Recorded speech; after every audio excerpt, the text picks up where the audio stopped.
吾乃石家庄赵子龙。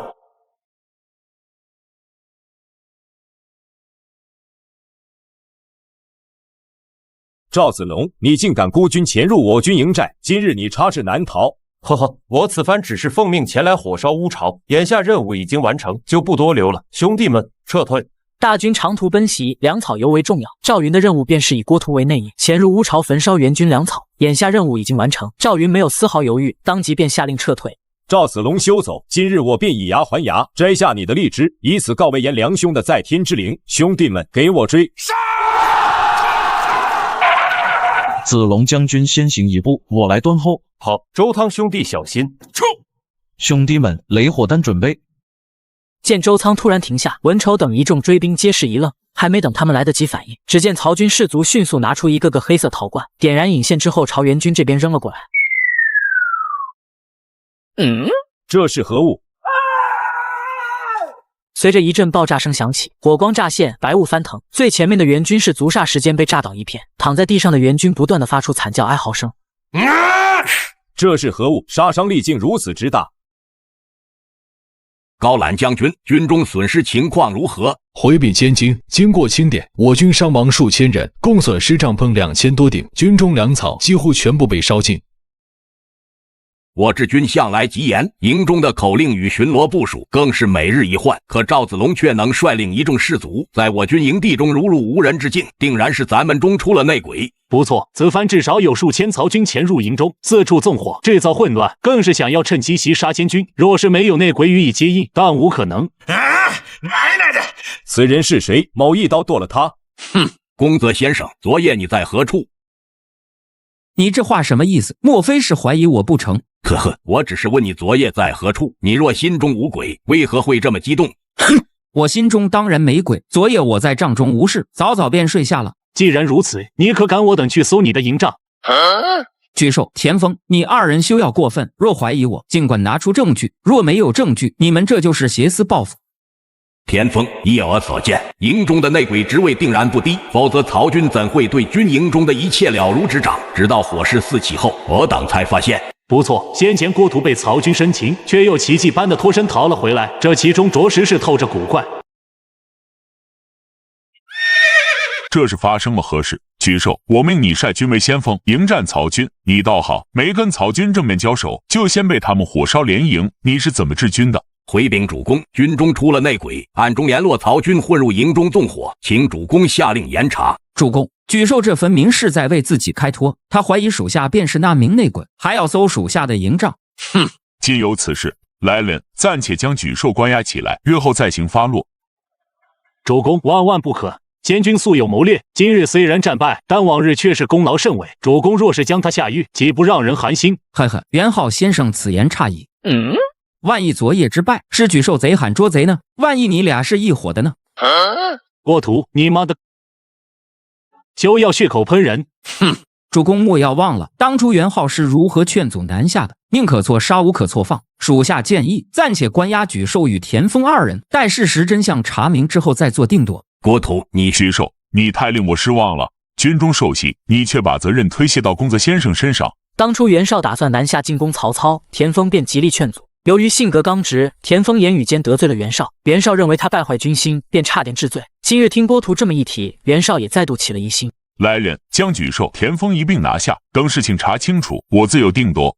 见到沮授、田丰二人被抓，郭图眼中满是得意，回营帐的一路上都在想如何趁此机会取代沮授。昨夜一事真是多谢先生了。我家先生准备今日举办庆功宴，他特地说了，公泽先生不到场，谁也不准动筷子。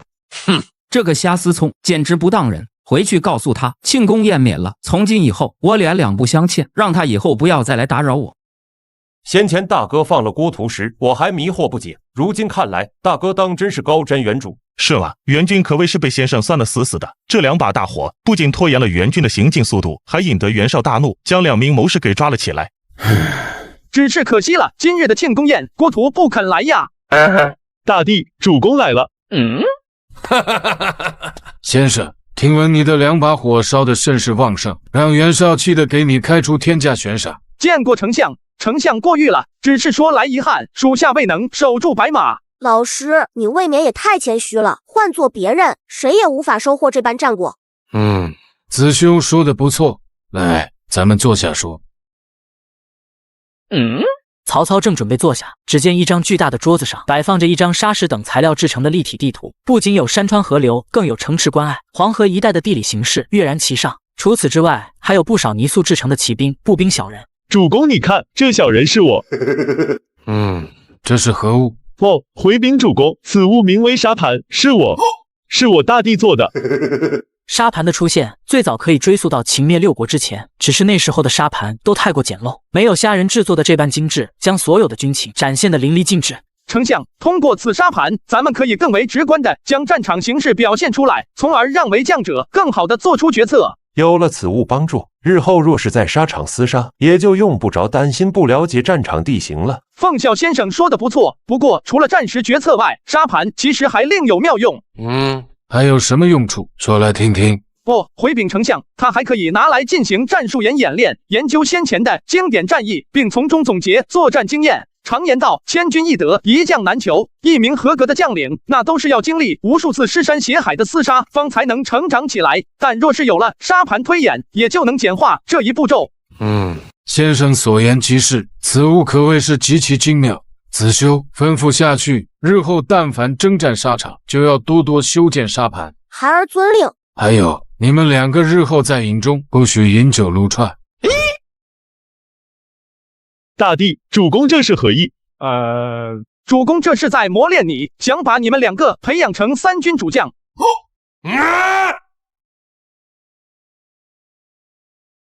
禀主公，根据前些日子的情报，袁绍此番总共调集15万大军南下，而我军四面环地，更要提防荆州、江东、青州的敌军，所以此番与袁绍交战，只能抽出精兵10万。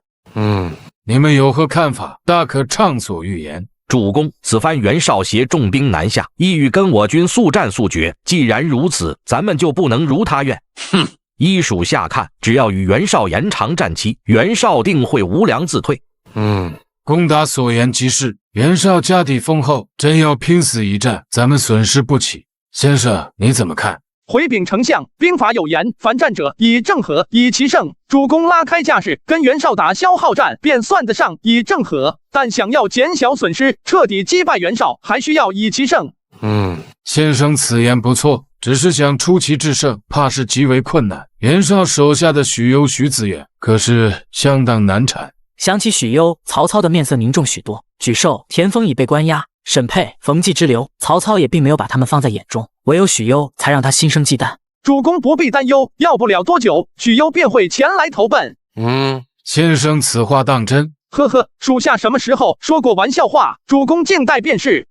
袁绍手下的一众谋士中，沮授、田丰已被关押，而沈佩、庞纪之流，我也并没有把他们放在眼中，唯有这个许攸、许子远，实乃我心中大患啊！主公不必担忧，要不了多久，许攸便会前来投奔主公。先生此话当真？你这不是废话吗？老曹，整部三国史我都烂熟于心，这点事还能不知道吗？接下来的一段时间，袁绍率领大军抵达官渡城外，与曹操你来我往，武将奋勇厮杀，谋士计策百出，但均无法击败对方。那曹操一心死守官渡城，从不与我军正面交战，诸位可有何破敌良策？主公，属下倒有一计。自燕先生有何良策？快道来。禀主公，曹操此番迎战我军，可谓是集中全力，许都城中定然防备空虚。若是主公肯分出一支队伍轻装前进，连夜奔袭，便可攻占许都。如许攸所说，若真能拿下许都，奉迎天子，便可轻而易举地击败曹操。主公，此计不妥。禀主公，那曹操与虾人可都是善于长途奔袭之人，又岂会没有防备？再者说了，许都作为都城，固若金汤，绝不可能轻松拿下。贸然派人马突袭，未免太过冒险了些。公泽先生若是觉得不妥，大可以说说你的法子。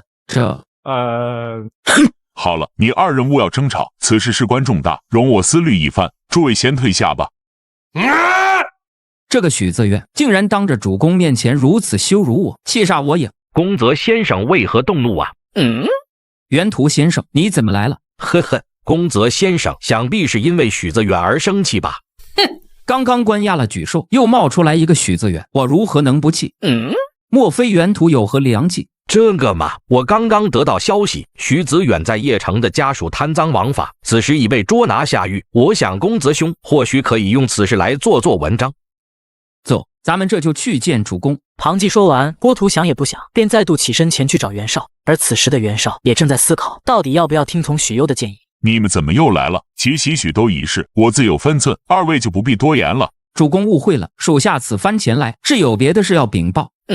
何事？禀主公，属下刚刚得到消息，徐子远的家人在邺城贪赃枉法，已被孟代给抓了起来。这不过是小事，无足挂齿。主公此言差矣，若换作平时，徐子远这点小毛病当然没什么，但如今咱们可是正与曹阿瞒交战，他若是因家人入狱而怀恨在心，论起治国打仗、出谋划策，郭图在袁绍手下排不上前3，但若说起挑拨离间、勾心斗角，他称第一，其他人都得往后挪一挪。许攸本就与曹操交好，若是背叛我转而去投奔曹操，定能获得重用。况且这次他主动提议要奇袭许都，甚至还要亲自带兵前往，着实是有些古怪。来人，去将许攸给叫过来。见过主公，不知主公唤我何事？徐子野，你干的好事！我刚刚得到消息，你的家人在邺城贪赃枉法，已被捉拿下狱，你有什么好说的？我为人虽然贪财了点，但这些毛病主公都是知道的，以往也不会因此而追究。今日怎么会是这般态度？这个还请主公恕罪，属下回去后定会严加看管家人，绝不会再犯。你身为我的属下，却放任家人知法犯法，实在是难逃罪责。这几日你就暂且在营帐中待着，好好反省吧。主公，那其袭许都一事，此事太过冒险，休要再提。主公，子远先生，别再触怒主公了，快回去吧。就是，主公只是命你反省自己，已经是很仁慈了。回到营帐中的许攸一番思考后，觉得有点不对劲。往日里的袁绍绝不会因为贪财这点小毛病而和自己翻脸。是了，定是郭图、庞纪这2个混账。以这2人的卑鄙，此事恐怕还会继续落井下石。我若是继续留在袁绍身边，恐怕不会比沮授好到哪去。难不成要去投奔曹阿瞒？许攸和曹操本就是至交好友，凭借许攸的才智以及对袁绍大军的了解，若是前去投奔曹操，定能受到重用。想到这里，许攸便打定主意，准备在午夜时分悄悄开溜。禀武官中郎将，今日的文档都已经归纳妥当，请过目。眼下无人，不要叫我的官职，叫老爷就行。这怕是不合军中的规矩吧？我的规矩就是规矩。说着说着，虾仁就军规一事，与郭女王准备展开一番深入交流。先生，主公请你过去。周仓，属下在。如果时光能够倒流的话，我很希望在卧牛山时一刀就把你给砍了。先生，按照你的吩咐，我已经派人去乌巢那边打探过了，你猜猜情况如何？援军粮草转运应该还是在那里吧？你是如何知道的？官渡周边适合转运粮草的位置可不多，况且有了第一次，那袁绍定然想着我军不会2次夜袭乌巢。此言有理，若不是先生执意让我盯住乌巢，我也不会想到。丞相，既然已经知道袁绍粮草转运的位置，不如咱们就派人前去夜袭乌巢。行吧，子龙2位将军最为勇猛，就由他们前去袭营，先生觉得如何？属下没有异议。经过一番商议，曹操跟虾仁等人制定好作战计划，打算次日晚上便去夜袭乌巢。那就这么定了，各位就先回去歇息吧。主公，军营外来一名文人，自称是丞相的好友许攸。竟真被你说中了，许攸还真的来了。快把徐子远给请进。算了，我亲自去迎接。丞相不可。这是为何？许攸是我的至交好友，又素来有名气，若是我亲自前去相迎，也不失为求贤若渴的美谈。禀主公，今时不同往日，主公如今贵为丞相，就算再怎么求贤若渴，也没必要亲自前去相迎。况且徐子远有谋而无智，为人骄傲自大，你若亲自相迎，只怕会让他日后傲慢。先生的话点醒了我，典韦，传许攸进来。阿瞒，咱们可是许久不见呢。是啊，许久未见，我对你也甚是想念。许褚，快给资远先生让座。匹夫，你如此壮实，再往外挪一挪。资远先生此番前来，可是投奔我的。实不相瞒，阿瞒，袁绍那厮实在不是东西，我对他掏心掏肺，他竟然还怀疑我，索性我便不在他那里待了。咱们好友一场，你该不会不收留我吧？这话说的就见外了。我有徐子远胜10万雄兵，今日你肯来投奔，我怎会不收留你呢？哦，那就好。既然如此，那我也就不瞒你了。我有一计，可助阿蛮你击败袁绍。洗耳恭听。阿蛮，袁绍的粮草转运大都经过乌巢，只要阿蛮你派遣一支精兵长途奔袭乌巢，一把火烧掉他的粮草，他定然不攻自破。阿蛮，你难道觉得有何不妥？实不相瞒，子远先生，吾父已经做好准备，明晚就要去突袭乌巢。什么？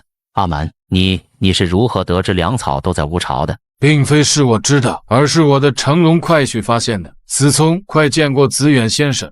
见过子远先生。你就是夏思聪。哼，你是如何得知袁绍的粮草都是在乌巢转运的？不，子远先生，莫非以为天底下只有你这么一个聪明人不成？阿蛮，你这女婿也太不知礼了。子远先生乃是我的好友，思聪不得对他无礼。遵命。好了，时辰已经不早了，子远，你暂且在营中住下吧。典韦，去送子远先生歇息。不。还好刚才你提醒了我，不然只怕许攸更要蹬鼻子上脸。呵呵，许攸此人虽然狂妄了点，但能力还是有的。日后主公还需要多多敲打他，让他明白规矩，当个体面的人。他要是体面，主公就让他体面；他要是不体面，主公大可以让仲康帮他体面。请主公大帝放心，我有9种办法帮他体面。而此时另一边的援军营地中，沮授与田丰已被关押了多日，也不知这几日战事如何了。都什么时候了，咱们自身难保，袁浩还在为主公考虑吗？哈哈，时君之路，中君之事罢了。走快点。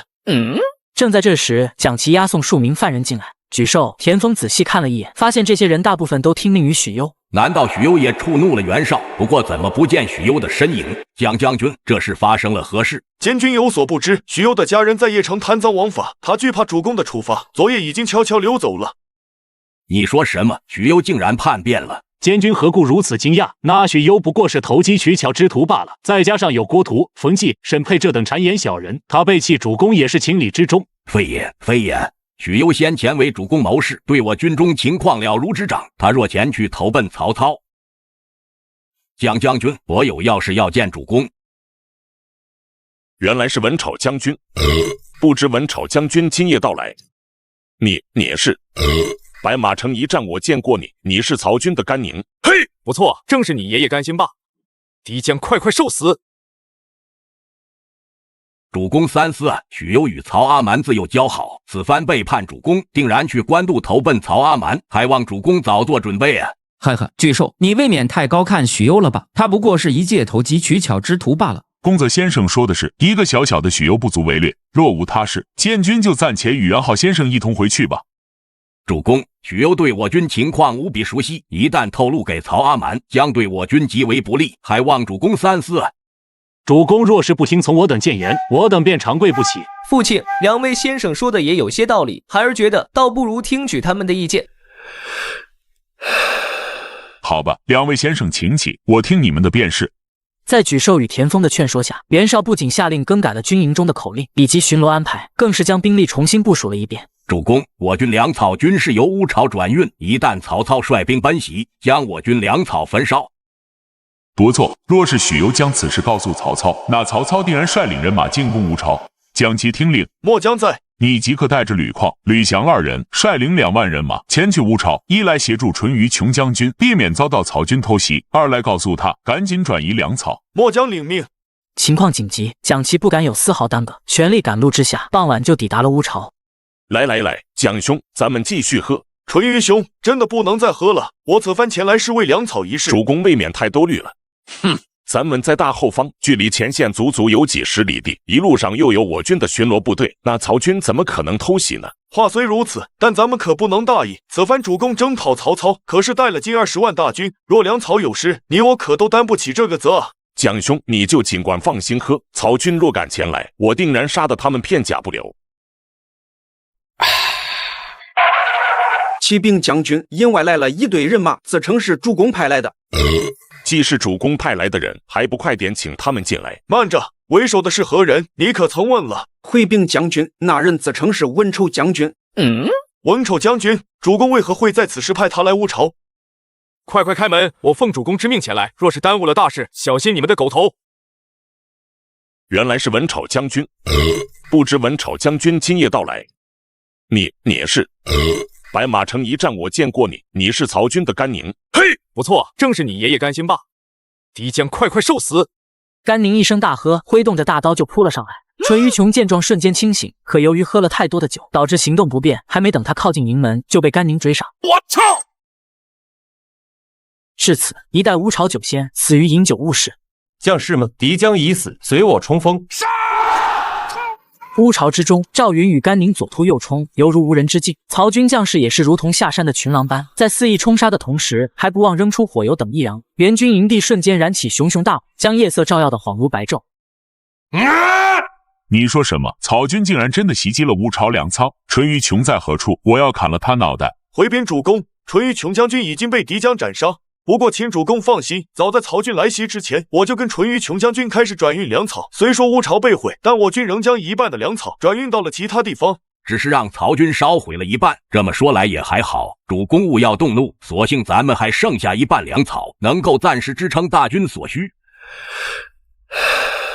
监军所言极是，幸好有2位先生及时提醒，否则我军将遭受灭顶之灾。一二位看，咱们接下来还要不要继续在官渡与曹军僵持？回禀主公，虽说剩下的粮草还够坚持一段时间，但经此一事，我军士气低迷，并且曹军也知道咱们粮草短缺，很有可能会继续派兵骚扰粮道，因此属下建议，咱们还是暂且往后撤军，缩短补给线。田丰说的不错，而且咱们这一退，指不定曹军就会追击，一旦露出破绽，主公就能顺势击败他们。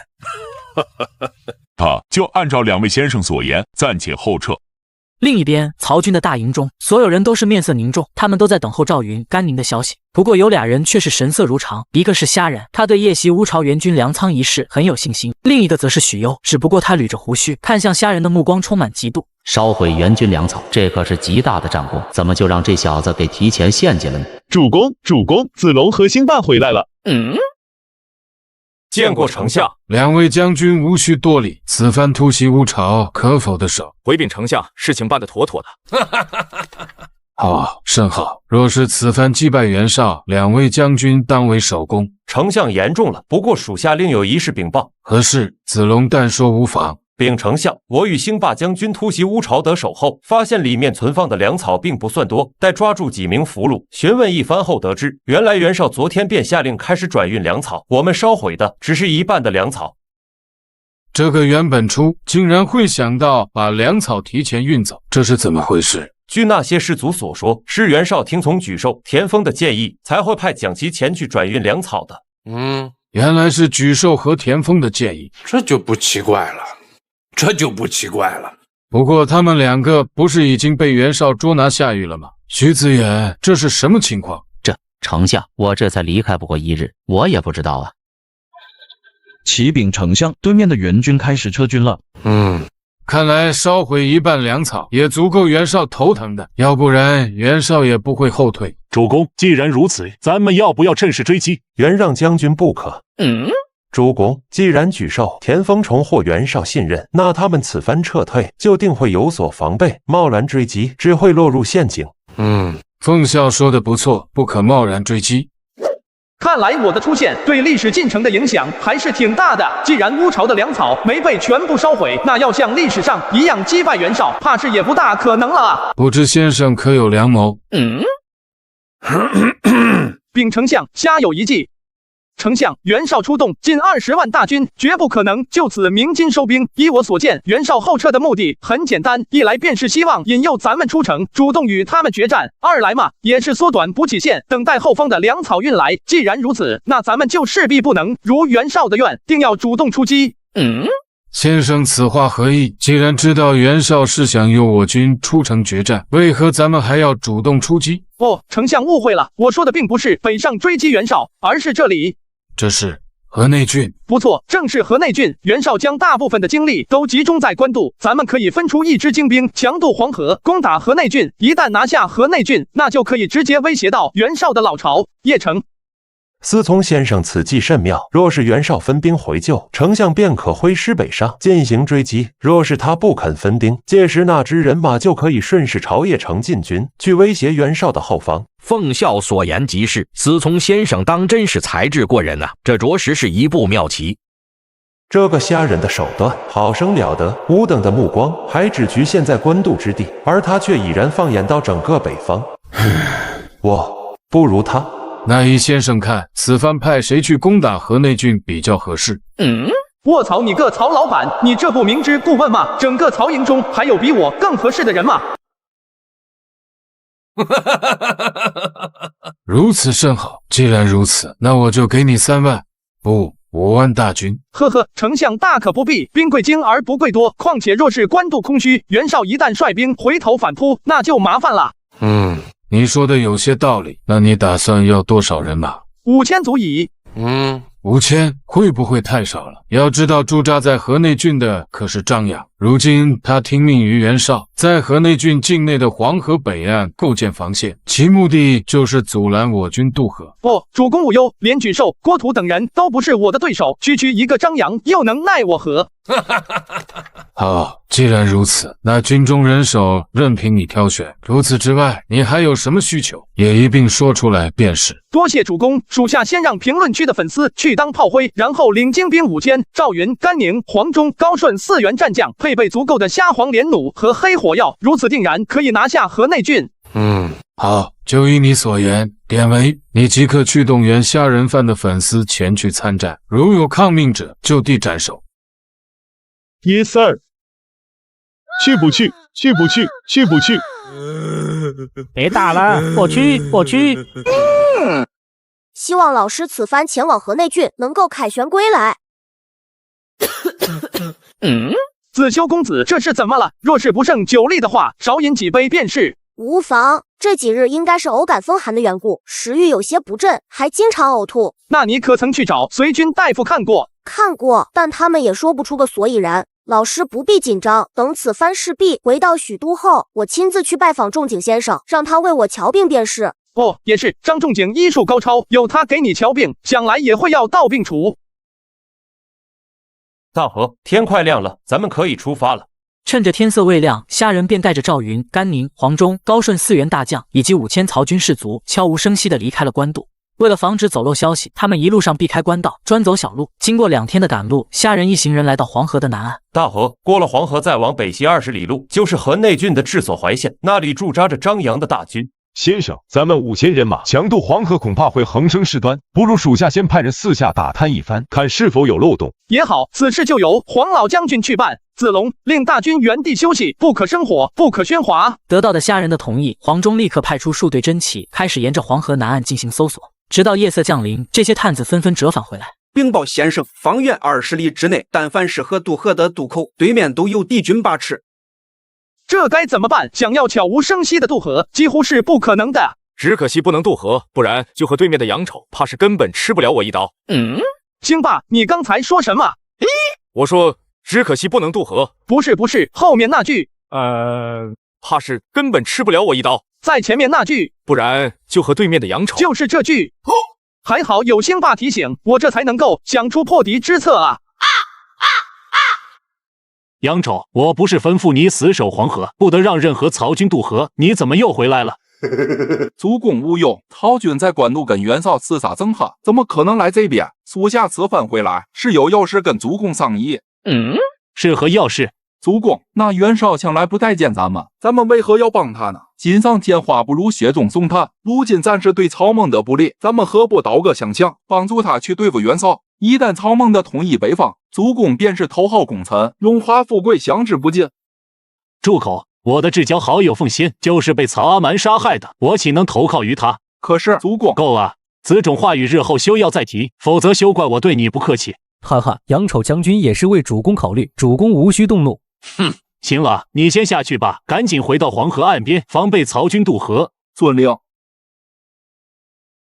主公，即使杨丑所言，也不是没有道理啊。虽说张扬占据着河内郡，算得上一方诸侯，但实则他心怀汉室，对于袁绍与曹操都是打心眼里不待见。只是因为他的至交好友吕布死在了虾人之手，所以他才会投靠袁绍，目的就是为了给吕布报仇。依我所见，袁绍绝不可能击败曹操，一统天下之人定是曹操。张扬如此油盐不进，日后只怕是死路一条啊！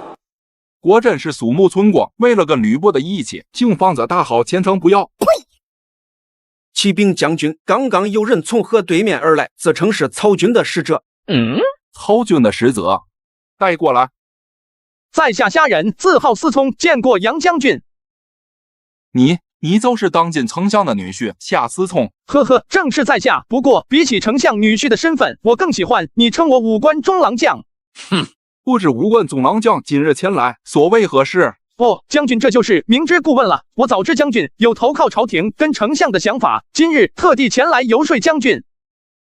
我与这个夏言从未见过，他是如何知道我想要投奔曹操的？如今丞相跟叛贼袁绍激战在即，正是将军弃暗投明之时，难不成将军还打算等到袁绍战败后再投靠丞相吗？哦，那倒也可以，但只怕那时候丞相可不一定就会接纳你了。虽说杨丑远在河内郡，但却也听闻过曹操的残酷手段。当年曹操征讨徐州时，每逢攻城便会先派人劝降，若是肯投降，自然是皆大欢喜；若不肯投降，等到城破之后，那就是没有投降，只有投胎。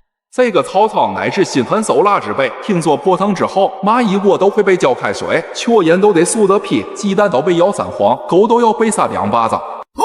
我将愿意弃暗投明，投靠朝廷。不，杨将军说错了，是投靠丞相，明白吗？对，瞧末将这个脑子，我将愿意投靠丞相。历史上杨丑一刀砍了张扬，就是为了投奔曹操。正因如此，虾仁才会在深夜孤身来到杨丑军中。事情果然如同他所意料的那般，杨丑痛痛快快的倒戈相向。应武官中郎将，如今淮县城中只有不到5000兵马，大部分都布置在了黄河北岸，约有2万以上。我将惭愧，只能调动其中1万左右。呵呵，足够了。明日你率本部兵马。昨日杨丑的提议，属下觉得主公不妨再考虑考虑。哈哈，工人先生，就算咱们去投靠曹操，难道你就不怕曹操战败，到时候袁绍清算咱们吗？主公，在属下看来，此番袁曹大战，袁绍必定大败而归。非也，我的看法却是跟你不同。在我看来，曹操输定了。好了，以后勿要再提此事了。如果主公不打算投靠曹操的话，那就必须要对杨丑多加提防。如今负责黄河北岸防线的便是杨丑，若是他万一起了反心，那就麻烦了。听完董昭的分析，张扬顺感不妙。就在他举棋不定，犹豫着要不要将杨丑调回来时，一名亲卫匆匆赶来。主公，祸事了！主公，出祸事了！慌什么？老子什么场面没见过？主公，您还是自己去望楼上看一看嘛。兄弟们，给我杀进去！生擒张扬者，官升3级，金钱美银，享之不尽。曹军不是在官渡那边跟袁绍打得不可开交吗？他们是如何入城的？主公，据说是杨丑叛变，填开城门，引得曹军入城。果然是杨丑这个混账，我必定要杀了他。主公，曹军来了多少兵马，咱们尚不可知，但杨丑能调动的可是万人大军，而且咱们城中可只有不到5000兵马，仓促之下根本来不及抵抗，倒不如先行撤离，再徐徐图之。听从了董昭的建议，二人立刻将府上的家眷都集结起来，准备朝城外逃去。然而张扬一行人前脚刚出门，就看到一队人马拦住了他们的去路。智叔兄，这是打算去何处？狗贼，谁是你兄长？你杀我至交吕布，我恨不得生啖你肉。哦火，看他这副架势，怕是难以劝降了。兴霸，交给你了。先生，您就瞧好吧。虽说张扬身边也有着10余名亲卫，但在甘宁来回几个冲杀之下，压根就不够打的。想必你就是工人先生吧？你是想识时务者为俊杰呢，还是想步张扬的后尘？在下愿将。武官中郎将明鉴，当年在下原本是想去投奔天子的，完全是被张扬扣押，才会被迫留在河内郡。虾仁之所以留董昭一命，原因很简单，因为董昭素有才名，乃是曹魏的开国大臣。除此之外，虾仁还需要他与杨丑来帮忙掌控张扬剩余的兵马。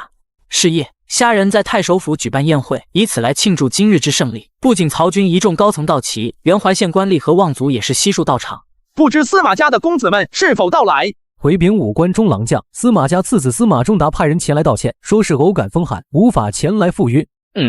原来如此，既然没来，那就算了，咱们接着奏乐，接着舞。司马防他虽然在朝中担任骑都尉，但却只将长子司马朗带在身边，其余几子都留在了河内郡。原因很简单，他不想把鸡蛋都放在一个篮筐里。今日司马懿托病不来，摆明是不把我放在眼里呀！这个 BYD 真的是给他脸了，我得想个办法好好收拾他一通。宴会一直持续到深夜才宣告结束。虾仁回到自己房中，郭照早已在此等候。当他正准备享受郭照那价值888的按摩时，突然听到门外传来交谈声。奏苍将军，我有要事要见武官中郎将。你说什么？这就是司马懿的妻子张春华。不错，正是此女，我已经把她请了过来。司马懿如此目中无人，若是先生将她内入房中，岂不是对司马懿最好的回击？这个杨丑之前怎么就没觉得她这么机灵呢？要是换做其他女子，虾仁说不定不会放在心上，但张春华可不一样，她是历史上有名的美人，更是司马师与司马昭的母亲。要是与她斗上一把地主，估计司马懿要吐血3升啊！末将知道先生口味特殊，这张春华虽然还没过门，但也可以勉强算作人妇。那你还愣着干球，还不快送他进去？那末将就先行告退，不耽误先生的好事了。张小姐，这位可是当朝武官中郎将，你今晚可要伺候好他。杨丑离开后，房内顿时就只剩下虾仁、郭照与张春华。或许张春华心中有100个不同意，但生逢乱世，他也无可奈何。4个2代俩王啊！要不起，还望武官中郎将怜惜。如此称呼太见外了，夫人日后叫我夫君就行。夫君，今日之后，还请夫君出面帮我退掉跟司马家的婚约。不，这个好说，日后我会派人通知他的。二哥，不好了，出大事了。三弟为何如此慌张？二哥，张家刚刚派人过来，说是嫂子昨晚被人给抓走了。到底是怎么回事？你详细说来。听到张春华失踪，司马懿瞬感不妙。见此情形，司马孚将他了解的情况都说了出来。竟是杨丑亲自登门抓人。不对，杨丑绝不可能有这样的胆子。依我看，定是咱们昨日没有赴宴，触怒了虾仁，他才会指使杨丑去抓走春华的。哼，虾仁这个狗贼，当真是猖狂至极。二哥，咱们现在该怎么办？司马家在河内郡也是大族，凭杨丑一个3流将军，不可能有胆子去张家掳人。可司马懿怎么也想不明白，虾仁此举到底用意何在？两位公子，门外来了一人，自称是武官中郎将的使者，请二公子过去。二哥，这虾仁前脚刚掳走嫂子，接着又派人上门请咱们过去，莫非他只是想给咱们一个下马威？恐怕没这么简单，还是先去看看再说。见过武官中郎将。呵呵，听闻仲达公子感染风寒，昨日未能参加宴会，怎么今日一见，倒是气色不错呢？请武官中郎将恕罪，主要是我们兄弟都是乡间野人，不懂礼数，怕去了惹人笑话。不，原来是这样。既然如此，倒也无妨。周仓，把东西抬进来吧。敢问武官中郎将，这是何意？呵呵，是这样的，仲达公子，昨日我入城后与张家小姐一见倾心，当晚就入了洞房，直到今天早上，我才知道她原来是你未过门的妻子。得知此事后，我心中颇为过意不去。这些嘛，是我为了向你道歉而精心准备的礼物。二哥，我早曾听闻这瞎贼与曹操无异，而且嚣张跋扈，连曹操的儿子曹丕都敢打，却没想到他能嚣张到这种地步，把你媳妇给办了，还要拿钱打发你。夏思聪，你太过分了！不，舒达公子看起来是很不服气嘛。夏思聪，住嘴！原来是这样，若是没有其他事，那我兄弟2人就先告退了。仲达公子，武官中郎将还有何吩咐？呵呵，仲达公子还没把这些礼物带回去呢。武官中郎将言重了，这就当是我司马家的贺礼吧。这个瞎思聪欺辱我太甚。二哥，咱们刚才就该跟他拼了。你说的轻巧，就凭咱们2个吗？就算能够得少，以虾仁的身份跟地位，他若出事，咱们整个司马家定会随之殉葬。那咱们该怎么办？难道就眼睁睁看着他如此嚣张？君子报仇，10年不晚。如今虾仁这厮正是得意之时，咱们暂且躲避锋芒。我打算即刻变动身，前往许都入朝为官。可爹不是说让咱们静待曹操跟袁绍的结果吗？这还用看吗？有虾仁相助，那袁绍绝不可能是曹操的对手，倒不如提前一步入朝，等待机会慢慢报仇。果真如同历史一样，这司马懿有应是狼顾之相，实乃天生的狼子野心，我得想办法把他给解决了。只是司马懿的父亲司马防在朝中担任大官，又对曹老板有举荐之恩，我若真是把他给杀了，曹老板那边可就不太好交代了呀。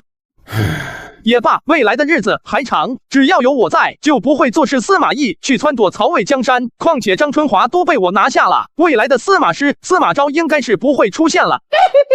周仓传信给丞相，就说咱们已经顺利拿下河内郡。收到。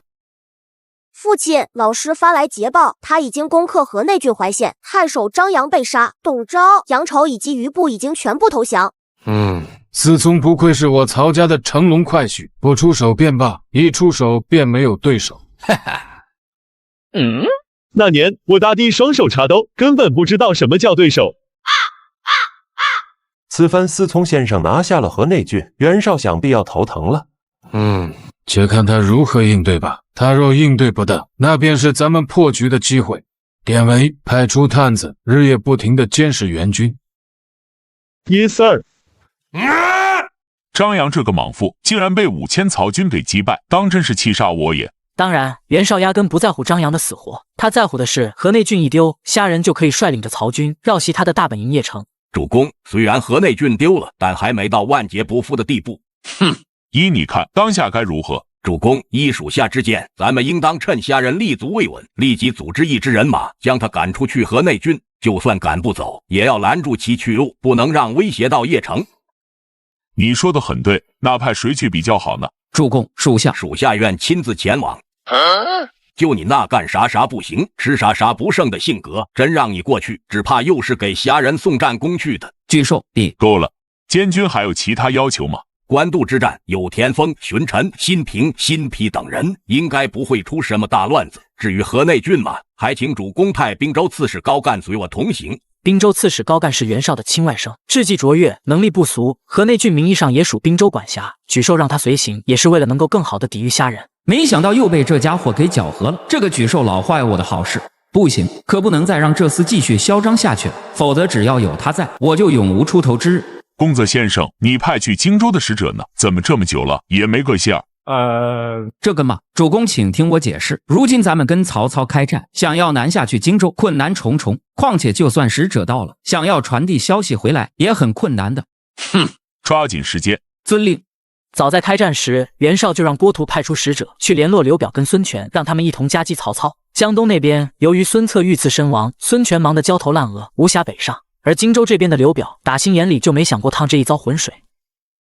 天佑大汉，如今我刘备再得2位军师，这次我可不会再犯之前的错误了。孔明先生，元直先生，这袁绍使者已停留多日，荆州牧却一直拒而不见，你们看当如何是好？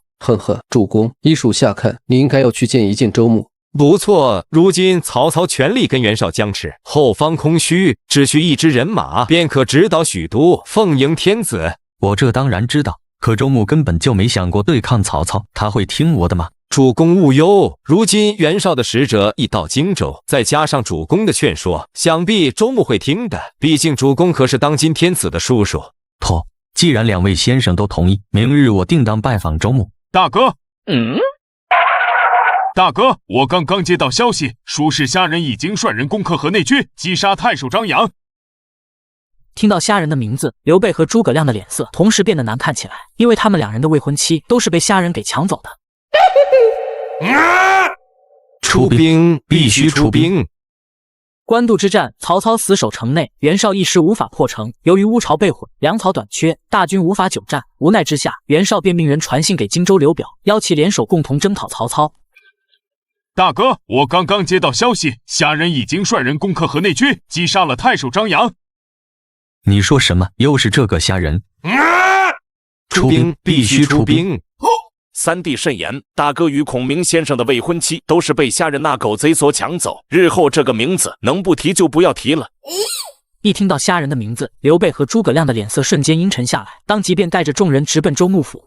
而此时的刘表早已是心力交瘁，两眼无神。虽说蔡玉心怀虾仁，不再追着刘表所求，但架不住刘表年事已高，一副油尽灯枯的模样。玄德今日前来，可是有什么要事？景生兄，玄德是有要事商谈。如今曹操与袁绍激战正酣，后方空虚，景生兄大可以派出一支骑兵，从后方袭击许都。如此一来，不仅可以重创曹贼，更能奉迎天子，以振我大汉光辉。呵呵，原来玄德是为此事而来。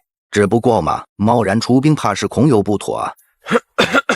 亮有一言，还请州牧静听。周穆虽有守城之心，但不管曹贼还是袁绍，却皆为贪婪之辈。他们二人无论谁胜出，最终都会发兵南下，直取荆州。与其被动挨打，倒不如化被动为主动，先一步迎回天子，再以天子名义广招天下英杰，平定四海。到了那时，周穆也是功垂千古之人。诸葛亮的一席话让刘表陷入了沉思。他虽然老迈，但却并不昏聩。却如诸葛亮所说，一旦曹操与袁绍分出胜负，荆州又该如何自处？呵呵，玄德啊，老爷，老爷，夫人在后院，说是有要事请你过去。玄德暂且在此等候，我去便来。景生兄，请自便。大哥，这差事怎么突然叫走了刘表？该不会有什么变故吧？无碍，荆州牧已然被吾等说动，还能有什么变故？可是大哥，我之前可是听闻下人以叶问的名义来过一趟荆州，和蔡夫人那浪蹄子有过一腿。三弟慎言，以后这种话可休要乱说。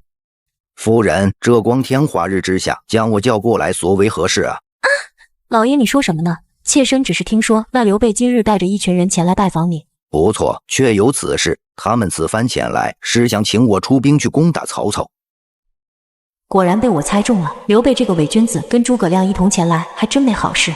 不行，我得想想办法让这死鬼打消这个念头，否则他若是发兵从后方偷袭许都得手，那我与瞎狼私定终生的计划恐怕就要落空了。夫人为何无故惊叫？老爷，我是为咱们未来的苦日子而心里担忧啊。老爷，你仔细想想，除了张绣那次外，曹操有没有主动找过咱们的麻烦？那倒是没有。那就是了。曹操不仅没有找过咱们荆州的麻烦，甚至还对老爷你多加赏赐。若是老爷突然发兵攻打许都，那天下人将会如何看待老爷？再者说了，万一老爷未能拿下许都，等到曹操解决了袁绍，你觉得他会不会调转头来对付咱们荆州呢？夫人说的不错，以曹操那睚眦必报的性格，腾出手来定然会来报复于我。就算老爷一路高奏凯歌，直接拿下许都，最终曹操落败，老爷难道就能高枕无忧了吗？请老爷细想，袁绍之强大不在曹操之下，他也是野心勃勃之辈。一旦曹操败亡，袁绍定然会率大军南下，直奔荆州。到了那时，可就是刚撵走小鬼儿，又来了阎王。刘备跟诸葛亮等人不过是为了一己私欲，就打算把荆州牵扯进战火之中，咱们未来可不是要过上苦日子吗？夫人莫要忧心，还好有夫人提醒，不然我还真被大耳贼给骗了。那依夫人看，咱们该当如何？依妾身看，咱们就应该两不相帮。两不相帮？对，就是两不相帮。曹操与袁绍的实力相差无几，绝无可能在短时间内结束争斗。他们斗得越凶，对咱们荆州最有利，而老爷只需隔岸观火，看他们斗得两败俱伤就行了。夫人当真是无比聪慧。依我看，就连那一向自称足智多谋的诸葛亮，跟夫人比起来，越是远远不如。老爷过奖了，妾身也是为了咱们将来的日子做打算罢了。老爷，那今夜……夫人放心，此事我心中有数，就不做久留了。有什么好跑的？你那三招两式，我又岂能不知？还是我的瞎狼好啊。贸然出兵恐有不妥，玄德你就不必多言了。先前景生不是已经被吾等说动了吗？怎么去见了蔡钰之后，突然就改变了主意？景生兄，这是为何？玄德啊，我荆州与曹操向来井水不犯河水，岂能趁他跟袁绍开战时行偷袭之举？这不是让天下人耻笑吗？况且我此时偷袭曹操，那就等同于帮了袁绍。你觉得袁绍在吞并曹操势力后，不会南下进攻我荆州吗？此言一出，刘备众人皆是目瞪口呆，都在纳闷这个刘表怎么脑回路如此清奇。刘表老儿，我大哥处处为你考虑，你倒好，竟去听一介夫人之言。你难道不知道下人跟你老婆有一腿吗？三弟住口！景生兄，舍弟莽撞不懂礼数，我向你赔礼道歉。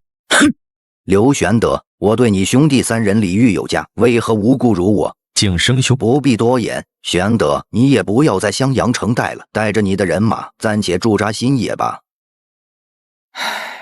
谨遵景生兄之命。三弟，我是如何告诫你的？从下人弃我而去算起，你已经做过多少次这种事了？为何一点记性都没有？我就知道，大哥你一直因为虾仁的事怪罪于我。你等着，我这就去把虾仁给你抓回来。张将军勿要冲动，主公，翼德将军今日虽然冲动了，但对咱们来说却未尝不是好事。孔明先生此话何意？请主公试想，咱们先前待在襄阳城中，不过是笼中之鸟罢了。而如今能够离开此地，独领一县之地，那主公也就有了发展势力的本钱。是呀，孔明先生言之有理。另一边，身处河内郡的虾仁对荆州发生的一切并不知晓。此刻，他正带着5000精兵继续北上，准备直捣袁绍的老巢。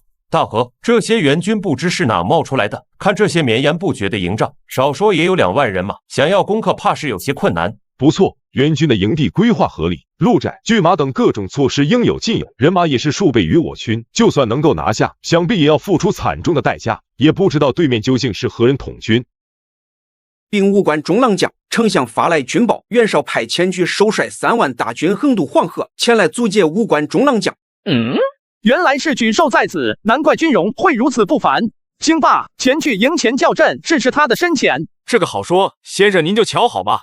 与此同时，袁军营地中的沮授也正在与高干、吕旷、吕翔3人议事。袁绍给他们的军令是阻拦虾仁进攻邺城，所以沮授便打算严防死守，不与曹军开战。监军是不是太看得起虾仁了？那狗贼不过5000人马，咱们可有3万，怕他个哪子？非也，那虾仁素来阴险狡诈，诡计多端，以弱胜强的战力，他可没少干过。高干将军切勿轻视才好。呸！有什么了不起的？监军、诸位将军，曹军武将甘宁正在营外叫骂。走，咱们出去看看。高干胆小鬼，沮授老儿，快出来受死，与我甘兴霸痛快一战！来，把你俩喷人的本事拿出来。遵命。咱们兴霸将军勇猛无敌，对付你们这些小趴菜，不过是砍瓜切菜罢了。就是，最近天冷，给你家的老母亲加点土，别冻着了。多抬头看看天，说不定你母亲也在看你。星星还是那么亮，你母亲还是在天上。这些炮灰来自虾仁范的评论区，把现代键盘侠的潜质可谓是展现的淋漓尽致。3言2语之下，袁军士卒们便被骂得狗血淋头，脸色无比涨红。狂徒，气煞我也！吕旷，给我出去迎战曹军，若是能击杀甘宁，回头我定当禀报主公，大力提拔赏赐于你。末将领命。杀！我是他的，古时候的人打仗都是这么用的嘛。就是，咱们这种档次的炮灰跑得比别人快，值了。我是曹操手下第1军师，为打破官渡之战僵持的局面，我奉曹操之命，率军强渡黄河，偷袭袁绍的老巢邺城。这袁军每次迎战都只是派出小部分人马，胜或不胜都是立即撤退。先生，依我看，要不咱们直接冲营吧，把他们一次杀个干净。杀个鸡毛啊！袁绍给沮授的军令是严防死守，阻止我军继续北上。况且这沮授为人向来谨慎，既然知道是我领军，怕是多有提防。大哥说的不错，沮授这次带来3万人马，兴霸将军若是贸然冲阵，只怕会死伤惨重。先生，要不咱们试一试今晚夜袭？黄老将军这个提议甚好，夜袭这可是我的拿手活。倒也不是不可以，只不过依照沮授行事作风，怕是会提前布下埋伏。咱们可以试一试，万一不行的话，我再撤回来。也罢，那今晚就由兴霸你前去袭营。虾仁同意后，甘宁当下便去组织敢死队。夜色降临，众人酒足饭饱之后，甘宁便带着500炮灰向袁军营地摸去。月黑风高杀人夜，说起来今夜也是极其适合袭营。子龙、高顺、黄忠听令，末将在。 3位将军即刻率领飞虎队与县阵营，尾随在甘宁身后。一旦他得手，便立刻顺势掩杀，冲入营中。若是失手了，也好接应甘宁撤回。末将领命。我是他的，拿刀砍人，这是我活了2辈子干的最大的事了。不要虚，局还在，这可是东吴第1猛将甘宁哦，咱们只要苟在他身后混人头，稳第一批。袁军营地中戒备森严，巡逻士卒也是一队接一队，不停地在甘宁眼前路过。只可惜夜色实在太过昏暗，能见度极低。看着近在咫尺的营地，甘宁一阵莫名的兴奋。杀！甘宁一马当先，在敌营中肆意冲杀。500炮灰见甘宁如此勇猛，也是举起武器到处乱砍。可就当营帐一个个倒下时，意想不到的事情发生了。糟糕，中计了！兄弟们撤退！甘兴霸，别来无恙。哼！ 知己知彼，百战不殆。我早已料到那下人会来劫营，所以便提前布下了天罗地网。甘兴霸，今夜你插翅难逃。方见。随着举兽一声令下，无数箭雨倾泻而来，500炮灰霎时间死伤惨重，就连甘宁也是不可避免地中了几箭。好在这些炮灰拼死相护，甘宁才能保住一命，成功突围。我尼玛，吓老子一跳哦！还好上阵之前临时冲了一波，否则怕是不能活着回去。监军果然好计谋，今晚总算是让曹军吃了苦头。咱们要不要追击？追击就不必了，以免中计。咱们只需要死守此地，阻止虾贼继续北上即可。传令下去，赶紧修缮营寨。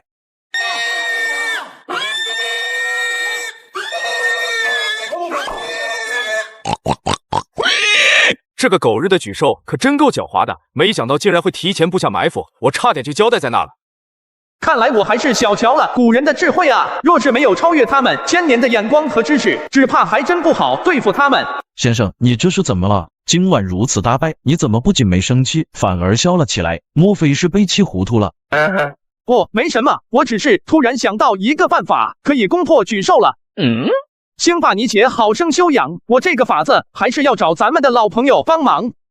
主公，根据负责镇守邺城的孟代传来的消息，最多再有半月就能将先前损失的粮草补齐。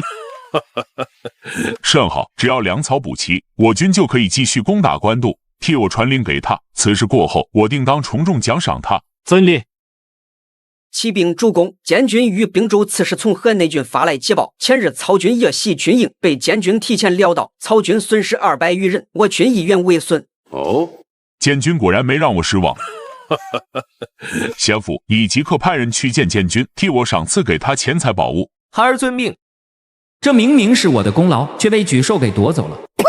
听到众人纷纷称赞举兽，郭图心中氛围不爽。刚回到营帐内，就在思索着如何才能扳倒举兽。见过公子先生。刁德一，怎么又是你？咱们之前不是说好了吗？我与那虾人从此两不相欠。哦，不错，是这么说的。不过我家先生知道公子先生又遇到新的麻烦，所以特命我前来。公子先生，你就甘心看着举兽风光得意？哼，废话，这会举兽风头正盛，袁绍对其无比宠信，我又能如何？那公子先生不妨先看看这个。接过书信，郭图随意翻看了几眼，瞬间就懵逼了，因为通过这封书信的字迹，可以确定是举兽所写。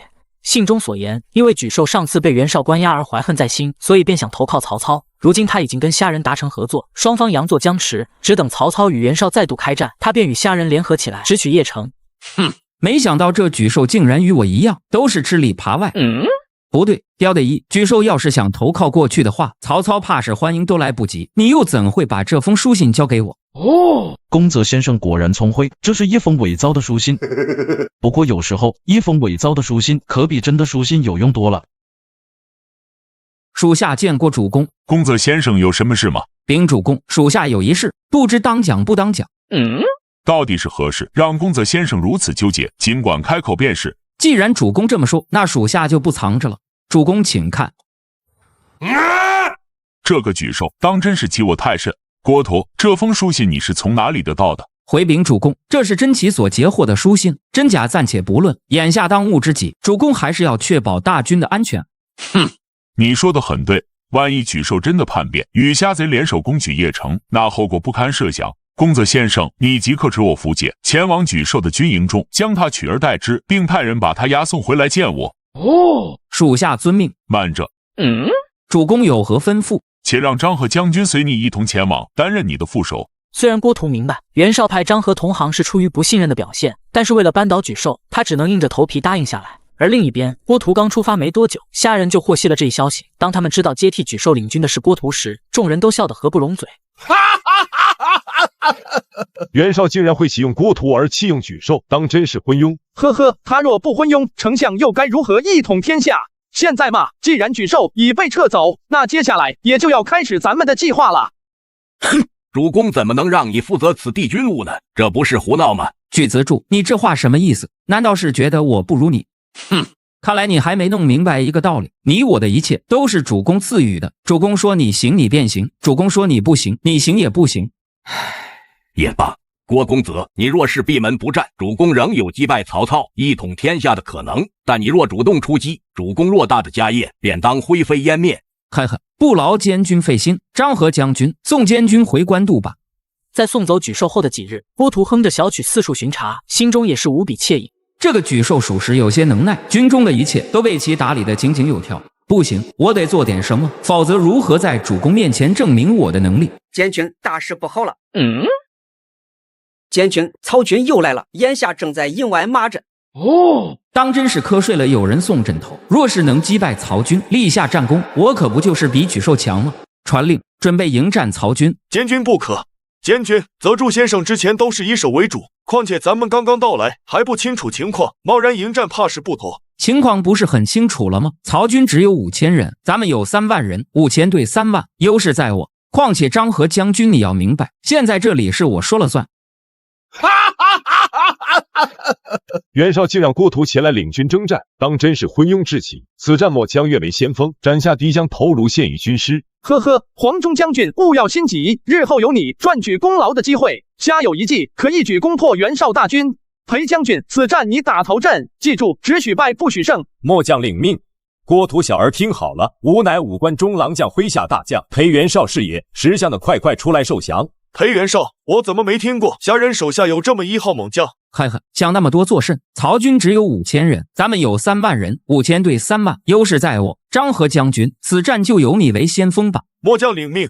这是郭图接替沮授后的第一战，无论如何，他也要打出名声，提高他在袁绍心目中的分量。因此一开始他便使出王炸，河北4廷柱之一的张合，撤！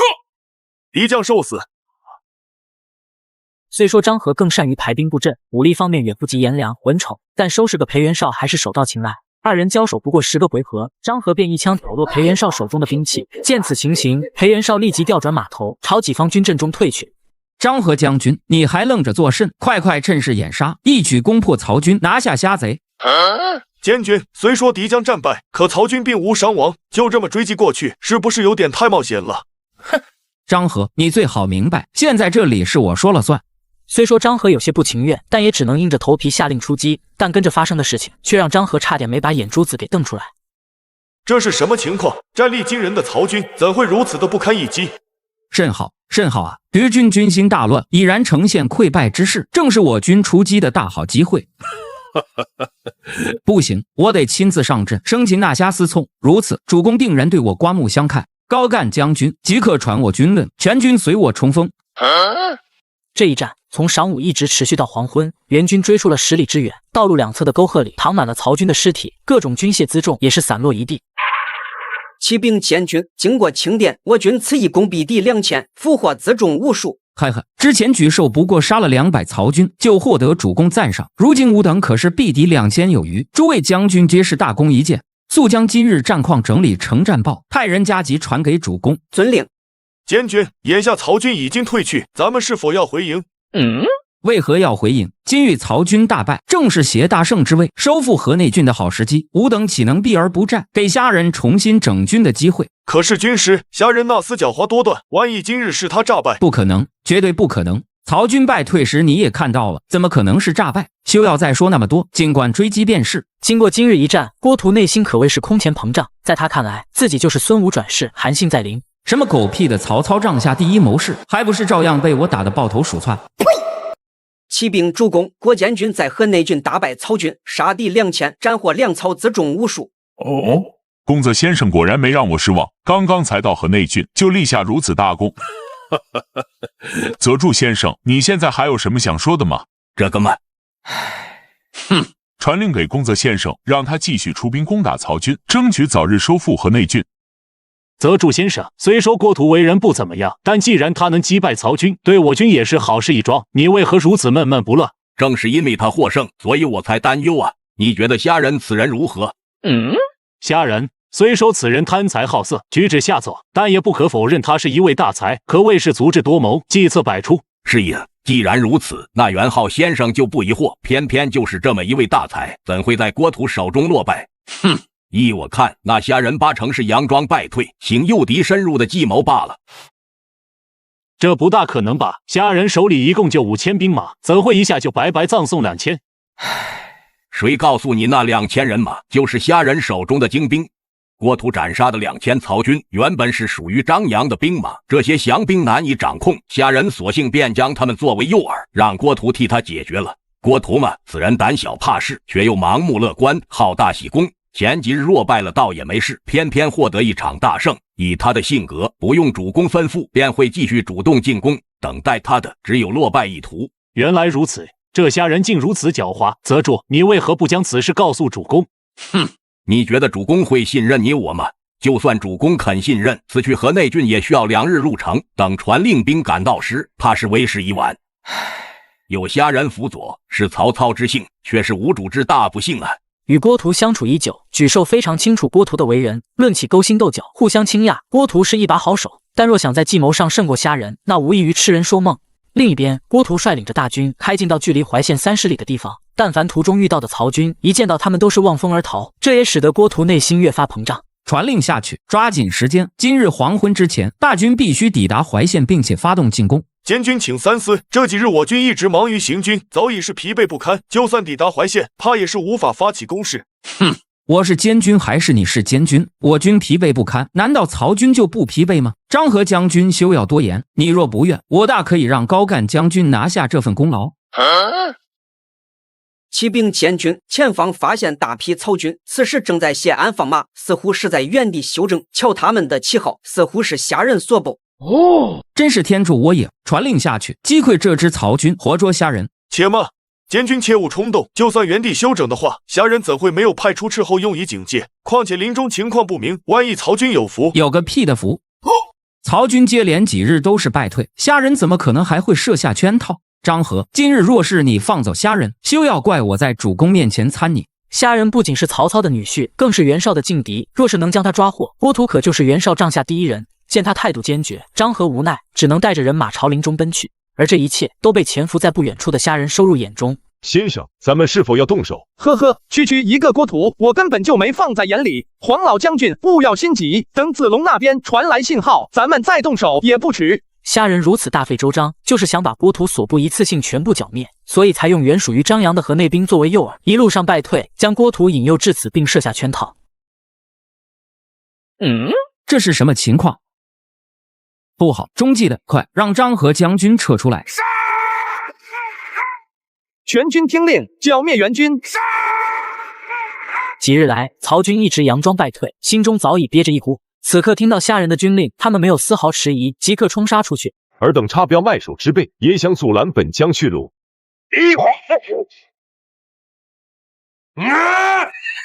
虾人这个狗贼竟然如此奸诈！不要慌乱，列阵，重新列阵，抵抗曹军。黄忠一马当先，曹军将士也是个个如狼似虎，动起手来悍不畏死。援军被打得节节败退，根本稳不住阵脚。先阵之至，有死无生，兄弟们冲啊！先阵之至，有死无生，生擒敌军主将者，赏为 IP 内容100个起。狗日的虾人竟然在此地设下埋伏！诸位将士不要慌乱，重新列阵抵抗曹军。军师，这些曹军跟咱们之前遇见的完全不一样哦，个个都是勇猛无比，悍不畏死。张合将军不在，仅凭咱们这些人根本稳不住阵脚哦。原以为胜券在握，趁胜追击便可一举夺回城池，拿下虾贼，却没想到这个虾人一直是在给我演戏。我3万大军竟一招覆灭，苍天助虾不助图啊！挡我者死。军师，是张合将军和高干将军，咱们有救了哦。张合带人追入山林中没多久，就中了曹军的圈套。只见林中四处布满了火油，再加上近日天气干燥，赵云一支火箭射出，眨眼之间，张合和高干的人马就被肆虐的山火笼罩在其中。若不是我用人命开路，只怕将士们早已被烧死在山林中。郭公子，若不是你，咱们今日岂会落得这般田地？哼！良谋失利，罪在先锋，如何能把责任都推到我身上？若非你迟滞不前，延误战机，咱们又岂会中埋伏？此言一出，张合差点当场气死。见过不要脸的，没见过郭图这么不要脸的。只不过眼下情况危急，张合也顾不上与他争辩。张合，你即刻率领人马抵御曹军，掩护我与滨州刺史撤退。郭公子，你特么这算盘打的，珠子崩我一脸。此时留下来抵御曹军，你这不是摆明着想让我去送死吗？怎么，我乃监军，张合将军莫非是要违抗军命不成？哼！眼下败局已定，既然如此，那就必须得有人来承担罪责。高干是袁绍的外甥，不让你张合去承担战败之责，难道还要我来承担吗？末将遵命。黄忠将军，眼下战况如何？禀军师，郭图与高干提前逃走，不过留下了张合在魏气断后。竟然让张合来断后，这不是明摆着让他来送死吗？军师说的不错，援军本就士气低迷，郭图与高干一逃，更是雪上加霜。如今张合所率领的残部已被我军团团围住，你看咱们是劝降，还是继续猛攻？活着的张合，这可是曹老板的五子良将啊！论起跟随曹操，张合是最晚的。别看他的生涯前期相对平淡，然而到了后期，他的表现极为耀眼，令诸葛亮都为之忌惮。吾乃朝廷武关中郎将虾仁，请俊义将军上前答话。原来阁下便是武关中郎将，失敬，在下便是张合，不知武关中郎将找我何事？呵呵，今日将军已是笼中困兽，继续死战的话，只会徒增伤亡。而将军若是肯放弃抵抗，我向将军保证，不仅不会为难将军，反而会放将军回去。放我回去？先生莫不是在说笑？俊义将军不必疑虑，我大哥说话向来一言九鼎，只要俊义将军放下手中的兵器，吾等绝不会痛下杀手。见虾仁态度如此诚恳，张合最终答应放弃抵抗。不消多时，援军士卒便放下武器，陆陆续续的走了出来。张合更是自负双臂，来到虾仁面前，单膝跪了下去。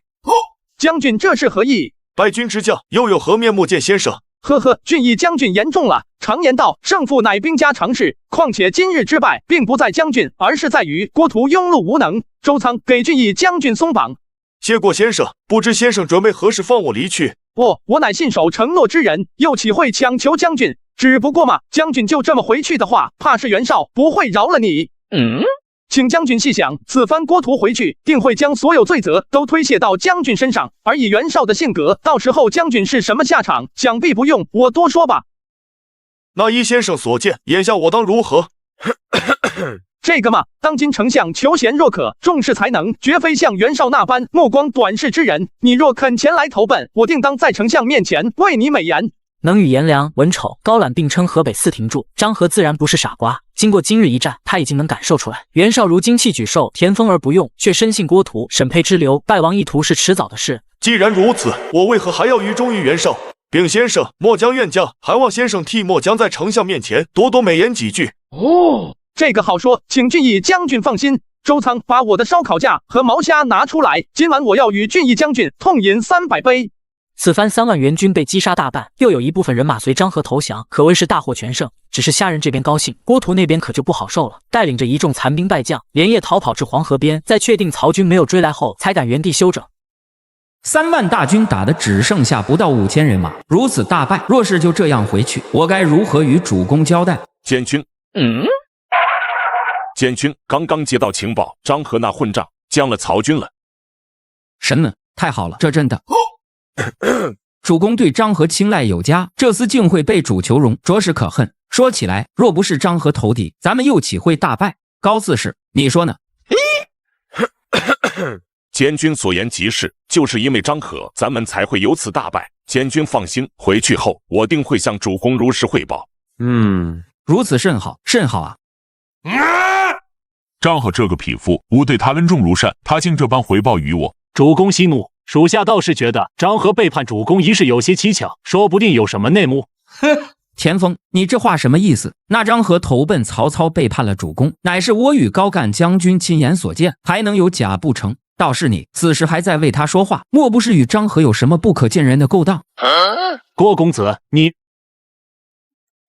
呵呵，公泽先生说的嘛，倒也不无可能。主公有所不知，田丰听到我军大败时，甚至曾在私下里拍手大笑。哼，什么？竟有此事？来人，把田丰给我拖下去砍了。主公不可，袁浩实乃忠义之士，又岂会为主公的失利而高兴呢？请主公明察。父亲，则主先生言之有理。如今我军大败，后方邺城岌岌可危，眼下不是计较这些的时候，咱们当要赶紧想出法子应对虾仁，还请父亲三思。哼，你们有何建议？主公，咱们已然没有必要继续跟曹操打了。当务之急是先派遣一支人马返回邺城，以免发生变故。其余的人马也要做好准备，及时返回北岸。我此番聚集近20万兵马，以鲸吞天下之势渡过黄河，想要击败曹操，统一北方。不曾想半路上杀出个虾仁，屡次坏我好事，让我多年的心血一朝尽毁。父亲，如循陈先生所言，眼下咱们已经没有必要继续跟曹操在南岸僵持，退回北岸，先解决掉虾仁，咱们将来还有卷土重来的机会。也罢，显岁，你即刻与文丑将军率领2万人马，星夜驰援邺城。孩儿领命。思聪当真是我曹孟德的福星啊！嗨哈，思聪先生以5000兵马大破袁绍3万大军，并且还将袁绍手下的大将张合给成功劝降，此等谋略，当时恐怕无人能出其右。奉孝此言非虚，思聪每一次出手都是非同凡响啊！这个虾仁不过是运气好罢了，若是由我领军，也并非不可能。丞相，今日武关中郎将立下大功不假，只是他强抢司马公的儿媳妇，未免有些过分了吧？你个刁毛是不是皮样？大家都知道我大弟的喜好，今日立下这么大的功劳，抢个女人怎么了？就是，你再多逼逼一句，某家现在就剁了你。匹夫，我只是据事而论，尔等怎能如此辱我？孟德，你就是如此治军的吗？此事我已有所耳闻。不过嘛，典韦说的不错，张春华只是跟司马家的二公子有婚约，二人尚未成婚，倒也没什么大碍。等我回到许都，会跟司马公打声招呼的，子言也无需介意此事。奉孝，你即刻替我起草书信，告诉虾仁，等他回来后，我定有重赏。属下遵命。报，禀主公，武关中郎将从河内郡发来战报。说曹操。曹操道：快将战报呈与我看。虾仁先生这个提议吗？都说说吧，你们如何看待虾仁的提议？禀主公，武关中郎将此计虽然冒险，但回报却是极为丰厚。奉孝先生说的不错，孩儿相信老师的能力，如此父亲一统北方指日可待。不错，袁绍定然也想不到虾仁先生会如此兵行险招，我看此计可行。好，既然大家都同意，那就按照虾仁在书信中所言，放任援军渡河。家有一计，可破袁绍大军。主公，袁绍定然不会想到我军会放弃攻打邺城，而直接埋伏在黄河北岸，所以在袁绍退军之时，还请主公按兵不动，放他们渡过黄河。届时我定能率军杀他一个措手不及。都说说吧，诸位如何看待虾仁的提议？本主公，虾仁先生素来喜欢兵行险招，出其不意。虽说此计谋有着一定的可行性，但毕竟他只有5000人马，而袁绍这边可是有着精兵10万，兵力如此悬殊，是不是有些冒险了些？非也。奉孝有何高见？但说无妨。禀主公，虾仁此计虽然冒险，但回报却是极为丰厚。文肉可曾想过，那袁绍虽说有10几万兵马，但说到底也只能一点点运送过河。若是让虾仁抓住机会，趁袁绍半渡而击之，嗨哈，虾仁一旦偷袭得手，那主公一统北方的大业便指日可待。好，那就依虾仁所言，放袁绍渡河。另一边，袁绍率大军立于黄河南岸渡口，看着滚滚黄河水，表情却是相当疑惑。高览，已确定曹军没有任何动静。回禀主公，千真万确，曹军一直按兵不动，根本没有出兵的意思。这可就说不通了。按理说，虾贼大胜的消息早就应该传到官渡了，于情于理，曹操都应该主动出击，来阻止我军北渡黄河，让虾贼可以安心的攻打邺城。罢了，不想那么多了。显思与文丑那边如何了？回禀主公，算算日子，大公子最快今日便能抵达邺城。那就好。只要袁谭与文丑能赶在虾贼之前回师邺城，就还可以稳住局势。传令下去，渡河。遵令。随着袁绍一声令下，大军立即登上船只，浩浩荡荡的开始向黄河北岸撤去。经过战船几趟折返，已经有3万兵马渡过了黄河，形成了防守之势。袁绍才跟随战船抵达北岸。虾仁狗贼，总有一日我要亲自将你抓获，以报今日之仇。主公，大事不好了！慌慌张张成何体统？快说，发生了何事？禀主公，溧阳方向有大批曹军，他们攻过来了。胡言乱语！曹操不是在南岸吗？他是如何攻过来的？主公，不是曹操，他们的帅气是虾贼。这是什么情况？虾仁竟然没去攻打邺城，难道他还以为凭他手上的那点兵马可以拿下我10万大军？好，不愧是虾贼，当真是胆大包天。既然如此，今日就是他的死期。父亲，我10万将士大半还在渡河之中，此番虾贼来势汹汹，咱们不妨暂避锋芒，乘船回到南岸驻守。区一个虾仁，3万对5000，我又岂会怕他？今日我便驻扎在此地，我看那虾贼是否有这个能力来杀了我。袁绍出身43公，又是雄踞四州之地的霸主，可偏偏就是这等人物，此番历尽20万大军南下，却在虾仁手上接连吃瘪，这样的结果是他无法接受的。没想到袁绍竟然没有逃，倒是我小看他了。那又如何？今日便是他的死期。兄弟们，今日可是千载难逢的好机会，只要抓住或击杀袁绍，北方便再无战事。一句话，干就完了。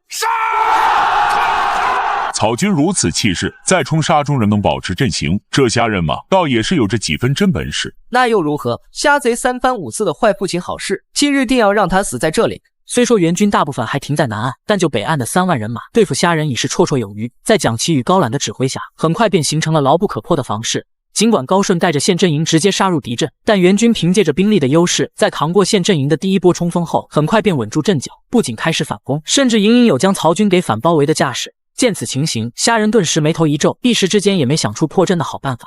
先生，我与高览交好，不如让我前去劝说他。如此也好。先生答应得如此痛快，难道不怕我背叛你吗？呵呵，疑人不用，用人不疑。你若真是两面三刀之人，那便是我虾某今日应该死在这里。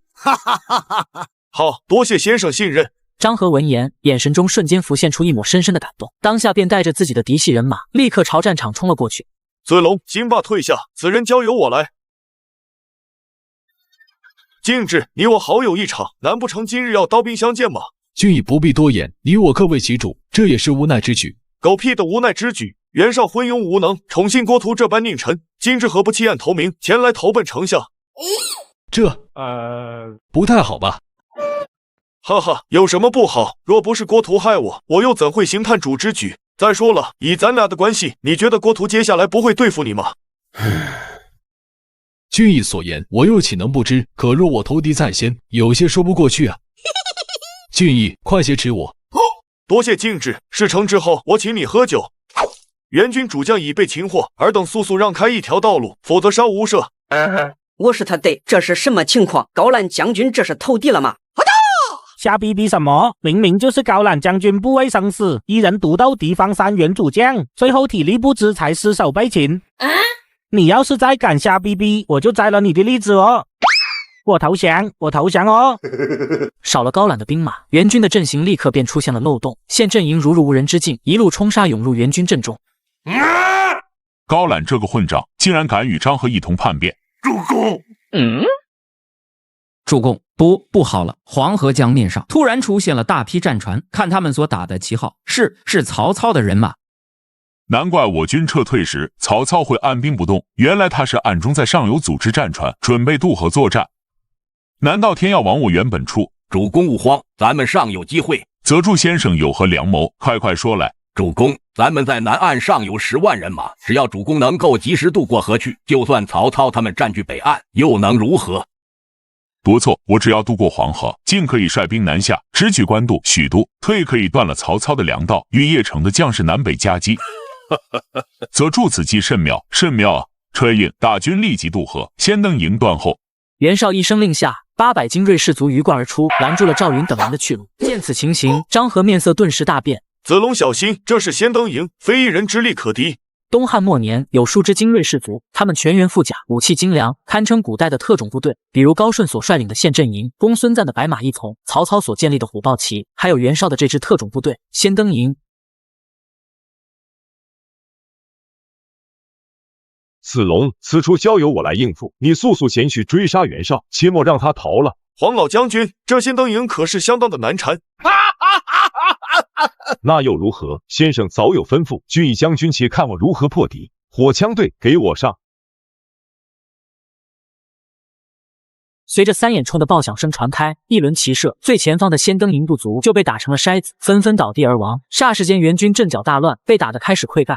而另一边，在先登营的掩护下，袁绍带着一众文臣武将已经抵达岸边。可就在他们准备登船渡河之时，异变突生：袁绍小儿哪里逃？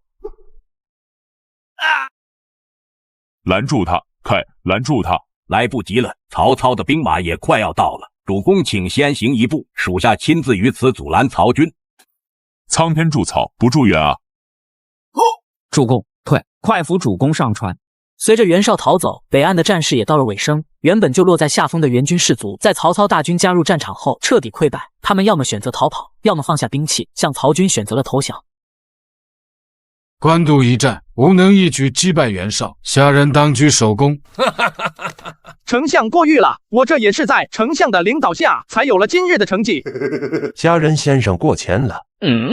先是驰援白马，斩杀袁绍手下大将颜良，接着又分兵河内郡，以5000兵马击败郭图3万大军。最后嘛，先生兵行险招，放弃进攻邺城，孤军直取袁绍。嗨哈，此战过后，袁绍大军的优势已经荡然无存。奉孝所言甚是。来，众人为五关中郎将，共饮此杯。子修，袁绍那边动静如何？回禀父亲，根据探子回报，袁绍并没有返回南岸，而是在下游上了岸。他在南岸的人马也是继续向东，随后乘船渡河。如此甚好。不过你还是要继续盯好，防止袁绍杀个回马枪。孩儿遵命。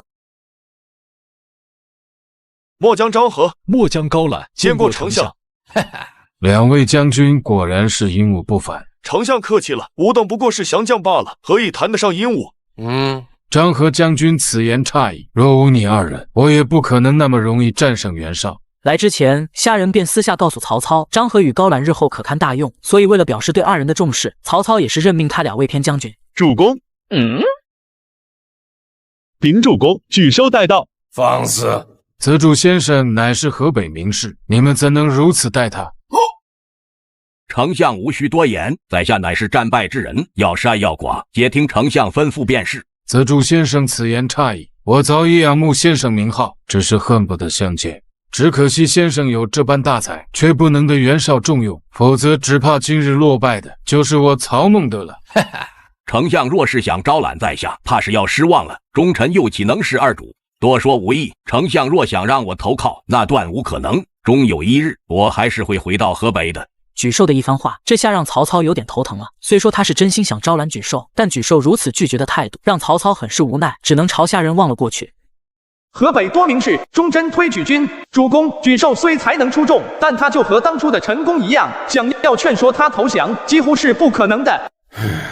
但若是放任沮授回去，只会平添不必要的麻烦，所以不论杀或放，还需要主公自己定夺。沮授可以说是袁绍手下才能最为出众，并且最为忠贞的人才。历史上他也是不肯投降，还谋划着回到河北重新投靠袁绍。虾仁敬佩有这等气节的沮授，但放回去显然也是不可能的。罢了，送泽助先生上路吧。与此同时，黄河北岸下游的援军大营中，一众文臣武将聚在袁绍的营帐外，皆是垂头丧气，表情凝重。大夫，吴父情况如何？吾已然尽力，但冀州牧伤势太重，情况属实不太乐观。不过冀州牧此刻已经苏醒过来，他让你们都进去。主公，曹操兵马的动静如何？回禀父亲，曹操已在黄河北岸登陆，不过他只是按兵不动，并没有什么动静。父亲，您一定要好起来，只要咱们回到邺城，重新集结大军，仍能与曹操决一死战。吹了，为父怕是没有这个机会了。此番袁绍集结近20万大军，却和曹操连正面决战的机会都没有，从头到尾都是被虾仁牵着鼻子走，最终凄惨落败。对于袁绍而言，这不仅是被赵云一枪震碎了筋骨，更重要的是在精神上给了他致命的打击，让他彻底失去了胆气。为父的时间已然不多，将你们都叫进来，是为了嘱咐后事。虽说此战我败于虾仁之手，但却并未伤到根基，势力仍然胜过曹操。待我走后，你们当以显思为主，尽心辅佐他，以此来抵御曹操。父亲，这贤父，为父向来喜爱你，只是你能力不及你兄长，若是再同是操戈，只会便宜了曹阿瞒。你且记住，我要与你兄长相争。孩儿遵命。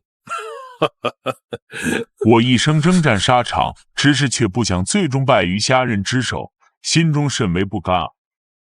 主公，父亲。主公。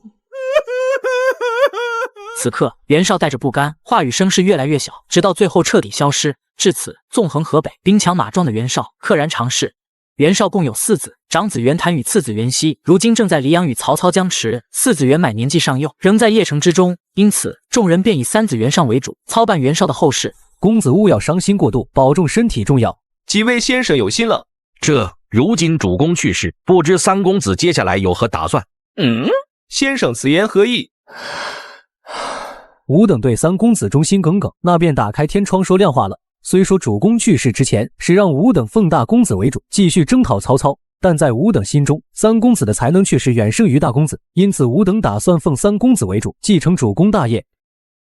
沈佩的一番话的确说到了袁尚的心坎里，谁又不想继承大业，成为四周之主呢？可一想到袁绍临终前的遗言，袁尚又显得有些犹豫。先生，父亲临终前的遗言你也知道，他让我不要与兄长袁谭相争，这该如何是好？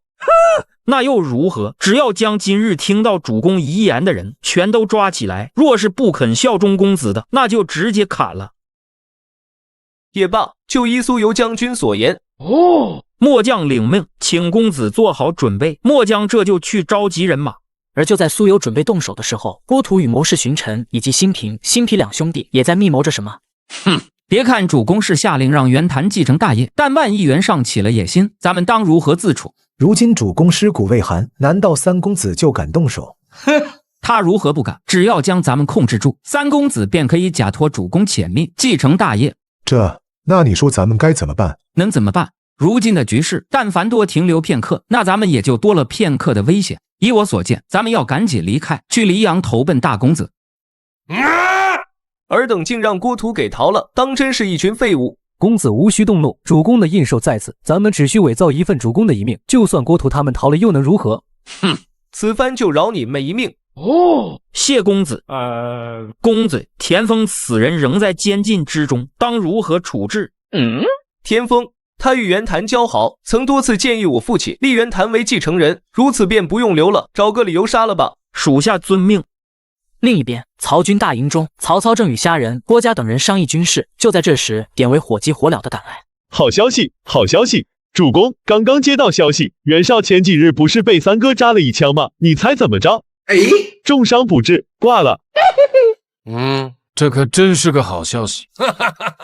恭喜主公，袁绍一直以来可是主公的大敌，如今他撒手西去，那也就意味着主公一统北方能够少了很多麻烦。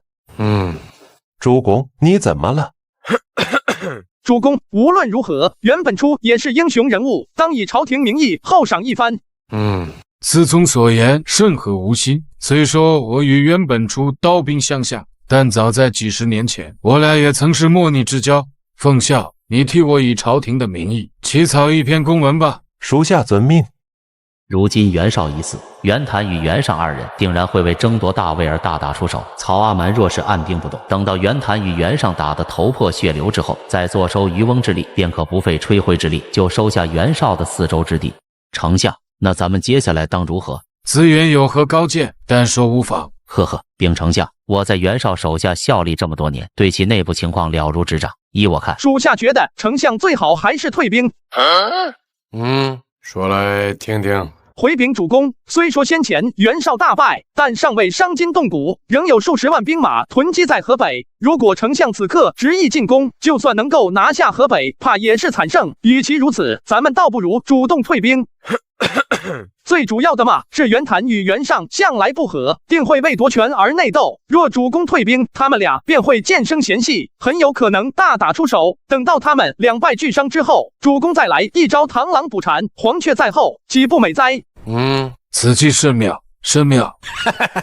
司聪先生所言甚是有理，况且咱们跟袁绍激战这么久，军队已是劳苦不堪，后方补给也是有些吃紧，先行退兵，隔岸观火才是上策。就按司聪所言，咱们先行退兵。对了，子远刚刚想说什么来着？他妈了个！随着袁绍身死，官渡之战也拉下帷幕。曹操率领大军再次返回到了黄河以南。经过数日的长途跋涉，大军终于行至许都城下。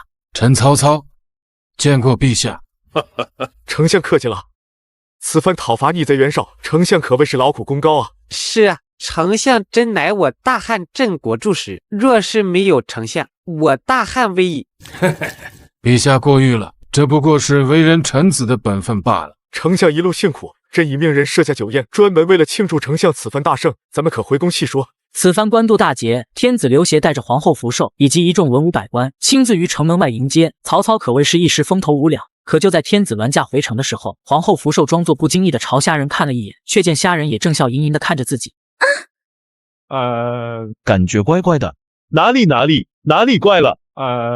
皇后殿下看先生的目光怎么有点怪怪的，就感觉像张夫人与郭秘书看先生的眼神。哦，你说这个啊？没想到周仓兄弟还有几分眼力劲。实话告诉你，就连皇后殿下也是我大弟的马子。典韦大哥，那可是母仪天下的皇后啊！俺周仓到现在也没讨个媳妇，先生能不能教教我？别问了，周仓兄弟，你学不会。没看见咱们兄弟几个现在都还是单着的吗？此次击败袁绍，曹老板封王差不多就是板上钉钉的事了。等到一统北方之后，紧跟着就是南下征讨刘表、刘备、孙权，要不了多久，曹老板就能平定天下。我嘛，到时也就可以抱着我诸多的娇妻美妾，尽享荣华富贵了。周仓，你跟着我也有一段时间了，正好我有一桩富贵送给你，不知你意下如何？末将当然愿意。哦，那你且附耳过来。这可行吗？废话，绝对可行，我还能坑你不成？那好，此事包在我身上。是夜，天子刘协宴请文武百官，以庆祝此番官渡大捷。虽说此战名义上是曹操打胜的，但众人却都是心如明镜，知道最大的功臣非虾仁莫属，这让虾仁有些不胜烦恼。武关中郎将年轻有为，此番又立下大功，未来不可限量。在下家有一女，年方14，还待字闺中，不知武关中郎将。周仓，别忘了你的富贵。收到。这位将军是？回禀陛下，这位便是武关中郎将的护卫统领周仓将军。呵呵，原来是这样。不知周仓将军你有何事？启禀陛下，此番丞相击败袁绍叛军，劳苦功高，多亏玩了左下角新游戏，开局5种职业任选，丞相选悟空，养龙宠，做鲲鹏，断神器，新玩法新活动，开服福利，冲等级免费送苹果14 Pro Max 和华为 Mate 50 Pro。真有这么厉害？对，而且现在下载注册还有8000红包保底，以及粉丝的专属999足金金条福利。一定很辛苦吧？游戏不敢补课，挂机升级一步到位，左下角下载注册，好礼先到先得，大家快去下载试试吧。禀陛下，末将认为当重重奖赏丞相。此言一出，原本喧闹的大堂中瞬间安静下来。毕竟曹操如今已是丞相，可以说是位极人臣，没什么能够赏赐的了。周仓将军认为朕该如何赏赐丞相？末将以为当册封丞相为魏王，加9锡。当初高祖曾与群臣杀白马，定下白马之王，立下非刘氏不王的誓约，这也是天下人共同的约定。而如今这个周仓竟然要朕封曹操为魏王，这摆明着是想篡汉自立啊！周仓将军所言甚是有理，既然如此，那就册封丞相为魏王，并加9锡。陛下万万不可！以周仓的脑袋说不出这样的话，这定然是虾仁的意思。臭小子，这么大的事也不事先与我打声招呼。哈哈，丞相不必推脱，若没有你，只怕朕跟一众朝臣还流落田野呢。周仓将军的这个提议，朕觉得甚为不错。陛下，臣只不过是做了些本分之事，怎能获得如此封赏？还望陛下收回成命。任凭刘协再三劝说，曹操仍是摇头拒绝。两人互飙演技，群臣见状都是一脸懵逼，只有虾仁从始至终都是面含笑意。丞相拒绝了陛下的赏赐，只怕先生所说的富贵要没了。呵呵，此言差矣，你的富贵绝对飞不了。先生这话是什么意思？憨批，你想啊，主公难道不想当魏王吗？但这个事嘛，就跟禅让差不多，讲究个循序渐进，所以这第一次赐封，主公必须要拒绝。先生的意思是，等到下一次主公再立大功，陛下赏赐的时候，主公就会答应了。呵呵，不错，所以曹老板的第一次给了你，这很重要。大帝，丞相让我请你去丞相府一趟。哦，周将军也在，丞相说了，让你也一并过去。呵呵，瞧见没？我说的嘛，你的富贵飞不了。好你个虾仁，这么大的事也不提前告知于我，你可知罪？岳父真是错怪小婿了，这都是周仓将军的主意啊。听说黄河之战，周仓将军在乱军之中拼死护卫思聪，如此勇武，着实令人称赞。我打算册封你为列侯，你看如何？先生，袭击袁绍的时候，你从头到尾都苟在后面，我压根就没跟人动过手啊！你个憨批，主公之所以这么说，就是为了找个借口赏赐你。末将周仓谢丞相赏赐。既然如此，那就封你为马亭侯吧。思聪觉得如何？马亭侯，我觉得马亭侯不太好听，不如就封周仓将军为大马侯得了。老师，子修不曾听闻还有叫大马乡的这个地方吗？应该有吧。好，那就按思聪的意思办吧。不过嘛，今夜叫你们过来，不仅仅是因为册封魏王一事，就在咱们对付袁绍的时候，陛下可是没有闲着。子修，你来说说。是，父亲。据校士府的探子回报，陛下一直忙着接见孔融、杨彪等几位大臣，更是3番5次想要收买宫中禁卫。岳父可曾查出陛下在谋划什么？哎呀，咱们的陛下这次可是学得聪明，办起事来嘛，可谓是滴水不漏啊。算起来，你也有些时日没见皇后了，不如今晚你就去见见她。我特么合着你是想让我出卖色相，去勾引皇后，从她那里打探消息？我是那样的人吗？这个该死的曹孟德，他竟然想要封王！今日他要是封王，明日是不是就要夺走朕的皇位？陛下如此歇斯底里，难道就不怕外面的卫兵听到，传话给丞相？哼，他听到又如何？难道还敢杀了朕不成？皇后，朕打算杀了曹操。可是陛下，如今朝堂上下都是丞相的人，你要怎么动手？谁说都是他的人？太中大夫孔融、太常杨彪，还有你父亲，他们可都是忠义之士。不过能不能跟曹贼抗衡，还要看皇后你的。看我的！哼，陛下又想让妾身去勾搭虾人不成？呵呵，话不能这么说，只是皇后暂时委身于贼罢了。那虾人深得曹贼信任，手中又有兵马，只要皇后能说动于他，朕想要除去曹贼，便是易如反掌。皇后，你难道就忍心眼睁睁看着朕被曹贼欺凌，大汉江山落入曹贼之手吗？妾身一切听陛下的。多谢皇后，皇后请放心，事成之后，朕定然会亲手擒杀虾贼。禀报皇后，武关中郎将求见。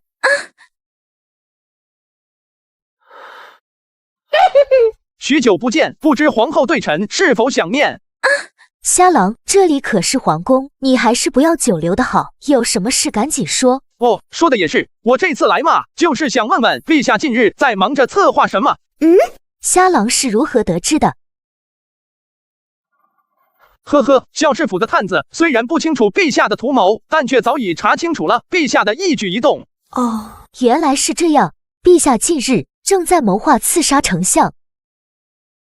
你说什么？陛下正在谋划刺杀曹丞相？不错，本宫知道，如今朝堂之上都是丞相的人，大汉的兵马也听命于丞相。仅凭陛下与我父亲那些人，断无可能是丞相的对手，还望虾郎救我服氏一族。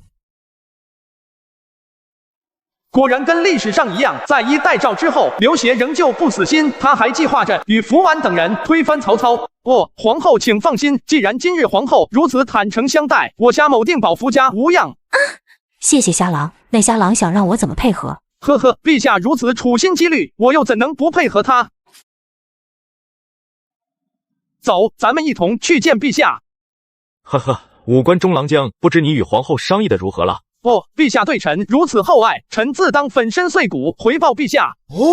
那就好，有了武关中郎将相助，除去曹贼指日可待。话虽如此，但臣还是想问问陛下，究竟可以调动多少人马？如今福寿已被虾贼占据，密谋刺杀一事，估计他也知道的差不多了，朕也没什么好隐瞒的。实不相瞒，太中大夫孔融、太常杨彪、一郎赵燕、国丈福完都是朕的人。呵呵，陛下说的这些人都是空有名头，并没有什么实权。臣敢问陛下能够调动的兵马？国丈福完暗中蓄养了100死士，除此之外，宦官穆顺也按照朕的意思，在宫中联络了50名宦官，愿誓死为朕效力。合着总共加起来不到200人，就想对付曹老板？刘协啊，刘协，你是不是有点天真了呀？虽然人数少了点，但想来应该足够。朕就知道武关中郎将向来聪慧过人。呵呵，不知对于除去曹贼，爱卿可有良计？这个嘛，其实想要杀了曹贼倒是不难，难的是曹贼死了之后，陛下该如何掌控局势？爱卿说的不错，朝中的大权都被曹贼的人所把持。曹操死后，他的党羽一定会扶持曹昂上位，到了那时，曹昂定会为父报仇，展开疯狂报复。爱卿何故如此？陛下说的不错，所以依我看嘛，一定要找个能够将曹贼党羽一网打尽的好机会。不如这样，过几日陛下以封赏曹贼为魏王当借口，请他到宫中，以曹贼的性格，绝对会带着曹昂与众人一同前来。到时候陛下再动手，就可以将他们一锅端了。可是曹贼手下猛将如云，咱们能得手吗？呵呵，陛下勿忧，典韦、许褚都是臣的结拜兄弟，对臣死心塌地，只要他们反水，此计可万无一失。曹贼死后嘛，陛下可先召集群臣，将宫门紧闭，以免走漏消息。臣在军中也是有些威望，张辽、张绣、高顺、黄忠几位将军也都与臣关系交好。等到一切尘埃落定，就是陛下重掌大权，中兴汉室之时。虾仁的筹划环环相扣，可谓是万无一失。听着虾仁描述的画面，刘协不自觉地咧嘴笑了起来，仿佛已经看到了自己号令群臣的景象。好，请五关中郎将放心，等到事成之后，朕一定让你裂土封王。裂土封王什么的，臣并不是很在乎。呵呵，这个好说，朕一切都满足你，日后你可以自由出入皇宫。虾贼安敢如此辱我？事成之后，就是你们这对狗男女的死期！见虾仁敢如此明目张胆，刘协霎时间怒发冲冠。不过两人心中都是互有计较，可以说是老阴逼对上老阴逼。经过一番细细商议，他们决定于2日后的休沐时动手。苟活先生，你怎么不吃啊？一个憨憨，整日里就知道吃。我大弟说了，有便宜就要占，像你这样的人，吃屎都干不上热乎的。主公，不知今日所为何事？为何将众人都聚集于此？奉孝不必疑虑，大家先吃。禀报丞相，陛下召见，说是请丞相即刻入宫商议册封魏王一事。终于来了。思聪，如此重要之事，吾等定当一同前往才是。丞相所言极是。好，那咱们便出发吧。宝贝，别吃了。臣曹操叩见吾皇。还请陛下保持镇定，莫要让曹贼看出了端倪。国丈说的是。呵呵，丞相免礼。今日请丞相前来，还是为了前几日所言的封赏。丞相劳苦功高，唯有封王才能彰显朝廷恩典。朕这几日再三思索，决定还是封赏丞相为魏王。谁有？将诏书拿出来，让丞相过目。奴婢遵命，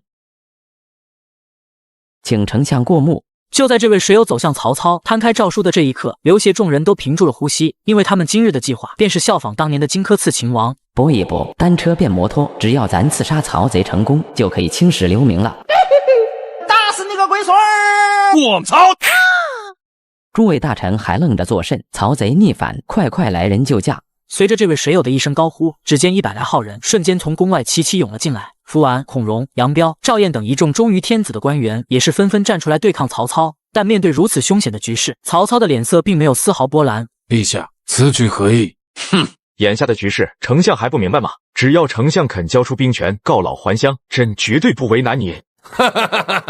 往年陛下被李傕、郭汜等人欺凌，臣主动救驾，才避免陛下饿死于荒野之中。若没有臣，只怕袁绍早已打到许都城下。臣对陛下对大汉忠心耿耿，陛下就是这么对待臣的吗？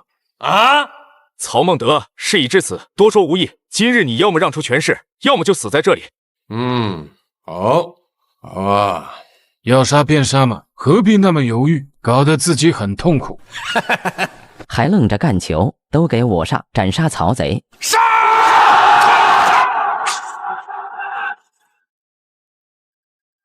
这什么情况？曹操竟然早有埋伏，他是如何识破朕的谋划的？无数箭矢飞来，一众死士片刻之间就被屠戮一空，整个大殿内满是刺鼻的血腥味。见此，刘协一股寒意直穿天灵盖。陛下，还有什么想说的吗？这吴关中郎将，你愣着做甚？还不快铲除曹贼！到了这个节骨眼上，陛下你还不明白吗？臣效忠的可是丞相啊！什么？你竟然敢与朕玩无间道，背叛于朕？呵呵，陛下这话就不对了，我可从来没有效忠过你，又何来背叛一说？你，丞相，朕都是受人蒙蔽，你可要明察。陛下请放心，臣会查个水落石出的。典韦，末将在，将在场参与谋反之人全部捉拿下狱。Yes sir。慢着，把那个小公公单独关押。多谢丞相赏赐。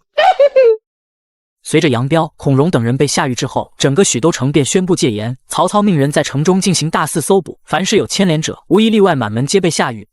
禀陛下，杨彪、孔融等人为首的党羽试图谋害大汉忠臣曹丞相，幸得五关中郎将为人机敏，识破乱党的计谋，最终保全天子与丞相的安危。现杨彪、孔融等人已被捉拿下狱，不日即灭全族，以此警告世人。对于曹昂的汇报，刘协仿佛什么都没听到。他非常清楚，事情败露，等待他们的只有死路一条。可出乎意料的是，曹操并没有对他动手。丞相有几句话托我转告陛下，丞相并不想为难陛下，但是还望陛下日后安分点，他不希望还有下次。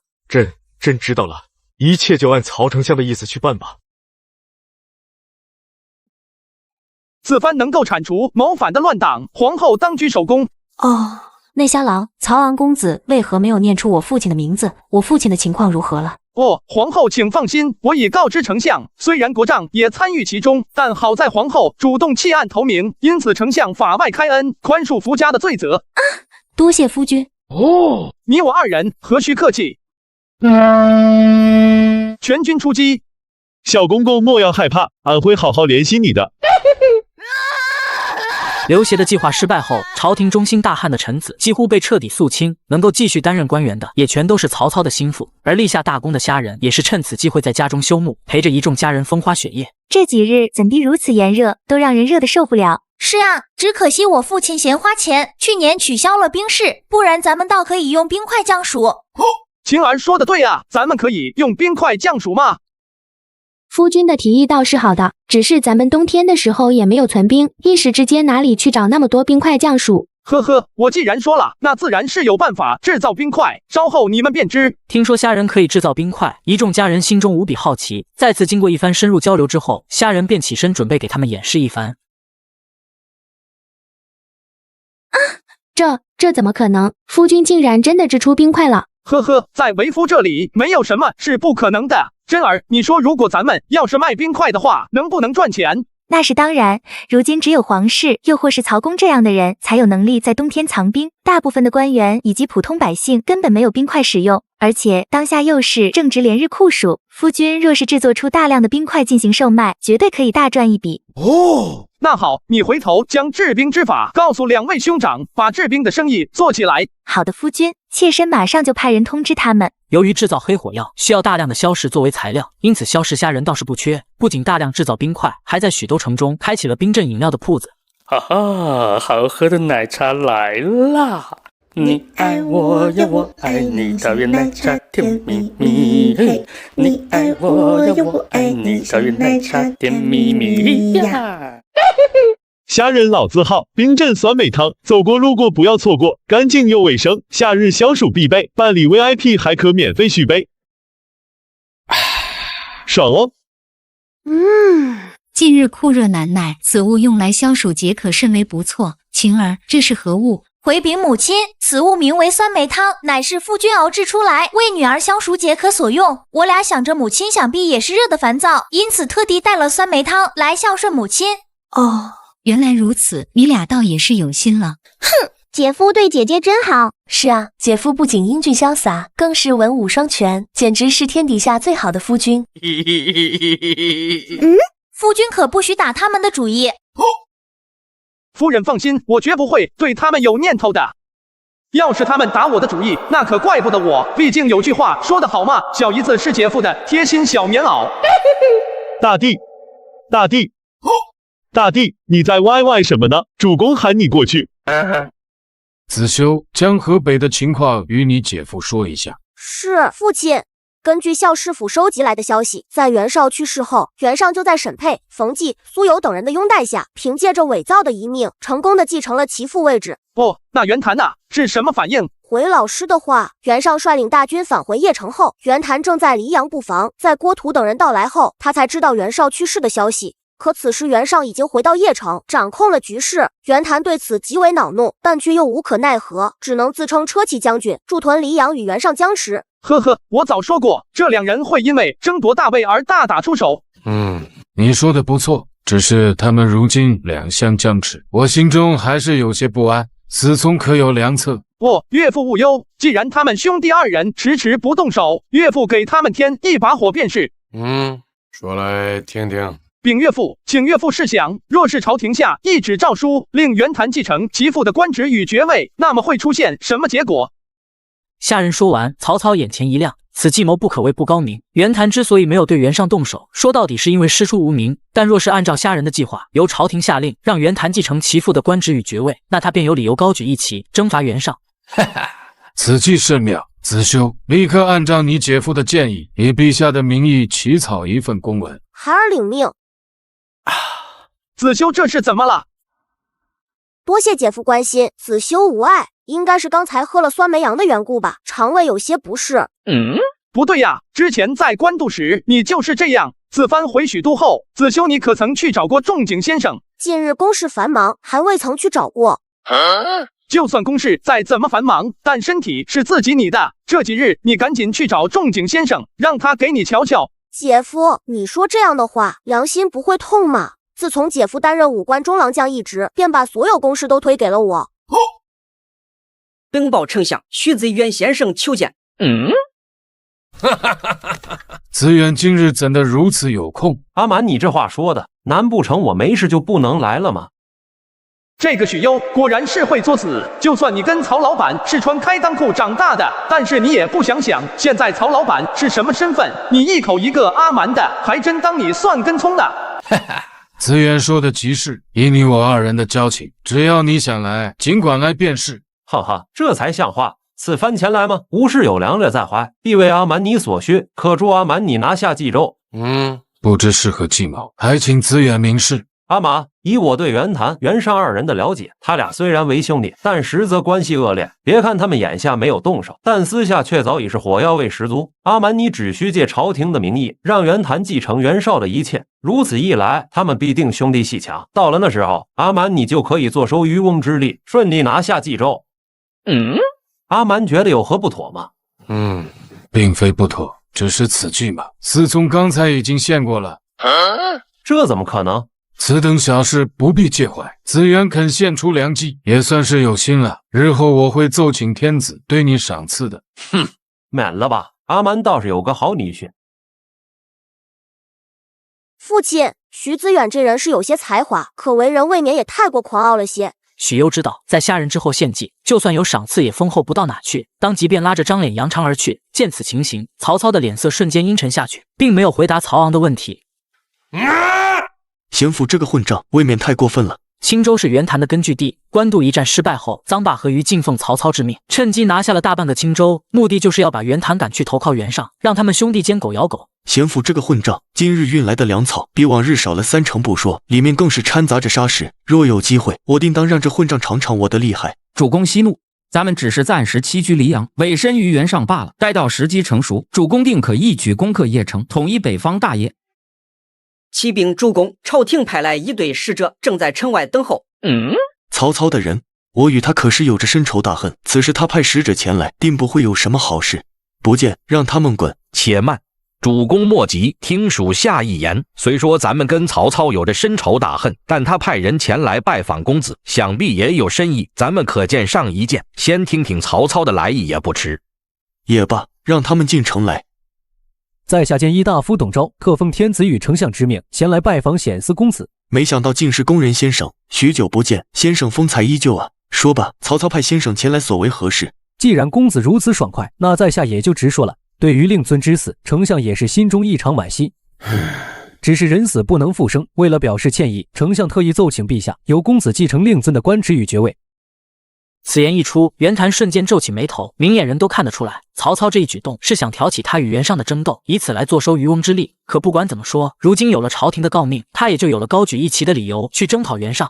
诸位如何看待此事？主公，这还用说吗？曹操摆明是让咱们去跟三公子争斗。是啊，若是主公接受了朝廷的册封，只怕咱们就跟三公子彻底翻脸了。此言差矣。几位先生，你们莫要忘了，先主的位置本来就该由主公来继承，只是沈佩等人伪造先主一命罢了。再者说了，不论曹操到底安的什么心，但这可是大好的机会，能够让主公名正言顺的驳回属于他的一切。宫泽先生说的不无道理，只是你们莫要忘了，如今我军的粮草依旧仰仗于邺城，此事一旦被三公子知晓，只怕他当即就要断了咱们的补给。荀臣先生言之有理，若是没了粮草补给，就算拥有大义之名，吾等也是无法与袁尚相争啊。主公，咱们大可以向曹操借粮。他既然想让主公跟三公子相争，又怎会吝啬区粮草呢？公子先生所言也不无道理，只是我与贤父相争，只怕会便宜了曹操啊。主公此言差矣。有道是攘外必先安内，咱们解决三公子后，二公子滨州刺史定然会争先一负。到了那时，凭借咱们的实力，难道还不是曹操的对手吗？就依公子先生所言，今日许攸就把头放在这，有本事你就把他拿去。来砍啊！你若不敢砍我的头，倒不如认我做父，正好你也姓许。怎么了，主公？袁谭这个匹夫，张口就是1000担粮草，当真是气煞我也。禀丞相，属下以为，若是袁谭能和袁尚狗咬狗，丞相给他提供粮草，倒也不是不可以。奉孝所言，我岂能不知？我所担心的吗？若是袁谭拿了粮草，不去征讨袁绍，那又当如何？思聪，你怎么看？我同意奉孝先生的看法，不过保险起见，我觉得可以先只给袁谭提供3个月的粮草。若是袁谭出尔反尔，咱们也可有及时止损。好，就按你说的办。子修，立刻吩咐下去，命董昭即刻备齐粮草，给袁谭送去。孩儿领命。半月之后，董昭带着粮草如期抵达黎阳。袁谭见状，当即便率领3万大军直奔邺城。凭借着文丑、蒋齐的奋力厮杀，双方一时间陷入僵局。可就在此时，与袁氏联姻的吴桓人突然加入战场，凭借着吴桓铁骑的强悍，一时间袁谭、文丑等人根本无法抵挡，被杀得溃不成军。一纸诏书就能让袁绍的2个儿子自相残杀，思聪果然是神机妙算。丞相过誉了，只是属下也没想到这仗打的动静这么大，连北边的乌桓人也出动了。乌桓人常年盘踞于大汉以北，后见袁绍势大，于是便投靠了袁绍。在袁绍死后嘛，乌桓人的首领蹋顿单于便选择了效忠袁绍。原来是这样。可是丞相，眼下当务之急，咱们可不能让袁谭败了。思聪先生说的不错，若是袁谭彻底战败，那袁尚就能一统冀州，将来丞相想要拿下北方，多少有些麻烦。奉孝所言不无道理。那依奉孝看，咱们眼下该当如何？禀丞相，据孝士府的探子汇报，袁谭战败之后一路溃败，撤回到了平原郡。依我看，咱们得帮一帮袁谭，给袁尚施加一点压力。好，就依奉孝所言，子修即刻下令，命徐晃、李典、乐进3人率领大军强渡黄河。孩儿领命。在曹操与郭嘉商议北方战局之时，虾人从始至终都有些心不在焉，只是拿着孝士府的信函反复观看。虾先生，情况如何了？什么情况？你刚才不是去跟丞相商议军事去了吗？怎么样？有没有说要出兵打仗？我特么，这个甘宁果然是战争狂人，一天不打仗就浑身难受。丞相的确是要出兵北上，可是嘛，这次没咱们的事，是徐晃、李典、乐进3位将军负责领兵北上。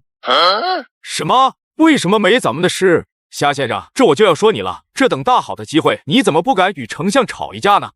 你急什么？我告诉你，就袁谭、袁尚这些废物，我压根就不放在眼里。真要打仗的话，咱们就要打那些难啃的。听大哥这话的意思，似乎咱们有别的硬仗要打。先生快说说，此番咱们去打谁？神威天将军马超够不够硬？够硬。此刻马超远在关中，但却早已名扬天下。他武艺高强，长相俊美，打得江湖称其为神威天将军，更是有西凉锦马超的美名。能跟这样的猛将交手，当真是求之不得啊！来，今日我请客，咱们一块出去吃酒。好家伙，刚才还呲着牙要咬人，这会又摇上尾巴了，真是属狗脸的，说翻就翻。子龙，去叫典韦和仲康。大哥，这么做真的好吗？他妈的个！典韦、仲康，你们怎么来了？今日我有2弟兄木，正好来看看大哥。兴霸兄弟怎么了？莫非是不欢迎我们？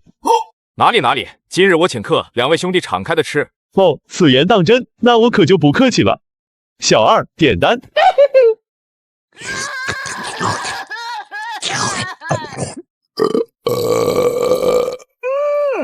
大哥，你刚才说咱们要去和马超干仗，到底是个什么情况？今日我去见丞相时，从郭嘉那得知，袁尚为了自保，不仅联络了匈奴人，更是派使者去了关中。按照孝士府探明的情况，马腾、马超父子已经答应袁尚，将来若是丞相北上进攻冀州，他们便会兵出关中予以支援。兴霸，你说你是愿意跟袁谭、袁尚交战呢，还是愿意跟马超交手？那自然是马超了。袁谭、袁尚不过是2个废物，赢了他们也没什么得意的。那不就对了。来，咱们喝酒。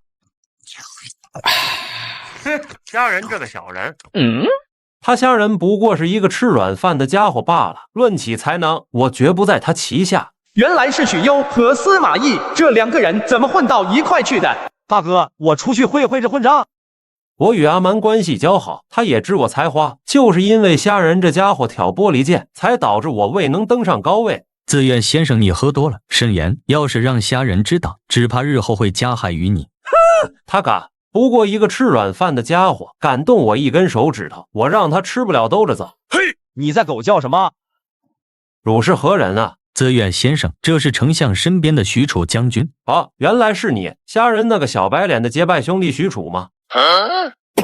你给我听好了，你要再敢胡言乱语，羞辱我大哥，信不信我一刀砍了你的脑袋？许褚手上不知沾染了多少人命，这一番威胁下来，散发出来的凛然杀意，瞬间让许攸清醒了大半。但在这么多人面前，许攸又怎会服软？匹夫，我与你家丞相自幼便交好，你不过一介护卫将军，安敢如此嚣张？今日许攸就把头放在这，有本事你就把他拿去，来砍啊！你若不敢砍我的头，倒不如认我做父，正好你也姓许。狗东西，你也配姓许？我操！许攸此人素有才气，又与曹操交好，更是朝廷命官。今日许褚大众把他杀了，虾仁定然脱不了干系。哼！哇哇哇哇哇！不得了，不得了，不得了！这不是仲达公子吗？你怎么也在这里？莫非跟许攸是一伙的？哈哈，还请武关中郎将明鉴，吾等只是跟许攸同桌饮酒罢了，其他再无任何瓜葛。哦，如此甚好。司马仲达，你且过来，我有几句话跟你说。你小子眼光不错，那个姑娘很软。哈哈，武关中郎将喜欢就好。是谁杀的人？回禀许都令，是末将。你是许褚将军？不，许都令，是我指使许将军动的手。你要抓的话，把我一并抓走吧。虾仁先生，卧槽，死的是颇有名气的许攸，杀人的是许褚将军，指使者又是丞相的女婿虾仁。我特么上辈子造了什么孽呀？既然如此，还请虾仁先生和许褚将军与我走一趟吧。呵呵，这个好说。仲康，咱们走。见虾仁如此配合，满宠顿时松了口气。县衙的公堂之上，许攸的家人知道消息后，也是纷纷赶了过来。我父被无故杀害，还望许都令严惩凶手啊！再等等，证据确凿，许都令还在等什么？难道许都令要包庇他们2人？到底怎么回事？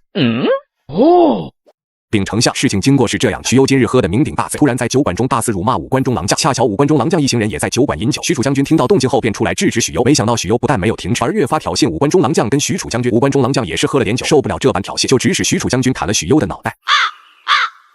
丞相，需要属下再复述一遍吗？不必了，这些不重要。虾仁，你可知罪？禀丞相，是许攸羞辱属下在先，属下一时不忿，才会指使仲康砍了他。许攸屡次进献良谋，并且还是我的至交好友。无论如何，你也不该杀他。伯年，按照我大汉律，当如何处置虾仁？回禀丞相，一律当斩。好，来人，把虾仁给我拖下去砍了。丞相且慢。丞相，一人做事一人当，人是我四哥杀的，与我大弟无关，让我四哥赔他一颗人头便是。典韦说的不错，来人，把许褚给我拖下去砍了。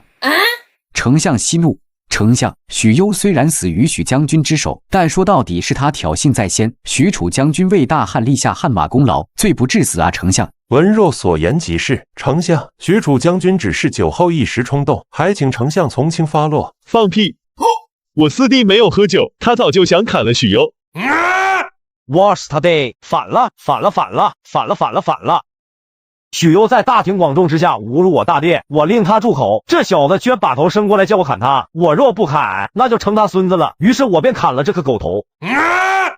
反了！你就反了！把许褚给我推出去，斩首示众。且慢！丞相，你当真要斩我四哥？典韦，许攸是我多年的好友，并且又是许褚违反汉律在先，你岂敢放肆？丞相，恕我不恭，你这么做也太不厚道了。你可知道他是谁吗？他可是我四弟许褚，我四兄弟烧烤结义，又立誓生死与共。谁若杀他，我便先杀了谁。放肆！二弟，我等既效力于丞相，自然要听从丞相号令，你怎可对丞相不敬？沙场无父子，法令大如天。四弟既然违反了汉律，我们谁也不能阻止主公执法。但是我们兄弟四人烧烤4结义，早已视同生死。四弟如此，我断不能独生。身为大哥，我应该先走一步。老师，姐夫万万不可呀！如丞相杀仲康，我必死无疑。你要劝就劝丞相吧，我四兄弟的生死全凭丞相一言而决。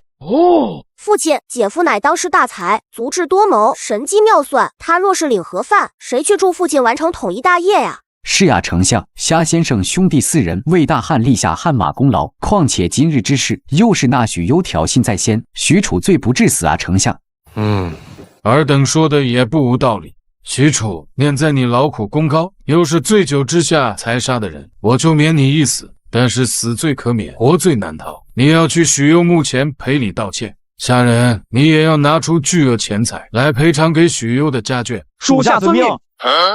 丞相，虾人许褚杀了无父，岂能就这样放过他？丞相此举未免有些包庇他们的嫌疑吧？你这话是什么意思？难道是在质疑我不成？小人不敢。不敢最好。此事我已有决断，你们都下去吧。刚才看丞相那般动作，我真以为丞相要杀了咱们呢，我都快吓尿了。是啊，大帝，你刚才为何如此镇定？万一丞相真砍了咱们怎么办？镇定个鸡毛啊！我特么尿都差点吓出来了。不过嘛，谁让咱们是兄弟呢？不愧是咱们的大弟，这辈子我许褚跟了你，值了。哎，不行，回到家我得吃个肉夹馍压压惊。思聪先生，请留步。思聪先生，主公让我请你们过去。思聪，你可是为我解决了一桩麻烦，我可是要好好感谢你一番。许攸自头靠过来，寸功未立不说，还经常大呼小叫曹操为阿蛮，动不动就以曹操至交好友的身份自居，这让曹操早就心中不爽。我早就想杀了他，只是碍于世人的看法罢了。今日许褚动手杀了许攸，可谓是除去了我的一块心病。岳父客气了，是许攸自己找死，我这也不过是顺手为之罢了。还有许家的人也是不知好歹，子修回头找个由头，把他们也一并解决了。斩草要除根。孩儿领命。说起来，今日我也正好有事找思聪你商议。刚刚接到消息，并州刺史高干为了呼应袁绍，已经联络南匈奴与关中的韩遂、马腾，他们这几日便在整顿兵马，想必要不了多久就会出兵。岳父的意思是想让小婿去河内郡抵挡他们。思聪果然聪慧，我却有此意。匈奴与韩遂、马腾等人的联军，若想进攻许昌，就必须先拿下河内郡，此地断不可有失。思来想去吗？还是虾人你最为合适？呵呵，岳父放心，小婿愿往。如此甚好。那你明日就动身，今晚嘛，就不要吃肉夹馍了。虾人也没想到曹操让他第2日就动身赶往河内郡，所以在商议了一番细节之后，便早早起身回府。简简，你看我说的没错吧？以夫君的才华，父亲绝不会为难他的。呵呵，丞相没有太为难我，反而还赞赏我了一番。不过嘛，丞相倒是另外对我有吩咐。他让我近几日便动身前往河内郡。什么？夫君，你这才在家待了多久？丞相怎么又让你出门？哼，亏咱们上次还特地去给他送酸梅汤。不行，我也要来。当晚，虾人收拾好行装后，便开始吃起了肉夹馍。在无数粉拳玉臂之中，虾人硬是以一己之力将敌军杀得一路丢盔弃甲。此番为了抵挡匈奴与西凉军，虾人向曹操要了甘宁、高顺、黄忠、赵云、张辽5员战将。除此之外，曹操另外给虾人拨了5万大军，其中4万部族、1万骑兵。除了高顺的陷阵营外，还有曹操的3000虎豹骑。见过吴冠总郎将。呵呵，都是自己人，不必多礼。杨丑将军，不知道最近敌军动向如何？回禀吴冠总郎将，下官早已派出各路探子，根据昨日传回的消息，高干、匈奴等人组成的联军大约有近10万人，他们在河东郡势如破竹，最多3日，他们就能打到机关。没想到敌军的攻势如此之猛。不过也是，毕竟是3路联军，又有马超这等猛将，若是就此止步不前，我还会怀疑他们有什么阴谋呢。呵呵，这还有什么好说的？机关位于河东郡与河内郡的交界处，地势险要，扼守2郡之间的要道。咱们只要死守机关，就不用担心马超能打进来。兴霸此言不妥。先生，敌军来势汹汹，就算机关再怎么险要，也绝对无法阻拦他们的攻势。与其这样，倒不如拉长战线，放他们进来，再徐徐图之。文远，依你所言，难道不担心引狼入室吗？呵呵，非也。黄老将军多虑了，与其说引狼入室，倒不如说关门打狗。文远此计不错，已有帅才之风。谢先生赞赏。在场的一众武将中，不论是甘宁、赵云还是黄忠、高顺，他们虽有谋略，但还是只能算作将才，唯有张辽一人大局观出众，拥有军事指挥的才能。杨丑将军，你即刻将淮县治机关的所有百姓疏散，严格的执行坚壁清野政策。末将领命。马儿，我倒要看看你有多么厉害。禀报盟主，机关城门大开，关内空无一人，里面的守军也是早早的就撤走了。这可是好消息，寿成兄为何会皱起眉头？哼，如此险要之地，虾人竟会弃守，你们难道没觉得这里面有古怪吗？父亲多虑了，我等横扫河东郡，虾人怕是心中胆怯，提前开溜了呢。此人便是打得枪低扶手的神威天将军，西凉第一猛将马超，而他身边的这位身披软甲、手持长枪的女子，便是他的亲妹妹马云露。父亲，我觉得兄长说的没错，那虾人定是被吓跑了。他要是不跑，我绝对要活捉他，让他知道我的厉害。哼！孟起、云露，你兄妹二人切勿大意。那虾人既能成为曹操的首席谋士，又岂是等闲之辈？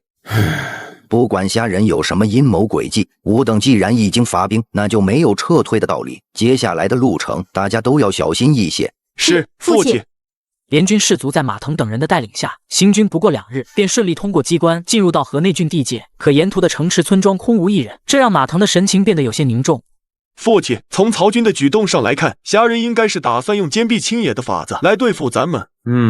孟起说的不错，吾等此番共动用了10万大军，每日所需粮草无数，在这河内郡之内，想要运粮食过来，可谓是极其困难。盟主所言极是，虾人疏散沿途百姓，并带走一切军资，恐怕就是为了防止咱们以战养战。只是属下有一事不解，河内郡虽然算不得什么大郡，可也有20万户有余。就算虾人有能力在短时间内将所有百姓都转移，可这些百姓都转移去哪了呢？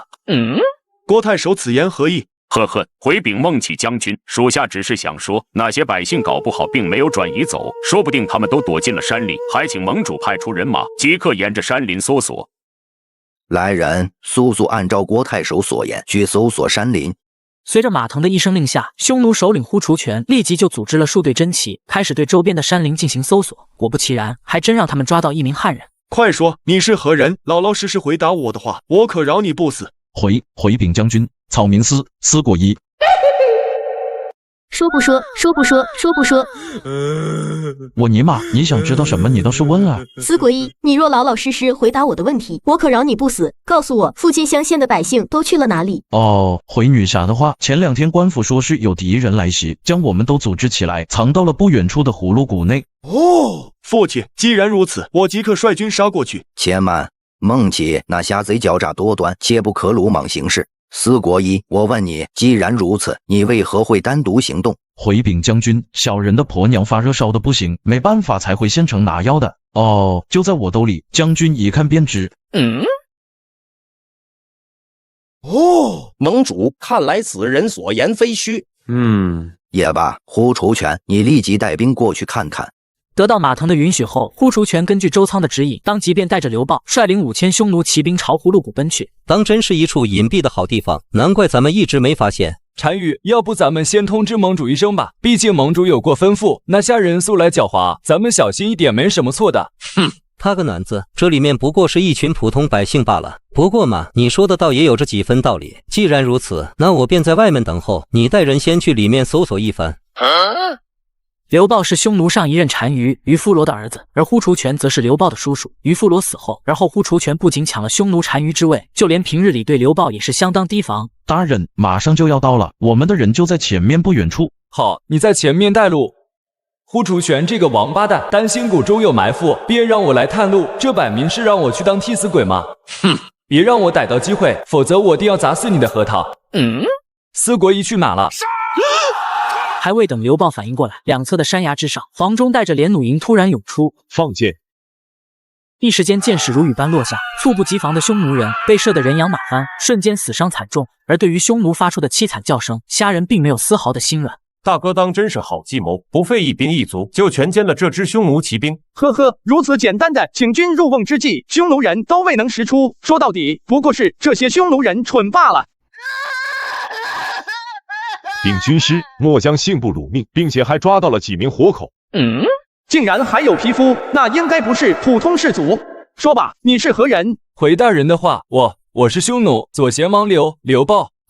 你是匈奴左贤王刘豹？这家伙在历史上可是小有名气，建立东晋16国汉赵政权的便是他的儿子刘渊。最主要的嘛，蔡邕的女儿蔡琰被掳到匈奴之后，据说就是被他收入房中。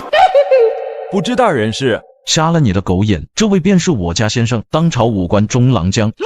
什么？你就是虾人？方四竟然直呼我家先生的名号，快说，你为何会出现在这里？最好老老实实回答我，千万不要耍什么花招。刘豹犹豫片刻，最终还是将情况如实道来。果然跟与虾人猜想的差不多，匈奴沿途搜索百姓，便是想搜刮粮草。刘豹，如果我没记错的话，比起呼除权来说，你才是更有资格继承单于之位吧？回禀武官中郎将，确实如此。我父亲死后，单于之位当由我继承，只是呼除权在族中权势极大，最终被他抢占了单于之位。呵呵，既然如此，那我便给你一条生路，只要你真心愿意效忠我大汉，并且还可以帮你夺回单于之位。我愿意效忠大汉。很好，你且附耳过来，我交给你一个任务。请武官中郎将放心，我定将此事办妥。左贤王且慢。不知武官中郎将有何吩咐？听说明是蔡邕之女蔡琰，被你纳入了房中。这个虾人为何会突然问起蔡琰的事？难道传闻是真的？他喜好回禀武官中郎将，确有此事。哦，知道了，你先下去吧。先生，非我族类，其心必异，为何不直接杀了他省事？呵呵，汉升将军这话说的一点也没错，只是匈奴人一向为祸我大汉边境，想要解决这一麻烦，我打算将他们从内部进行分化，因此必要留刘豹一命。况且根据我对匈奴人的了解，这个刘豹和呼除权可是有着仇恨，留下刘豹，日后对付匈奴人会省下不少麻烦。原来如此，先生深谋远虑，末将远不及。好了，时候不早了，子龙令将士们早些撤退，免得马腾他们追击而来。遵令。汝等临走之前，我曾再三叮嘱，不得大意。你们倒好，竟然一头就扎进了曹军的陷阱。匈奴损失了4000人马，马腾并不在乎，但他们毕竟是盟军的一员，如此惨败会影响全军的士气。盟主不必动怒，那虾人素来诡计多端，也是怪不得呼除权单于的。父亲，那虾贼如此狡诈，咱们接下来该怎么办？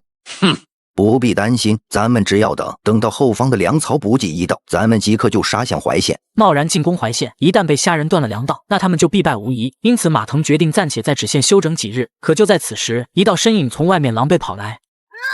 盟主，我们山谷中遇到了曹军的埋伏，全军覆没，还好我装死躲过了一劫。哼，这个虾贼好狠的手段，竟然一把火烧死了几千人。对了，盟主，我在装死盟混过关的时候，听到曹军接下来的动向，他们接下来应该是准备在温县停留一段时日。父亲，给我1万兵马，我立刻前往温县，将虾贼的狗头拿下。是啊，父亲，如此千载难逢的机会，咱们可不能错过。盟主，温县与止县不过100里的距离，并且曹军数量处于弱势，正面作战，他们绝不是对手。韩遂说的有些道理，若是此番突袭击败曹军，咱们不仅可以解决粮草的问题，更是能顺势攻占整个河内郡，进而可以威胁到许都。好，那就突袭温县，今夜咱们便动身。孟起，此番进攻温县，你为先锋大将，孩儿遵命，还请父亲放心，此战我定当生擒虾贼，将他献给父亲。父亲，你跟兄长都要去进攻温县，那我呢？元庐，我们是要与曹军进行生死大战，不是过家家，自然不能带你去。哼，我不管，我就要去，以我的武艺，如何去不得？妹妹勿要胡闹，此番咱们精锐尽出，只限兵力空虚，你可要替我们坐镇后方。马云禄虽然勤习武艺，但毕竟是女儿身，欺负普通士卒还行，真要对上甘宁、赵云这等名将，怕是缝隙难保。元庐，那虾贼狡诈，此番突袭温县，魏父需要集结全部精锐，只能给你留下3000人马。父亲放心，有孩儿在，此城断不会有失。如此甚好。马腾此番进攻温县，令刘豹留在止县，辅佐马云禄管理后方。只是他万万没有想到，这个决定会让马云禄与整个联军陷入万劫不复之地。若有机会，我一定要生擒虾仁，向父亲证明我的能力。将军，不好了，刚刚有几名士卒前来汇报，说是曹军攻入城中了。你说什么？城中虽然只有3000兵马，就算曹军攻城，也不可能这么快就攻进来。回禀将军，据说是匈奴左贤王刘豹投敌，打开城门，将曹军放了进来。这些匈奴人当真可杀，立刻叫上咱们的人马离开直线。虽说马云禄平时有些刁蛮任性，但也并非灯大无脑之人。仅凭他手中的几千人马，断无可能反攻曹军。当务之急是赶紧出城，将此事告诉马腾。敌将纠伤我三弟，快来人，把他给我抓起来！大哥勿忧，子龙还扛得住。大海的味道。虾仁狗贼，快放了我！子龙，这个绑法谁教你的？之前子龙觉得此绑法新颖，于是便在闲暇之余向二哥请教的，有什么不妥吗？大哥？没有。你就是马超的妹妹马云禄。不错，姑奶奶就是马云禄，你又是何人？我乃当朝武官中郎将，虾仁虾司从是也。这位便是我三弟赵子龙。呸！原来是你这个狗贼，你最好放了我，不然等我父兄回来，定要你好看。合着这娘们就是一头充满野性的雌豹。子龙，把这娘们带下去，严加审问。大哥，这样不好吧？子龙并不擅长此道。不好个鸡毛啊！海鲜都被你吃完了。禀武官中郎将，马腾的粮草就囤放在城南不远处，咱们该如何处置？很好，带我过去。跟着刘豹来到囤放粮草的地方后，虾仁二话没说，直接命甘宁浇满火油，片刻之间，堆积成山的粮草便被大火所吞噬。三军未动，粮草先行。如今马腾等人深入河内郡，本就粮草补给困难，再加上这一把大火，我得要看看接下来的仗他该怎么打。兴罢，令大军撤退。一声令下，曹军立刻撤出直线，在夜空下消失得无影无踪。而另一边的马腾联军，在经过一夜的急行军后，也抵达距离温县不足10里的地方。禀报盟主，温县4座城门大开，城中空无一人，就连普通的百姓都没见到。不好，这是虾贼的调虎离山之计。父亲，这是什么情况？4000匈奴骑兵都葬身于谷中，却偏偏让一个刘豹逃出来，还带着曹军驻扎温县的情报，难道你不觉得有些蹊跷吗？若真是曹军的调虎离山，那就麻烦了。小妹还留在直线。盟主，大事不好了！刘豹叛变投敌，曹军攻入直线，小姐被俘，粮草被烧。这个虾仁真的好生狡猾。盟主，那咱们现在怎么办？哼，你还好意思问？若不是刘豹叛变，曹军怎么可能那么容易拿下直线？孟起将军，此事真的跟我无关，都是刘豹那小子狼心狗肺。罢了，眼下不是内讧的时候。孟起，先将此事瞒住大军，咱们再慢慢商议。先生，如今敌军粮草被毁，相信要不了几日，他们便会不攻自破。汉升将军说的不错，咱们只需安营扎寨，静候他们阵脚大乱。周仓兄弟，你这是怎么了？先生，你打算如何处置马家小娘子？诸位放心，此事我已交由子龙去办。子龙为人沉稳，应该不会有什么问题。先生，依莫将看，若是能通过马家小姐去劝说马家父子投靠过来，从而分化盟军，那最好不过。文渊所言极是，只是我看那马家小娘子似乎并不是好说话之人。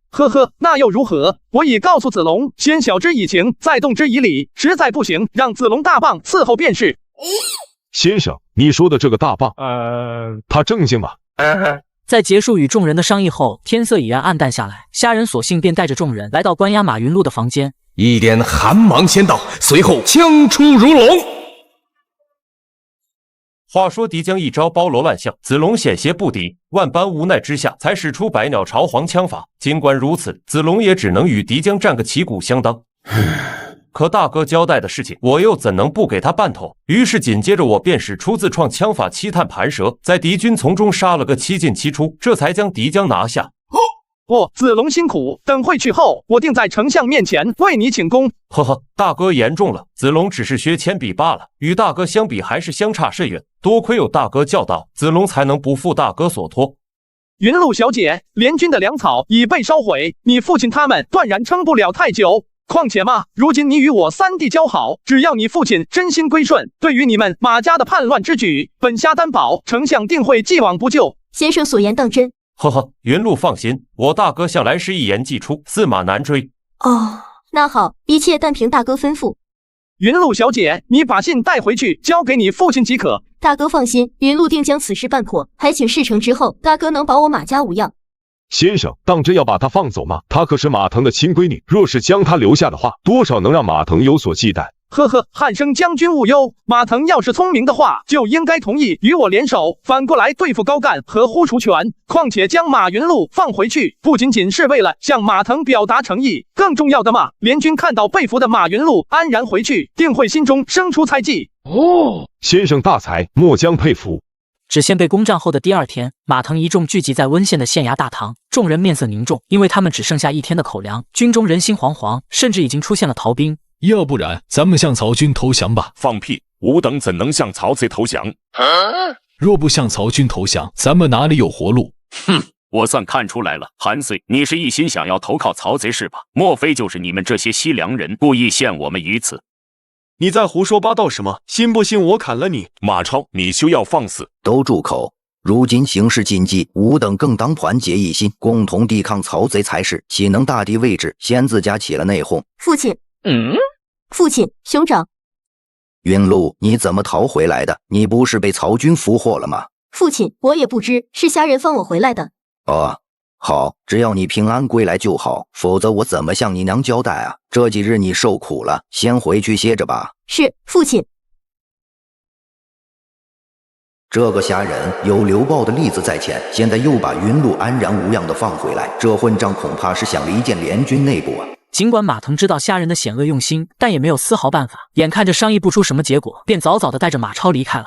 云露，你临走之前，那虾人跟你说什么了？回父亲的话，的确是说了一些，只是刚才堂上人多，我不好开口罢了。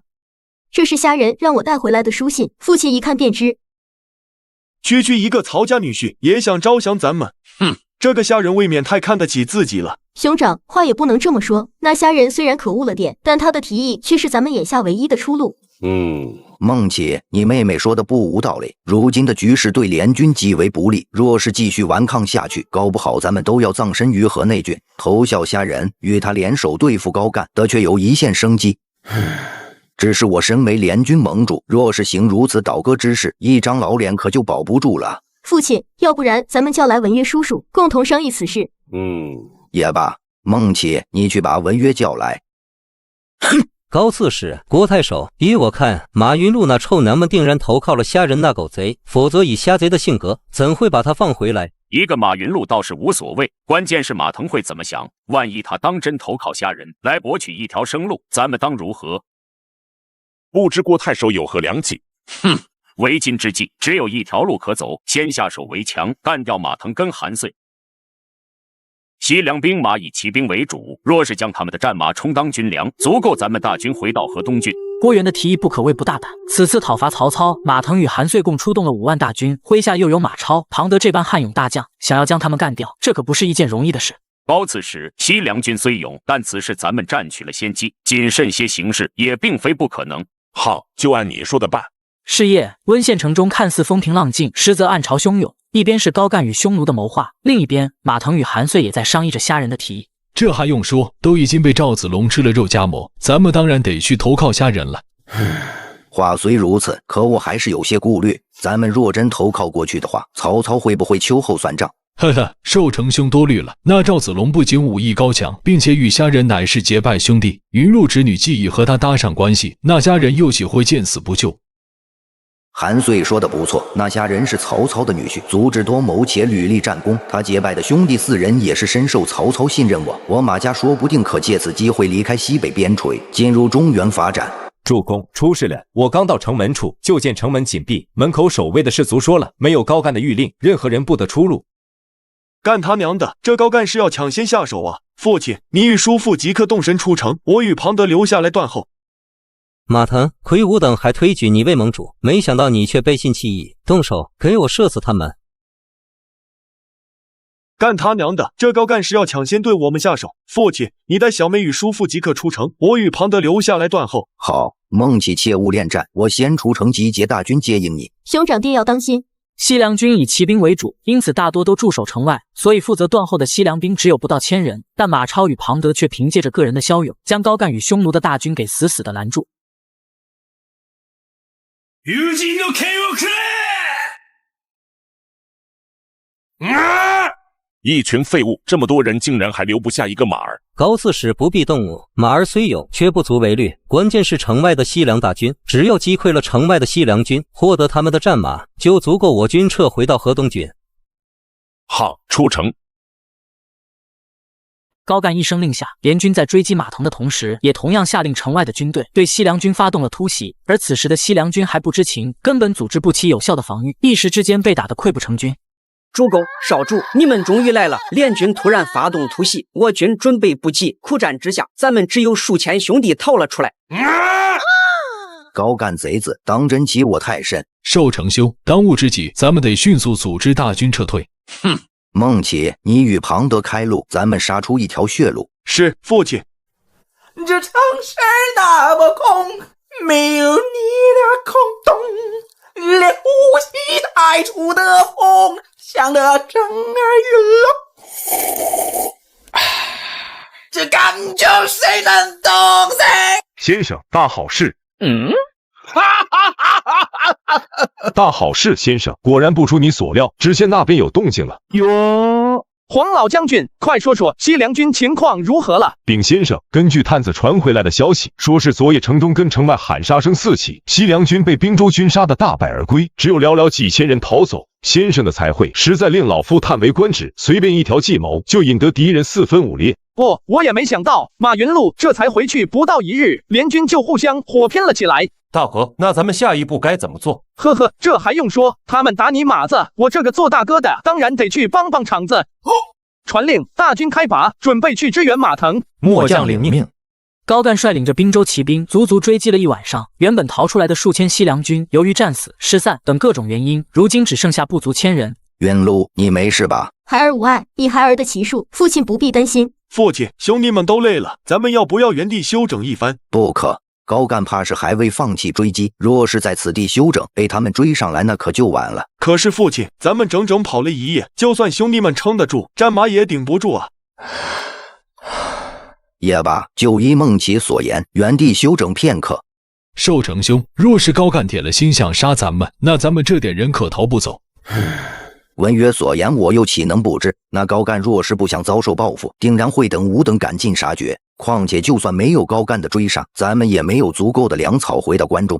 父亲，依孩儿看，那虾人既然愿意跟咱们联手，何不趁此机会去投靠他？父亲万万不可！咱们如今不足1000人，那虾人定然瞧不起咱们。若只是不肯联手也就罢了，万一他心生歹心，突然翻脸，咱们岂不是羊入虎口？孟起所言不无道理。父亲，事到如今，咱们也别无他路，不如让孩儿前去见虾人，孩儿有把握说服虾人引军相助。马腾本身确实有意投靠虾人，可正如马超所说，如今他们仅剩1000余兵马，虾人会不会心生歹意突然翻脸，他也不敢断定。主公，大事不好了，弟媳有弟媳。糟了，是滨州的骑兵。孟起，准备迎敌。马超一声令下，西凉军迅速集结，列开阵势准备迎敌。可并州军并没有攻上来的意思，只是将西凉军团团围住。马腾，速速放下兵器投降，我可留你全尸。哼！高干，你杀我那么多西凉将士，还想让我投降，当真是做梦想屁吃！呵呵，既然如此，那我也懒得跟你废话。将士们给我杀，马云禄那个小娘皮给我留下，余下人等一概不留。马腾清楚，今日的局面只有奋力厮杀方才有一线生机，所以双方刚一交手，战事就变得格外惨烈。即便马超与庞德等人骁勇善战，但面对数倍于己方的敌人，片刻之间，西凉军就损失惨重。孟起，你怎么样了？孩儿无碍，父亲，我来杀出一条血路，你带小妹先走。我知孟起骁勇，可眼下咱们已身陷重围，仅凭你一人之力，又如何能杀出重围？天要亡我啊！敌将休伤我马，撤！不好，是虾贼的陷阵营。高刺史，咱们如何是好？哼，真是怕什么来什么，以咱们的军力，定然不是虾贼的对手。传令，全军撤退。到嘴的鸭子就这么飞了。高干与呼除权虽然觉得可惜，但也只能硬着头皮撤退。见此情形，赵云却不肯放手。只见他持枪跃马，以势不可挡的姿态杀入敌阵之中，所到之处皆是人仰马翻，根本没有一合之敌。见过武关中郎将。安迪将军不必多礼，当初18路诸侯讨伐董卓时，咱们可是有过一面之缘。呵呵，数年不见，没想到先生如今已是朝廷重臣，说来惭愧，安迪将军过誉了，你能及时脱离高干，实乃弃暗投明之举。眼下不是说话之时，咱们先打扫战场，回头再细说。好，一切听凭先生吩咐。随着并州军的溃败，此战也以曹军与西凉军的获胜而告终。打扫完战场后，众人也顺势在原地安营扎寨。看虾人这架势，似乎不打算对咱们动手，这样咱们就能放下心来了。呵呵，是啊，那赵子龙一路追杀并州军至10里之外，我看多少是与云路之女有些关系啊。父亲，依孩儿所见，不论这虾人如何想的，以咱们这种情况，投靠曹操怕是也难以受到重用啊。孟起所言，我心中自然有数。安迪将军，我家先生请你们过去。好，吾等现在就过去。云路，别跳了。今日能够击败并州军，2位将军可是功不可没。呵呵，先生言重了。若不是先生率军及时赶到，怕是吾等早已成为高干的刀下亡魂了。吾等先前被高干蛊惑，才会反叛朝廷。如今我们愿弃暗投明，不知先生是否愿意接纳我们？安迪将军能够迷途知返，实属难能可贵，还请诸位放心，丞相定然会欢迎诸位。呵呵，且不说你们投靠后，曹老板能够直接收复司隶州与凉州之地，光是马超和庞德这2员虎将，曹老板怕是嘴都要笑歪了。那先生，不如这样，我回头随你去许都面见丞相，你看如何？虾人非常清楚，马腾是打算入朝为官，充当人质，以此来让曹操安心。可马腾却不知，虾人深知历史的进程。马腾啊马腾，历史上你入朝充作人质后，你那个大孝子马超勾结韩遂起兵作乱，最终可是导致了你马家3族全被一灭啊！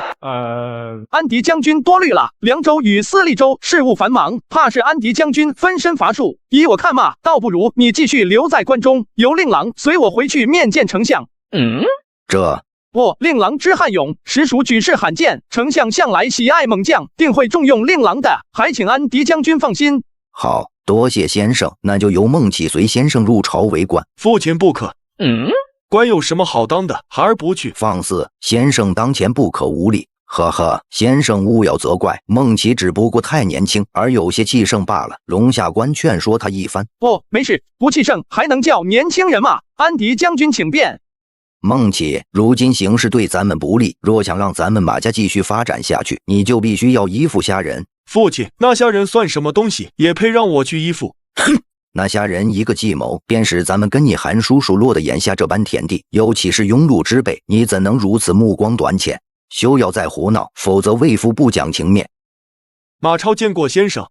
孟起将军不必多礼。先生劝子说了，愿意追随先生。兰，你们也一并见过先生。既然已经决定投靠曹操，马腾索性便让几个儿子一起入朝为官。至此，马超、马修、马铁、马岱4位马家青年才俊，皆是被虾人成功收入帐下，威名赫赫的蜀国五虎将，已有3人被虾人截胡。父亲真是糊涂了，竟然让我去听虾人那家伙的吩咐。大哥说的不错，那虾人不过是有些小聪明罢了，论起身手，10个他也不是大哥的对手。要我说啊，应该是他听大哥的。你们可莫要忘了，曾经的天下第1人吕布，可是死在他手里。我听说是他偷袭在先，吕布这才殒命。如此行径，算什么英雄好汉？倒是小妹你当了龙骑士后，便一直帮他们说话。大妹。来，别管小妹了，咱们喝酒。别的不说，这毛下架酿倒是喝着极为顺口。刚才酒宴上喝的不尽兴，来，咱们兄弟继续。真没用。三弟，发生什么事了？大哥，这次你可要救救我。这个问题嘛，很简单。子龙，我给你演示一下，你就能明白了。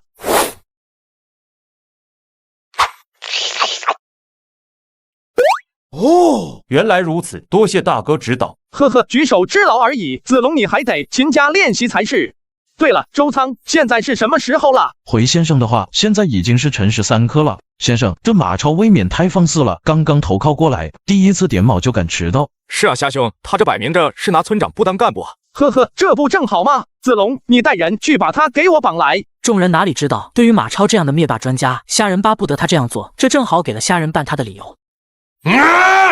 这个逆子竟然敢在第1天点卯就故意迟到，他难道就不知道我西凉将士的性命都被虾人给捏在手中吗？父亲，眼下最要紧的是，咱们得想个法子救救大哥。你大哥他们作死，我能想什么法子？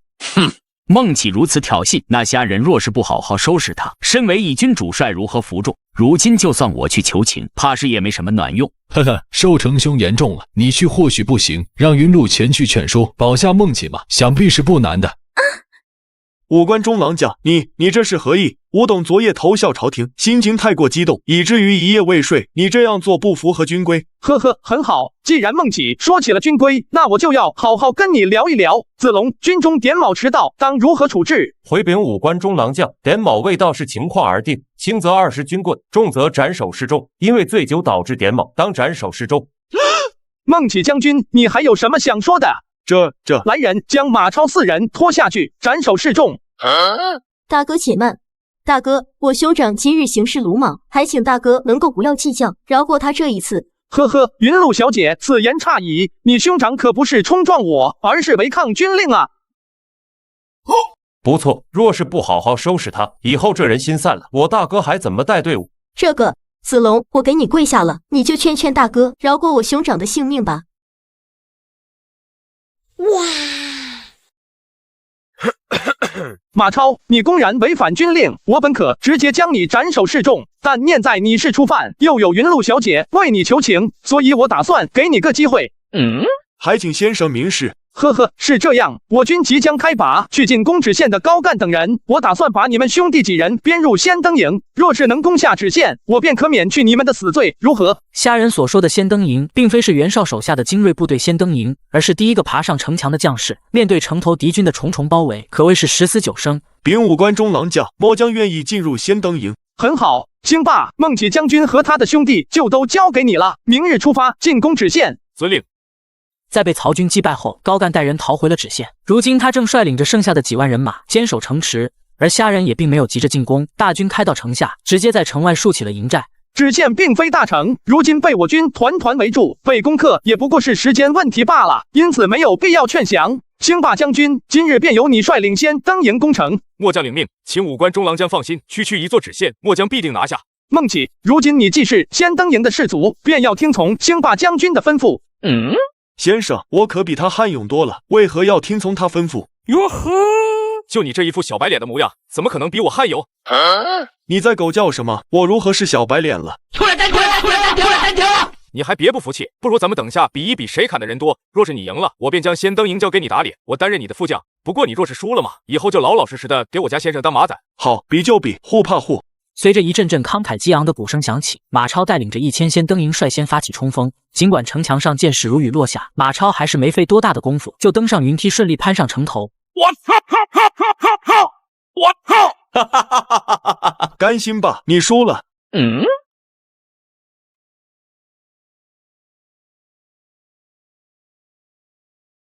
马儿，时代变了。What the fuck！告此时，郭太守，不好了，城墙被曹军给攻破了。什么？这怎么可能？从城外攻城的战鼓响起，到现在也不过1炷香的功夫，曹军是如何破城的？千真万确啊！此时不知道曹军用的是什么攻城器械。一声惊天巨响后，城墙便轰然倒塌。现如今，甘宁与马超正朝城中杀来。糟了！前几日吾等追击西凉军，差点把马腾他们赶尽杀绝。咱们之间可是有着血海深仇，一旦咱们落入马超之手，绝不可能有活路。高刺史，依我看，咱们还是撤吧。哼！呼出拳，这里可是河内郡，有曹军追击，咱们怎么撤？那高刺史，咱们该怎么办？眼下之际，咱们只有死守城池，与虾贼决一死战，如此或有一线生机。传令，集结人马，咱们跟虾贼拼了！怀着必死的决心，高干披上战甲，带着郭元与呼出拳等人朝外奔去。可没等他们走出多远，就碰到迎面冲来的曹军。面对甘宁与马超的勇武，滨州军士卒根本不是对手。我操！呼出拳，你是要投降呢，还是意欲死战？随着高干与郭元的身死，呼出拳直接选择了投降，余下的并州军也失去了抵抗的念头，纷纷丢下兵器，放弃了抵抗。呼出拳，我大汉朝廷对匈奴向来不保，即便你此番与高干谋反，我也不打算为难你，只要你答应我一个要求，我可以饶了你。请武关中郎将明示，莫说一个要求，就算10个我也愿意。武关中郎将，呼出拳此人狼心狗肺，你可千万不能放过他。左贤王，你再教我做事。回禀武关中郎将，下官不敢。呵呵，不敢就好。呼出拳，我宣布，从今日起，匈奴将会有大小2个单于。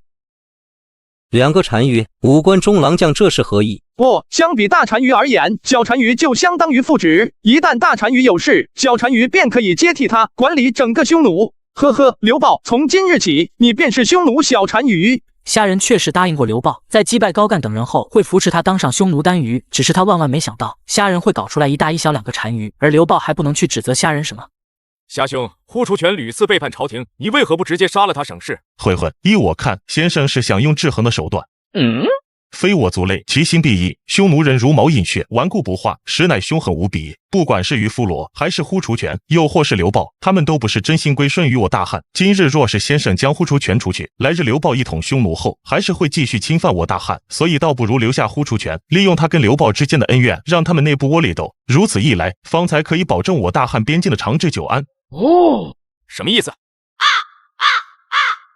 怎么了，虾仁先生？实不相瞒，安迪将军、曹公在冀州的战事不太顺利，让我早点平定河内郡后，及时支援冀州，所以我打算明日便启程。那好，既然这样，下官在此预祝夏先生马到功成。孟启跟在先生身边效力，你要鞍前马后，听先生安排，切勿再鲁莽行事。是，孩儿遵命。大哥。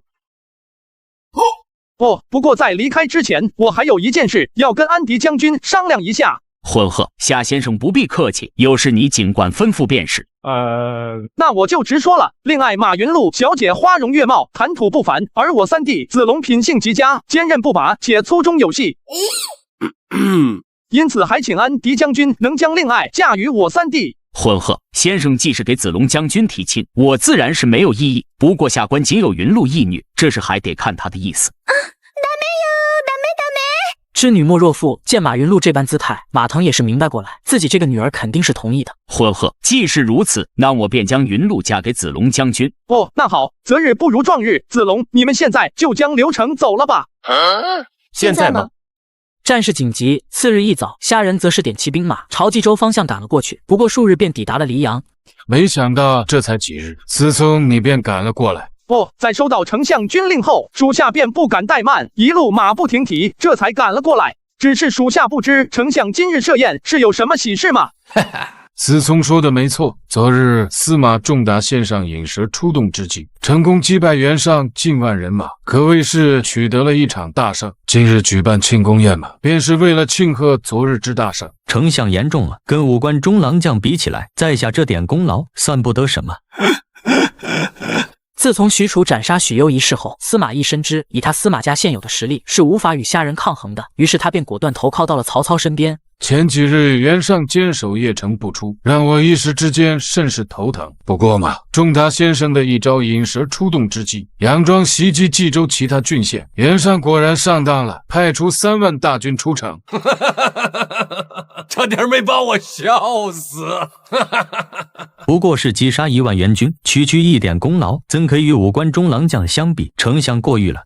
虽说仲达献计有功，但这话说的倒是没错，确实只是一点小功劳。不知思聪先生在河内郡的战事如何？张辽将河内郡的战事向丞相汇报一番。末将遵令。启禀丞相，滨州刺史高干与匈奴单于呼出权、安迪将军马腾、安将将军韩遂等人勾结在一起，共同进犯河内郡。在先生的英明指挥下，高干、郭元等人被杀，余下的呼出权、马腾、韩遂皆降。此话一出，众人震惊不已。并州军被击败，高干被杀，就意味着滨州已是唾手可得，而马腾与韩遂投降，也就等同于关中与凉州重归朝廷管辖。思聪一战不足半月，不仅收复了3州之地，还将匈奴人也给收服了。如此功劳，可谓是不世之功。司马仲达，别的不说，这方面你还是很有眼力劲的。就你那点功劳，还真是没法与我大帝相比。典韦将军说的极是，极是。司马懿原本想借助今日的机会打压虾仁，提高自己的地位，只是没想到是这样的结果。不过典韦的讽刺并没有让司马懿的脸色有什么变化。思聪，此番出征河内郡，你干的可谓是极其漂亮。岳父客气了，这都是你领导有方。只不过岳父，小婿有句话，不知当讲不当讲。都是自家人，不必拘谨，有话直说便是。好，那小婿就直说了。司马懿此人虽有才华，但有应侍郎顾之相，怕不是甘为臣下的人。若是让他将来掌控权势，只怕会后患无穷啊。思聪所言，我岂能不知？岳父既然已经看出来，为何还要重用他？我志在扫平四方，荡清寰宇，一统天下。所遇到的对手皆是吕布、袁绍、孙策这般枭雄，区一个司马懿，我又怎会惧怕他？他既有才华，甘心为我驱使便罢；若真有一心，一刀杀了便是。再说了，就算将来我不在，不还是有司从你吗？就算司马懿再怎么有野心，有你辅佐子昂，我也是能够放心的。曹老板果然和历史记载的一样，只不过你不知道啊，那司马老贼实在是太过于命硬，一连熬走了你曹氏3位雄主，最终一举篡夺曹魏天下。虾仁知道现在的曹操可谓是雄心壮志，根本没有除掉司马懿的意思，所以也不会去争辩什么。不过若有机会，虾仁还是会将司马懿直接解决，以免后续生出变故。对了，袁尚龟缩在邺城中不肯迎战，对此你有何看法？此事来之前，我也曾想过。先前小旭在击败张合后，不是没想过奔袭邺城，通过黑火药炸垮城墙，从而攻入城中。不过嘛，邺城作为袁绍的老巢，防守固若金汤，我这才作罢，转而奔赴黄河袭击袁绍。邺城高大坚固，想要轻松拿下，确实不大可能。岳父也不必忧心，小旭以为不妨咱们暂且先攻城试试，摸摸邺城的情况，再做定夺。也好，就按你说的办。我操！与虾仁定下计策，次日曹操便带着一众谋臣武将从黎阳出发，直奔前线的邺城。于禁、李典、乐进、徐晃4员大将为此翻攻城战的先锋。攻城工作准备的如何了？回禀丞相，一众攻城器械早已准备妥当。传令下去，即刻攻城。末将领命。开炮！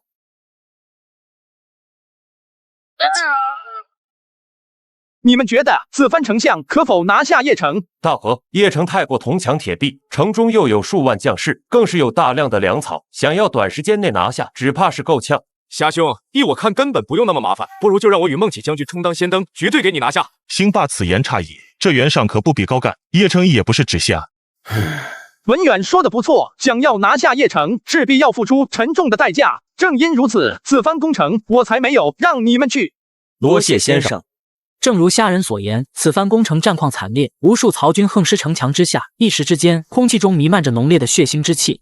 鸣金收兵吧，都说说吧。今日一战，咱们损失了数千兵力，却是一无所获。你们可有何良谋？禀丞相，邺城根深蒂固，依属下看，最为稳妥的方法就是将其围住，等待袁尚不攻自破。攻打此计虽然稳妥，但却也不是没有风险。万一孙权稳住江东，说服刘表一同出兵，那可就麻烦了。是夜，曹军大营中灯火通明，众人分列左右表情凝重。因为今日一战损失太过惨重，而他们一时之间也想不出有效的应对之策。父亲，如此紧要之事，姐夫怎么没来？子修说的是，典韦，你大哥去哪了？主公收兵后，我大弟便带着子龙和他的马子出去了，说是要去寻找破敌之策。走，随我去看看。文入、奉孝，你们也随我一同前去。属下遵命。听典韦说，你去寻找破城之计了，情况如何？禀丞相，据属下了解，邺城中不管是粮草，亦或是兵甲、人员，都是极为充足。要想不付出巨大代价，就只有2条路可走。我就知道，还是你有法子。快说来听听。禀丞相，这第一嘛，便是围而不攻，等到城中粮草耗尽，袁尚自然不攻自破。邺城是袁绍的老巢，囤积起来粮草只怕能用上10年，此法或许行不通。丞相别急，且听我说完。我知道这个法子，丞相定然是不会用的。不过我还有第2个法子，那就是水攻。水攻？确实不失为一条好计谋。只不过嘛，邺城附近只有一条环水，以环水的水流量，想要水淹邺城，怕是有些困难吧。这个请丞相放心，刚才我带着俊义将军去实地考察了一番，按照他所言，河北一地马上就要进入汛期，若是丞相命人提前修建堤坝，堵住各处水口，那结果嘛？不愧是司聪，竟然这么快就想出了破城之计。此计可行。不仅如此，除了环水外，丞相还可以另挖一条水道，将黄河之水也引来，如此邺城便唾手可得。我有司聪一人，便可胜过10万雄兵。既生下何生家，我不如他。凤啸先生，你怎么光吃饭不吃菜啊？哈哈，思从先生之计谋，就如同上好的佳肴，这菜嘛，我不吃也罢。原上小儿，我乃大马侯周仓师也。嘿，你给我听好了，我家先生可是你干爹。嘿，你这小虾米，还不速速开城门，放我们进去？嘿。经过之前攻城一战，曹军死伤惨重，所以接下来曹军并未再行攻城之举，只是派周仓到阵前叫骂。从袁尚开始算起，包括袁谭、袁熙、袁绍，甚至袁绍的父亲袁逢在内，袁家祖宗18代都快被周仓问候了个遍。而另一边的曹操，按照虾仁的提议，不仅在环水附近封堵水口、修建堤坝，并且他又命大部队开始挖掘水道，准备将黄河的水也引过来。你这般不孝，就不怕原本处地下有知，被你气得蹦出来吗？来人，给我干死这个狗屁大马猴！且慢，都督将军切不可冲动。哼，想必这曹操是无可奈何了，才会行如此行径。不错，看来之前的攻城战让曹军损失惨重，眼下曹操应该明白邺城可不是那么好拿下的。马延，曹军若是不攻城，不得有任何举动。末将遵令。主公，袁图先生，我怎么觉得事情不太对劲？这一连半个月，曹军只是不断叫骂，并没有其他动静，他们怎么会用这样无聊的法子呢？呵呵，这不更是证明了曹阿瞒他无能狂怒吗？希望如此吧。这是何情况？子龙，快点快点，要不咱们都得变成盐水虾了。这是什么情况？为何曹军都在往山坡上赶去？前些日子连日暴雨，依我看，曹军应该是为躲避暴雨，再转移营地吧。先生不必大惊小怪。如果真是为了躲避暴雨，那早在下雨之时，曹军就应该转移营地，为何会在风平浪静后才转移营地？糟糕，他们要水淹邺城。先生多虑了吧？就城外那条河里的河水，恐怕连城门都淹不到。你这莽夫懂个屁！主公，连日暴雨，城外河水的水位竟然没有丝毫变化，那就说明曹军在环水上游就开始了截流，再加上前一段时间的大雨，一旦曹军决堤放水，只怕邺城会有灭顶之灾啊！听到这话，袁尚倒吸一口凉气。诚如沈佩所言，若是曹军真将环水引过来，邺城守不守得住还真难说。这该如何是好？丁主公，眼下只有2条路可走，一是赶在曹军水攻之前多造船只，好，立刻去办。那正南先生，第2条路呢？祈祷曹军蓄积的水势不够大。丞相，这一圈巡视下来，感觉水量已足够，而且军中的船只也已够用。好，为了避免夜长梦多，咱们下午便开始攻城。大马侯听令，末将在。即刻炸毁黄河堤坝，我要水淹邺城。末将领命。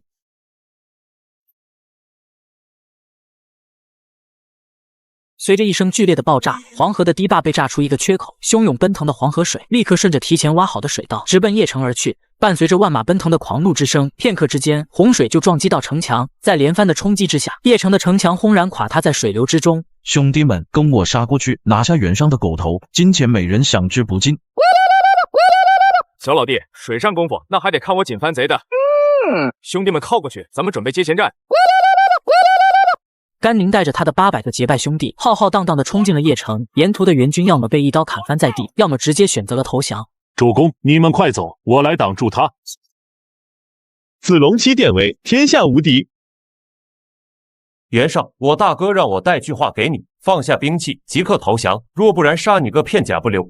随着马延的头颅落地，袁尚与冯骥、沈佩等人长叹一声，不得已只能选择投降。等到虾仁泛舟而来时，邺城中的战斗早已落下了帷幕。此些援军士卒倒没什么说的，只是可惜了城中的百姓啊。先生大义，只不过战争就是这样，要想早日一统天下，也只能这样。虾兄，你看我活捉了袁尚，丞相说要重重赏赐我呢。兴霸，你可曾见到袁绍次子袁熙的夫人？哦，见到了，只不过丞相刚才派来人把袁府的几名夫人全带走了。What the fuck！ 我特么，甘兴霸，你是怎么办的事？历史上攻下邺城时，就传闻曹操想把甄宓纳入房中，只可惜被曹丕抢先了一步。而今天的虾仁同样也被曹操摘了桃子，真可谓是造化弄人。哎，都怪袁尚之儿你啊，连累了邺城百姓，遭遇如此灭顶之灾。孟德叔父，是侄儿错了，恳请叔父看在无父的面子上，饶了侄儿一命吧。我跟你父亲是至交好友，看在我们俩往日的情分上，于情是该饶你一命。可于理吗？若是放过你，我又有何面目去面对邺城这100万百姓？叔父饶命，饶命啊，叔父！还请侄儿放心，汝死后，汝之妻女无自养之，汝勿虑也。典韦。Yes sir。来人，来人，厚葬袁尚。随着袁尚的身死，曹操又将目光看向沈佩、冯继二人。他们或许在能力上与郭嘉、荀彧相比略显不足，但他俩的忠心却是毋庸置疑的。哼，你杀了吴主，还想让吴投靠，白日做梦。忠臣岂能是二主？要杀便杀，休要多言。丞相，他们二人在冀州颇有威望，若是把他们放了，万一他们去投奔袁谭或袁熙，那可就后患无穷了。看了吧。且慢，我主在北，不可使我面难而死。此番攻克邺城，思聪当据首功。说吧，你想要什么奖赏？不，丞相言重了，属下别无所求。我看你面色好似心中有气，这是为何？不，丞相多虑了，属下岂敢？我明白了。先前攻入冀州城时，我已经命人将袁氏的家眷全都捉走，其中嘛，当以袁熙之母刘夫人与妻子甄氏最为美貌。既然思聪不喜升官，那我便将他们婆媳赏赐于你。婆媳盖饭？丞相误会了，属下岂是这种人？属下只是觉得，典韦，酒宴之后，记得把人给你大哥送去。由于邺城被水淹没，已经无法居住，因此在酒宴之后，曹操便带着众人陆续回到了船上。这么晚了，仲达有什么事吗？回主公的话，属下觉得主公今日将甄氏之女赏赐给下人，可谓是相当不明智。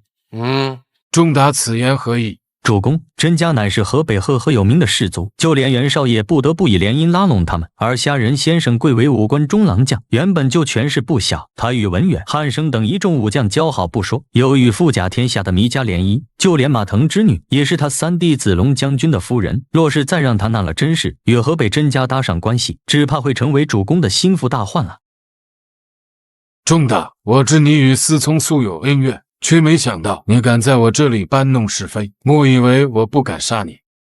主公，属下并非是因为个人恩怨，而是为主公考虑。住口！以后这样的话休要再说，否则我定杀你。司马懿不明白，为何生性多疑的曹操竟会对虾仁如此信任，而事实就是在曹操心里早已把虾仁当成自家人对待。不仅是因为虾仁娶了曹琴，而且将来曹昂继承曹操的位置后，他还要虾仁帮其稳定局势。没想到我倒是低估了虾仁对曹操的重要性。也罢，未来的路还长着呢。虾仁，咱们走着瞧。这就是把曹丕迷的神魂颠倒，历史上大名鼎鼎的甄姬。甄宓，从今日起，你就是本虾的人了。妾身知道了。很好，你若真心侍奉于我，我也不会亏待你。但你若敢有二心，休怪我拔地无情。把头抬起来。这个甄宓果然名不虚传，真可谓是晶莹如玉，如新月生晕，如花树堆雪，环姿艳逸，一镜体贤，娇柔婉转之际，美艳不可方物。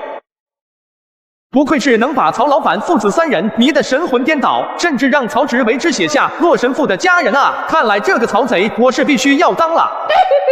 恭喜大哥！恭喜大哥，又收1员美妾。子龙，这个又字从何说起？云路有所不知，先前子龙本就有7位嫂嫂，即日之后就有8位嫂嫂了。大哥这么勇的吗？呵呵，那是当然，我大哥。那你呢？邺城如今已经攻下，子龙，你们还要多久才能完成扫尾工作？回大哥的话，环水与黄河的水流太过庞大，要想彻底制住洪水，恐怕还需要1-2个月。呵呵，最近正值雨季，过了这段时间就好了。大哥。这是什么？这我好像在哪见过。周仓，快停下！你个大马猴，快停下来！大哥这是怎么了？看他这架势，应该是失心疯。好端端的，怎么会突然失心疯呢？那咱们现在该怎么办？依我看，不如先把他打晕送回去。咱们的随军大夫里可是有不少仲景先生的学生。也好，那你下手轻一点。放心吧，我自有分寸。呸！卧槽，你叫个鸡毛啊！先生，我看你刚才又哭又笑，装作癫狂的，我还以为你出什么事了呢。我能有什么事？只是我见到这玩意，心情太激动了。我告诉你们，这可不是普通的植物，将来要是弄好了，绝对能风靡华夏，让无数男人为之痴狂。我知道了。你在想什么呢？子龙，回去弄个花盆，把这玩意种进去，小心保管。之所以赵云与周仓一脸懵逼，而虾仁这么兴奋，那是因为他发现的这株植物不是别的，正是烟叶。根据历史考据，烟叶原产于南美洲，随后在明朝时期通过航海传播到华夏大地的。没想到我会在冀州发现这玩意，这下发财了。只不过嘛，这玩意一旦发展起来，烟草税可堪比军费。我是独吞了好呢，还是独吞了好呢？今日将诸位叫来，是有件事要与你们商议。咱们先前跟袁谭立下约定，共同夹击袁尚，但袁谭此子却一直按兵不动。如今嘛，袁尚覆灭后，他也迟迟不来投诚，想必是生出了狼子野心啊！依你们看，该当如何？顿丞相，末将愿为先锋，为丞相将那袁谭请来。哈哈，公明将军壮猛有谋，为我军先锋，最令我放心不过了。只是那袁谭甚为狡猾，若是咱们派出大军讨伐，只怕他就要立刻北逃啊！嗨，丞相勿忧，这点小事我倒是有一计。仲康也有计，快说来。我这一计就是请我大帝出一计。我说嘛，今天太阳怎么打西边出来了？思聪，你来说说吧。呵呵，属下确实有个主意。若是我没记错的话，辛毗此人正在军中吧？不错，确有此事。先前为了联合攻伐袁尚，辛毗作为袁谭的使者，现正在我军中。禀主公，辛毗此人也是才华横溢之辈，主公何不派人劝说辛毗倒戈？此事若成，主公可以他为说客，让他联合其兄长辛平，游说袁谭手下的一众将士，好让他们擒复袁谭，主动来降。哈哈，思聪先生所言倒不失为一个法子。如今袁绍、袁尚高干皆死，并州及大半的河北都已落入朝廷之手，河北诸将士只怕早已人心惶惶。我觉得可有事一试。仲大，你觉得如何？回禀主公，属下以为，只要是思聪先生提出的计谋，定然是可行的。好，那就按思聪说的办。奉孝，就由你去劝说辛毗，让他将此事办妥。属下领命。在郭嘉成功劝降辛毗后，曹操便按照虾仁的计划，以赵云为使者，另外让马超、甘宁、高顺以及100县阵营士卒共同陪着辛毗回去。辛毗先生中意，我又岂能不知？只是嘛，那袁氏三兄弟皆是无能之辈，如何配得上辛毗先生？奉孝先生放心，子帆在下回去，定能说服兄长，完成丞相的嘱托。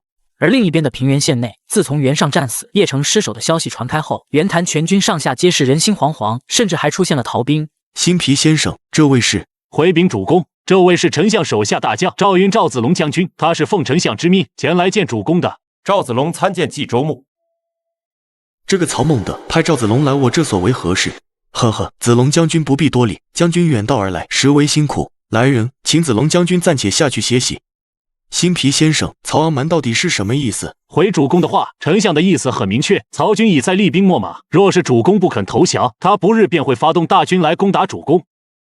袁尚死后，袁谭并未归降朝廷，曹操接下来势必要对付袁谭。尽管早已做好心理准备，但袁谭闻言仍是心中一沉。汝等有何良策？主公，如今曹孟德掌控朝政大权，坐拥兖、青、徐、并等数州之地，麾下猛士如云，谋士如雨，更是兵强马壮。若是继续顽抗，只怕会有灭顶之灾啊！辛平先生此言差矣。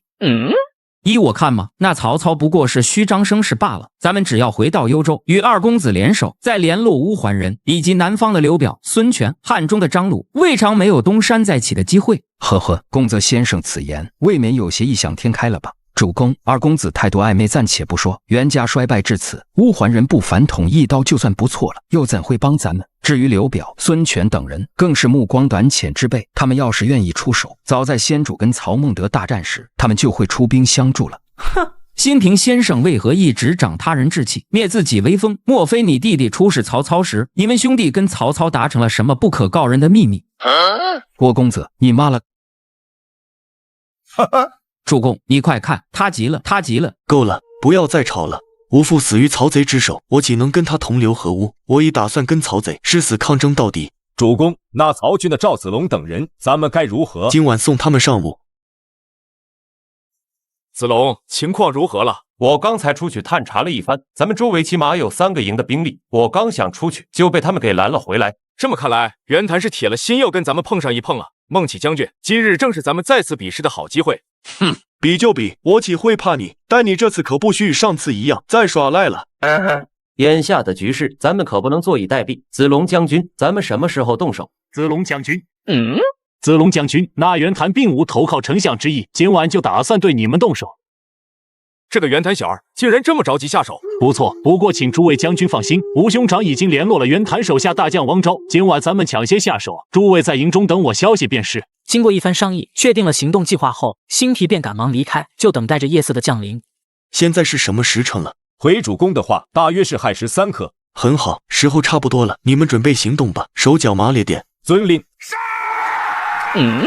发生了何事？主公，大事不好了，赵云他们杀过来了。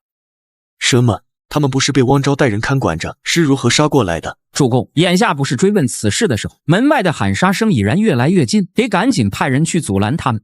哼，文丑将军，你带人先顶住，其余人跟我从后门离开，召集兵马。把我兄弟当菜看，不好啊！呵呵，你就是文丑，我既然能挑了颜良的核桃，拿下你也自然不在话下。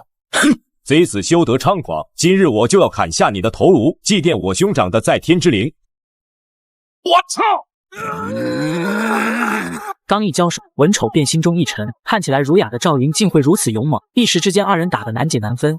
而另一边的甘宁、马超、高顺三人率领着数十名县阵营士卒，一路杀入重围，最终生擒袁谭。快来人，救我！救我！敌将休得张狂，我乃蒋其士也，快放开吾主！你们若是敢上来，我就砍了袁谭的脑袋。哼，这城中都是我的兵马，尔等今日插翅难逃。若是放了我家主公，我可留尔等全尸。呵呵，我等既然敢来，又岂会贪生怕死？蒋琦，我劝你赶紧令人散开，否则我可要动手了。我没 K， 我没 K， 我没 K， 我没 K， 我没 K， 我也没有啊！不了彪，不了彪，不了彪，不了彪，不了彪，不了彪！赵子龙，快放了我家主公！这城中都是我的兵马，今日你休想逃脱！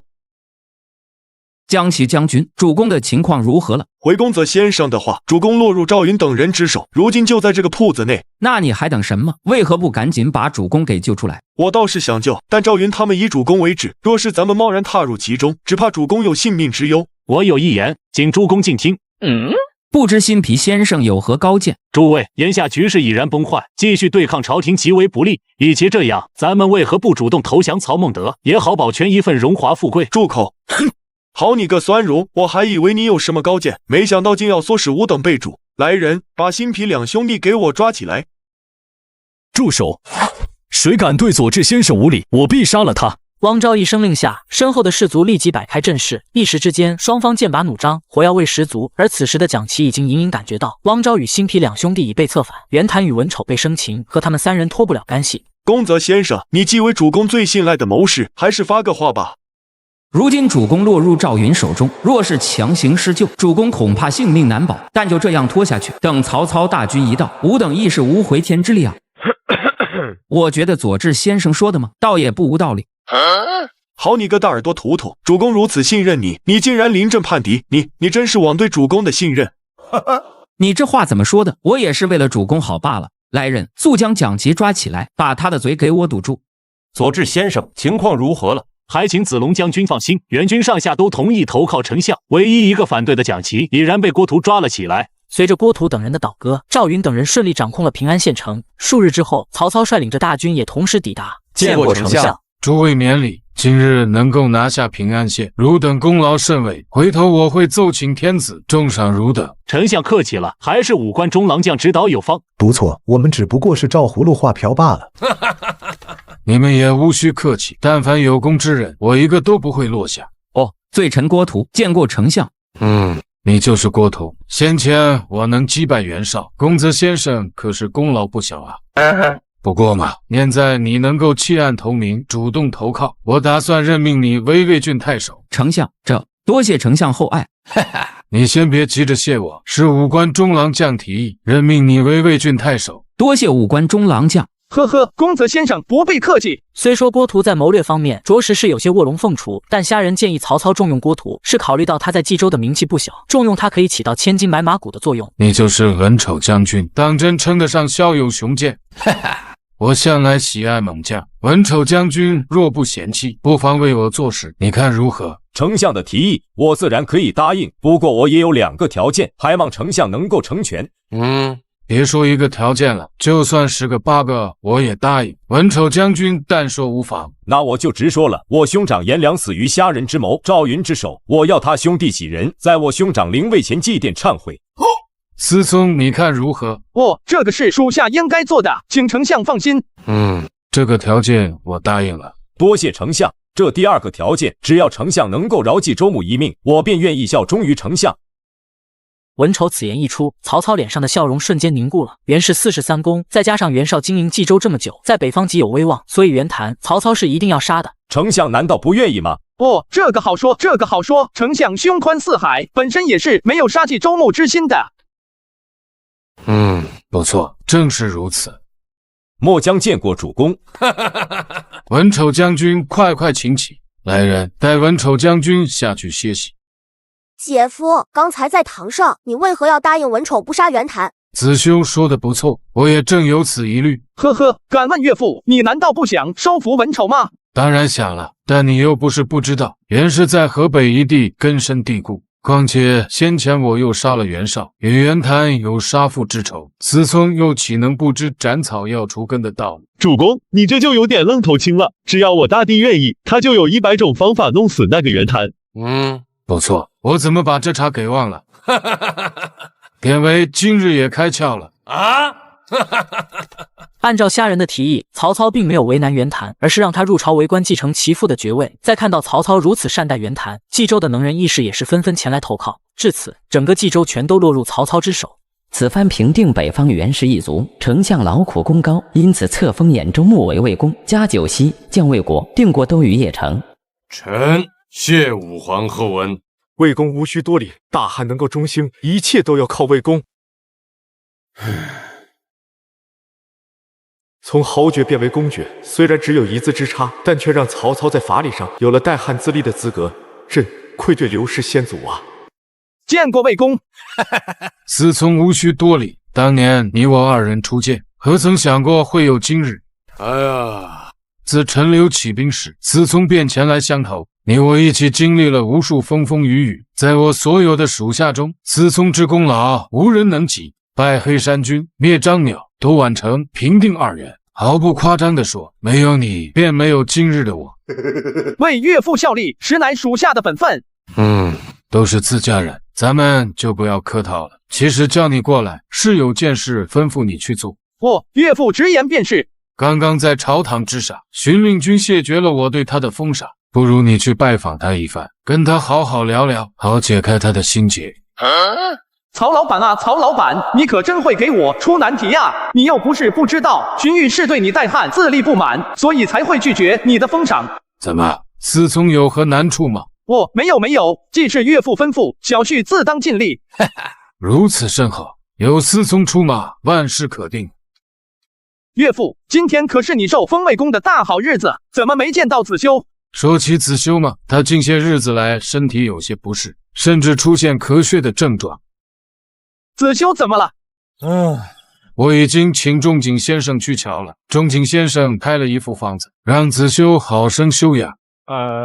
岳父不必担忧，子修正是年轻力壮之时，又有仲景先生治疗，想必很快就无大碍了。希望如此吧。此番回到许都，虾人一直跟在曹操身边，对家中众位家人也是甚为思念。与曹操一番闲聊后，便找个理由退下了。刚刚回到府中，虾人便开上了大锯，一顿油门猛踩之后，轰鸣声响彻整个许都。身为结拜兄弟的典韦，在听到虾人暴力驾驶后，急忙带着一群兄弟赶到虾人府上。大帝，兄弟们都到了，就等你了，快出来，快出来！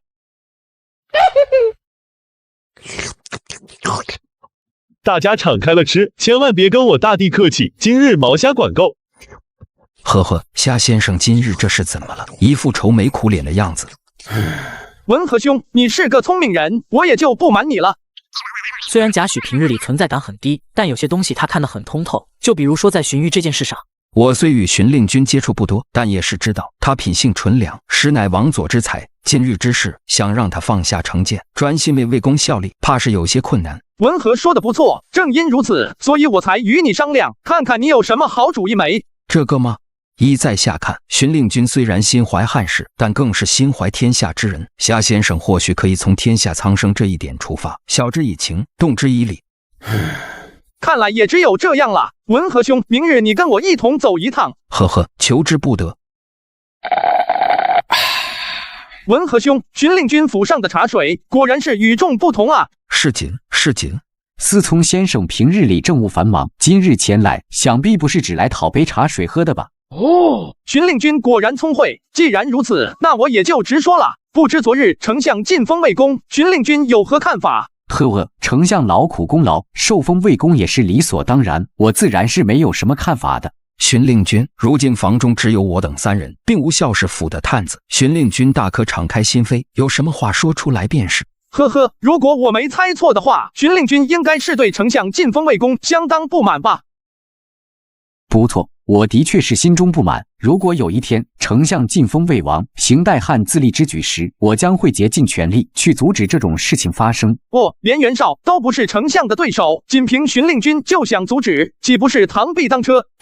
螳臂当车如何？飞蛾扑火又如何？无非是软计，或者赐我一杯毒酒罢了。说得好，那敢问荀令君，你所读诗书为何？当然是为了匡扶天下，平定乱世，还天下百姓一个朗朗乾坤。既然如此，那若是荀令君因此事而死，又该如何治理天下，让百姓安居乐业？难道在你心中，大汉皇室的正统要比天下的太平、百姓的安危更为重要吗？这个，呵呵，荀令君，你知道我读书是为了什么吗？愿闻其详。那请荀令君听好了。我虾人读书是为天地立心，为生民立命，为往圣继绝学，为万世开太平。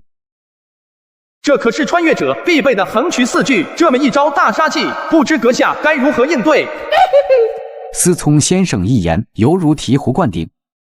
昭文道：惜随可以。我辈读书人，当为天地立心，为生民立命，为往圣继绝学，为万世开太平。思聪先生一言，犹如醍醐灌顶。那荀彧先生的意思呢？昭文道：惜随可以。思聪先生如此苦口相劝，在下又岂是不知好歹之人？能与先生共事，实乃3生有幸。荀令君客气了，你能有这般想法，最好不过。只是你家的这个茶嘛，真难喝。呸！哟，大家伙都在呢。思聪怎么来了？今日是有什么事吗？回禀丞相，昨天你吩咐我的事情已经办妥了。昨天吩咐你的什么事？就是苟霍先生的事。一听到事关荀彧，郭嘉与细致才一愣。他们与荀彧相处这么久，自然知道荀彧的油盐不进，但却没想到一天的功夫，虾人就把事情给办妥了。倒也不是什么难事，我只是跟荀令君简单的聊了聊。快说来，你是如何劝服荀彧的？我就问了荀令君的抱负是什么，然后他反问我的抱负是什么。在听完之后，他就改变了主意。这么简单？那敢问思聪先生，你的抱负是什么？呵呵，倒也没什么，不过是为天地立心，为生民立命，为往圣继绝学，为万世开太平罢了。这他妈的叫没什么，如此他妈的担当与自信，如此他妈的格局与胸襟，试问天下他妈的能有几人能做到？凤啸且先冷静，思聪此番话语言简意赅，境界宏远，完全是以天下为己任，怪不得荀彧会改变心意。好，说得好啊！接下的几日，果然像对虾人承诺的那样，荀彧不再就曹操称魏公一事进行任何的阻拦，他全身心的投入公务中，践行着以天下为己任的志向与理想。而虾人也是履行约定，带着典韦、赵云、许褚，在颜良的灵位前祭奠忏悔。颜良兄爱，你咋走得这么早爱？嘿，年纪轻轻的爱，好生活没赶上啊！嘿，你说你就这么走了，日后嫂子可怎么过啊？嘿，操！虾人贼子，非人也，简直非人也！大和，咱们这样是不是有些过分了？不过分，根本不过分。来，咱们继续。老爷，大喜事哦！恭喜老爷，大喜事哦！仲景先生刚刚来府上诊断出3位夫人同时有喜了哦。喜事啊，这可真是大喜事！大伯，嫂子有喜，二哥为何如此兴奋？先生放心，老朽已经反复确认过，3位夫人都是喜脉。哦，多谢多谢，有劳仲景先生了。憨批，带仲景先生去歇息。思聪先生且慢，老朽还有一事，不知当讲不当讲。眼下无人，什么事？仲景先生明说便是。实不相瞒，是关于子修公子的。子修的事，莫非他的身体出了什么问题？没错，据老朽观察，子修公子是中了一种慢性的毒素，短期之内或许看不出问题，但日子一久，毒素积累过多，便会一次爆发，药石无救。你这意思是想说有人预谋已久，想毒害子修？这个，在下不敢断言。仲景先生不必惊慌，我只是想知道，既然仲景先生已经查出病症所在，不知可否将子修公子治愈？以子修公子目前的身体状况，要想治愈绝非易事。不过老朽已经施针，尽力把子修公子体内的毒素逼至一处，而后慢慢排出体外，恢复身体机能。只是即便如此，恐怕也不是一朝一夕之事，并且治好之后，或许还会留下病根，恐不能久活呀。虾仁与曹昂之间绝非只是师徒情谊，听到张仲景说的如此严重，虾仁一时之间也是心乱如麻。还请先生恕老朽无能。仲景先生严重了，不过此事还请不要透露出去，仲景先生只要尽力施救即可。请先生放心，子修公子仁义礼智，待人温和，老朽也是喜欢的紧，定会尽全力施救。张仲景走后，虾仁深思许久，关于曹昂的病因，他并不打算告诉曹操，因为他清楚，即便查出谁是幕后之人，曹操也不会动下杀手，而这日后可能会作为大杀器，必改曹魏的结局。你们都知道，子修怕是不行了。子修，夫君，你向来才会过人，可有什么办法能救子修的命吗？父亲，你不是说派人去找华佗了吗？华佗可有办法？对于曹琴的问题，曹操并没有回答，只是面色不变，但眼眶却也微微泛红。这一刻，他不再是雄才绝世的治世能臣、乱世枭雄，而只是一个老牛舐犊的普通父亲。父亲，把子修送到女儿那去吧，女儿想亲自照顾子修。也罢，张机离夏府较近，诊治起来也更方便一些。大伯，究竟是出了什么事？事到如今，也没有必要瞒着你们，子修公子得了不治之症。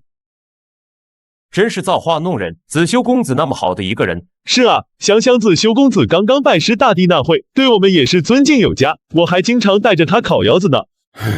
大伯，你也不必太过悲伤，吉人自有天相，子修公子说不定会好起来的。我倒不是单单只是为子修而悲伤，更是为咱们兄弟未来的命运而担忧啊！大哥何出此言？子龙，你仔细想一想，若是子修身体有恙，丞相会立谁为继承人？大哥是在说子桓公子？不错，曹丕跟咱们之间可是有着不小的过节，当初你对他可还动过手，后来更是在杨修的挑唆下派人刺杀于我，在曹丕心中只怕要把咱们给恨死了。若如大哥所说，曹丕一旦得势，等待咱们的绝不会是好日子。既然如此，那咱们可是要早做准备。是啊，许都的天怕是要变了。果不其然，数日之后，曹昂病重的消息传开，朝堂之上暗流涌动。向来勤于政事的曹操，跟荣登魏公时比起来，也仿佛苍老了10几岁。启禀魏公，子修公子病重，朝野间多有流言，为了安定民心，还望魏公早立世子。此事孤心中已有数，汝等无需多言。思聪、文和留下，其余人等暂且退下吧。说吧，对于世子一事，你们怎么看？回岳父的话，此乃岳父的家事，小婿不便插言。你既然娶了晴儿，也算是曹家的人，直言便是，我不会怪罪于你。依小婿看嘛，最适合当世子的便是子桓公子。你与子建交好，并且与子桓还有些恩怨，如今为何会推荐子桓，而不是子建呢？呵呵，小婿跟子桓不过是意气之争罢了。子文公子骁勇善战，可为一方大将；子建公子才华横溢，实乃高士之才，但治理天下却不需要诗词歌赋跟高超的武艺，因此他们二人皆是不适合作为世子。至于仓叔、朱虎两位公子嘛，年纪尚幼，同样不适合作为世子。而子桓公子老持承重，又曾得岳父悉心栽培，由他继承岳父之位，最合适不过了。思聪能够这么想，最好不过了。文和，你怎么看？回禀魏公，思聪先生所言皆是有理有据，只不过下官想提醒一下魏公，袁绍的家事。袁绍的家事？贾诩的话其实就是在暗示曹操不要像袁绍一般摇摆不定，更要遵从法理，立嫡立长。我明白了，来人，即刻派人前往桥县，将子桓公子请回来。子桓公子能够重返许都，真是可喜可贺。只是不知公子今日上门拜访，所谓何事？呵呵，多亏姐夫在吴父面前美言，子桓才能从乔县回到许都。今日登门，便是为了感谢姐夫。子桓公子这番话倒是让我有些意外，只是你也不必如此客气，我也只是秉公直言罢了。非也，姐夫大恩大德，子桓没齿难忘，日后定当加倍回报。常言道，狗改不了吃屎，你若是不识相，到时候可别怪我。见过世子。呵呵，我眼下可不是什么世子，司马懿，你可不要这么称呼我，这不过是迟早的事罢了。在曹昂病重的消息传开后，司马懿就知道机会来了，所以在曹丕刚刚回到许都，司马懿便果断前来投奔。仲大，吴父既然已经有意将我立为世子，你为何还要我去巴结虾仁？世子稍安勿躁，在世子继承魏公之位前，一切都有可能。今日之事不过是想演给其他人看而已，让魏公以及其他人知道世子是个合适的继承人。仲达说的不错，虾仁此人虽然可恶，但有句话却是说得非常好，成大事者当不拘小节。今日暂且让他嚣张得意，等到日后世子执掌大权，想要收拾他还不是易如反掌。仲达当真是深谋远虑，有你相助，大事可成。世子客气了。这个狗日的曹丕竟然是打着这样的主意，难怪他要让虾兄随行，果然是没安好心。是啊，这不摆明了送死让大帝去，升官让他来吗？子修病重是他的不幸，却是你之大幸。若是子修安然无恙，你又岂能轻易回到许都？父亲，大哥如此，孩儿心中也很是悲伤。孩儿日日在家焚香祷告，祈求大哥早日康复。行了，你刚才去虾府了。离开虾仁府邸，这还不到一炷香的功夫，父亲就知道了。是的，父亲，我是前去拜访姐夫，顺道看看姐姐。别的我不管，我且告诉你，你必须答应为父，对你姐夫必须以礼相待。虾仁胸有韬略，用兵如神，实乃惊天伟地之才。我曹家能有今日之辉煌，跟他的鼎力相助分不开。日后你若继承为父之位，敢对他下手的话，等待你的只有灭顶之灾，懂了吗？孩儿向父亲保证，定会对姐夫以礼相待，若违背此事，定当死于万箭之下。从今日起，你就待在为父身边，熟悉一下政事吧。孩儿遵命。对于曹操的话，曹丕不以为然。在他看来，即便没有虾仁，还有荀彧、郭嘉、戏志才等一众谋士，曹氏、夏侯氏等一众宗亲武将，他所在乎的便是得到曹操的信任，成功登上世子大位。怎么样了，仲景先生？性命算是保住了，但子修公子中毒已深，身体机能受损严重，要想在朝夕之间苏醒，恐怕有些困难。哦，那就好，那日后就有劳仲景先生了。呵呵，应该的，应该的。思聪先生，这是何物？真有这么舒坦吗？那可不，我怎么会骗仲景先生？我告诉你，尤其是在饭后，又或者是事后。那思聪先生，能不能让我也尝一口？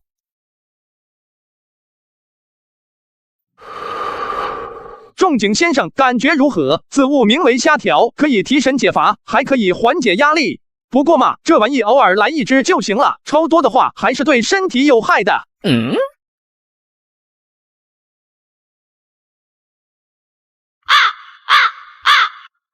见过武关中郎将。内兄不必客气，其实今日叫你来，是有事想跟你商议。有事与我商议，还请武关中郎将明示。来人名为甄偃，得益于虾仁与甄宓的关系，在攻占河北后，曹操并没有为难甄家，不仅甄偃入朝为官，就连他弟弟甄瑶也是被举为孝廉。我有一桩生意，想与内兄合伙去做，此物名为虾条。这东西能赚钱吗？呵呵，内兄放心，不仅能赚钱，而且能赚大钱。内兄莫非忘了香水跟毛虾吗？对啊，你家与虾仁一同合伙经营的毛虾香水生意，赚的可是盆满钵满，这些可都是虾仁导购出来的。如此说来，这虾条定然也差不到哪去。请武关中郎将放心，我代表甄家同意。哎呀，内兄不必如此客气，咱们都是一家人。那好，既然这样，那我也就不客气了。妹夫，老爷，老爷，老爷，宫里来人了，说是有圣旨哦。虽说是圣旨，但虾仁清楚，无非是曹操的意思，通过朝廷来昭告天下罢了。武关中郎将赫赫功劳，皆已在目，这念其爱，大义可嘉，竟为夏永侯，望卿克成清白之风，加资暴政，轻哉！臣多谢吴皇后恩。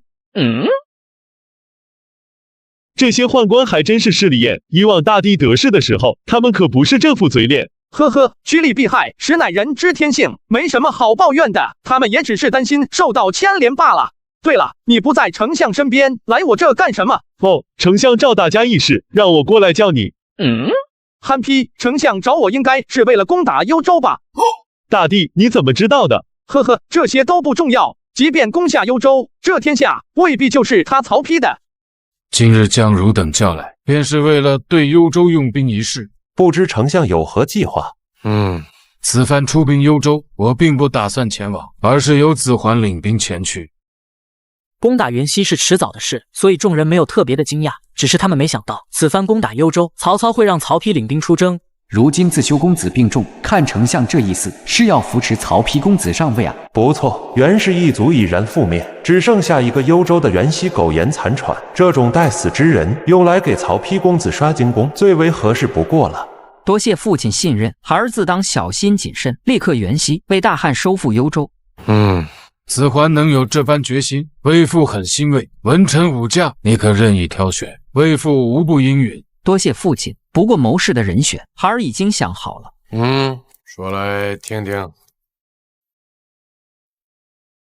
恳请夏永侯出山，辅佐我攻克元溪。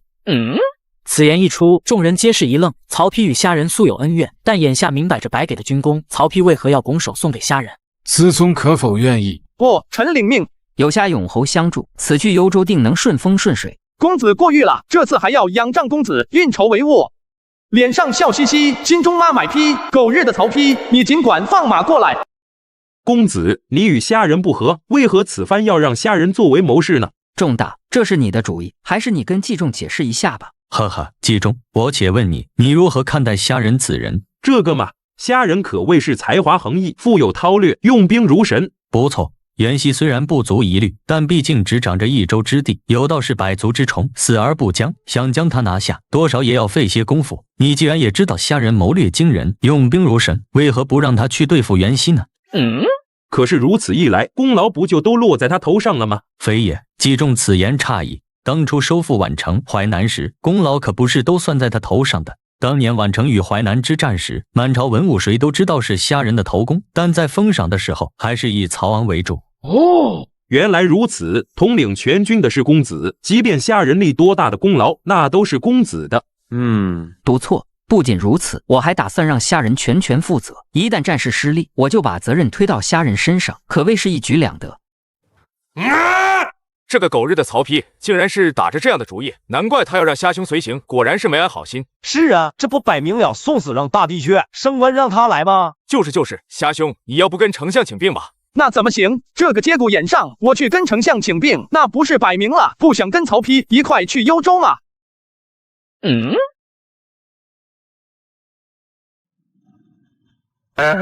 我说仲景先生，你有没有什么主意？依老朽所见，不管夏永侯与曹丕有什么恩怨过节，此时都必须忍住。毕竟现在丞相有意扶持曹丕，跟曹丕过不去，那就等同于跟丞相过不去啊。那依仲景先生所言，这趟幽州，虾兄是非去不可了。行吧，将军放心吧，以夏永侯现在的功劳与威望，别说曹丕了，就连丞相想动他，也是要三思的呀。随着曹操的政令传达下去，不过半月的时间，许都便集结了近10万大军。此番出征，除了张辽、于禁、高顺等一干能征善战的武将外，曹操更是特地派出曹休、曹真、夏侯尚等曹氏2代子弟，一来是让他们积累军功，增加经验；二来也是想让他们跟曹丕打好关系，为曹丕日后掌权做准备。咱们过了中山国，就是幽州的范阳郡境内，不知汝等可有建议？呵呵，仲大，你来说说。禀公子，咱们大军一旦进入幽州，定当会遭到援军的反抗。若是出战失利，怕是会动摇士气。既然如此，属下建议由军师担任我军先锋，也好来个开门红。仲达所言不无道理，不知军师以为如何？区小事，包在我身上便是。呵呵，如此甚好，那吾等就静候军师的好消息。敢问军师，咱们是否要即刻攻城？呵呵，不必如此麻烦。曹真将军，你先派人去劝降一番。这个虾仁未免也太自信了吧？这都还没打呢，仅凭喊几嗓子，援军又岂会投降？城中的人听着，吾乃夏永侯麾下先锋大将曹真是也。汝等若是识相，快快放下兵器投降，否则等到城破之后，鸡犬不留。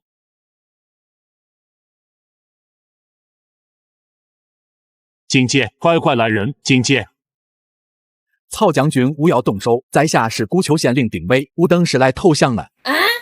没想到虾仁的名号这么牛逼，那个丁伟打都没打，就直接开城投降了，果然是名不虚传啊！名不虚传个屁，他压根就没展露什么本事，好吧？话不能这么说，若是没有真本事，又如何能够闻名天下、水淹邺城、生擒袁谭？总不能是别人安到虾仁头上的吧？反正我不服他。眼前的几人正是曹操的族中子弟，曹休、曹真、夏侯尚与夏侯茂，他们都是权贵之后，因此也养成了好高骛远、心浮气躁的毛病。对于为曹老板立下赫赫功劳的虾仁，他们大多不以为然。兵下用后，孤丘城中共有守军1万，除此之外，袁熙另外派了2万援军，正在赶来的路上，估计今日傍晚就能抵达。袁熙另外有2万援军，今晚就能到达。大和，你是不是有意将这2万兵马吃掉？不错，我正有此意。整个幽州境内，袁熙手中撑死也就3、4万人，要是能解决这2万人马，袁熙不就彻底成了秋后的蚂蚱？呵呵，大和，我现在终于明白，此番攻打古丘城，你为何不用高顺与文远，而带着这些曹氏宗亲武将了。正如赵云所说，如今夏侯渊、夏侯惇等宗亲大将，以及张绣、甘宁等人在内，可以说军中大半的高阶武将都与虾仁关系交好。若是再将这些2代将军折服，即便曹丕日后尚未掌权，也不敢轻易动虾仁。懂我者，子龙也啊！快去准备吧，咱们先吃掉这支援军。呵呵，也不知道虾仁那边情况如何了。公子殿下未免太高估虾仁了，这不过1日的功夫，就算他再怎么厉害，怕也是无法拿下古丘城吧。仲达说的是捷报。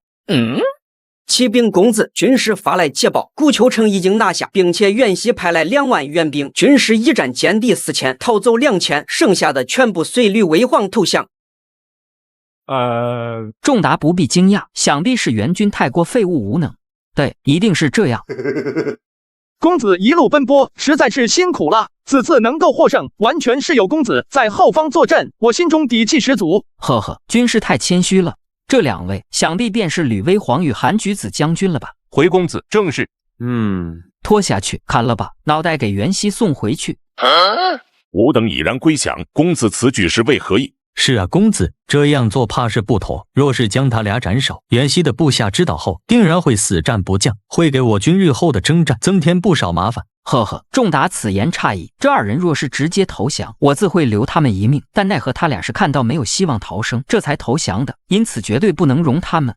曹真，你怎么还不动手？莫非我的话不管用，还是说你现在只听从军师的吩咐？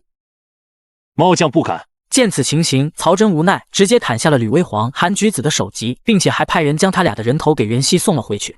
而对此，虾仁只是淡淡一笑。公子，按照古丘县令丁伟所言，如今幽州兵力空虚，咱们既然已经拿下古丘城，是否要继续北上，直取涿县？自然是要的。涿县乃是幽州治所蓟县的门户，只要拿下涿县，便可直接攻打蓟县的袁熙。只不过嘛，这次就不劳烦军师了，我准备亲自带兵前往。此战军师辛苦了，就在后方为本公子坐镇，你看如何？属下遵命。公子，咱们之前不是已经计划好让虾仁去卖命，咱们在后方分战功便是，为何公子又要亲自领兵迎战袁熙？仲达，那援军不过是软柿子罢了，难道你甘心将这功劳拱手让出？虽说虾仁打胜仗，我也能分到战功，但父亲心中却是清楚的很。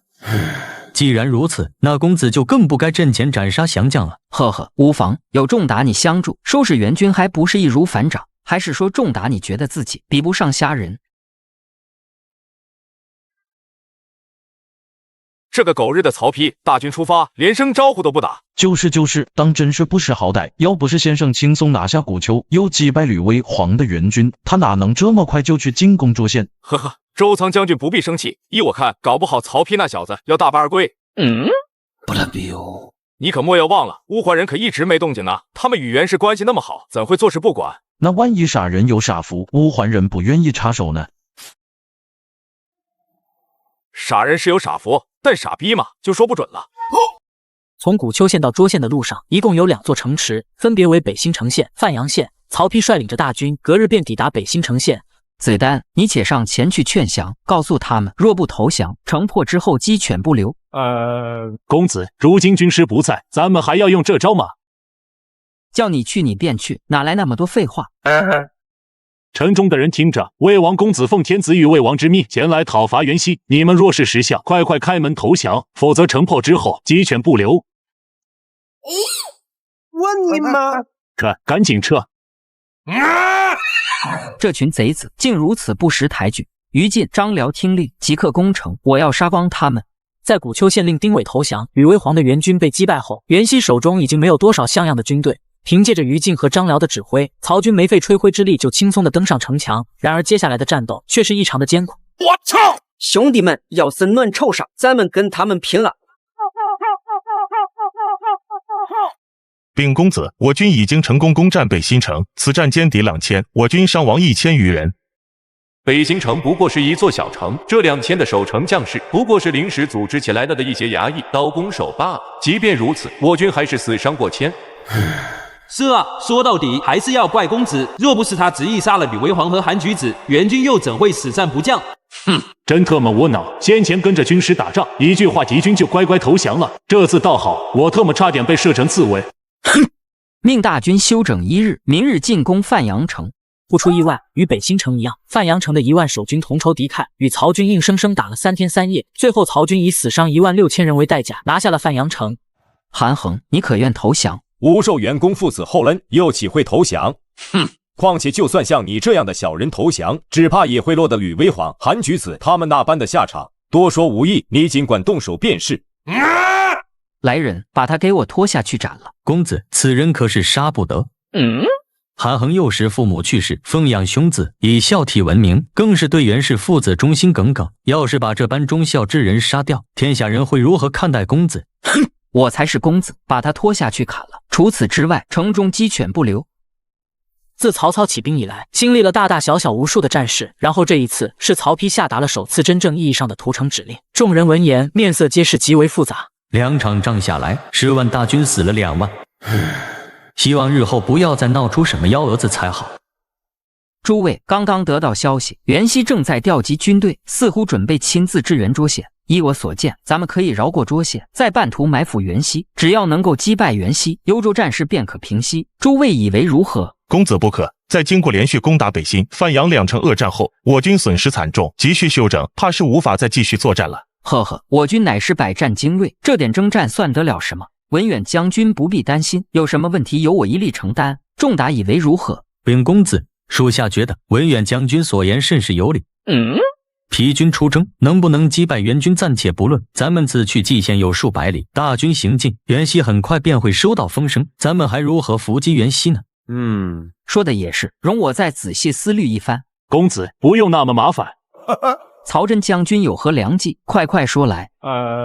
军师一向足智多谋，公子不妨写信给他，听听他的意见。好一个愣头青，这个节骨眼提虾仁，不是火上浇油吗？哼！曹真将军的意思是我不如虾仁是吗？公子末将不是那个意思。闭嘴！哼！那虾仁既然能伏击吕威煌得手，我为何不能成功奔袭袁熙？我意已决，你们即刻做准备，大军绕过涿县，半途埋伏袁熙。他娘的，这个曹丕真不是个东西！大军连番血战，还没来得及休息，又要去长途奔袭，简直不把将士们当人看啊！何止是疲军奔袭这么简单，只怕他这次要血败而归啊！大哥为何如此肯定？那袁熙不过2万人马，曹丕再不济，最多付出点伤亡罢了。话虽如此，但你可莫要忘了，长途奔袭，风声定然会传出去。你认为乌桓人知道后会放弃这个偷袭的绝佳机会吗？这怎么办？咱们是否要派人知会曹丕一声？大可不必。曹丕那小子一意孤行，绝听不进去咱们的话。呵呵，兴霸说的不错。既然曹丕率大军绕过了涿县，眼下之计，咱们得先取涿县，以免曹丕兵败，会受到两面夹击。虾兄，曹丕如此小人，管他作甚？死了不是更好吗？我才没那么好心，只不过嘛，若是把曹丕逼入绝境，张辽和于禁又岂有生机？虾兄说的是。此时蓟县的刺史府内，袁熙来回踱步，神情满是焦急。虽然他的部下誓死抵抗，但连续几场败仗下来，他的军队也是损失惨重。如今咱们所有人马加起来也不过2万，而曹丕此番出征可是带了10万人，更别说还有曹操坐镇后方，能够为曹丕提供源源不断的兵力。这仗不好打，主公，要不咱们投了吧？放屁！曹操这个混账，把我母亲给收入房中，又把我的妻子征服，上次给家人那个狗贼，殊死大辱，我岂能投降？主公，好消息！见过主公，属下带来了2个好消息。哦，大都督快说，是什么好消息？主公，属下刚刚得到消息，曹丕率领大军绕过了涿县，直奔我蓟县而来。若是咱们击败曹丕，此番蓟县危机可解啊！主公，这算什么好消息？你当曹军是软柿子，可以随意揉捏呢？几个菜能让你喝成这个逼啊？主公别急，属下可是还有第2个消息没说呢。踏顿单于得知曹丕领军攻伐幽州，派出了南楼王率领2万乌桓铁骑前来支援主公。好一个踏顿单于，果然坐不住了。有这2万乌桓铁骑相助，再加上我手中的2万兵马，局还在啊！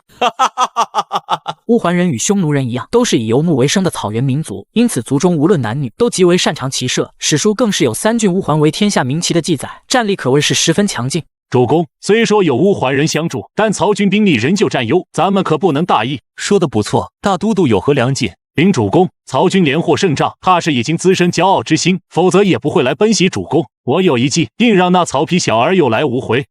从涿县到蓟县有200余里，这其中另有良乡、广阳2座城池。曹丕率领大军绕过涿县，最终定下的伏击地点就位于良乡与广阳2县之间。仲大，这是第几日了？回禀公子，今天已经是第3日了。这就奇怪了，咱们在此安营扎寨已经是第3日，若按照原本的计划，应该早就跟袁熙交上手了才是。为何援军迟迟没有动静？难不成他们已经知道了咱们在此地伏击？禀公子，依属下看，若是援军知道的话，必定会有所应对。但眼下他们没有动静，说明并不清楚我军的动向。还请公子稍安勿躁，再等上1、2日也不迟。如此也好。公子，军司马刚收到消息，袁熙点齐2万大军出城，那架势似乎是要去支援涿县。这还真是个好消息。公子，虾贼狡诈，这虾条还是少食为好。得知援军即将到来，数万曹军皆是埋伏在官道2侧。没过多久，远处便尘土飞扬，一支浩浩荡荡的大军朝这边赶来。终于来了，发信号，全军出击！杀！随着张辽一声令下，无数曹军士卒从密林中奔了出来，如潮水般向援军士卒涌去。然而早有防备的援军士卒却并没有跟曹军纠缠的意思，在丢下上百具尸体后，就匆匆招来时的方向退去。别让他们跑了！曹纯、张辽，你们2人即刻率领骑兵前去追击援军。公子，刚刚的伏击中，援军并没有多少损失，况且他们撤退时却是退而不溃，贸然追击只怕不妥啊。张文远，当年你在合肥时，仅凭500人就敢冲出城去追杀孙权，如今我军兵力占优，你却不敢追击，是何道理？莫非在你心中是觉得我不如虾人吗？之前先生曾提及，说是曹丕心胸狭窄，不曾想他竟小心眼到这般地步。公子息怒，末将并非是那个意思。既然公子要追击援军，末将自当领命。出！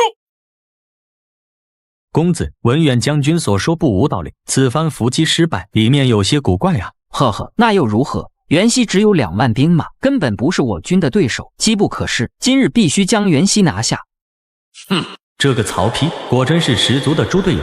司马懿并非忠臣，既然曹丕执意如此，他也不会再说什么。而另一边，奉命追击的张辽与曹纯分别点了6000虎豹骑与5000骑兵，沿着援军撤退的方向追击而去。不出意外，在虎豹骑的冲击之下，援军士卒如同麦子般被无情收割。眼见敌军如此不堪一击，就连一向谨慎的张辽也是逐渐放松了警惕。然而就在这时，异变突生，只见两边山坡之上忽然出现大批援军弓弩手，曹军骑兵一时之间死伤惨重。子和将军，有些不对劲，咱们要赶紧撤。好，传令，全军撤退。曹纯在董卓之乱后就随曹操起兵，戎马一生的他自然也感觉到危险的气息，但此刻却是为时已晚。原本溃散的援军迅速集结，将拉粮食用的战车推倒，堵住了曹纯的退路。曹军的骑兵一时间陷入了苦战。子和将军，我为你杀出一条血路，你速速通知公子。那就拜托文远将军了，将军保重。公子，公子。曹纯将军，发生了何事？你为何如此狼狈？回禀公子，前方援军有埋伏，末将拼死逃出重围。文远将军此刻正陷入苦战，还望公子速速前去营救。什么？援军竟有埋伏？张辽陷入苦战，曹纯拼死杀出来。我若是再过去的话，公子，文远将军对大汉忠心耿耿，咱们可必须要支援。仲达说的不错，张辽奉我令前去追击援军，若我见死，不就导致张辽战死，不仅会寒一众将士们的心，回到许都后，父亲恐怕也不会轻易饶了我。文远将军身陷重围，咱们自当前去支援。传令，全军加速行进。曹丕一声令下，援军很快便赶到战场，与张辽一起再度将援军压制住。可就在这时，忽然从援军后方响起一阵沉闷的号令声。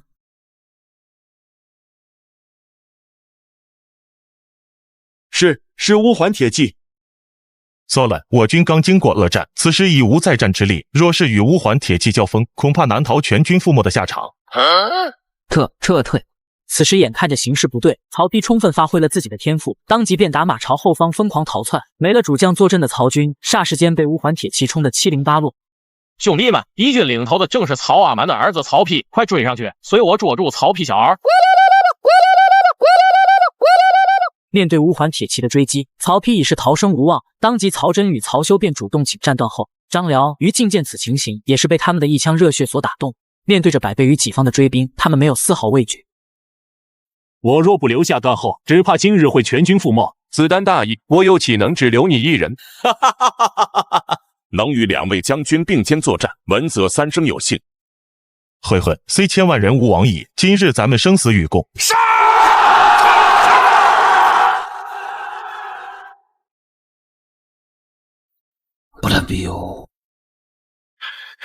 子龙救我！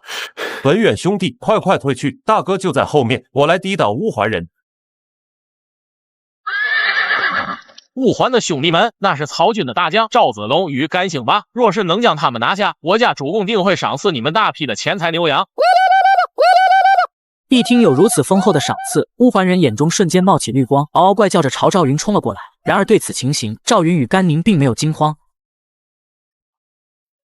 他娘的，火枪队，给我上！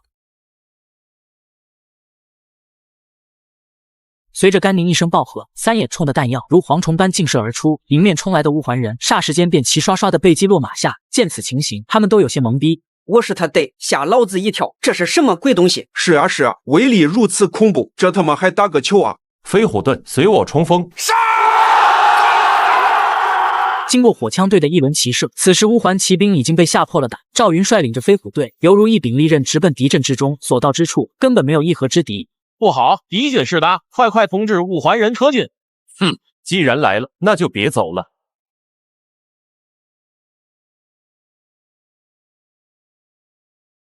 吾乃石家庄赵子龙示意，谁敢与我一战？看到满地的乌桓铁骑的尸体，再加上赵瑞身死，一众援军瞬间失去了斗志，当即向后方溃散逃去。谢天谢地，四位将军都没事，此番全都仰仗诸位，吾才能够全身而退。公子言重了，末将职责所在。好，将军中意，请诸位放心。回到许都后，吾定会在父亲面前为四位将军请功。还好你们命大，要真让你们死在这里，回许都后，父亲定然饶不了我。公子，此地不宜久留，咱们还是速离开吧。仲达所言极是，传令大军往范阳的方向撤退。禀公子，不必退回范阳，前几日军师已经拿下了涿县，眼下正在那里等待公子。仲大，你怎么看？这个虽说幽州兵力空虚，但涿县作为一郡治所，又是一座大城，这不过短几天的功夫，虾人如何能拿得下？虽然曹丕与司马懿都有些半信半疑，但他们知道赵云为人忠厚守信，所以只得压下心头的疑惑，跟着赵云赶向涿县。经过半日的行军，曹丕一行人终于来到涿县城外。果不其然，城头上飘扬的正是曹字大旗。哎呀，公子你没事吧？见到你平安归来，属下这才安心啊。多亏军师派兵驰援，不然我跟一众将士就要死在那里了。军师大恩大德，我一定铭记于心。公子太客气了，这都是属下应该做的。要不是担心这些随我出生入死的兄弟，我他妈巴不得你被援军砍成8块。多谢军师救命之恩，末将铭记于心。使不得，这实在使不得呀！两位将军请起。你们为大汉奋勇杀敌，我又岂能见死不救？话说回来，军师是如何拿下卓县的？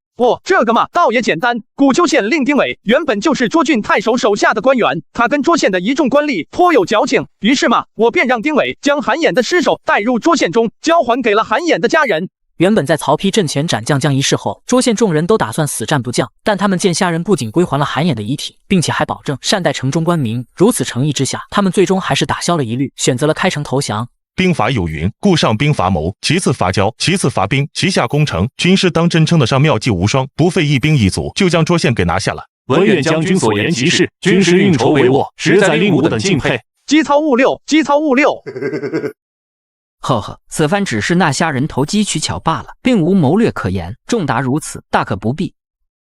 虾人虽然占据了卓县，但经过曹丕的此番大败，曹军也是士气低迷，元气大伤，仅剩下6万兵马驻守卓县，一时之间也无力再行征讨。都是因为虾人这个贼子，现如今军中将士对我都是颇有怨言，态度也显轻蔑之意，反倒是面对虾人，他们却是越发恭敬。哼！若不是你这个猪队友一意孤行，非要长途奔袭元溪，我军又怎会遭受如此大败？一将无能，累死3军啊！曹丕之所以如此暴怒，并不仅仅只是因为这些，而是就在今日，曹操给他发来一封书信，在信中，曹操将曹丕骂了个狗血淋头，并且还将大军的行动指挥权交给了虾人。自从那虾人掌权之后，已将我等彻底架空，公子应该有所举动才是。仲达说的我又岂能不知？可最近几日，虾人都是下令休整，城中风平浪静，并没什么波澜。仲达何意？莫非是有什么事？禀公子，属下的确是有一件事，公子听了怕是会感兴趣。刚刚收到消息，甄家老三因为贪墨粮饷被下狱，今日虾人正准备审问他呢。我还以为什么事呢？真你是虾人的小妾，虾人又岂会为难甄家老三？非也，属下倒是听说虾人是打算狠狠责罚甄瑶，以儆效尤。仲达的意思是想让我趁机拉拢甄家。不错，甄家在冀州实属豪强望族，既然虾人要拿甄瑶开刀，那就正是公子拉拢甄家的绝好时机。走，咱们即刻动身。反了！内兄，此番我特意将你调入军中，就是想帮你博取一些功劳。没想到你别的本事没学会，倒是先学会了贪墨。妹夫，是我一时鬼迷心窍，还望妹夫看在小妹的份上，饶了我这一次吧。放屁！军法无情，你既然敢行贪墨之事，今日我便……先生，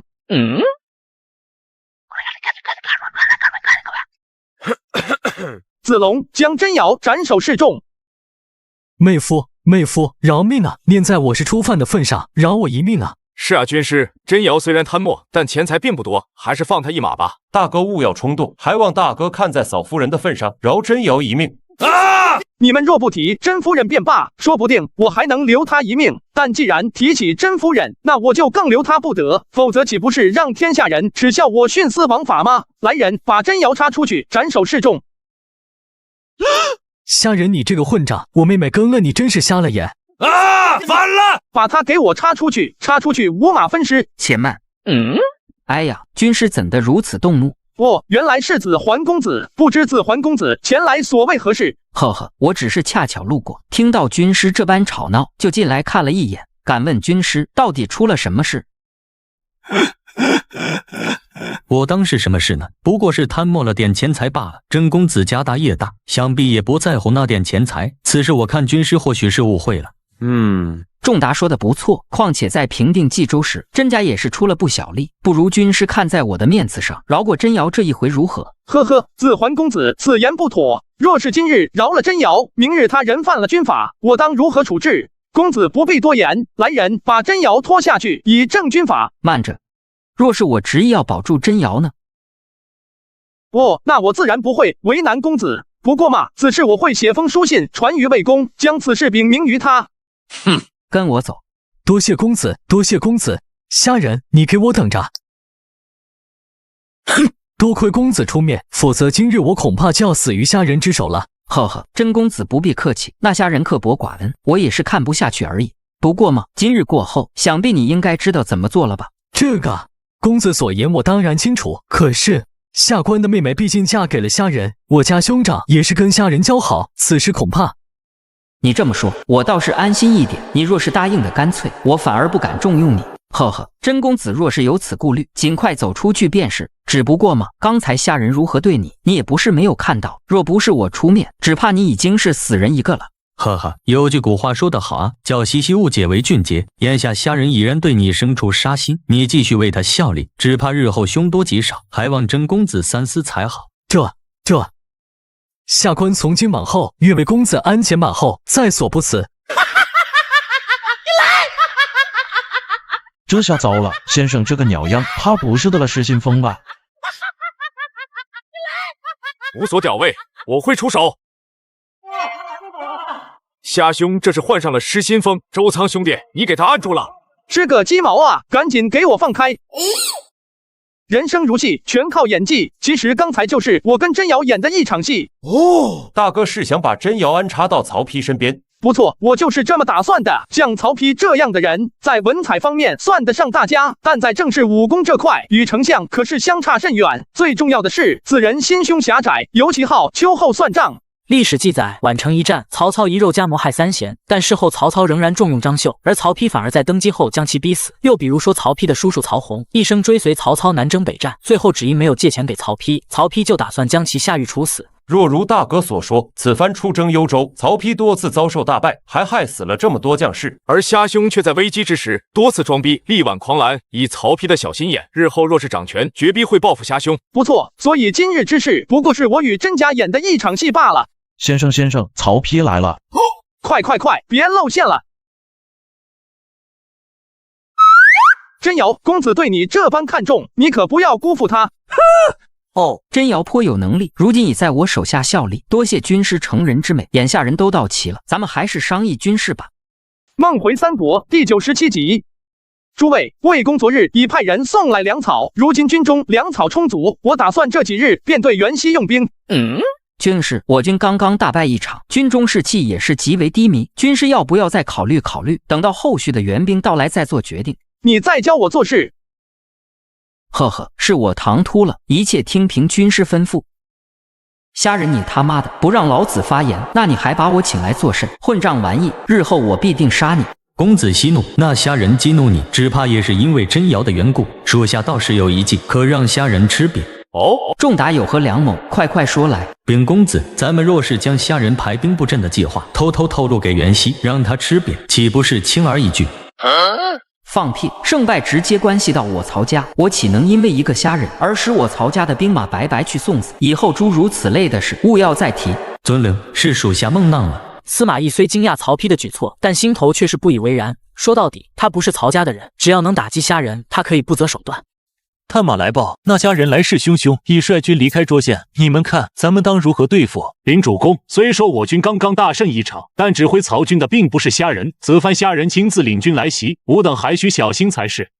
他可暖子，他来的正好，我乌桓死伤1000多个兄弟，此番定要砍下他的狗头，为我乌桓的勇士们报仇。南楼王，我与那家人也是有着深仇大恨，但此人奸诈，咱们万万不能大意。不知隋将军可有什么主意？林主公，之前那虾人攻打寿春时，可是用过一种稀奇军器，此物威力巨大，一举就攻破了寿春的城墙。所以属下以为，此番咱们必须野战，不能死守城池，否则无法发挥乌桓铁骑的威力。虽将军所言正合吾意，我乌桓勇士善于骑射，居城死守的话，只能干得碾。可是咱们兵力并不占优，在外野战的话，会是曹军的对手吗？为何不能？先前8万曹军都不是咱们的对手，更别说这4万了。别忘了，我们乌桓铁骑天下无敌，曹操那所谓天下无敌的虎豹骑，不也是败在我乌桓人的铁蹄之下吗？好，那咱们就出城，跟虾人决一死战。本军师，援军从广阳城中倾巢而出，于半途中列阵等候，似乎是要与我军决一死战。虾兄，我军刚刚历经一场大败，虎豹骑也是死伤惨重，此番咱们要不要暂避锋芒？这个袁熙好不容易主动求战，我又岂能不如他意？此战若胜，幽州便可平定，咱们也能早日返回许都嘛。呵呵，军师，话虽如此，但乌桓人的骑兵还是相当厉害的，咱们要不必对上公子嘛。或许乌桓铁骑很厉害，但在我看来，不过是土鸡瓦狗罢了。你这是在 diss 我吗？军师，公子不过是一片好意罢了，毕竟咱们都是为朝廷、为魏公效力。什么时候轮到你说话了？那属下便静候军师凯旋的消息。大和，曹丕与司马懿说的也并非没有道理，你真要出城与袁熙决战吗？不错，呵呵，你们也不必紧张。高顺将军的现阵营，远胜袁熙与乌桓人的联军，只是兵熊熊一个，将熊熊一窝，我又岂会像曹丕那般无能？最关键的嘛，其实我还另有秘密武器。大哥莫非说的是？不错，正是那东西。你们就放下心来吧，时间不早了，你们速速整军备战。子龙兄弟，虾兄到底准备了什么秘密武器？是啊，子龙，为何军师就那么有把握能击败乌桓人？这倒也不是什么机密之事。前几日魏公命人从后方运送粮草时，你们应该都见了吧？难道你们就没觉得车队有点不正常吗？这个嘛，你这么一说，我倒是想起来了。我记得好些马车装的似乎都不是粮草，只是上面用篷布盖着，我也没看清楚是什么。呵呵，文远说的不错，那里面的确不是粮草。我后来问过大哥，那东西是黄夫人最近研究出来的发明。原来是出自黄夫人之手，莫非是什么新玩意？不错，此物被大哥命名为虾炮。大哥说了，虾炮的威力100倍于3眼冲。虾炮的威力竟如此巨大，怪不得军师这么有底气。不行，我得去找虾兄，此物要先给我打几发。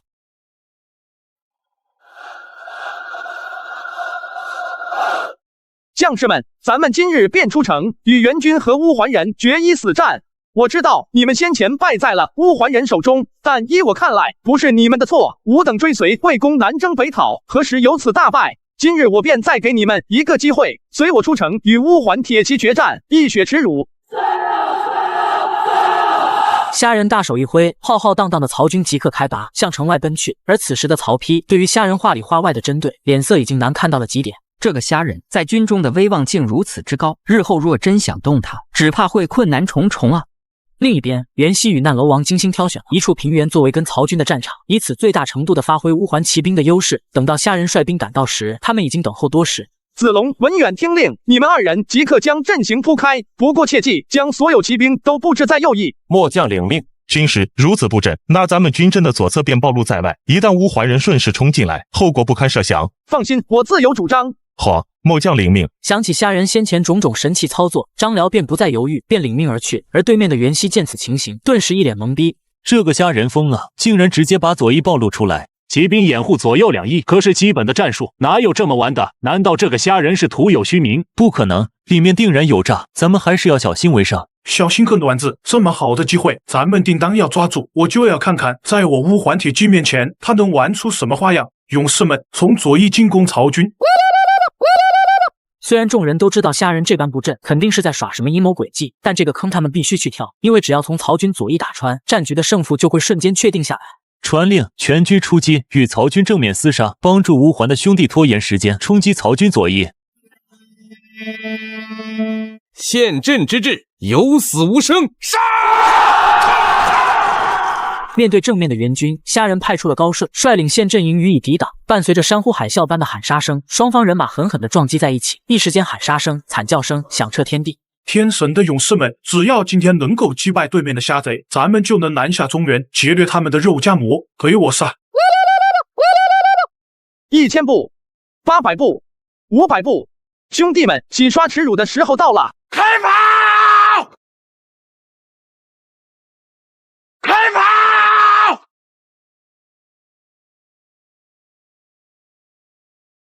随着虾人一声令下，上百门火炮齐射而出。片刻之间，乌桓铁骑根本来不及做出应对，连人带马被打成一团血雾。我是他爹，这一定是天神发怒了。大人，咱们该怎么办？我的妈，愣着干球还不赶紧溜！在这种划时代的兵器面前，哪怕是当世最为精锐的乌桓骑兵，也是如此不堪一击。让开，让开！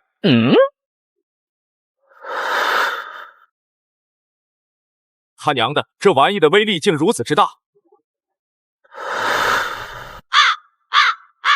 文远将军听令，末将在。你即刻率领虎豹骑追杀乌桓人。末将领命。儿郎们，随我出征！杀！之前曹丕领军一战败在乌桓人手里，实在是太过窝囊。张辽一声怒吼，虎豹骑仿佛狩猎的群狼般汹涌而出。数百步的距离转瞬便至，双方人马狠狠地撞击在一起。曹军骑兵自上而下，心中怀揣着同样的念头，那就是洗刷耻辱。而反观乌桓人，他们已被火炮吓得肝胆俱裂，毫无斗志。拦住他！快拦住他！主公，大事不好了，乌桓人败了。你说什么？这怎么可能？千真万确啊，主公，那乌桓人全面溃败，此时正在被曹军的骑兵追杀。以乌桓铁骑的战斗力，就算那瞎贼设下埋伏，也不可能在这么短的时间内将近2万的乌桓铁骑给打得溃不成军。就算是2万头猪让他砍，他也砍不完啊！我刚拦下几名乌桓人，按照他们的说法，是曹军动用了什么威力巨大的军械，没等乌桓人靠近，就轰杀了他们几千人。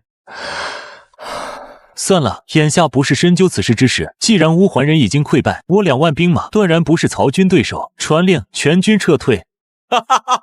先前吾等还对军师的计策有所怀疑，如今看来却是吾等眼界不过，军师的手段实在是令吾等敬佩。逼什么呢？再不追上去，袁熙就要跑了。末将领命。虾人这都是凭着奇技淫巧，算不得什么真本事。若是公子有那般威力巨大的兵器，当然也能取得同样的战果。况且话说回来，就算虾人击败袁熙又如何？头功不还是公子的？也是，仲达所言也不无道理。随着乌桓骑兵的战败，曹军胜局已定。张辽、曹真等武将一路追杀袁熙与乌桓人，曹军顺势攻占广阳县，在城中休整1日后便挥师北上，直奔蓟县而去。兴霸，蓟县情况如何？嗨，别提了，袁熙那孙子跑得贼快，连蓟县都不要了。兴霸且放心，仗有的给你打。走，加快行军，咱们直接入城。骑兵军师门外有人自称是渔阳太守鲜于府，他带着长史田玉护乌桓校尉颜柔，想要求见军师。鲜于府、田玉和颜柔，这3个人在历史上皆是声名显赫之辈，不仅擅长内政，打仗方面也是一把好手。若是有他们相助，这幽州沉稳的一批。快请他们进来！3位大名，我早已如雷贯耳，今日得见，真是3生有幸。虾永侯客气了，与虾永侯比起来，吾等不过是虚名罢了。此番来见虾永侯，吾等还有一份大礼献上。禀虾永侯，吾等原本整顿兵马，好支援虾永侯，却没想到虾永侯用兵如此之神，短时间内就击败了袁熙。在知道袁熙兵败的消息后，吾等料到他要去投奔乌桓人，于是我们便在沿途设下埋伏，对袁熙发动了伏击。那袁熙可是俯首了。回禀虾永侯，那袁熙太过狡猾，见势不茂就已经提前开溜了。不过他仓皇逃走，连刺史大印都丢下，身边也只有不到100人。鲜于太守不必懊恼，袁熙虽然还活着，但他势力全部覆灭，只怕比死了还难受。刚才听田玉先生所说，袁熙北上去投奔乌桓人了。虾永侯所言不错，眼下对他而言也只有这么一条活路了。好，颜柔校尉，我听说你跟乌桓人关系不错，可愿替我走一趟，去劝降乌桓，让他们交出袁熙？回禀虾永侯，属下愿意前往，只不过可能会让虾永侯失望了。北方连年战火，冀、幽、青州等地多有百姓逃往3郡乌桓处。乌桓首领踏顿单于在统一乌桓后，原本就实力强大，如今又得数10万汉民，更是兵强马壮。属下早有听闻，踏顿野心勃勃，有意仿效匈奴恶毒单于和鲜卑谭世怀。这般情况下，他又怎会交出袁熙？不愧是护乌丸校尉，对乌桓人竟如此了如指掌。不过没关系，颜校尉尽管走一趟便是。属下领命。都怪那虾人太过狡猾，才导致南楼王战死。公子不必太过自责，南楼王之死怪不得公子。多谢踏顿单于。当初我袁家坐拥4州之地，是何等的风光无限，就是因为虾人这个狗贼。不过2、3年的时间，我袁家便衰败下来，如今我自己也成了丧家之犬。此仇不报，誓不为人。踏顿单于，在下有个不情之请，还望单于能够发兵攻打虾人，替南楼王和我们袁家报仇。此事重大，我需要跟族中长老商议一下。公子远道而来，不妨暂且下去歇息。好，那就拜托单于了。单于，袁家已经不复存在，袁熙也只有几10号人马，咱们至于对他还这么恭敬吗？就是说起来，南楼王的死可是跟那幽州脱不开的关系。我当然知道，但咱们眼下还得用着他。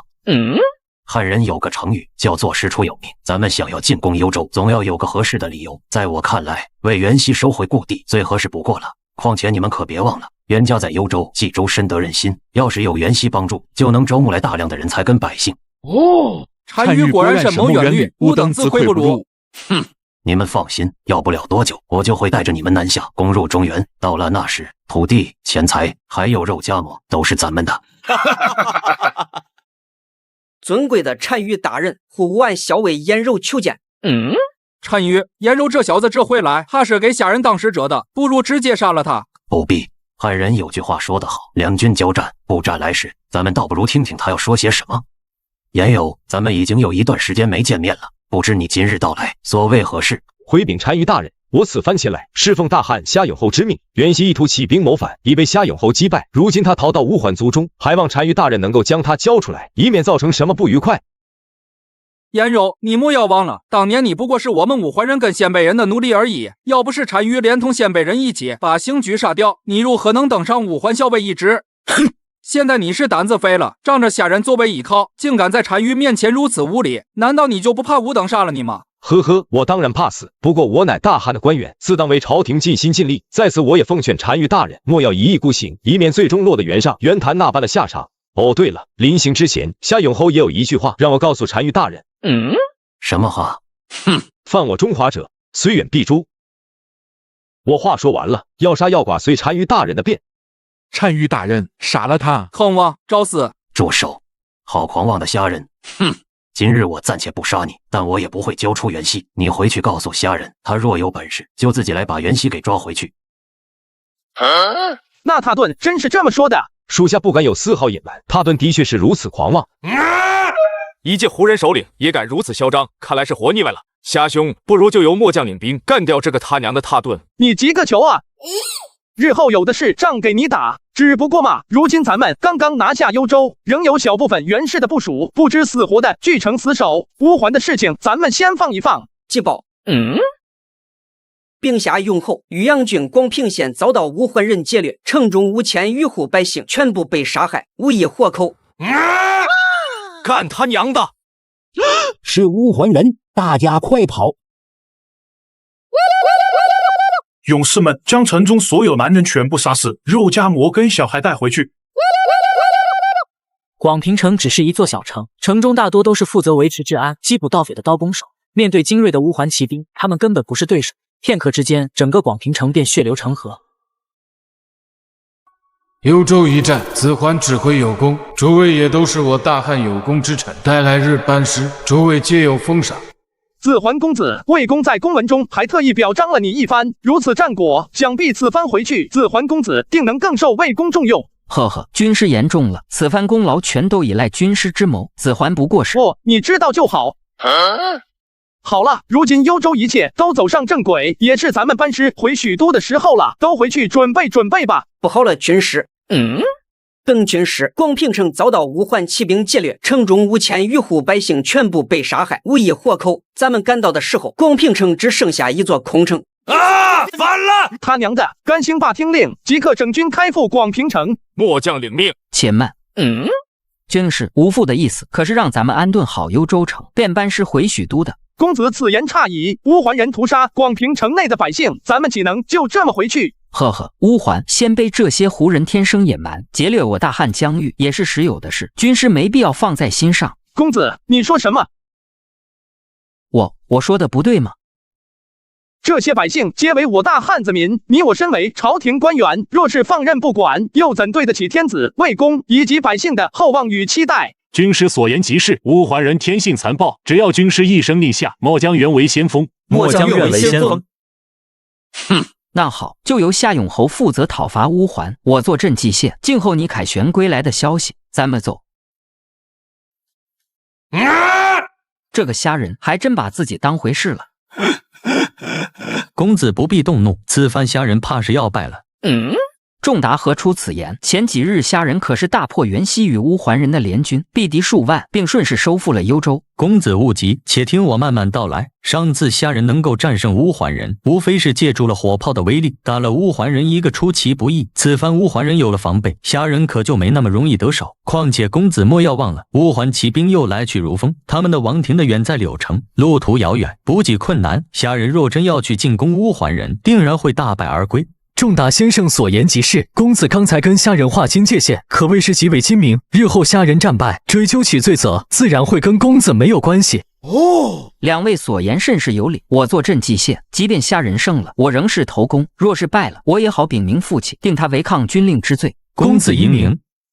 大哥，你莫非真的要征讨乌桓人？是了，广平城的百姓们惨死，的确是令人悲愤，但想要讨伐乌桓人，却是困难重重。只有千日做贼，哪有千日防贼的道理？但凡稍有疏忽，广平城的悲剧就会重新上演。况且你们莫要忘了，乌桓人这是在报复咱们，咱们自当以牙还牙，以血还血。各位放心，我已传信回许都，相信丞相定然不会反对。你们整军备战便是。吾等皆听军师之命。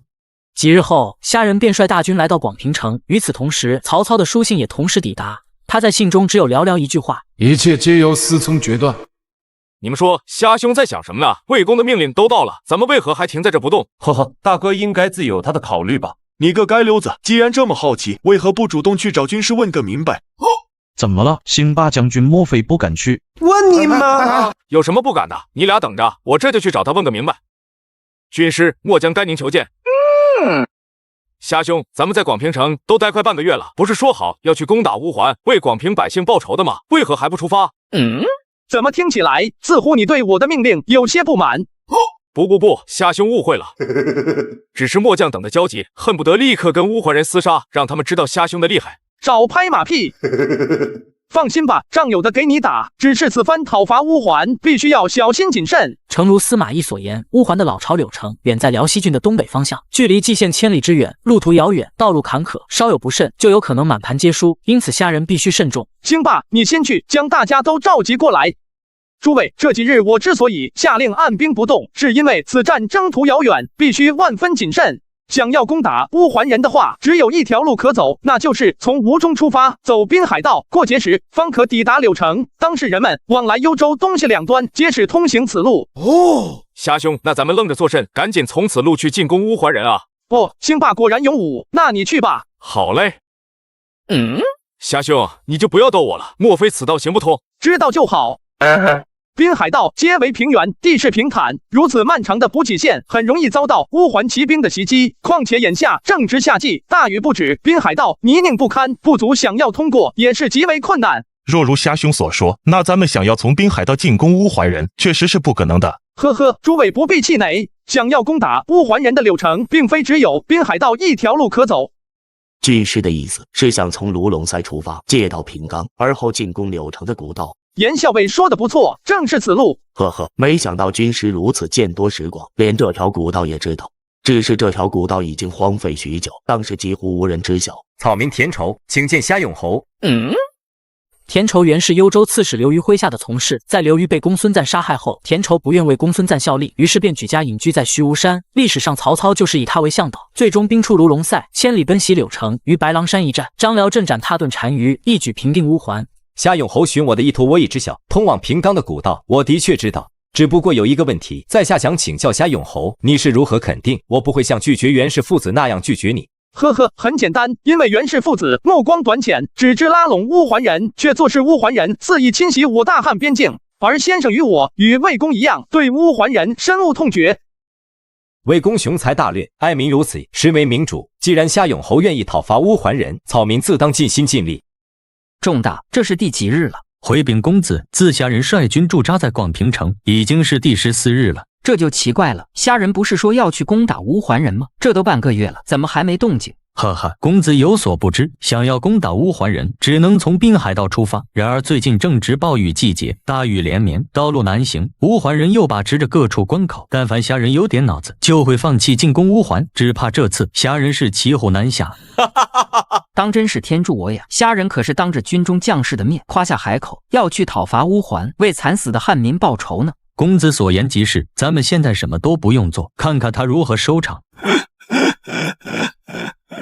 另一边，虾仁为了不引人耳目，只率领了3万骑兵，静悄悄地离开了广平县。利用黑火药，曹军在古道的行程中一路逢山开路，顺利抵达了白狼山。虾永侯这开山凿路的本事，草民这下可算是长了见识。呵呵，田畴先生见笑了。白狼山近在眼前，眼下咱们该如何？禀虾永侯，白狼山的东北方向200余里，便是乌桓人的老巢柳城。只不过接下来的道路我也未曾走过，就不能再为虾永侯担任向导了。好，此番多谢田畴先生，待到日后平定乌桓，我定当在魏公面前为田畴先生请功。虾永侯言重了，既是为我大汉边民百姓，那草民便静候虾永侯凯旋的消息。按照历史记载，这里就是曹老板遭遇乌桓人的白狼山了，也是张辽斩杀踏顿单于，一战平定乌桓隐患的地方。军师，咱们对此的并不熟悉，属下以为还是抓几个乌桓人的活口，让他们当向导才是。文远将军说的不错，孟起将军，你带兵去剿几个乌桓人的部落，抓几个活口回来。末将领命。围住他们，不许放走一个乌桓人。拿命来战！我没 K。你在说什么？我没 K。K 嫩马个头的 K，K 嫩大拿蛋 K。梦回三国第100集。围住他们，不要放走一个乌桓人。随着马超一声令下，五豹骑纷纷举起手中的虾黄连，一轮齐射下去。这些没有假意蔽体的乌桓人便死伤惨重。糟了哦，是西凉的神威天将军马孟起。什么狗屁天将军，听都没听过。勇士们，杀了这群懒子！但凡反抗者，一律杀无赦。来人，绑起来带回去，交由军师审问。说不说？说不说？说不说？呸！瞎贼，你休要嚣张，他顿单于会为我们报仇的哦。哟，你很勇嘛！大马猴，把他的脑袋给我下了！我操！你们几个呢？愿不愿意回答我的问题？横竖都是一死，瞎贼，你休想从我嘴里得到一句有用的消息。哟呵！很好，这倒是让我有些意外。大马猴，给他们面子，挖个坑埋了吧。大哥，若是乌桓人都这么硬气的话，咱们想找个向导，可是有些不容易。我就不信了，乌桓人都是这么硬骨头。虾兄放心，我食完这只虾条，再去抓几个过来便是。先生，将士们刚刚在乌桓人营地的地窖里发现了一些乌桓人的奴隶。怎么会有奴隶？把他们都带过来。没一会儿的功夫，周仓带着7、8个佝偻的身影来到虾人的面前。他们刚见到虾人的那一刻，便痛哭流涕，纷纷扑通跪了下去。没想到吾等有生之年，竟然能见到我大汉军队。什么？你是汉人？陛下永侯，乌桓人经常侵犯我大汉疆域，不仅是劫掠钱财粮草，更是劫掠人口，充作奴隶。多亏有官爷解救，否则吾等只怕要死在乌桓人手中了。原来是这样，大家快起来吧！周仓，快去给这些人准备一些衣物和吃的。见过虾永侯，草民斗胆问一句，虾永侯莫非是打算进攻乌桓人的王庭柳城？不错，确有此事。哦，那真是太好了！乌桓人骚扰大汉这么多年，可谓是作恶多端，今日终于能够狠狠地报复回去了。哦，对了，此番攻打柳城，虾永侯若是需要吾等效力，请尽管开口。说起来，倒还真有让你帮忙的。我们虽然知道柳城的大致方向，但路上的情况却是不明。你们若是熟悉的话，倒不妨给我当个向导。草民还以为是什么事呢，原来是当向导，还请虾永侯放心，包在我身上。大马猴，快给孔杰兄弟上禀。曹军休整了一夜，第二天一早便启程。有了孔杰带路，他们避开了大部分的乌桓部落，实在避不开的，虾人也是下令速战速决，将其连根拔起。虾永侯，这差不多就是最后一个乌桓人的部落，再往前就是柳城了。很好，传令，今夜原地休整，明日一早便急行军强攻柳城。你说什么？汉军出现在柳城外20里的地方，这怎么可能？单于大人，此事千真万确，已经有数个部落遭到灭绝，只有一位族人侥幸逃了出来。按照他所说，最少有数万的汉军正在朝鲁城进军。本以为咱们守在碣石，便可等待他们自投罗网，却没想到这个瞎子竟然不吭不响，率领着大军去偷袭咱们的老巢。这个狡诈的瞎贼果真可恶！单于大人，这该如何是好？要不咱们赶紧回去救援吧，万一曹军攻下柳城，那可就完了。哼，快下令回援柳城！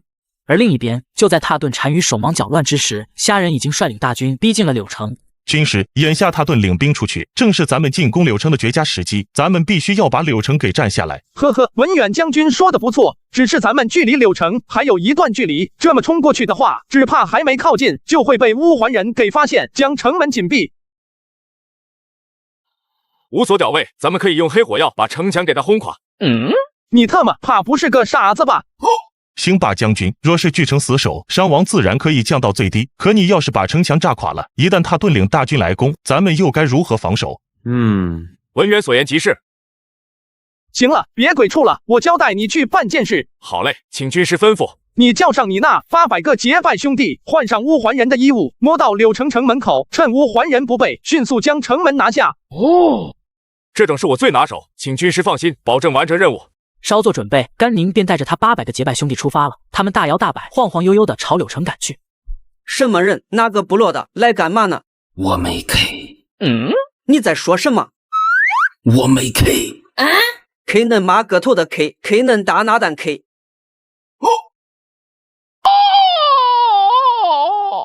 兄弟们，给我上，拿下城门！必须，快关城门！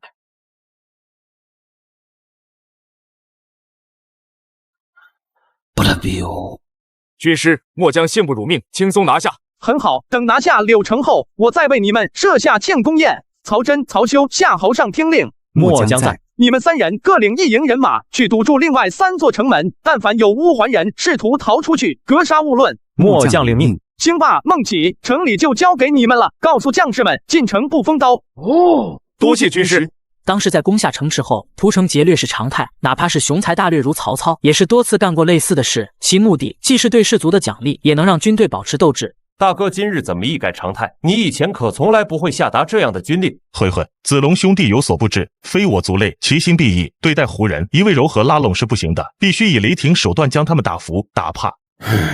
想当年，我曾担任雁门禁的郡吏，可是见过胡人的凶狠残忍。你们是不知道，那胡人……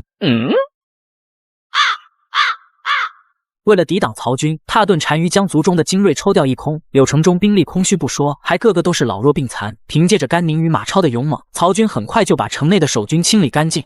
秉下用侯，乌桓人不仅祭祀天地鬼神，同样祭祀族中已故的著名大人。这些坛就是那些已故贵族的坟墓。原来是这样。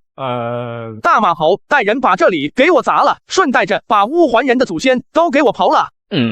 先生，为何杀敌立功的是没我的分？这种缺德事，你第一个想到的就是我。大哥，大哥，刚才收到消息，他顿的主力已经抵达50里之外，正在火速朝柳城赶来。哦火，来得这么快！既然如此，那我应该为他备上一份见面礼才是。大事不好了，单于大人，柳城已经被虾贼给攻占了哦！你说什么？可恶的虾贼！没想到咱们紧赶慢赶，结果还是迟了一步。单于大人，咱们该怎么办？还能怎么办？当然是夺回柳城，挑了虾贼的下线。大马侯，把咱们准备的礼物拿出来，让踏顿单于长长眼。终于可以开始了，再不拿出来，我尼玛都感觉浑身刺挠。踏顿小儿，你看好了，这是你爹地。别急，这还有呢，这是你妈咪，这是你三姑，这是你爷爷，这是你爷爷的爷爷，这是你爷爷的爷爷的爷爷。曹贼、奸贼、恶贼、逆贼，竟敢跑我先人，我必杀你！传令，全军发起进攻，给我攻下柳城！我要生擒虾贼！曹贼、奸贼、恶贼、逆贼！操你妈！他娘的，竟敢跑我先人祖坟，我必要杀你！勇士们，给我攻下柳城！我要把虾贼千刀万剐！在知道祖坟被刨，祖先的骨灰被扬，乌桓氏族瞬间进入狂暴模式，一股脑的冲上来。然而不论是攀爬云梯，还是冲撞城门，压根起不到什么作用。先生，你还别说，这金枝守城之计还真尼玛好用，杀伤力杠杠的。呵呵，虽说柳城是一座小城，但方圆100里之内皆为平原，即便他顿有10万大军，他想攻城也只能拿人命填。还是虾兄深谋远虑，没用黑火药炸垮城墙，否则免不了一番苦战。别在这逼逼了，你赶紧下去，让将士们用杂物将城门后面堵死。这些乌桓人发了狂的冲锋，千万别让他们攻进来。没问题。他娘的，攻了快半个时辰，连城头都上不去，还白给了这么多兄弟，你是干什么吃的？单于大人，那虾贼阴险至极，用滚烫的禁止防守，杀伤力极高，我也没办法。袁公子，这虾贼也是咱们共同的敌人，你可有什么办法能攻入柳城中？这个嘛，废物，想不出办法，有你有何用？就是你怂恿单于在届时埋伏曹军，才会让他如此轻易拿柳城。依我看，你就是虾贼派来的奸细。这些狗太阳的乌桓人，自己想不出法子，竟赖到我身上。主公，主公，咱们可以挖地道啊！挖地道？对啊，曹军被围困在城内，他队可是有近10万大军，一起动手的话，还不是轻轻松松？单于大人，我有一计可破曹军，咱们可以通过挖地道的方法，派遣乌桓的勇士潜入城内，从城内打开城门，届时里应外合之下，虾贼定然俯首。此计甚妙，甚妙啊！单于大人放心，只要人手足够，快则3到5日，慢则7日，咱们就能挖通地道攻入城中。那好，此事就交给公子来负责。苏仆言立即传令大军撤回，就在城外安营扎寨，配合袁熙公子行事。是，单于大人。哼，等攻入城中，我一定要砍下虾贼的脑袋当夜壶。禀军师，属下刚刚清点了乌桓人的粮草，至少够将士们半年所用。那还好，眼下只要守住城池，等到时机成熟的时候，咱们就给乌桓人来个致命一击。可是大哥，今日乌桓人受了这么大的屈辱，却一反常态的放弃攻城，只怕是有其他阴谋，咱们还是要小心为上。嗨，子龙兄弟无需担心，那乌桓人连攻城器械都造不出来，如何能攻城？莫非他们还能上天入地不成？虾兄，我难道又说错了？不，没有，我只是觉得兴霸最近变得有些不一样了。哎，哪里，虾兄过誉了。军师，兴霸将军说的不无道理，乌桓人极有可能通过挖地道的方式来进行攻城。不错，所以我们提前做好准备。周仓，你即刻带人沿着城墙埋下一排瓮，并命人日夜监听，一旦有什么异动，立即通知我。好的，先生。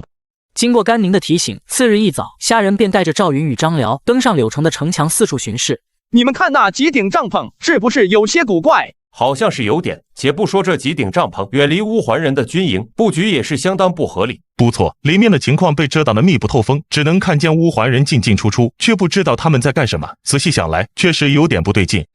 呵呵，既然如此，那咱们也应该好生准备了。另一边，经过3天3夜连续不断的挖掘后，地道已然变得极为深入。经过一番测量，最终确定再往前10步就可以直通城内。单于大人，地道准备的差不多了，咱们可以随时行动。很好，袁公子果然没让我失望。若是攻下柳城，你当为首功。勇士们，你们都是精锐中的精锐，只要今夜拿下虾贼，众人皆有封赏。多谢单于大人。这什么情况？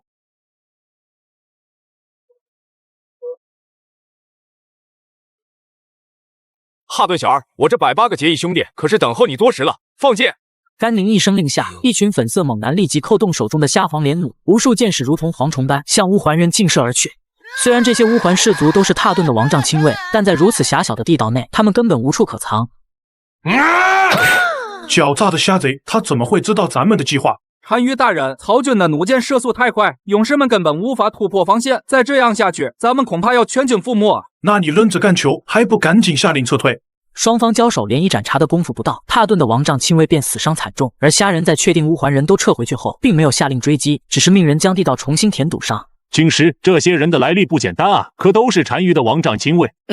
什么是王帐亲卫？简单来说，王帐亲卫就是单于的贴身亲兵，数量极其稀少，战力也是远高于一般的乌桓士族。那踏顿此番损失这么多王帐亲卫，只怕回去后要气得吐血3升啊！不过嘛，说起来还是多亏了兴霸，还好有他提醒，否则咱们恐怕要吃大亏。哎，虾兄客气了。城内欢天喜地，而城外的乌桓人可就没有那么好心情了。经此一战，踏顿单于差点直接气背过去。先是屠我王庭，后是跑我先祖，这一次又搭进去这么多精锐的王帐亲卫。单于大人，你没事吧？可恶的虾贼，我与你不共戴天。在挖地道一计失败后，踏顿单于索性便破罐子破摔。次日一早，他便又对柳城发动进攻。不过这一次，他把重心放在了城门上。再次付出无数人命后，他们终于攻破城门，清理出一条道路，并且杀入了城中。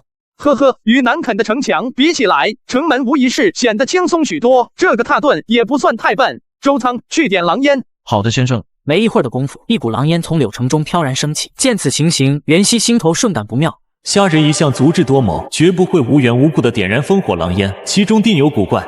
嘿嘿，袁公子不必担忧，这里距离渔阳郡有1000多里地，就算那边的曹军接到消息，也不可能及时赶来。这是什么情况？果不其然，在狼烟飘起后，乌桓大军的身后突然杀出一支骑兵，率领他们的武将不是旁人，正是张辽。擒贼先擒王，还请曹纯将军为我开路，且看我如何夺敌军锐气，杀敌方士气。好，虎豹骑听令，掩护文远将军冲杀。有虎豹骑掩护，挡住了乌桓士族的大部分攻击。张辽怒吼一声，催动着坐骑，直接冲了出去。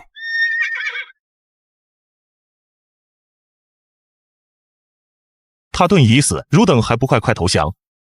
呵呵，这个踏顿还是没能逃过历史的宿命，依旧被张辽镇斩。行了，乌桓人败局已定，周仓去准备庆功宴吧。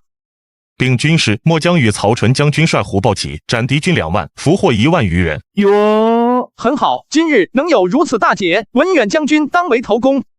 军师言重了，还是军师运筹帷幄。若不是军师虑我等从古道千里奔袭柳城，又怎会有今日的大捷？对了，军师，这是末将在追击乌桓人途中抓到的乌桓上一任单于之子，名为楼班。楼班，见过天朝上使。你的父亲是上一任单于，那踏顿又是你什么人？回天朝上使的话，我父亲丘利居原本是辽西乌桓的单于，踏顿是我父亲的侄子，也就是我的堂兄。在父亲临死时，我还年幼，于是便让踏顿代立为单于。可踏顿也是骁武之辈，如今掌控着全族，所以我也只能选择忍气吞声。哦，原来是这样。那既身为丘利居之子，如今的局面，你可有什么想说的？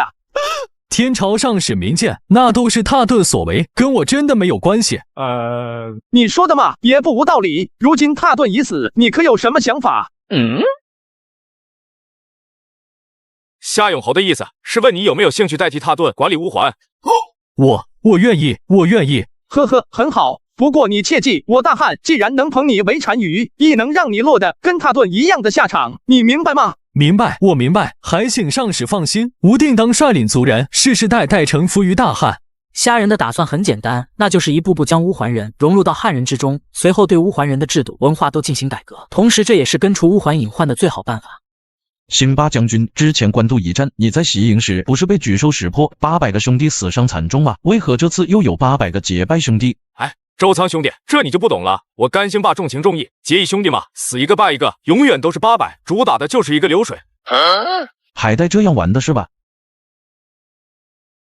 那是当然，只是可惜了，我带着兄弟全力追赶，硬是让袁熙那小子给溜了。这有什么？如今乌桓已降，他就算再能逃，还能到哪去？只能逃往辽东郡。本军师末将愿为先锋大将，前去辽东郡将袁熙的头颅给军师取回。大可不必。只怕要不了几日，辽东太守公孙康就会主动把袁熙的首级送过来。这是为何？呵呵，我军接连击败袁熙与乌桓，天下为之震动。公孙康虽有野心，但面对我军如此威势，定然不会抵抗。你们若不信，咱们等着便是。秉虾永侯，袁熙此贼兵败逃往辽东，竟然怂恿家兄造反。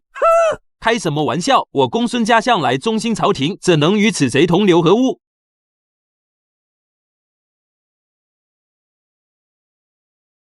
将军不必疑虑，这是家兄献上的一份薄礼。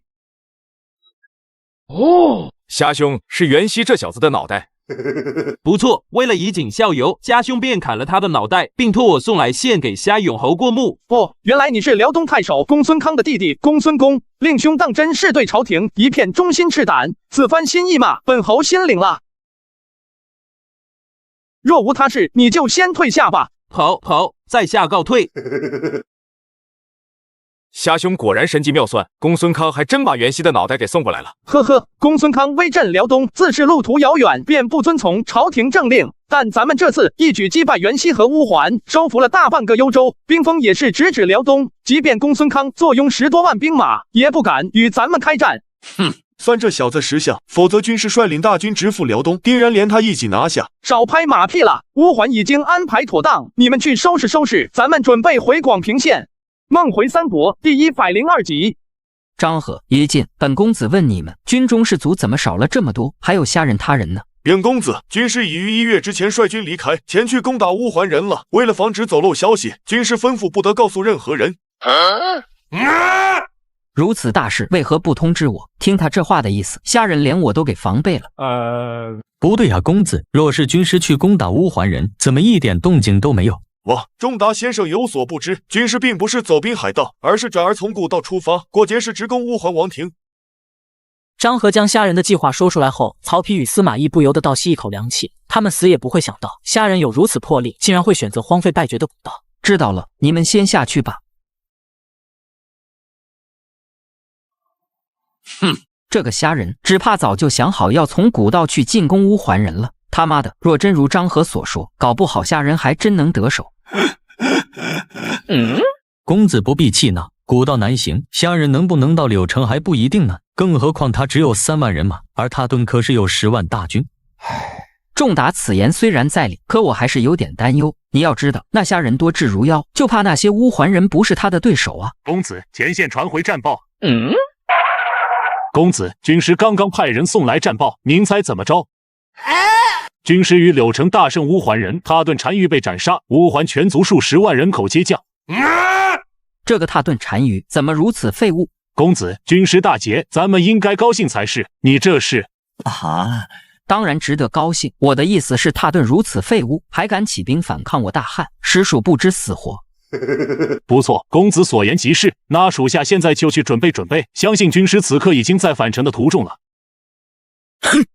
踏顿这个废物，别说10万大军了，就算是10万头猪，让虾人去抓，只怕也要抓上几天。没想到这个虾人如此了得，此战过后，他在朝中的威望可谓是更进一步。日后就算是公子继位，想要动他，恐怕也没那么容易啊。另一边，为避免楼班反水，虾人特意留下颜柔管理乌桓人，安顿好一切后才启程返回。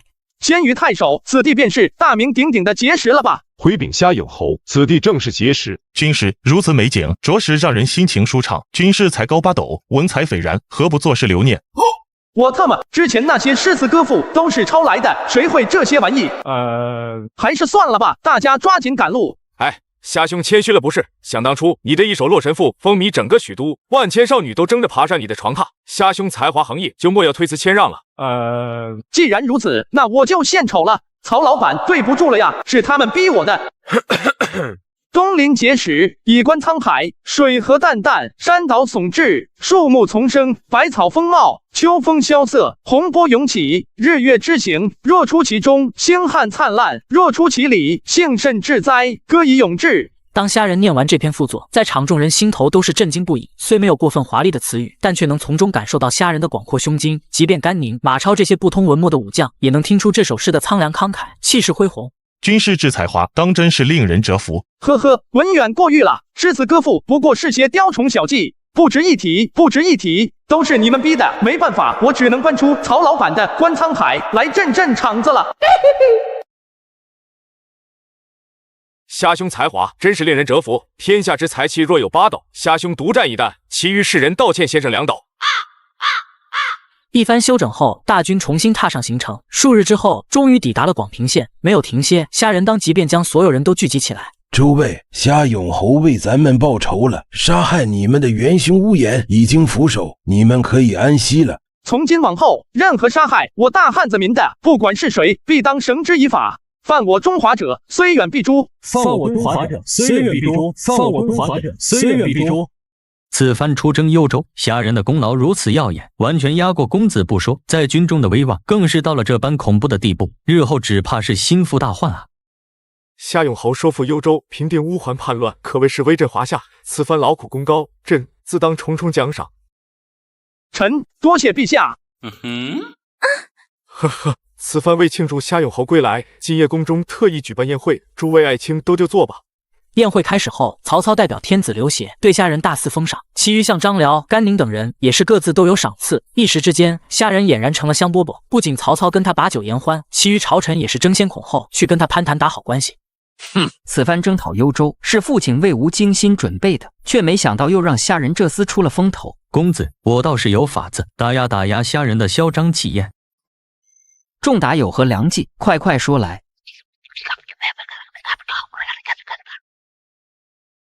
来呀，再来！荀彧老匹夫，你这老狗，看老子不干翻你！郭嘉，你别走，干完这杯酒再走，谁不喝谁王八！贾诩，你他娘的养鱼呢？干了，赶紧干！老曹，夫君，这话可千万别乱说。原来是小珍珍，许久未见，为夫甚是想念。晴儿、真儿、月英，你们最近身体如何？夫君且放心，你不在的时候，仲景先生可是每隔几日就会来为我们号脉检查的。是啊，而且仲景先生说了，应该就是这段时间会生产。哦，等小虾出来，本虾就可以当爹了。夫君，夫君，虾大他回来了，但看样子好像是毛虾酒铺出事了。虾大原本是毛虾酒铺的掌柜，由于表现出色，如今虾府的生意大部分都由他负责。老爷，你可要为小弟做主啊！今日小弟去甄家，想看一看烟草生意开展的情况，但甄眼没在府上，接待小弟是甄瑶，可那甄瑶不仅态度傲慢，言语之间更是对老爷多有侮辱。那甄瑶说什么了？回老爷的话，那甄瑶说老爷不念情分，是个心狠手辣、阴险狡诈之辈哦。老爷，你看这家伙给我打的样子，这哪里是打小弟屁股哦，分明是在打老爷您的脸啊！什么你的屁股，我的脸，这叫什么话？周仓，去，即刻叫上裴元绍，点齐亲兵，我要去踏平甄府。没一会儿的功夫，虾仁便带着300亲兵，气势汹汹地离开了府邸。看到杀气腾腾的一行人，许都街道上的百姓都是唯恐避之不及，纷纷朝两边散开。来人，给我把甄府砸了！妹夫，你这是何意？内兄，你还好意思问我？倒不如问问甄瑶。妹夫勿要动怒，此事我刚才问过甄瑶了，其实或许是有些误会。放他娘的屁！那我收拾他一顿也算是误会。内兄，你看行不行？虾仁，你休得猖狂！你若敢动我，公子不会饶了你。哟，甄瑶，你真以为投靠了曹丕，我就不敢动你是吗？周仓，把他给我抓起来！胆敢阻拦者，格杀勿论。末将遵令。周仓将军且慢，妹夫，咱们坐下来慢慢。内兄，我对你还算是客气的了，你若再维护甄瑶，我便连你一块收拾了。给我拿下甄瑶！胆敢阻拦者，格杀勿论。甄瑶，你莫非以为投靠了曹丕，我就不敢拿你怎么样？周仓听令，给我拿下甄瑶！胆敢阻拦者，格杀勿论。属下遵令。住手！甄家的2位公子都是朝廷命官，夏永侯你率兵围攻，究竟想干什么？原来是曹丕公子，此事跟公子无关，公子莫要多管闲事的好。呵呵，夏永侯，我与2位甄公子交好，况且同朝为官，岂有坐视不管之理？你若有本事，连我一同杀了便是。既然曹丕公子为甄家出头，那我便饶了他们。甄衍，从今以后，咱们2家便恩怨一绝。周仓，我们走。多谢公子搭救之恩。不必客气，令弟在我公子府效力，我又岂能坐视不管？况且那虾人如此嚣张跋扈，我也是看不下去的。公子说的没错，大哥，那虾人如此对咱们甄家，以后咱们就跟他断了来往吧。这个甄公子也不必急着下决定，今晚我在府上设宴，到时候还请公子赏脸。不错，今日之事正是曹丕与司马懿一手策划，目的就是故意挑起甄家和虾人之间的恩怨。而另一边，虾人回到自己的府邸，刚一进门便显得有些气急败坏。甄衍、甄瑶这2个混账，真是不把我放在眼里。夫君，事情怎会闹到这般地步，连曹丕公子都惊动了？哼，甄家的人未免太不懂事了，竟然借助子桓的权势来与夫君作对。若不是有孕在身，我定要找父亲告状。怎么不见甄府？把他叫过来。甄家今日这般待我，为夫定不能轻饶了他，大棒伺候。福妹妹感觉对不起夫君，此时正在房中反省，并且好像还要搬到偏院去住。算他还懂事。既然如此，那就让他搬到偏院去吧。除此之外，从今以后，他的吃穿用度也都按照丫鬟的标准。夫君，这件事说到底是甄家兄弟的不对，跟福妹妹没关系，没必要如此惩罚他吧。此事我已下定主意，诸位夫人不必相劝。你们有孕在身，就不要掺和此事了，安安心心的陪着小虾米便是。是，夫君。见过公子。怎么样了？虾人的府上有什么状况？回禀公子，那虾人从甄府离开后，回到府上打发雷霆，并且将甄宓赶往偏院居住，还把他的吃穿用度降为丫鬟的标准。重大。如此来看的话，甄家是可以为我所用的。呵呵，公子所言不错。那虾人今日如此大张旗鼓，却跑到甄府闹事，属下还以为他和甄家在联手演戏呢。如此看来，倒是我多虑了。呵呵，虾人他也是人，是人就有七情六欲，控制不住情绪，很正常嘛。否则甄衍的妹妹也不会受到迁怒。公子，小的要先回去了，出来的久了，可能会让那虾贼发现。在确定虾人与甄家真的闹翻之后，曹丕也彻底放下心来，当夜便设下酒宴来拉拢甄衍、甄瑶2兄弟。不知甄公子考虑的如何了？公子，实不相瞒，虽然我们甄家跟虾人有些不愉快，但毕竟小妹已经嫁入他府中，又岂能真的断绝关系？呵呵，话虽如此，你处处为虾人考虑，但他可不像你这么大度。甄公子，我们刚刚得到消息，令妹已经被虾人赶到偏院，日后跟丫鬟没什么两样。什么？竟有这样的事？岂有此理！这个虾人未免太过分了。大哥，咱们跟他断绝关系吧。可是小妹她……啊，真公子放心，令妹受苦只是暂时的，等到日后我继承无父之位，便会将令妹解救出来，并将她迎娶过门。这个也罢，世子对甄家如此厚爱，我又怎能不识好歹？请世子放心，日后世子若有吩咐，甄家自当赴汤蹈火。好，如此甚好。来，让我们共饮此杯。启禀公子，关内后典韦求见。典韦，他来干什么？见过公子。呵呵，典将军不必多礼。不知这么晚了，典将军所来有何事？哦，属下奉魏公之命，前来请公子过去一趟。这么晚了，父亲请我过去所为何事？公子，你在想什么呢？啊，还请典将军稍后。哦，请公子自便，我就在这里等你。仲达，此事你怎么看？回禀公子，依属下看，丞相这么晚请公子过去，想必是为了今天的事。呵呵，公子没必要惊慌，无论魏公如何重视虾仁，公子才是要将来继承曹家大业的。若是魏公问起来，公子大可以。今日因为甄家的事，你跟你姐夫起了冲突。回父亲的话，谈不上冲突，只是闹了些小小的不愉快。我先前3番5次叮嘱过你，不要再去招惹思聪，你为何不听？父亲勿急，且听孩儿一言。虾仁仗着父亲重用，嚣张跋扈，要出手教训甄瑶。可甄瑶乃是孩儿府上的属官，孩儿若是坐视不管，岂不是让其他人寒心？最重要的是，孩儿想要拉拢甄家，孩儿将来是要继承父亲大位的，自然也要有自己的班底。难道父亲希望孩儿是一个不学无术的废物？我倒没有想到你能说出这样的话。思聪才华横溢，谋略绝世，你真有把握压制住他吗？仲达果然神机妙算。父亲治国安邦，平定天下，我的确不如虾仁，但孩儿只需精通权术，即可让他服服帖帖，为咱们曹家效力。如此看来，你也算长大了。也罢，此事就此结果，你回去吧。多谢父亲。典韦，典韦何在？主公，我在这呢。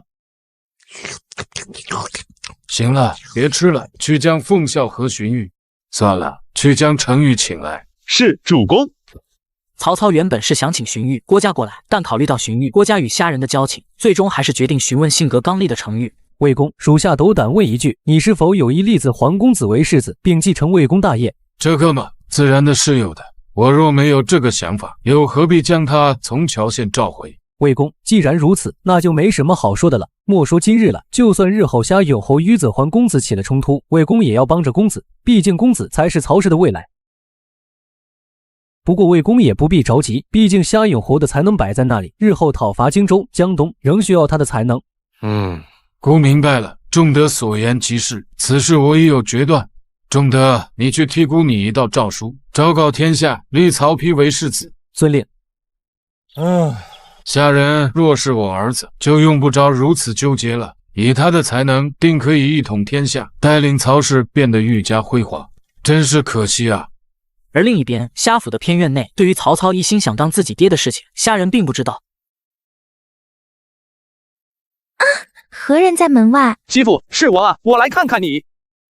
是夫君，快进来。你怎么来了？怎么了？莫非夫人不欢迎？妾身不是那个意思，只是如此一来，夫君的计划很有可能会被外人识破。你兄长都告诉你了？没有，这都是妾身猜测的。夫君不是小肚鸡肠之人，妾身的2位兄长也并非不明事理，但他们却偏偏去投靠与夫君不和的公子，所以妾身推测是夫君想要让2位兄长假意投靠公子，为日后做考量。正因如此，妾身今日才会主动搬到偏院来配合夫君。没想到夫人如此冰雪聪明，只是接下来为父要委屈你了。妾身只要是为了夫君，妾身做什么都愿意。虾仁与甄家之间矛盾一事很快就传遍了朝堂，甄家仗着有曹丕撑腰，将烟草生意全部独吞。对于此事，曹操不仅没有插手，更是昭告天下，立曹丕为世子，并兼任副丞相。但谁也没想到，对于此事，虾仁却漠不关心，依旧深居简出。生了，老爷，夫人生了。名字嘛，为夫早就想好了。晴儿所生为长子，就叫虾华；甄儿所生为长女，那就叫虾思妮；月英所生为次子，叫虾尾。虾尾，虾尾，好，就叫虾尾。看马来报，刘备于新野厉兵秣马，似乎准备攻打宛城。没想到刘备蛰伏这么久，会在今日突然发难，诸位有何建议？呵呵，父亲多虑了，区一个刘备，何足挂齿，还请父亲不必担忧，尽管坐镇许都，由孩儿率兵前去抵挡便是。子桓主动请战，无心甚慰。既然如此，此番就由你前往宛城迎战刘备。不过你切记，万事要小心。奉孝，按照常理来说，此番由虾人去支援宛城才是最为合适的。但看主公这意思，怎么好像是有意让子桓世子独领一军？哈哈，幽州一战，虾人立下赫赫战功，声望已经完全盖过了子桓世子。若是再派他去对阵刘备，一旦得胜，即便子桓世子将来继承大位，恐怕也难以压制住他。主公的意思，无非是想把机会留给世子，让世子立下军功，为日后继承大位做准备罢了。奉孝言之有理，况且那刘备只有一线之地，就算他有刘表作为后盾，最多也就2-3万兵马，让子桓世子领兵前去宛城，正是建立功勋的大好机会。孤本意是想让思聪你领兵前去的，但晴儿他们几个才生产完，正是需要你陪伴的时候，此番你就留在许都吧。多谢魏公好意，姐夫且放心，此战我定会凯旋归来的。呵呵，世子还是小心点吧，那刘备可不是简单之人。梦回三国第104集。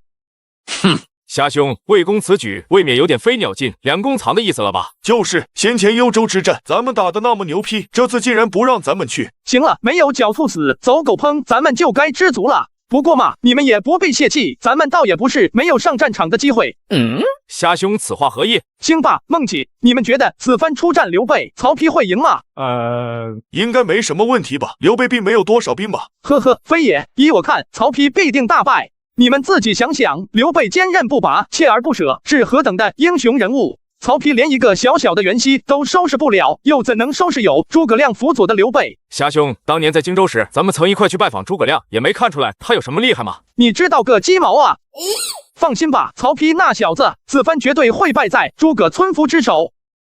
历史上的曹操平定河北后，就指挥着曹军南下进攻刘备与刘表，结果诸葛亮新官上任3把火，大败夏侯惇和曹仁、曹洪等人。赤壁之战更是断了曹老板一统三国的念想，连雄才大略的曹老板都不是诸葛亮的对手，就曹丕这个废物点心还差得远呢。大哥，那咱们要不要提醒下魏公？提个暖子，既然曹丕那小子想出风头，就让他去好了，咱们留在许都喝酒吃虾条，岂不自在？有了曹操的默许，次日曹丕便点齐5万兵马，浩浩荡荡地离开许都，奔赴宛城而去。而就在曹军刚离城后不久，这一消息就被驻扎在新野的刘备所收获。此番曹贼来势汹汹，咱们若想拿下宛城，恐怕并非易事啊。按照信上所说，此次由曹丕领军，随行将军也都是夏侯惇、夏侯渊、曹仁、曹洪这些宗亲大将。除此之外，曹操也在许都后方继续聚集兵马。一旦战事拖上2-3个月，主公到时候要面临的至少也是10万大军呀。只是可惜了，这刘表举棋不定，若是官渡一战，咱们发兵与袁氏南北呼应，定能大败曹操。嗨，我早就说过，蔡氏那浪蹄子和虾人有一腿，定是他给刘表吹了枕头风，白白浪费了这大好机会。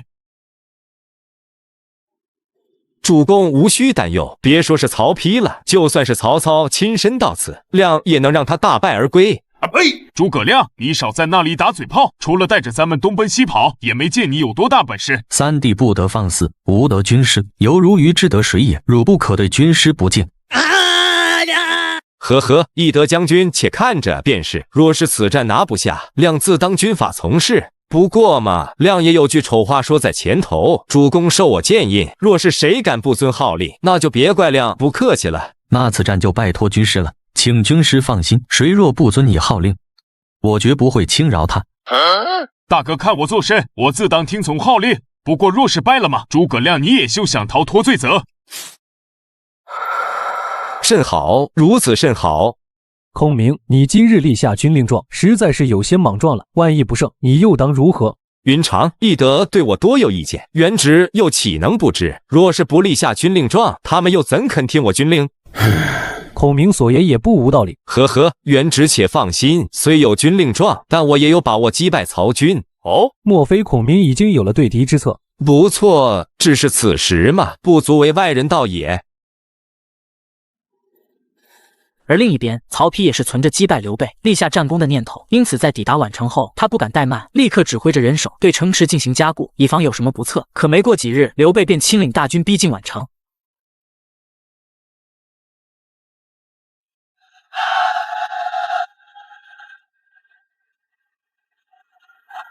曹丕小儿，你爷爷张飞在此，快出来与我一战！呵呵，这个匹夫竟要吾出城与他一战，怕不是脑子有问题？世子，这刘备仅凭新野一线之地，就能训练出这般精锐的大军，果然是有两把刷子的。不错，虽然此番刘备只带来3万大军，可仅凭这般冲天的肃杀之气，想要轻松击退他们，怕是不易啊！哦，那依诸位将军所见，眼下咱们该当如何？本世子依末将看，咱们有5万兵马，就凭刘备这点兵力，想要攻下城池绝无可能。咱们只要据城死守即可。曹仁素来以善于防守著称，所以此番曹丕出征，曹操也是特意叮嘱过，让他担任曹丕的副手。叔父所言极是，传令下去，紧闭城门，没有我的命令，不得迎战。遵令。看样子曹军这是不打算出城迎战了。若是强攻的话，只怕还没攻下来，咱们手里的这点兵力就要消耗殆尽。嘿，大哥，你不是说过你是鱼儿，军师是水吗？有军师在，那还怕个暖子？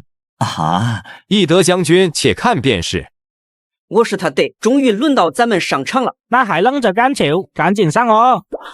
曹丕，你个死仆街！你父亲曹阿瞒祸乱朝纲，欺辱当今天子，如今刘皇叔举义旗，新一兵前来讨伐哦。你若是识相的话，速速倒个相向。靠嫩意，曹丕小儿，你若是识相的话，就来个大义灭亲，拿着曹阿瞒的脑袋前来赎罪。呵呵，这个刘备和诸葛亮未免也太天真了吧？如此简单的激将法，我又岂会上道？技师，你这法子似乎是不管用啊。不急，再等等。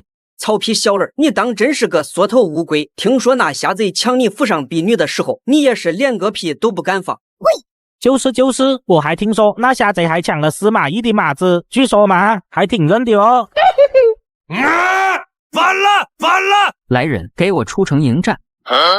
世子，刚才不是说的好好的，咱们紧闭城门，不出城迎战吗？是啊，世子，咱们实在没有必要冒险，望世子三思。哼，怕什么？5万对3万，优势在我，你们无需再劝，给我开城出战。既然世子有令，诸位将军应当遵从才是。诚如曹丕所言，曹军兵强马壮，又有一众猛将，而反观刘备，这么多年被曹操打得抱头鼠窜，想到这里，众人也不再坚持，纷纷领命而去。军师果然足智多谋，竟然真起了作用，曹军还真的出来了。呵呵，主公过誉了。常言道，知己知彼，百战不殆。虽然主公驻扎新野，但实则亮早就派出探子前往许都，打探一切关于虾仁的消息。对于曹丕与虾仁之间的恩怨嘛，自然是了如指掌。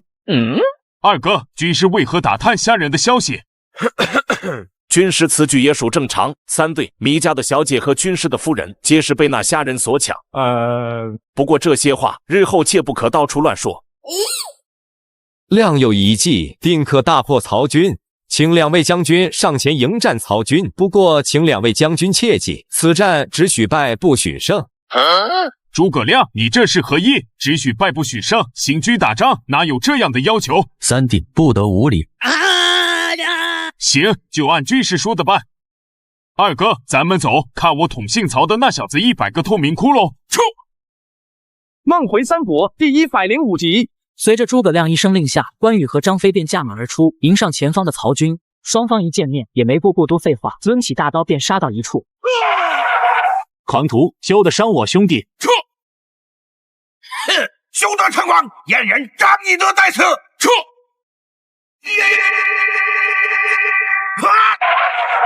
子孝小心！哼，这厮好大的力气！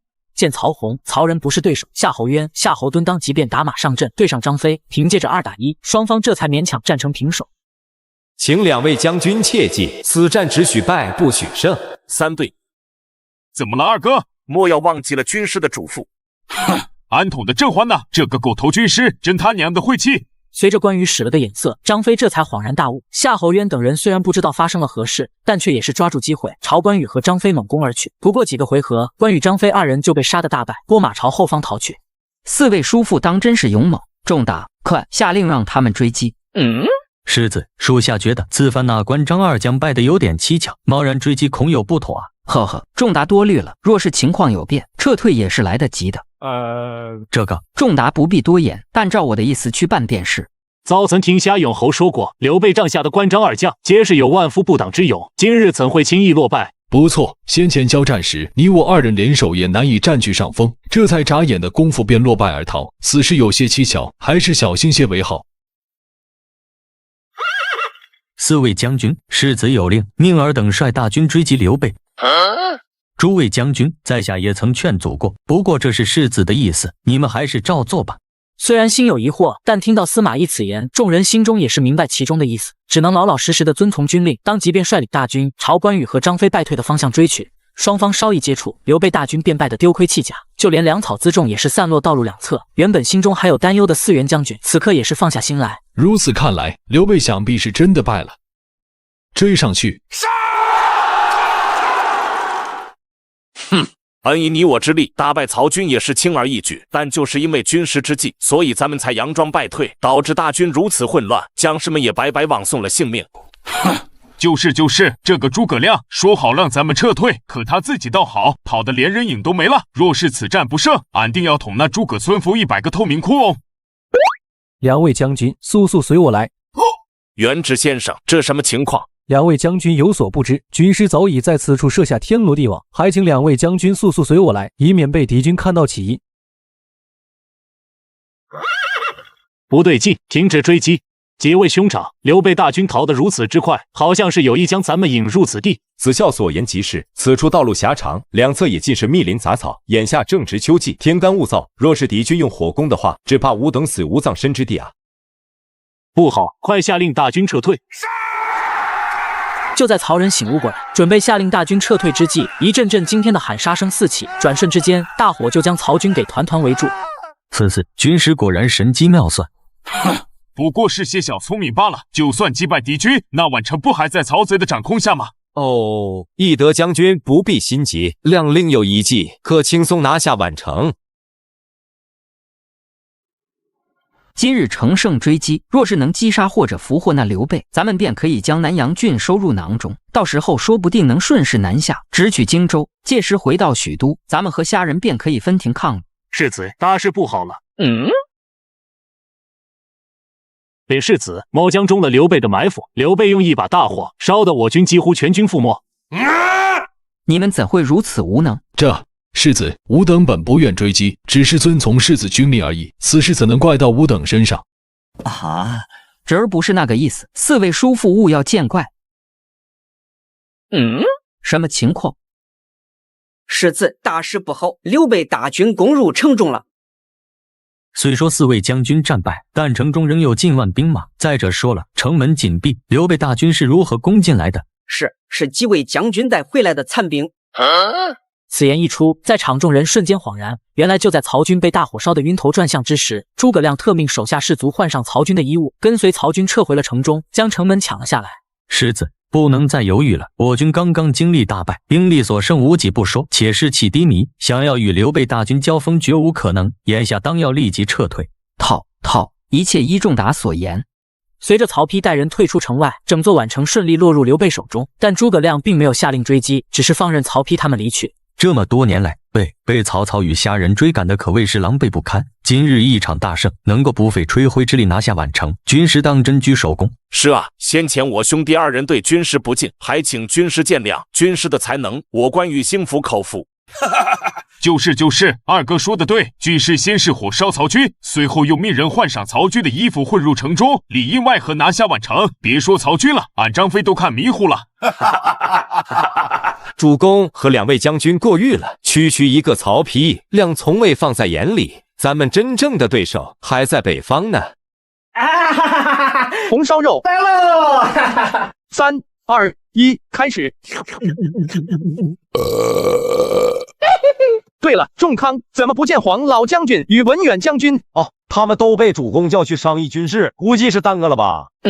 今日大家休沐，怎么还有公事？嗨，也不是什么大事，刚刚宛城发来急报，曹丕那小子被刘备大败，宛城弄丢了。先前虾兄预料曹丕要大败的时候，我还有些不信，没想到还真让虾兄给说中了。呵呵，败是必然的，只是我也没想到他们会败得如此之快。仲康，快说说战事具体的经过。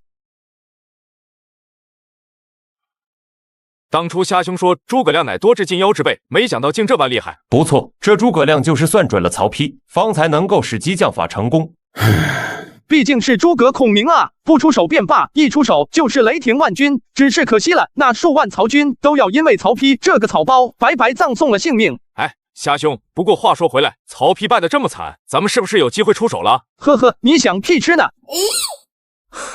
兴霸将军有所不知，曹丕一败，你们怕是更没有机会喽。这次魏王之所以让世子独自领军，就是不想再让夏先生立战功，否则会对日后世子继位不利。可如今嘛，世子大败，若是在由夏先生出面击败刘备和诸葛亮，那世子不就更加难堪了？哦，原来如此。不出所料的话，魏公召众位将军议事，应该是想亲自出马。曹老板啊，曹老板，你出马恐怕也不行啊，否则也不会在博望坡和新野城被刘备烧死10几万兵马了。诸葛亮火烧曹军，曹丕兵败，丢了宛城之后，整个天下为之震动。为了制衡功高盖主的我，曹操决定亲自领命征讨刘备。宛城距许都仅400里地，若刘备率骑兵攻伐，最多2日便能杀过来。此番孤去抵御刘备这逆贼，还望荀令君与司聪，你们魏国坐镇后方，请魏公放心。那好，典韦传令大军启程。魏公且慢，司聪还有何事？禀魏公，那刘备的军师诸葛亮向来诡计多端，魏公定要小心谨慎呀。孤有奉孝，又岂会输给一介村夫？司聪放心，静待孤凯旋的消息便是。从曹操的神色上来看，似乎并没有把诸葛亮放在心上。毕竟眼下的诸葛亮虽然刚刚击败曹仁等人，但也没有太大的名气。司聪先生勿虑，此番魏公身旁有之才，文和、与仲志等一干谋士，区一个诸葛亮，翻不起什么浪花。奉孝有所不知，那诸葛亮可是有鬼神之谋，此人善于火攻。既然奉孝随主公前去讨伐刘备，切记要提防这一点。嗨哈，头一次见到司聪先生如此谨慎，想必这个诸葛亮确实有着几分手段。后宫，我记下了。虾仁一番叮嘱后，曹操便率军踏上了南下的路程。经过2日的行军，曹军抵达了堵阳县地界。而此时的曹丕，自从宛城败退后，也是停在堵阳县休整。孩儿见过父亲。怎么，我大你，莫非你还心中有怨？孩儿不敢。魏公，宛城之败都怪吾等太过大意，不能怪世子。是啊，魏公，都是末将轻敌了。这一战不怪你们，说到底都怪这小畜生太过骄傲，没把刘备放在眼里。早知道这小畜生如此没脑子，出征之前孤就该命你为主将。主公，好了，宛城之败，罪责并不怪你们，是我曹家对不起诸位将士，孤在这里向你们赔不是。主公不可。此战牺牲的士卒，孤会命人好生安葬，他们的家人也会得到妥善安置。至于你们，孤也不会亏待你们的。吾等是死效忠魏公，吾等是死效忠魏公。禀魏公，刘备在拿下宛城后，并没有贸然前进，而是停留在宛城，这也是为何吾等没有撤退，而是留在堵阳的缘故。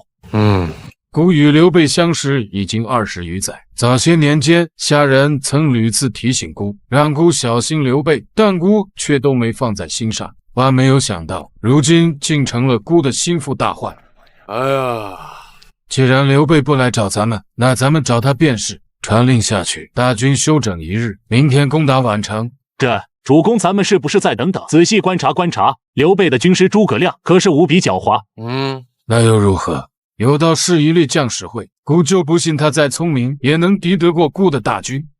此番出征，曹操调集了7万兵马，其中不乏县阵营、虎豹骑、乌桓铁骑等赫赫有名的精锐部队，更别说身边还有李典、乐进、于禁、张合等大将。经过1日的行军，曹军终于在黄昏前赶到了宛城。然而出乎意料的是，宛城的城门大开，并没有见到刘备军队的影子。魏公，这后来报，刘备听闻我大军来袭，一早便弃城而逃了。开刘这事吗？他也不是1次2次了，这很刘备。咱们入城吧。魏公且慢。禀魏公，属下觉得没有道理。刘备费了不小的功夫，才将宛城给拿下，怎地如此轻松的就又让出来呢？呵呵，这有什么？无非是大耳贼看我军势大，不敢阻拦罢了。奉孝先生怕是多虑了，禀魏公，属下也觉得刘备的撤退有点不对劲。说来听听。禀魏公，依属下所见，宛城跟其他县城不同，它是南阳郡的治所，又是抵御荆州刘表的最前线，因此在张绣将军归降后，魏公才多次下令修缮加固。可刘备刚刚打了胜仗，手下的3万军队士气正盛，如果据守城池的话，就算魏公有10万大军，也别想那么轻松拿下。此事确实透着古怪。嗨，可惜了，若是大哥在这儿的话，肯定能知道刘备的心思。虎批瞎逼逼什么呢？腰子都虎了。若是司聪在此，定然能摸清楚刘备的意图。可惜啊，为了曹丕，孤不得不打压他。我知道刘备的意图了，还请魏公快叫住军队，莫要再让他们入城。奉孝此言何意？魏公可还记得，临行之前，司聪先生特意叮嘱说，诸葛亮喜用火攻。若属下所料不错，只怕此刻宛城中已经布满野火之物。仲康，速叫住军队，让他们出来，并且派人搜索城中，看看是否如军师祭酒所言，里面有引火之物。按照曹操的吩咐，曹军立刻停止进入宛城。随着将士们的一番搜索，果然如郭嘉所说的一般，在城中道路的2侧布满了硫磺、焰硝等引火之物。然而还不等曹操反应过来，城中一角忽然蹿起火苗，片刻之间，星星之火变成燎原之势，迅速席卷了整座宛城。而那些刚接到撤退军令的曹军先锋士卒，仓促之间根本来不及全员撤出，瞬间便被大火所吞噬。狂贼，胆大包天！魏公，大事不好，刘备的军队又杀回来了，我军都在忙着救火，仓促之间根本来不及组织抵御。曹操闻言，只觉得一股寒意从背后陡然升起。眼下曹军乱成一团，都在忙着救火，刘备挑这个节骨眼杀回来，无疑是给曹军致命的一击。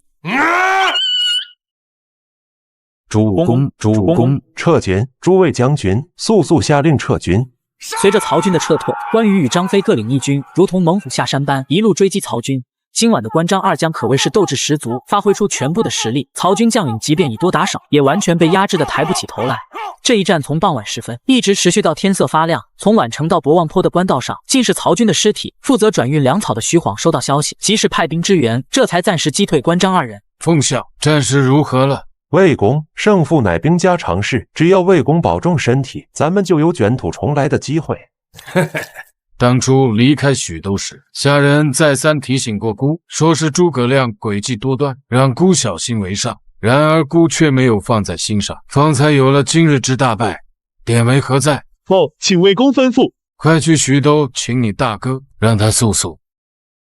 主公，依司聪先生所见，觉得我这般处置可是妥当？荀令君自便就行，不必考虑我的看法。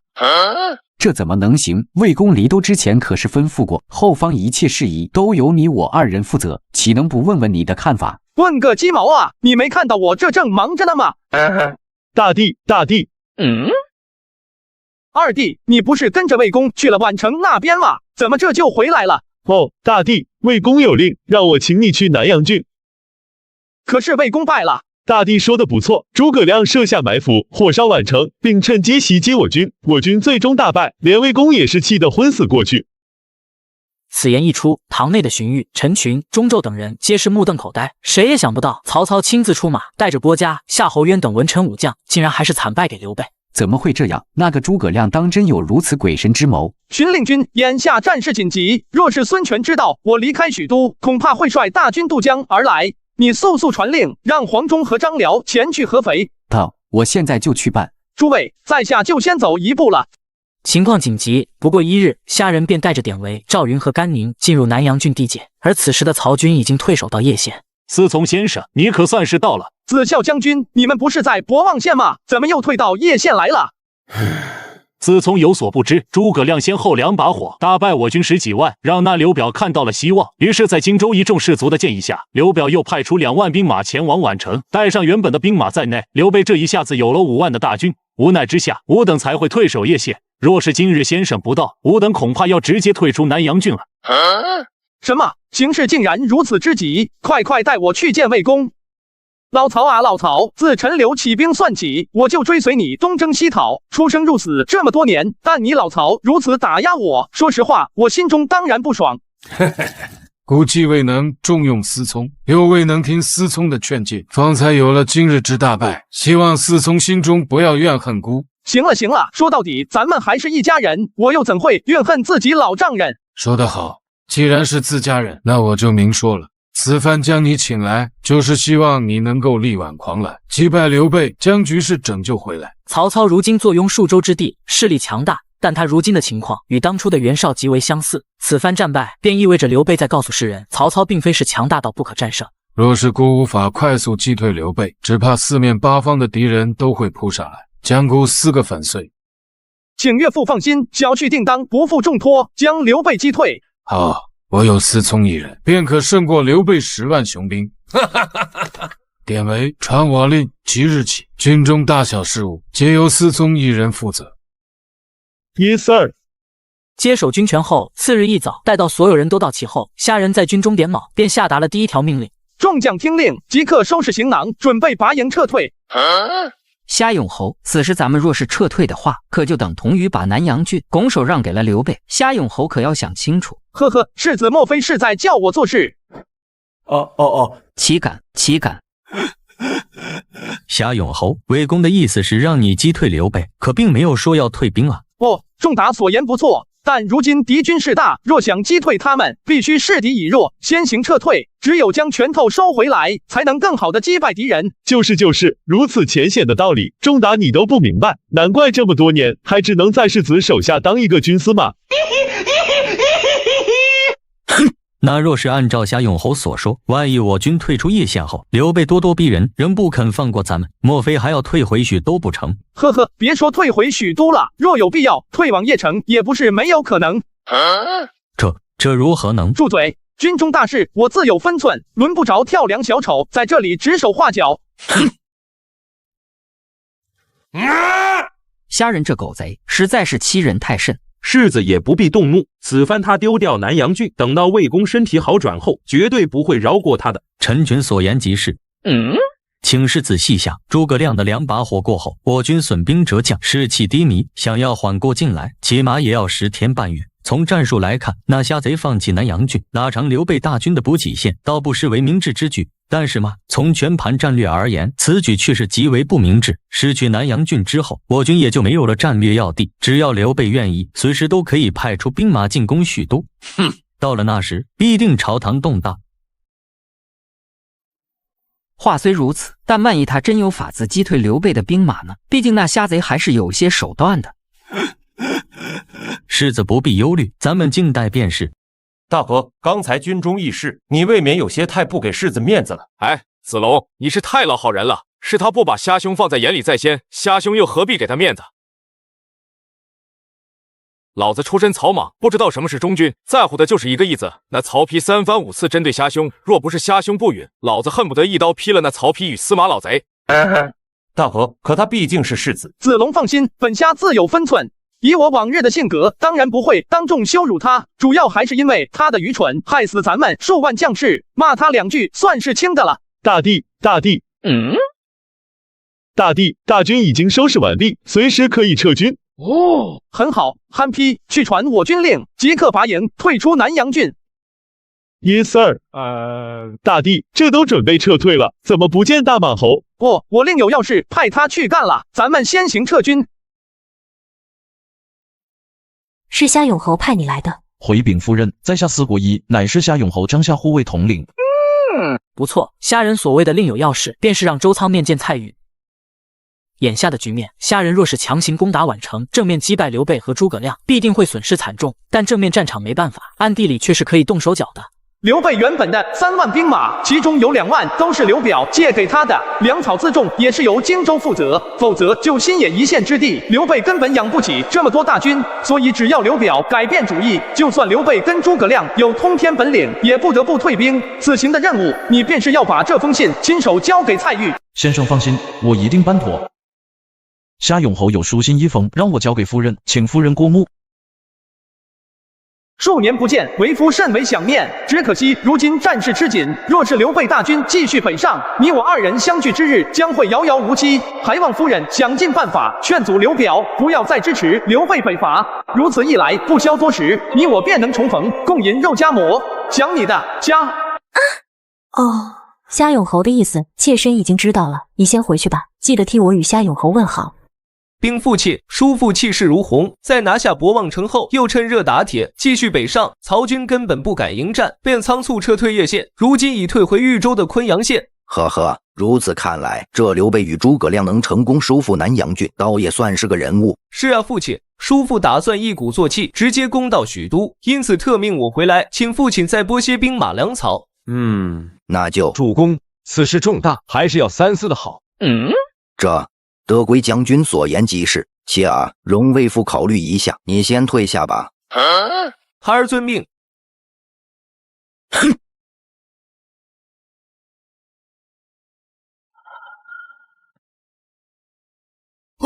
夫人，你这是要做甚？哦，无事，几日没见夫君，妾身只是想念的紧，所以。魏夫还有些公务需要即刻去处理，夫人不必。夫君莫非是厌烦妾身年老色衰？夫人误会了，魏夫绝没有那个心思。既然如此，那为何夫君会让刘备去攻打曹操？夫人，这两件事有什么关联吗？当然有关联了。夫君明知那刘备与齐儿交好，还给刘备拨了3万兵马，交由齐儿打理不说，还又要继续调拨兵马给他。夫君此举难道不是厌烦妾身，不打算传位于从耳？夫人真是冤枉，魏夫绝对没有这般心思。哼！夫君若真没有这般心思，不妨快把兵马给要回来，否则时间一久，只怕那些人马就听从刘备了，而不再属于夫君了。呵呵，夫人多虑了。如今前方战事顺利，不日就将攻克许都，奉迎天子。魏夫怎么能在这个节骨眼上把大军调回来？夫君实在是糊涂。请夫君细想，魏公坐雍兖、青、徐、幽并等数州之地，他帐下猛将如云，谋臣如雨，又有几十万大军，可谓是兵强马壮。仅凭一个刘备和诸葛亮，如何能是魏公的对手？话虽如此，但万一刘备真的得手了呢？哼！就算他真的得手，也于夫君没什么好处。如果刘备将天子迎回来，届时夫君该如何自处？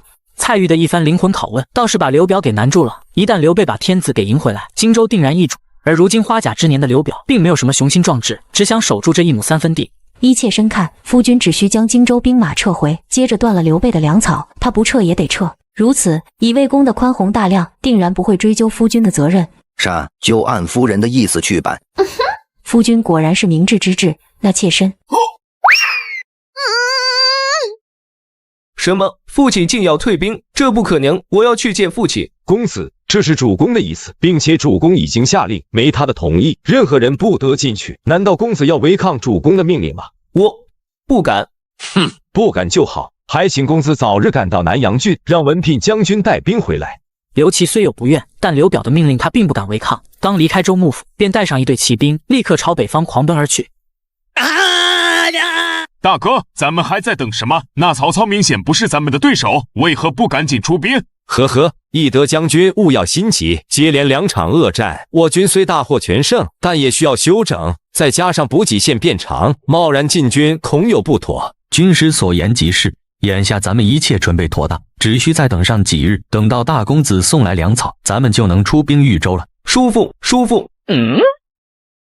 大公子，你怎么这么快就来了？我以为你还要再过上几日呢。3弟，传我军令，即刻整备兵马，兵法。其未能完成叔父的吩咐。定是蔡玉那浪蹄子又做了什么妖？你们且在这里等着，我这就去捅他100个透明窟窿。大哥，定是蔡玉那浪蹄子又做了什么妖？你们且在这里等着，我这就去捅他100个透明窟窿。三弟，大哥，如今形势大好，正是痛打落水狗，一举剿灭曹操的时候。刘表此时竟下令让退兵，莫不是老糊涂了？主公打算怎么办？还能怎么办？没有刘表相助，吾等如何能是曹操的敌手？也罢，传令退兵吧。大哥，为什么要退兵？没有荆州的兵马，咱们也能去击败曹贼。三弟慎言，如此做法，岂不是陷刘琦公子于不孝？再者说了，即便刘琦公子抗命，到时候荆州木断了粮草，吾等又如何去征伐曹操？太欺负人了！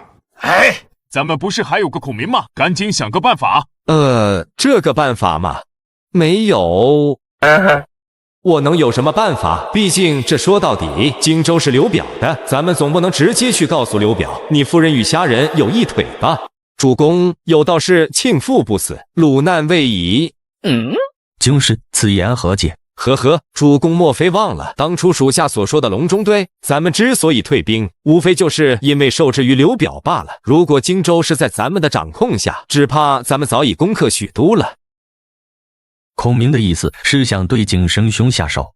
不可，景生兄对我如此慷慨仁义，我又岂能做出那般事情？哦，主公误会了属下的意思。主公仁义，世人皆知。但是嘛，如今荆州牧年事已高，怕是要不了多久就要撒手西去。而大公子跟主公交好，只要将他扶持上位，日后还愁没法讨伐曹操吗？此乃景生兄的家事，我怎能插手进去？哎，主公糊涂啊！若是咱们不插手进去，大公子如何斗得过二公子和蔡夫人？以蔡夫人与下人纳斯的关系，刘琮要是继承州牧之位，他必定会将荆州献给曹贼。不错，到了那时，我大汉的天下恐怕就将被曹贼所统治了。两位将军所言极是。砰！一切都依军师所言，咱们回去后就想办法捧大公子上位。如此甚好。刘备在叶县休整已有数日，只怕这几天就会发动进攻。夏永侯难道就一点都不担心吗？呵呵，奉孝不必紧张，再过上几日，刘备就会退兵。仲大，你怎么看？呵呵，如今刘备的兵马气势如虹，断然不可能退兵。虾人这是在想屁吃呢？大帝，前方探子发来消息，谭郡叶县的刘备大军撤退了。What the fuck？ 很好，典韦听令，即刻出兵追击刘备，收复南阳郡。夏永侯三思，那诸葛亮狡诈多端，怎会轻易退兵？万一这是他的阴谋诡计呢？不，奉孝请放心，一切尽在本虾的掌握之中。那诸葛村夫翻不起什么浪花。玉儿可真是聪明又能干啊！定是他成功说服了刘表，日后拿下荆州后，我可要好好对他。到时候先来个古道热肠吧。如今虾人掌军，众人虽有疑虑，但也只能听命行事。可当大军再度进入南阳郡时，果然如虾人所说，刘备并没有设下什么圈套。奇怪，刘备接连攻占叶县、堵阳、博望县与宛城，竟然就这样撤军了。是啊，先前咱们10几万大军都不是刘备和诸葛亮的对手，然而夏永侯一来，什么都没做，就逼着刘备退兵了，简直是神人啊！行了，都别吹牛逼了。虽说刘备大军撤退，但宛城已然是成为一片废墟，大军驻扎此地也无法防守。况且宛城离新野近在咫尺，刘备定然不会给咱们重建的机会。曹仁听令，命大军退守堵阳，对堵阳城墙进行修缮加固，作为抵抗刘备的前沿阵地。就在撤退的同时，虾人亦是下令将宛城周边的百姓全部迁移，因为他打算打造一个方圆200里的无人区，作为和刘备交锋的主战场。曹仁将军还请牢记，不论如何不要轻易与诸葛亮交兵，坚守住堵阳即可。末将领命，请夏永侯放心。好，那我便带魏公先回许都，一切就有劳曹仁将军了。此番若没有思聪，只怕局势将会彻底崩坏。不，岳父言重了。别人不知道，姑还能不知道吗？虽说你没有与刘备和诸葛亮交手，但正是由于你的出现，军心才能稳定下来。还有嘛，刘表突然撤军，定是你小子捣的鬼。岳父，你没事吧？我说仲景先生，你能不能收敛点？无妨，思聪。其实今日姑还有一事要让你去做。前几日，凉州刺史马腾发来消息，说是韩遂联络羌氐等胡族，正在蠢蠢欲动。此番刘备攻打宛城，他心中也是清楚，仅凭他的力量是不足以跟曹操抗衡的。于是，在出兵之前，刘备就派出署名信使，分别去联络孙权、刘璋、张鲁、韩遂、马腾等其他诸侯。据校士府探子传回来的消息，马腾在担任凉州刺史后，对朝廷一直也是忠心耿耿。但如此一来嘛，却是让韩遂有些嫉妒。所以在收到刘备的信件后，韩遂没有任何犹豫，就开始暗中调集兵马，联络胡人。说的也是，虽说马腾是韩遂的结拜兄长，但韩遂的实力可比马腾强得多。到头来马腾担任了凉州刺史，而韩遂却成了小弟，多少都会有些不爽。所以姑想让思聪去一趟西凉，把此事处理妥当。岳父，小婿可是刚从南阳郡回。思聪，如今朝中上下，姑能指望的只有你了。是啊，思从先生，眼下之际，能够前往西凉独当一面的人，恐怕也只有你了，还望思从先生答应。得，合着你们都是商量好的，岳父不用说了，小婿领命便是。如此甚好，思从劳苦功高，也是时候提拔你了。奉孝，传我令，此行出使西凉，封下人为征西大将军，假节钺。由于战乱频繁，各方诸侯对手下大肆封赏，以至于杂号将军泛滥，军制混乱。于是曹操便对军制进行了改革，真正掌控着各地兵马的，便是四征、四镇将军、征西大将军加上假节钺，意味着整个大汉西部的军政都归属虾仁统筹。多谢魏公。凉州一事迫在眉睫，隔日一早，虾仁便出发了。此行虾仁虽然只带了2万兵马，但武将却是带了不少。赵云、甘宁、张辽、马超、马修、马铁、马岱，甚至连张绣与胡车儿也是随军出行。张绣将军，为了早些赶到凉州，摸清楚情况，我需要先行一步，这2万大军就交给你了。末将领命。大将军，末将早前就派出信使，通知了匈奴大单于呼出泉，此处已是滨州地界，他们应该马上就要到了。先生，咱们就300号人，万一匈奴人真的和韩遂勾结在一起，此行咱们岂不是羊入虎口？嗨，周仓兄弟放心吧，兵贵精不贵多，这可都是虾兄的压箱底，对付匈奴人妥妥的。他们来了。呼出泉见过征西大将军，征西大将军远道而来，实在是辛苦了。大单于客气了，怎么不见小单于刘报？回禀大将军，小单于身体有些不适，正在休养，等他身体好了以后，再让他来见大将军。大将军先跟我去营地吧，晚上我再设宴招呼大将军。也好，咱们走。虾兄，别看这匈奴人的营地风平浪静，但暗地里可是波涛汹涌啊。兴霸所言不错，且不说没看到刘报，光是营地中的气氛就比较诡异。这些匈奴人神情都颇为警戒，看向吾等的目光也是充满了敌意。呵呵，看来校士府的消息没错，南匈奴是打算和韩遂一同起事了。只不过嘛，眼下咱们并没有什么证据，也不好贸然动手，此事恐怕还得从长计议。放开我！放开我！上使大人，仆有要事要见你。周仓，出去看看发生了什么事。好的，先生。住手！发生了什么事？禀大人，此人偷盗被逮了个现行，惊扰了大人，还请见谅。哦，原来是这样，那你们赶紧下去吧，别惊扰了我家先生。好，现在就走，现在就。大人，仆有要事求见上使。你把头抬起来。哦。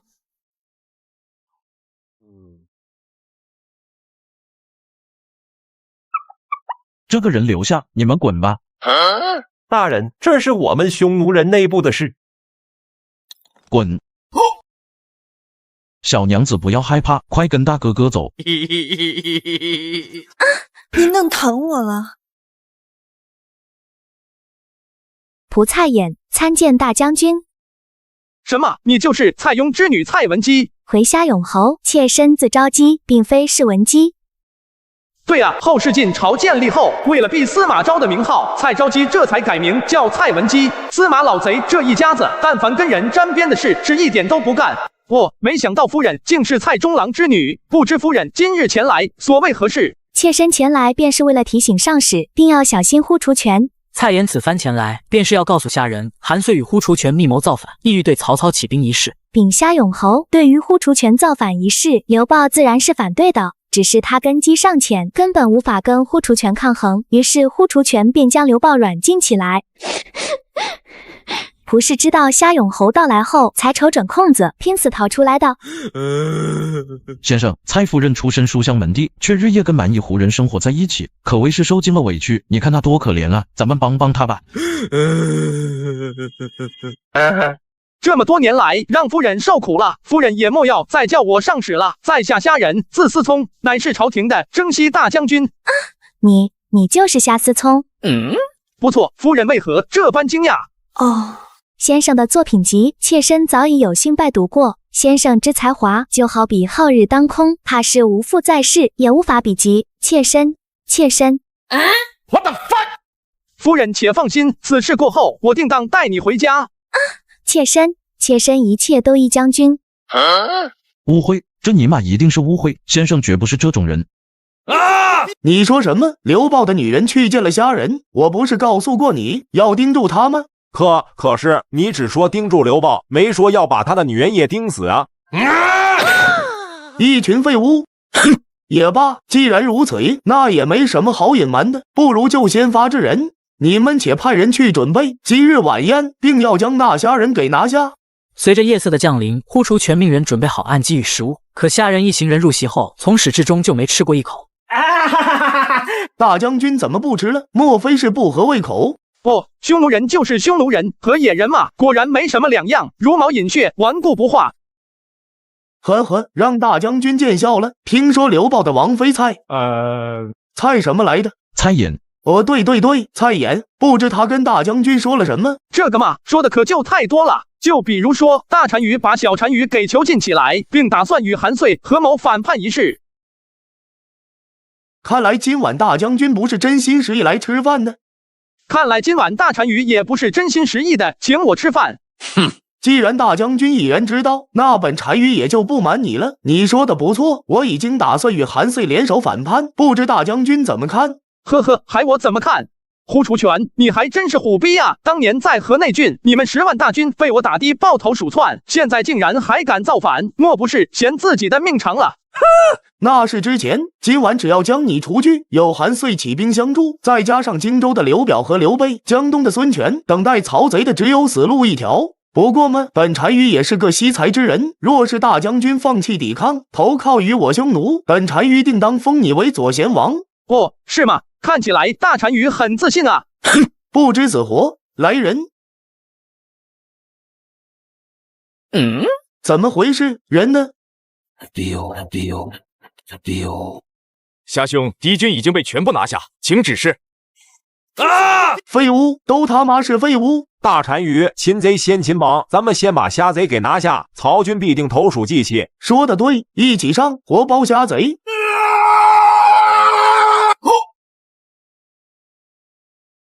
呼出全，你谋反之前怎么就不打听打听我虾某人的手段呢？大将军饶命，我投了。说吧，刘豹在哪？此番若不是大将军及时赶到，那呼出全定会杀我即起。多谢大将军救命之恩。呵呵，小单于不必如此多礼，这段日子倒也让你受苦了。不过你放心，呼出全已经被我杀了。虾兄，这些叛军首领当如何处置？大将军明鉴，这都是呼出全一手策划，吾等只是迫于他的淫威罢了。如今大将军将呼出全斩杀，也是解救吾等了。好吧，既然如此，那就暂且饶你一命。兴霸，除去碑外，将呼出全的从众全部满门抄斩。末将领命。虾仁不杀去碑的原因很简单，无非就是想让匈奴人之间互相制衡，不让刘豹一家独大。可从呼出全一事中，虾仁也是吸取了教训，于是才会进行一番清洗，来保证去碑与刘豹的实力均衡。对了，我打算把昭姬带走，你可有什么意见？哦，在下怎敢有什么意见？大将军有所不知，自从当初在河内郡时，大将军曾提起过蔡琰，小人便记在心上。回到族中后，小人也没碰蔡琰一根手指头，只是没想到还没来得及告诉大将军，小人就被呼出全给囚禁了起来。哦，很好，我看好你，夫人且放心，日后随我回中原便是。大将军解救妾身，妾身无以回报，只能自荐枕席。真正的文治武功不是靠诗词歌赋写出来的，而应该是像大将军这般用强硬的武力打出来的。我爱死他了！先生，门外有一人自称是韩遂手下大将程寅，说是来求见呼出全的。韩遂的手下，看来他还不知道呼出全已经死了。去，把他带进来。不去。先前马腾和韩遂等人投降虾仁时，程寅曾见过虾仁，因此当他踏进营帐的一瞬间便懵逼了，因为他压根不知道虾仁昨日便抵达匈奴营地，并将呼出全等人斩杀。程将军今日来匈奴营地，莫非是奉了韩遂之命，前来联络呼出全，商议起兵一事？哼，哟，嘴巴倒是挺硬的嘛，希望等会你还能这么嘴硬。周仓，去挖个坑，把他埋入土里。然后在他脑袋上开个小洞，找点水银给灌进去。禀大将军，前几日韩遂联合其他西凉军阀联手起兵，对马腾发动了攻击。马腾虽然早有防备，但压根没想到韩遂的声势会如此惊人。再加上马超、马修、马岱等人都不在身旁，不过短短几日，马腾就连败3场，连凉州的治所继承也给丢了。韩遂派我来的目的，就是想让南匈奴立刻起兵，帮他拦截关中的曹军。大将军，我知道的就这么多，你就饶了我吧。狗日的韩遂以前就经常欺压我马家的将士，若不是因为父亲阻拦，我他娘的早就干他了。如今他竟然还敢起兵攻打我父亲，大将军，咱们这就启程吧。也好，那这个程将军嘛。大将军，千万别杀我，我愿意归降，只要不杀我，我什么都能做。哎呀，此话当真？你什么都愿意做？我愿意，只要大将军饶我性命就好。呵呵，很好，你且放心，只要你配合本将军，事成之后必定少不了你的荣华富贵。大哥，就这么把他放了，万一他回去后翻脸不认人怎么办？子龙多虑了，咱们这不是有他的把柄吗？若是程银翻脸，我就把这份投诚书直接给韩遂送过去。你要知道，那韩遂可不是什么好鸟哦。我明白了，大哥好算计。好了，咱们也启程吧，去晚了，恐怕你那老丈人就要挂了。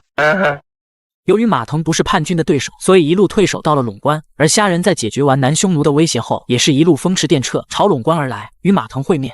大将军，不过1月的时间，除了陇县、陇关、街亭等寥寥几地外，整个凉州几乎都落在韩遂之手。某实在是亏待大将军的厚爱。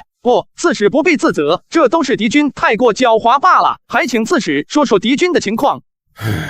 大将军有所不知，如今整个凉州都陷入暴乱之中。韩遂联络各方诸侯以及羌敌等胡族，共有近20万大军。你说什么？韩遂竟然纠集了20万大军？不错。按照昨日得到的消息，韩遂正在整顿兵马，准备攻打陇县。一旦陇县失守，韩遂定会一鼓作气，率军朝我陇关而来。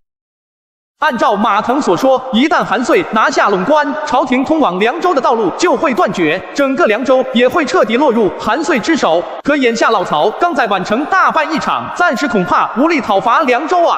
大将军，陇关万不能丢，若是让韩遂得到陇关，届时定会成为江东孙权那般的大患。你是何人？禀大将军，下官乃是汉阳郡公曹江炯。区一名公曹，也敢妄议军事？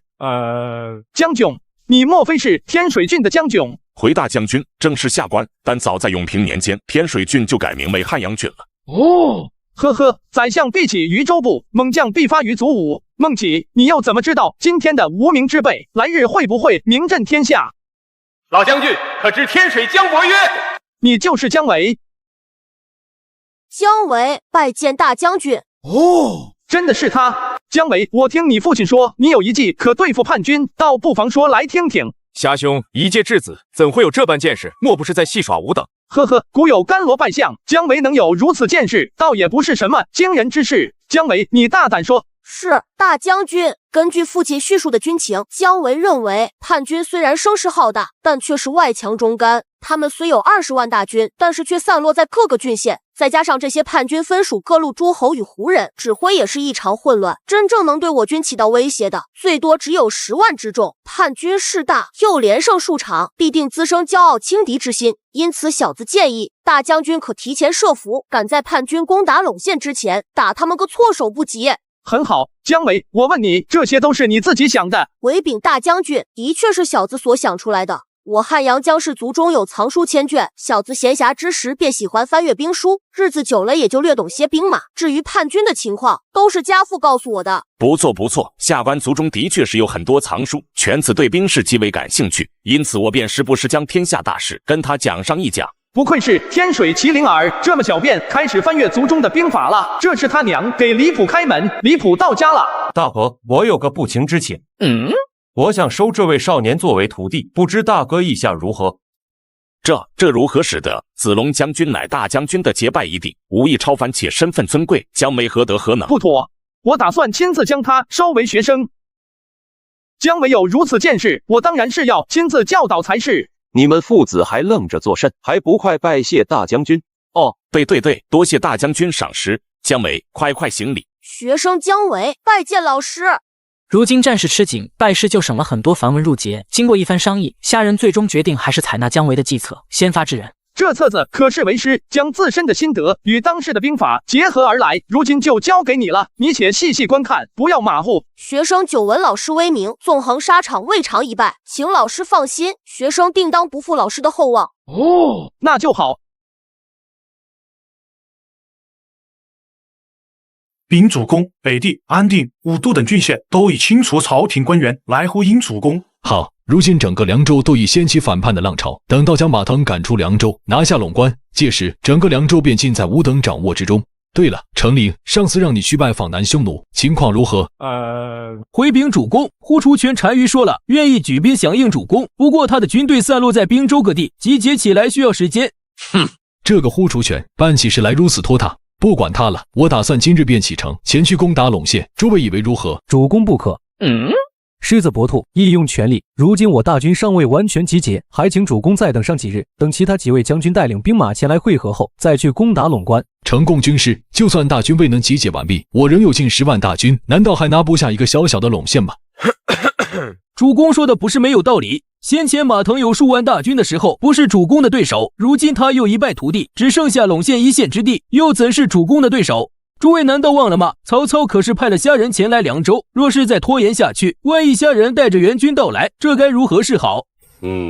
不错，程将军说的很有道理，咱们必须赶在虾仁援军到来之前，拿下陇县跟陇关。人的名，树的影，袁术、吕布、袁绍等不知多少英雄豪杰都先后败在虾仁之手，这已经让大家内心生出阴影。再加上韩遂态度这般坚决，众人也是不再反对。随着韩遂一声令下，浩浩荡荡的大军便开始拔营。梁兴与马完为先锋大将，率2万兵马攻打陇县。此去陇县不过100余里，马完老弟，咱们要不然原地休整一番。这有什么好休整的？不如早些赶到陇县，击败马腾后，咱们再休整也不迟。话虽如此，但赶过去的话，只怕军队太疲惫了些，想收拾马腾有些困难。那不如咱们赶到陇县10里外，休整半日，再去攻打马腾。嘿嘿，如此甚好。怎么回事？本将军，前面道路两侧的山坡有伏兵。既然他们主动找上门，那不妨送他们上西天，协阵迎敌。由于滚石和雷木的冲击，再加上中了埋伏，叛军之中人心惶惶，阵型混乱。而对于韩遂，马超心中早已憋着一股怒。只见他长枪左扑右刺，所到之处根本没有一合之敌。吾乃西凉马超是也，谁敢与我一战？是神威天将军，他怎么回来了？不好，马超出现在这里，曹军的援兵怕是也到了。马兄，咱们赶紧撤。子龙、兴霸，别让他们跑了，你们速速领兵前去抄了他们的后路。末将领命。原本在马超的奋力厮杀下，他们就有些阵脚大乱。如今赵云、甘宁又拍马赶到，更是让他们难以招架。他们这是想把咱们全都留下。乐昂兄，咱们跟他们拼了！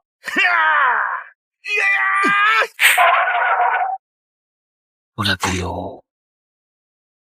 禀大将军，梁兴、马完的2万大军伤亡大约在5000余人，另有数千人投降，余下的人马全部逃走。很好，如此战果已然算得上大获全胜。兴霸派人将梁兴和马完的西瓜给韩遂送回去，告诉他，如果执迷不悟的话，此2人就是他的下场。今日汝等能来相助，日后赶走马腾后，遂定当予以后报。将军客气了，能跟随将军起事，实属吾等的荣幸。主公，大事不好了。主公，先锋大军遭遇马腾的埋伏，大败而归。你说什么？梁兴和马完这2个废物竟然中了马腾的埋伏，让他俩低着脑袋来见我。主公，我看还是不必了。这是怎么回事？快给我说清楚。禀主公，这是虾仁派几名俘虏送来的。根据俘虏所说，是虾仁指挥着马腾的兵马伏击我军先锋，而他们的大将不是别人，正是马超。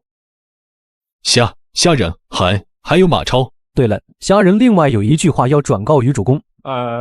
若是主公不投降的话，梁兴、马完就是主公的下场。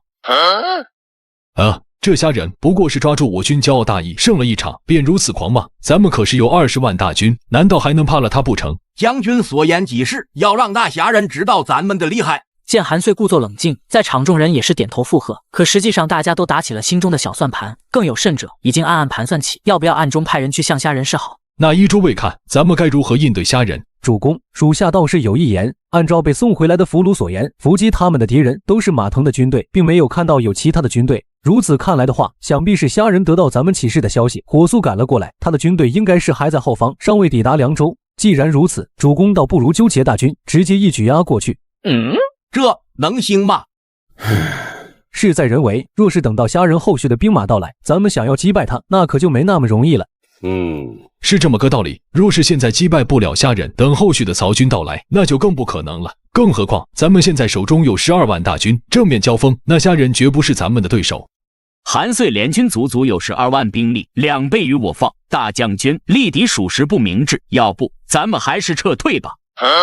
这怎么能行？若是就这么撤出的话，凉州就等于拱手让给了韩遂，日后再想攻进来，那可就难了。姜维，要不你来说说看，若是你为我军统帅，当如何应对？回老师的话，敌军势大，不可力敌，但却也不能避而不战，将凉州拱手相让。学生以为，当以声东击西之策对付敌军。嗨，什么声东什么击西，你小子说清楚点。自当做出绕行佯攻蓟县，吸引敌人主力前去救援，而后再长途奔袭敌军余部。蓟县不仅是战略要地，更是囤积着叛军的大量粮草，韩遂不可能不管。伯约此言甚合我心。伯约，我竟然忘了，古人大多是在20岁行弱冠之礼时才会起字号。伯约嘛，是为师为你起的字号，你觉得怎么样？姜维，为师给你取字伯约，你觉得怎么样？姜伯约。姜维，由大将军给你起字，那不仅是你的荣幸，更是我整个天水将士的荣耀。伯约，愣着做甚？还不快谢谢大将军！学生谢过老师赐字。呵呵，很好，今日咱们便按照伯约的计划来一招声东击西。韩遂向我陇县而来，那咱们就兵发蓟县。马腾听令，命你率领2万大军朝蓟县进军。记住，出城时要大张旗鼓，务必要让韩遂收到消息。末将领命。梦回三国第111集。而另一边，因为韩遂在虾仁手上接连吃过2次败仗，所以此番攻打陇县，即便手中掌握着12万大军，在行军途中也是异常小心。原本快马加鞭2、3日就能抵达陇县，可眼下行军3日，硬是还剩下一半的路程。主公，照这样下去，咱们何时才能抵达陇县？就是，咱们不是要赶在曹军的援兵到来之前，把虾仁他们赶出凉州的吗？胡特，虾仁死贼狡猾多端，咱们此番进军陇县，必须慎重行事。主公，出事了！刚刚探明，马腾的大军离开陇县，一路向西而去。向西而去？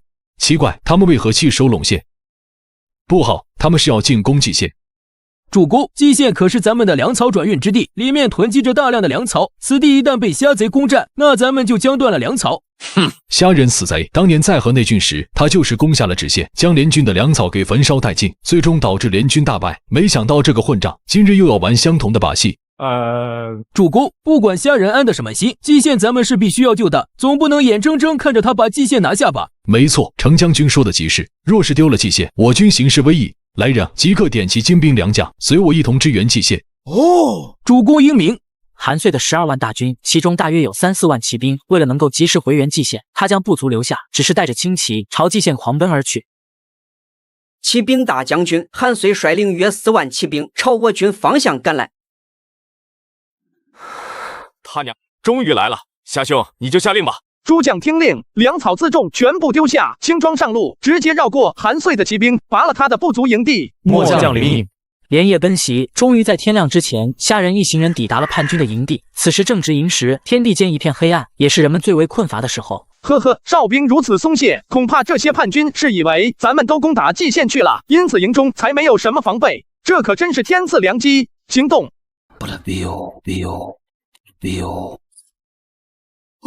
我没给我弟媳，快你来人，有弟媳哦！刚从睡梦中被惊醒的叛军们，在甘宁和马超的迎头猛击之下，仓促之间根本组织不起有效的抵抗。而另一边，庞德、马岱也是四处纵火，制造混乱。这一战持续到天色大亮，方才渐渐停息。连绵千里的叛军营地已然化作一片废墟，被韩遂留下来的7、8万叛军在逃走大部分后，余下不是战死，便是选择投降。禀大将军，经过清点，此战我军共斩杀敌军2万，俘获1万，另获得粮草辎重无数。没想到这小子还挺聪明的，佯装突袭蓟县，而后连夜行军200里，一举击溃叛军，简直是堪称壮举。兴霸将军言重了，小子愧不敢当。哈哈，我曰不必谦虚。禀主公，根据探子传回来的消息，已经搜索了方圆30里，但仍未发现敌军的踪迹。奇怪，虾贼不是朝我蓟县而来吗？这都3天了，怎么还不见马腾大军的身影？主公，依属下看，咱们只需留下1万兵力驻守蓟县，那虾仁只有马腾的2万人马，断然不可能轻易攻下。与下人马先回去与大军会合，以免中了虾贼的奸计。成功军师所言极是。主公，大事不好了！主公，大营那边出事了，虾仁率领兵马突袭了咱们的营地，我军大败，驻地将军被杀。啊！怎么会这样？这是什么时候的事？回禀主公，就是咱们离开营地的当天夜里。主公，咱们只怕是中了虾人的声东击西之计了。虾人是佯装进攻蓟县，引诱主公分兵，而后再以雷霆之势去进攻我军留下的营地。哼！虾人这个贼子竟如此狡诈，我势必杀他！诸位有何良谋？快快说来！禀主公，依属下看，虽然主公还能再聚集起10几万大军，但经过这2次的大败，军中人心不稳便罢，只怕有些人还会生出异心啊。眼下之计，属下以为固守蓟县为上策。老师，这韩遂一边以蓟县为据点进行加固修缮，一边收拢着溃败的残军，将陇西武威几郡的叛军召集过来，想必是打算跟咱们打持久战。呵呵，他想打持久战，我可不会如他的愿。你们放心，张绣与胡车儿昨日率军赶到了陇县，他们的2万兵马，再加上马腾刺史的2万兵马，咱们已经有了跟韩遂正面开战的能力。哦，莫非虾兄已有良计，可破韩遂大军？不错，不过嘛，现在还无需跟你们说，子龙即刻点其4万大军，明日离开陇县，朝蓟县出发。好的，大哥。另一边的韩遂在3番5次吃了败仗之后，也是听从了陈公英的计策，决定固守蓟县，等待联军集合。而正在此时，匈奴的右贤王去卑恰好及时率军赶到。不知右贤王此番前来，可是为了先前商议的联盟一事？将军说的不错，我今日前来正是为了联盟。谁让咱们有着虾人这个共同的敌人呢？不错，虾人是咱们共同的敌人。对了，怎么不见呼出泉单于？单于大人偶感风寒，最近身体不适，因此未能前来。不过还请将军放心，单于大人命我带3万族人前来助战，一切都凭将军的吩咐。是好，有右贤王的3万大军相助，大事可成。主公，主公，探马来报，虾人率4万大军急速朝我蓟县而来。这个混账虾人，我不去找他算账便罢，他竟然还找上门来了。哼！仅凭4万兵马就敢来攻我蓟县，还真不把我放在眼里。主公不必担忧，有右贤王相助，吾等定当死战，让那虾贼有来无回。程银将军此言差矣。主公，虾人素来诡计多端，咱们当坚守蓟县来抵御他的兵马。只要咱们上下一心，凭借着蓟县据城而守，任那虾贼有天大的本事，也无法攻进来。放屁！有道是一力将10会，咱们有15万大军，即便虾人有何诡计，正面交锋也绝不会是咱们的对手。程公英此言竟让主公据守城池，那不是只有挨打的份吗？莫非军师你已经暗自投靠了那虾贼不成？程银，急了，他急了。2位且先冷静，我倒是有一言，还请诸位静听。蓟县虽然是治所，但城池并不算大，根本容纳不下15万大军。而且若是坚守城池，我们匈奴骑兵也是无法发挥优势。最重要的嘛，那虾人不过只有4万兵马，咱们总共可是有15万大军。若是避而不战，岂不是让天下人嘲笑咱们，被虾人给吓破了胆？哼！右贤王说的没错，咱们不能躲在城里，咱们兵马数倍于虾贼，何惧之有？传令，大军离开蓟县，迎战虾人。韩遂一声令下，大军便立即开拔，在城外一处地势平坦之地，双方大军距离500步左右摆开架势，结阵以待。敌军旗帜鲜明，枪刀森布，严阵有威，难怪虾人这次能够无往而不利。按照惯例，严行，你先上去叫马一阵。没想到你还敢来见我，马恩，你难道不怕我杀了你吗？怎么，莫不是怕了我，不敢说话？聒噪！你见过有谁跟死人说话吗？拿命来战！勇士们冲啊！生擒虾贼，抢了他的肉夹馍。梦回三国第112集。马儿，严贼！往上，严贼！杀我父兄！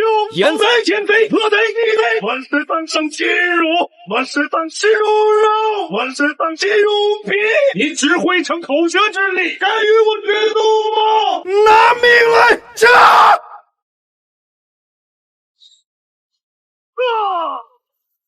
哈哈，没想到你去了中原后，嘴上功夫变得如此了得，只是不知道枪上的功夫到底有没有长进。出！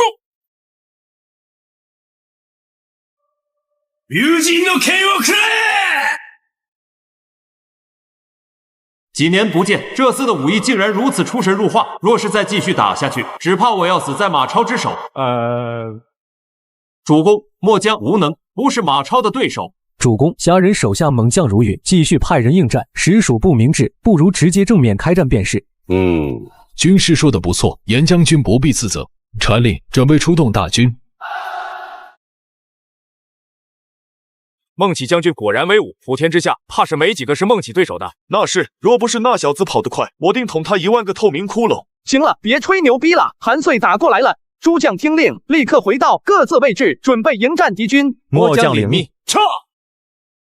都到这个节骨眼上，大哥究竟有何良计，可以4万兵马破韩遂15万大军？呵呵，子龙，你且看那是什么？勇士们冲啊！生擒虾贼，抢了他的肉夹馍。哦，叛军的右翼竟然是去卑的匈奴兵。大哥，我明白了。此番为了对付虾人，韩遂排兵布阵时也是经过一番深思熟虑，他将自己麾下的精锐部族全都布置在中军，河首平汉王宋建、武威郡太守张猛等人的骑兵都被安排左翼，右翼的位置则是由匈奴人负责护卫。他很有信心，此战能一举将虾人给击败。连弩营准备，放箭。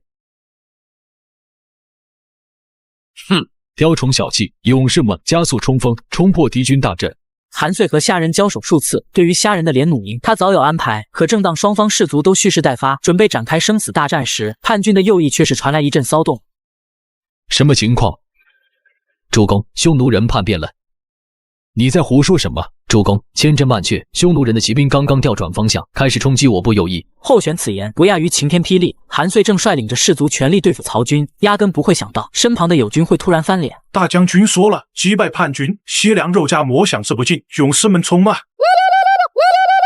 主公，虽然不清楚匈奴人为什么会叛变，但如此一来，却是让我军陷入灭顶之灾。怪不得虾贼敢以弱势兵力主动寻求会战，原来他早就与匈奴人暗中勾结，故意给我设局。快让军队撤回来！主公，我军已跟曹军交上手，这会撤退的话，只怕会全面溃败。放屁！全面溃败也总比全军覆没好。主公，依末将看，我军可先一步撤出战场，让宋建跟羌敌等胡人断后。这岂能行？事后宋建、张猛等人又怎会饶过咱们？哼，那也要他们能活下来再说。程营将军，快传令撤军！韩遂一声令下，正被曹军跟匈奴人两面夹击的韩遂军立刻放弃抵抗，如潮水般朝后退去。浑然不觉的宋建、张猛等联军在甘宁、马超、庞德各领左中右三军的强攻下，很快便四散溃败。屈卑见过大将军。小单于不必多礼，今日我军能有如此大胜，全是小单于的功劳。大哥，经过清点，我军斩敌2万余人。另外，由于韩遂紧闭城门，3万多叛军被拦在城外，所以全部选择了投降。呵呵，很好，只要将这些人收编，从此以后攻守一行了。子龙传令大军围住蓟县，安营扎寨。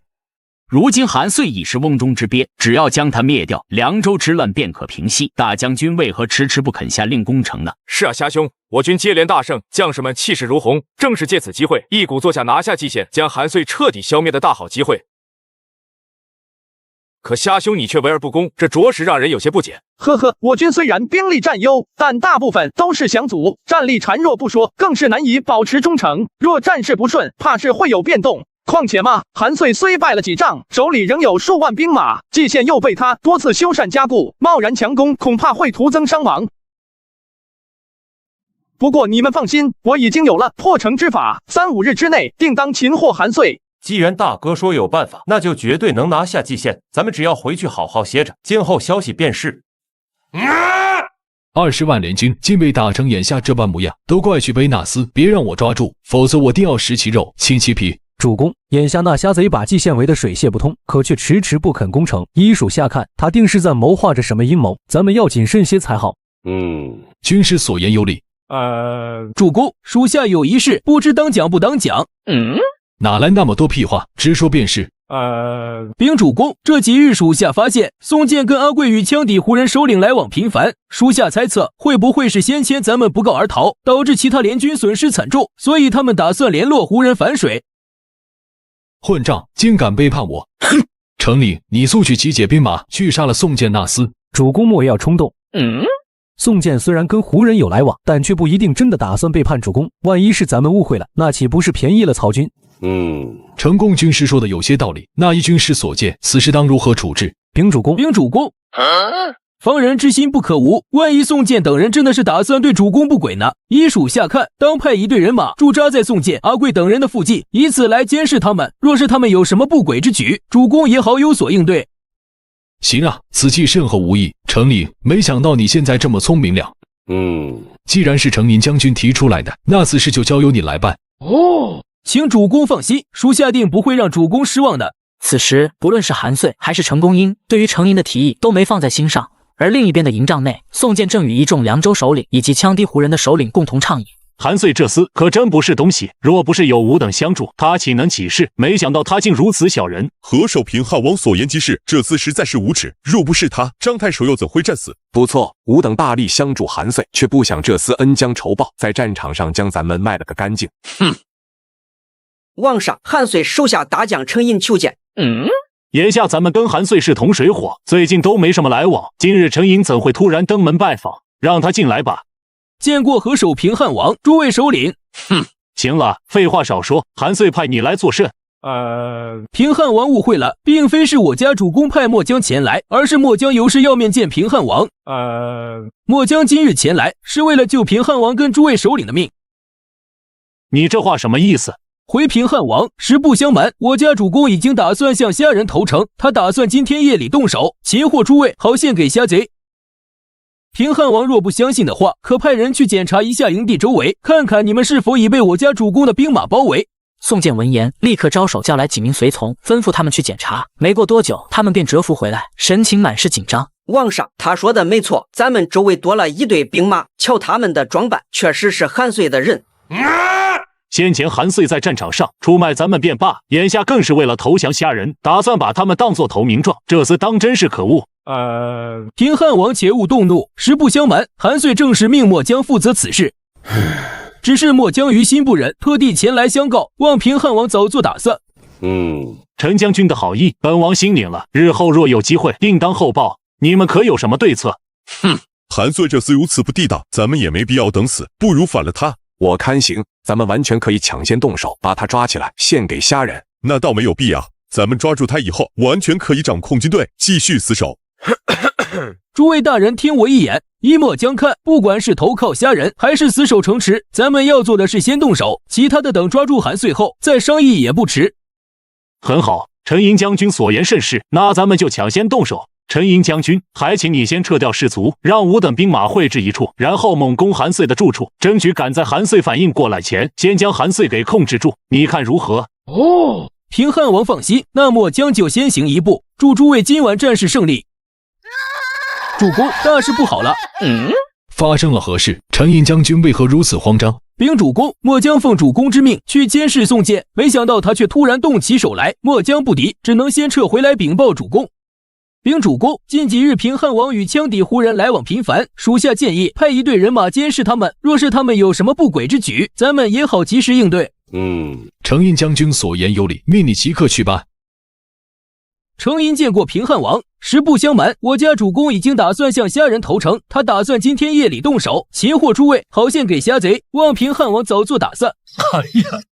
多谢陈营将军告知，日后若有机会，吾等定当厚报。来人，立即召集兵马，咱们先下手，擒下韩遂再议。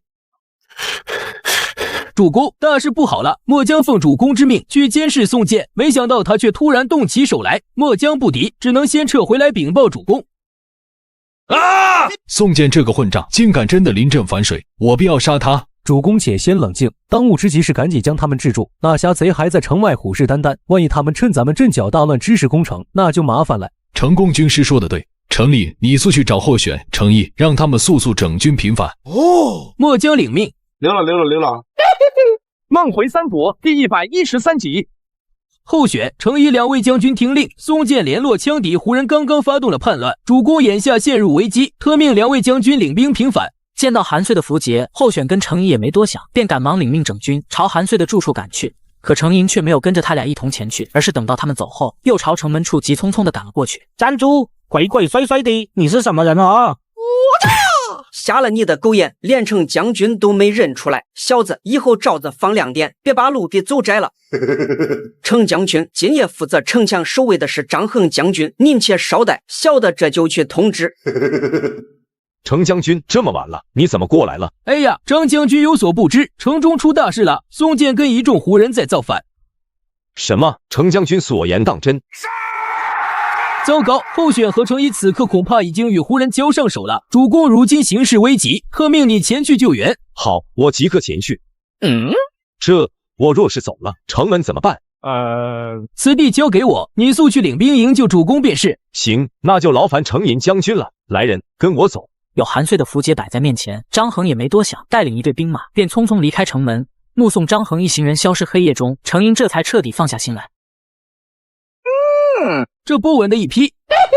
来人，速速将城门打开。将军，曹军可是在城外哦，若是打开城门，咱们岂不是都危险了哦？大胆！此乃主公的军令，你竟敢抗令不遵！小子，刚才怎么跟你说的？罩子要放2点。程银将军息怒，小的这就去打开城门，这就去。见程银手持令牌，守城士卒也只好奉命行事。伴随着城门缓缓打开，程银赶忙发出信号。与此同时，曹军营地中，甘宁与马超等人正在呼呼大睡。我没开，不了表。虾兄，怎么是你？我还以为是敌军袭营呢。快点收拾收拾！你不是吵吵着要攻城吗？今天晚上机会来了。此言当真？一听有仗打，甘宁瞬间来了精神，片刻之间便准备好兵马，齐聚蓟县城下。全军听令，随我入城。正当下人攻城之时，蓟县城中的宋建与胡人首领并不知情，在韩遂府邸门前，双方也没过多废话，便直接互相攻杀。韩遂这个混账，在府邸布置这么多兵马，看来果然如陈莹所说，他是打算对咱们动手。狗东西，竟敢反叛于我！等我抓住你，定要食乳肉、禽乳皮，都给我上！主公勿忧，末将前来救援。撤！张衡将军来的正好，别放跑一个。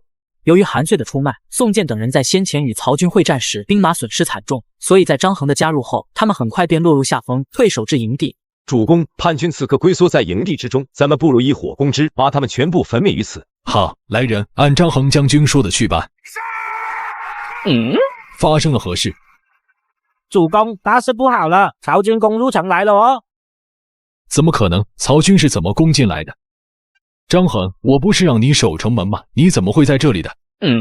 主公，程银手持主公符节，命我将前来支援主公，城门处便交由他负责了。怎么了？难道不是主公传命召我支援的吗？坏了，程银叛变了。先前怂恿主公去进攻陇县，导致梁兴、马完战败的是程银，而后主公派遣程银联络南匈奴，商议联军一事。结果南匈奴来了以后，在战场上临阵倒戈。这次宋建与其他首领来往密切一事，也是程银告知。程银从主公手中接了符节后，未经主公同意，便将张衡将军调入城中。主公，曹军能如此迅速攻入城中，定是那程引导的鬼。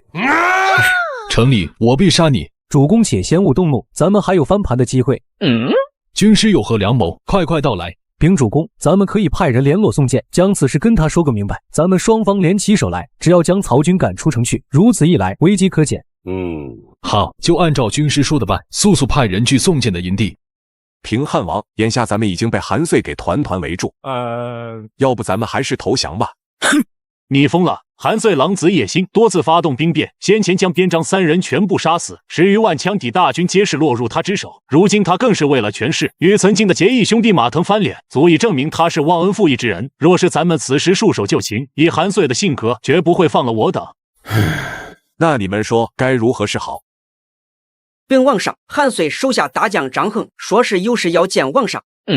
这个韩遂葫芦里到底卖的什么药？明明占据上风，怎么会派人要来见我？难不成是要劝降？把他带进来。张将军，韩遂该不会是让你来当说客的吧？哦，平汉王，今夜之事完全是误会。情况紧急，张衡见到宋建后，便直接打开天窗说亮话。他将程银是如何欺骗双方，并将城门打开，迎曹军入城一事，原本的讲了出来。没想到吾等大战，损兵折马，竟是程银在暗中捣鬼。哼，那韩遂的意思呢？回平汉王，我家主公希望咱们两家立刻罢手，先将曹军给赶出城去，再结盟约。好，本王答应韩遂便是。张将军且上前来，本王另有一件密事，还请你转告你家主公。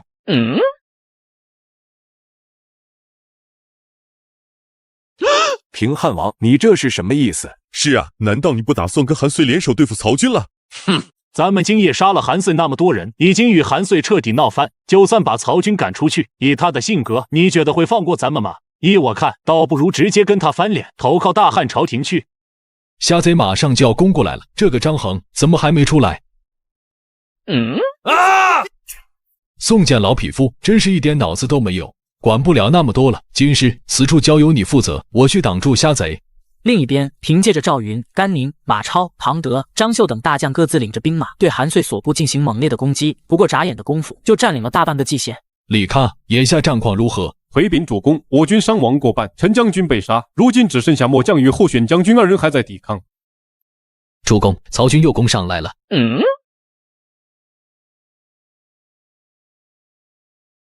我没 K。此时若向虾人投降的话，他会不会留我一命？不行，此番我举兵反叛，他断然不会再信任于我。要不立刻撤退，率军从另外的城门突围。不成，那虾贼诡计多端，定然布下了天罗地网，断不可能放我逃生。主公，不好了！主公，大事不好了！宋建他们攻过来了！虾永侯饶命，我投降！凯，放下武器，向虾永侯投降！韩遂，当初你起兵谋反时，可曾想过有今日？周仓除了严刑成功英外，将韩遂、李堪等为首的贼首全部斩杀。大将军，饶命啊！大将军！哼，韩遂老匹夫，你对吾等动手的时候，可曾想过情分？差点忘了，把他也给拖下去，一起砍了，免得韩遂在黄泉路上太寂寞啊！梦回三国第114集。准备，行。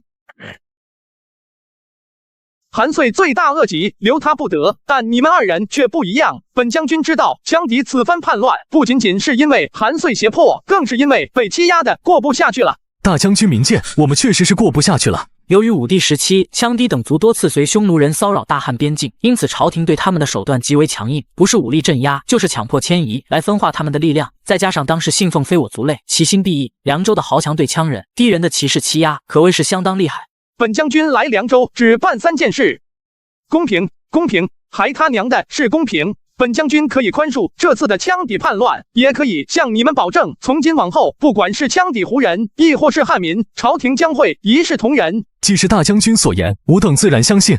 吾等多谢大将军厚恩。这个嘛，也别急着谢，本将军对你们也是有要求的。从今往后，羌敌等族必须永世效忠朝廷，不得再反叛。你们必须接受朝廷的管理，依法纳税，允许你们保留自己的语言与传统，但族中的小孩也要接受汉人的教育。从今日起，你们便与汉人一样，皆为我大汉子民。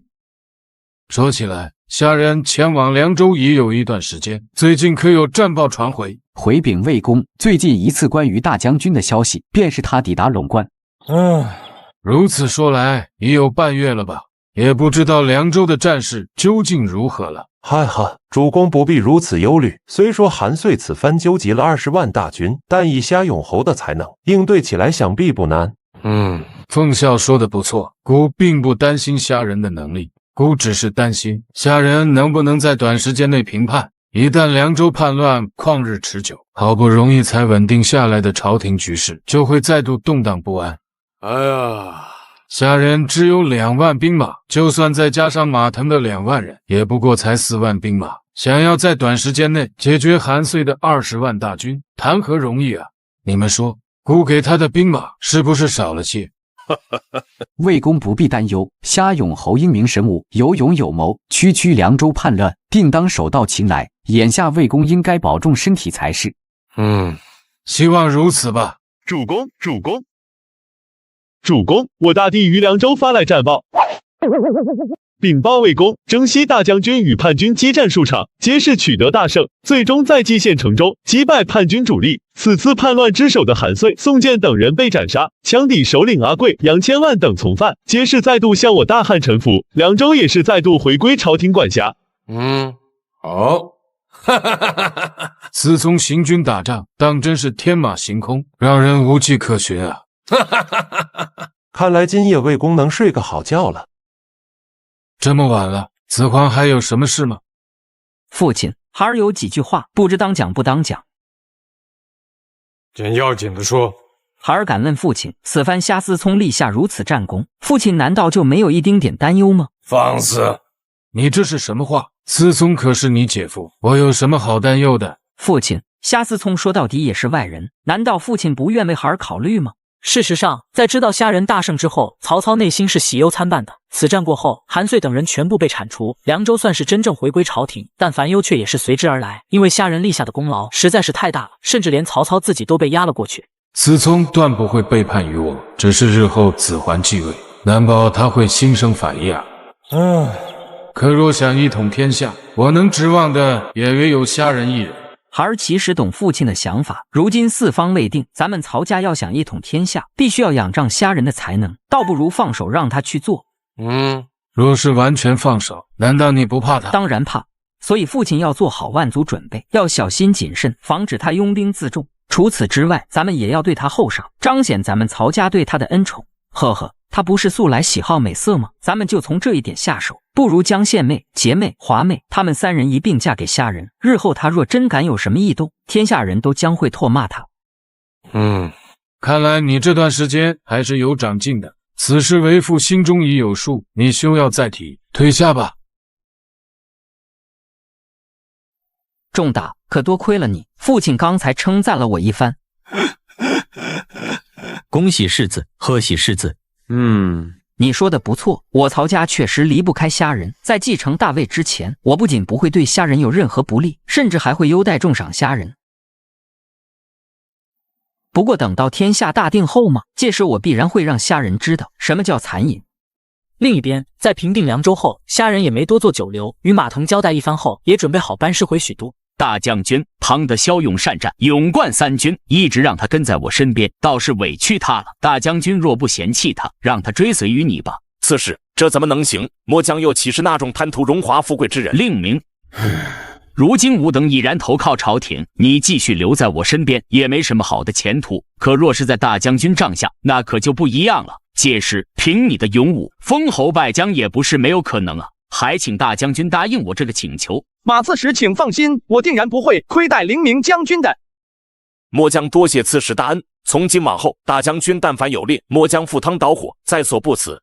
按照来时的路线，经行略阳，从陇关出凉州入关中，便可直达许都。可凑巧的是，虾仁出了蓟县没多远，便看到前方不远处的小溪旁，莫名的围绕着一群百姓。姜维他们这是在干什么？回老师的话，若是学生没看错的话，他们这是在取石漆，以作家用。石漆？他们在取石油？敢问老师，何为石油？在我们这大多称呼那东西为石漆、汁水或是水肥，倒是没叫过它石油。不，没什么，没什么，咱们先过去看看。草民参见虾勇侯。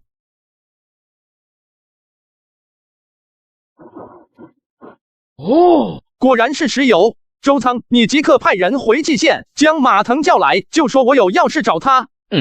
大哥，这东西难道有什么不妥吗？非也，不是不妥，而是太妥当了。此物不仅易燃，并且遇水不灭。你们说这东西要是拿来做武器，威力当如何？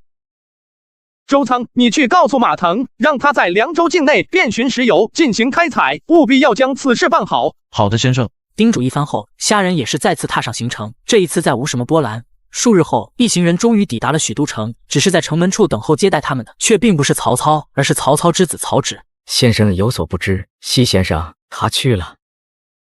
西制裁，怎地如此突然？前几日天气陡然变寒，西先生昨夜身体不适，还未等仲景先生上门问诊，便撒手人寰。眼下父亲与兄长都在他的府上。制裁先生也是难得的有才之士，魏公有今日之大业，制裁也是有着极大的功劳，当真是造化弄人啊！走吧，咱们一起去看看。制裁去世，孤心中甚是凄凉，未能去城门迎接，子聪莫要介意。魏公这是哪里的话？没想到制裁就这么去了。故人陆续凋零，好似风中落叶。罢了，此番凉州之行，子聪果然没让孤失望。听说蔡中郎之女被你接回来了。确有此事。孤与其父蔡中郎私交甚好，如今他家人都已不在，不如这样吧，你且把他送到孤的府上，其父不在，孤有必要好生照顾他。你老曹怎么想的？我尼玛心中门清好吗？不，实不相瞒岳父，他已住入小婿府上了。岳父保重身体，小婿先告退了。夫君，这是何物？模样竟如此古怪。哦，这是为夫设计一种新型武器，名为喷火器。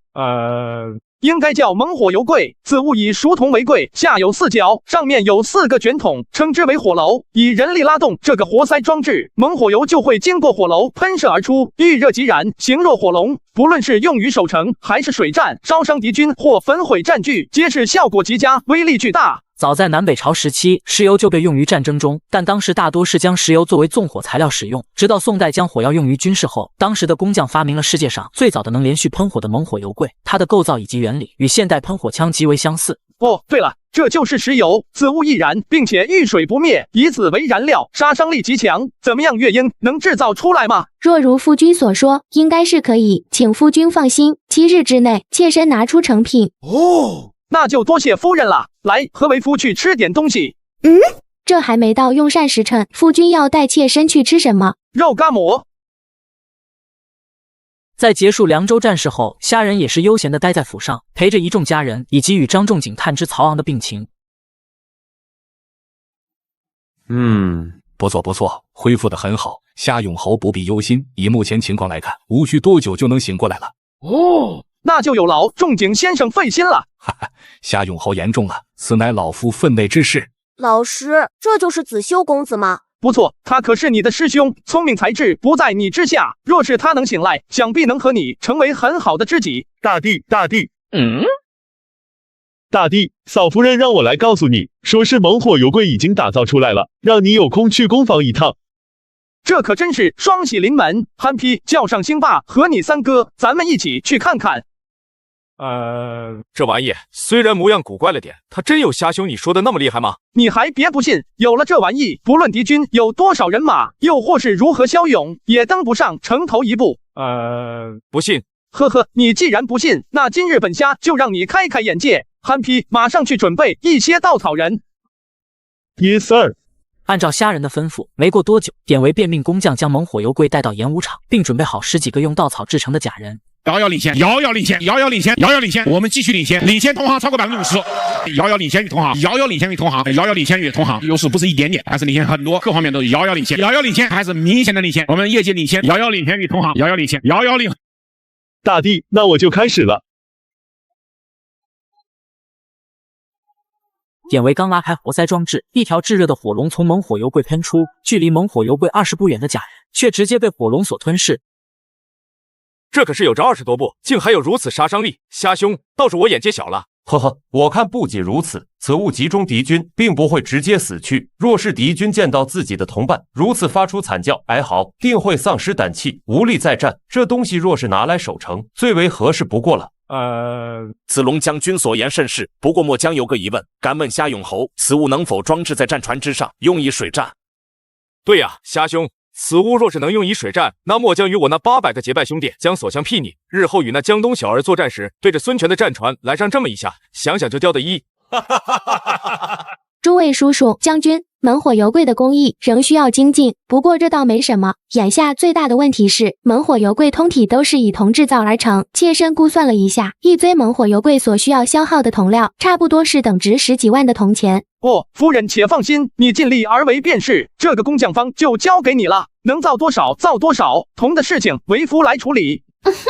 多谢夫君信任，妾身定不会辜负夫君所托。好了，憨批，别木大了，走了。在结束参观猛火油柜后，众人有些意犹未尽，离开了工匠坊。虾人回到府中，也是在盘算着该如何搞到更多的铜，来打造更多的猛火油柜。夫人这是怎么了？是谁惹到你了？哼，还不是因为夫君你。今日之事还真是夫君惹了晴姐姐。夫君有所不知，今日我随晴姐姐回魏公府探望魏公跟夫人。魏公私下里拉着晴姐姐交谈了一番，言语中的意思似乎是想再将晴姐姐的妹妹许配给夫君。晴儿的妹妹，那不就是曹宪、曹杰和曹华吗？曹老板的意思，该不会是想把这3只小白兔中的一个嫁给我吧？看来还是曹老板心中不安，见我连战立下战功，因此想要通过嫁女来笼络我。曹老板，你说我是该夸你呢，还是该夸你呢？晴儿，此事跟为夫可是一点关系都没有。哼，怎么跟夫君没关系？若不是你才华横溢、英俊潇洒、风流倜傥、玉树临风、仪表堂堂、聪明可人、一表人才、学富五车、满腹经纶。行了，原来太帅也是一种罪过。夫人不要再生气了，具体到底是什么情况，来和夫君说说。曹琴一声长叹，将曹操的意思原本的告诉给了虾仁。虾仁听罢，心中猛地一跳，原来曹操是打算把曹节、曹宪与曹华三女同时嫁给虾仁。曹老板啊，你还真是下血本啊！乖，想想都刺激。哼，这怎么能行？岳父实在是有些过分了。夫人替为夫直接拒绝岳父便是。我倒是想拒绝，但是父亲那个人，你又不是不知道。父亲的意思，妾身自然是知道的。他如此做法，只是为了拉拢夫君。这怎么行？夫人若无法拒绝的话，为夫亲自去谈便是。哼，夫君少来了，你心里怎么想的？难道妾身不知道？曹操身为魏公，打算将曹宪三女许配给虾仁。身为比曹贼更加曹贼的虾仁，自然是无法拒绝的。虾仁很单纯，他提前安抚曹琴，也只是为了安抚曹琴，绝无其他的意思。思聪，今日故叫你来，你应该知道是为了什么事吧？小婿清楚。宪儿、杰儿、华儿，他们三人对你可是一往情深，姑不想做这个恶人，因此将你叫来嘛，是想听听你的意见。小婿虽有不愿，但既是岳父所提，小婿又怎可拒绝？如此甚好，姑对你的人品也是极为放心。他们三个若是跟了你，也不会受什么委屈。你回去准备一下，这几日姑便将他们嫁过去。小婿遵命。曹操之所以会同意曹丕的提议，不单单是想拉拢虾仁，以示对虾仁的恩宠，更重要的是，将来不管是曹丕想要对虾仁动手，亦或是虾仁要对曹丕动手，曹操都希望他们能看在曹琴跟曹宪四女的份上，从而手下留情。希望姑不是一厢情愿吧？由于战乱的缘故，娶妻纳妾的规定早已无人遵守，而纳妾自然比不上娶妻，因此也没什么复杂的流程。在选定良辰吉日后，三顶小轿子便从侧门进入了虾府。三位妹妹快起来吧，从今以后咱们可就是一家人了。是啊，三位妹妹不必如此。今夜不知道夫君打算先入哪个洞呢？不论选谁，对另外两个嘛，好像都不太公平。不如都叫上吧。周仓兄弟，虾兄这是怎么了？先生的美好自然不足为外人道也，即便与辛巴兄弟细说，以你的智商，想必是不能理解的。大弟，丞相让我来请你过去一趟。去什么去？虾兄都成这鸟样了，我看还是先请仲景先生过来给虾兄瞧一瞧吧。你看，我说你不懂，你还不信？吃了人家的小白兔，怎么能好意思偷懒？这种事情嘛，见多了就习惯了。来，周仓兄弟搭把手，咱们把大弟抬着去。在平定凉州之后，幽、并、司、隶、冀、青、徐、兖等8州之地都已全部回归朝廷管辖。如今的曹操已是魏王，邑3万户，位在诸侯王上。此时他虽然不是天子，但却已有天子之势。说起来，孤有今日之地位，也是少不了思聪的功劳。今日将思聪请来，主要是有2件事想找你。魏王直说便是，小婿洗耳恭听。如今北方战事已然平定，接下来就是准备南下，去进攻荆州、江东，好一统天下。只是刘表、刘备等人不似韩遂、袁熙、袁尚那般好对付，因此孤打算任思聪你为征南大将军，先一步前往南阳郡，为接下来讨伐荆州做准备。禀魏王，属下已经准备妥当，只待魏王吩咐，属下便可动身前往南阳郡。刘备阴险，诸葛狡诈，此行南阳郡，思聪切要当心。请魏王放心，属下定当拿下南阳，兵锋直指荆州，为日后攻打江东扫清一切障碍。这几日大军已经准备妥当，思聪明日便动身南下吧。此行文臣武将，任思聪挑选。待你自南阳归来之时，孤再重重赏赐于你。谢魏王。梦回三国第116集。如今曹操年事已高，身体也是大不如从前，他能够重用的也唯有虾仁一人。与一众妻妾告别后，虾仁便于次日踏上前往南阳郡的旅程。此番虾仁南下，自然少不了赵云、甘宁、马超、周仓、裴元绍。除此之外，姜维、高顺、庞德、张绣、胡车儿、马修、马岱等人也是随军同行。一行人轻骑快马，不过几日的功夫便抵达了堵阳。曹仁将军驻扎堵阳这么久，倒也是辛苦了。对了，不知这段时间荆州方面可曾来犯过？都是为朝廷、为魏王效力，谈不上什么辛苦。至于荆州嘛，倒是来过几次，不过都是以骚扰为主。看来蔡玉的枕头风还是蛮有用的。在刘表死之前，荆州应该是不可能再像上次那样那么大张旗鼓的用兵了。既然大将军奉魏王军令前来，末将自当将军务都交由大将军负责。蔡锟将练兵屯田的情况向大将军汇报一番。典农都尉蔡锟见过大将军，禀大将军，堵阳一带共驻扎了10万兵马，其中5万为精卒，另外5万则为屯军。至于屯田的具体情况，蔡锟，让你汇报军务，如此吞吞吐吐是为何故？启禀大将军，小人知道情况，不如由小人汇报。你又是何人？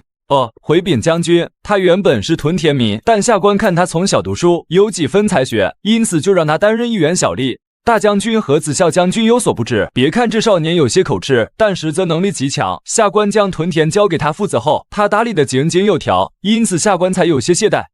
你是说堵阳的屯田事宜都是这名少年在打理？好，既然如此，那就由你来汇报下情况吧。小人遵命。禀报大将军，我军共5万屯军士卒，因此为了不给朝廷增添麻烦，我军在堵阳实行屯田，完全可以自给自足。呵呵，很不错，年纪轻轻，不仅能力极强，还有如此胆识，实在是难能可贵。你叫什么名字？回大将军的话，小人名叫邓范。邓范是邓艾、姜维的克星，双方数次交锋，邓艾几乎都是占据上风，从未落败。最终他更是出奇迹，偷渡阴平，一举平定蜀国。禀大将军，小的名为邓范，本是南阳人，只是被迁移带到堵阳，阴差阳错成为了屯田民。对，邓范如此有才能，担任区一个小吏，确实委屈你的才能了。你若愿意的话，不妨拜我为师，如何？小人出身寒微，只怕会辱没大将军的名声。错，出身寒微不是耻辱，能屈能伸方为丈夫。多谢大将军，小人明白了，小人愿拜大将军为师。邓范这个名字我不太喜欢，不如我给你另外起个名字，再赐你字号，你看如何？但凡老师所提，学生无所不应，请老师赐名。呵呵，那好，从今以后你就叫邓艾，字是载。邓艾是载。是载，你还不快谢谢老师？可不是谁都能得老师赐字号的，天底下能有此殊荣的，你是第2人。学生多谢老师赐予字号。是载，这是为师的另一位学生姜维，字伯约，你们2人同为我学生，就按年龄排座次吧。是老师，看起来我要比伯约大上几岁。是载见过师弟。你不过只会种田，行军打仗恐怕是一窍不通，哪有资格当我的师兄？谁告诉师弟你我只会种田的？行军打仗嘛，师兄也是略懂一些的。你若不信，咱们可以比一比。比就比，我还怕了你不成？出来单挑！这2个小子头一次见面就互掐起来，看来他俩还真是天生的冤家。虾兄，我没 K。虾兄，探马来报，荆州发生变动，刘表病危，其长子刘琦与刘备等人正在密谋兵变。多谢几位大夫了。夫人客气了，这都是我们的职责所在，若无他事，吾等便先行告退了。二姐，周牧情况到底如何？前些日子周牧还能处理事务，可昨日突然的一场大病，周牧便陷入昏迷之中。按照刚才几名大夫所言，怕是周牧活不了几日了。好啊，这可太好了！一旦周牧去世，咱们便可以捧刘琮上位。届时等到曹操大军到来，咱们便顺势投降曹操，将整座荆州献上。最重要的嘛，以二姐和虾人的关系，咱们蔡家不失荣华富贵不说，甚至能更进一步。我倒是希望如此，可眼下荆州的局势并不在我们的掌控下。刘琦有刘备和诸葛亮作为元首，万一周牧去世后，刘琦陡然间发难，那就麻烦了。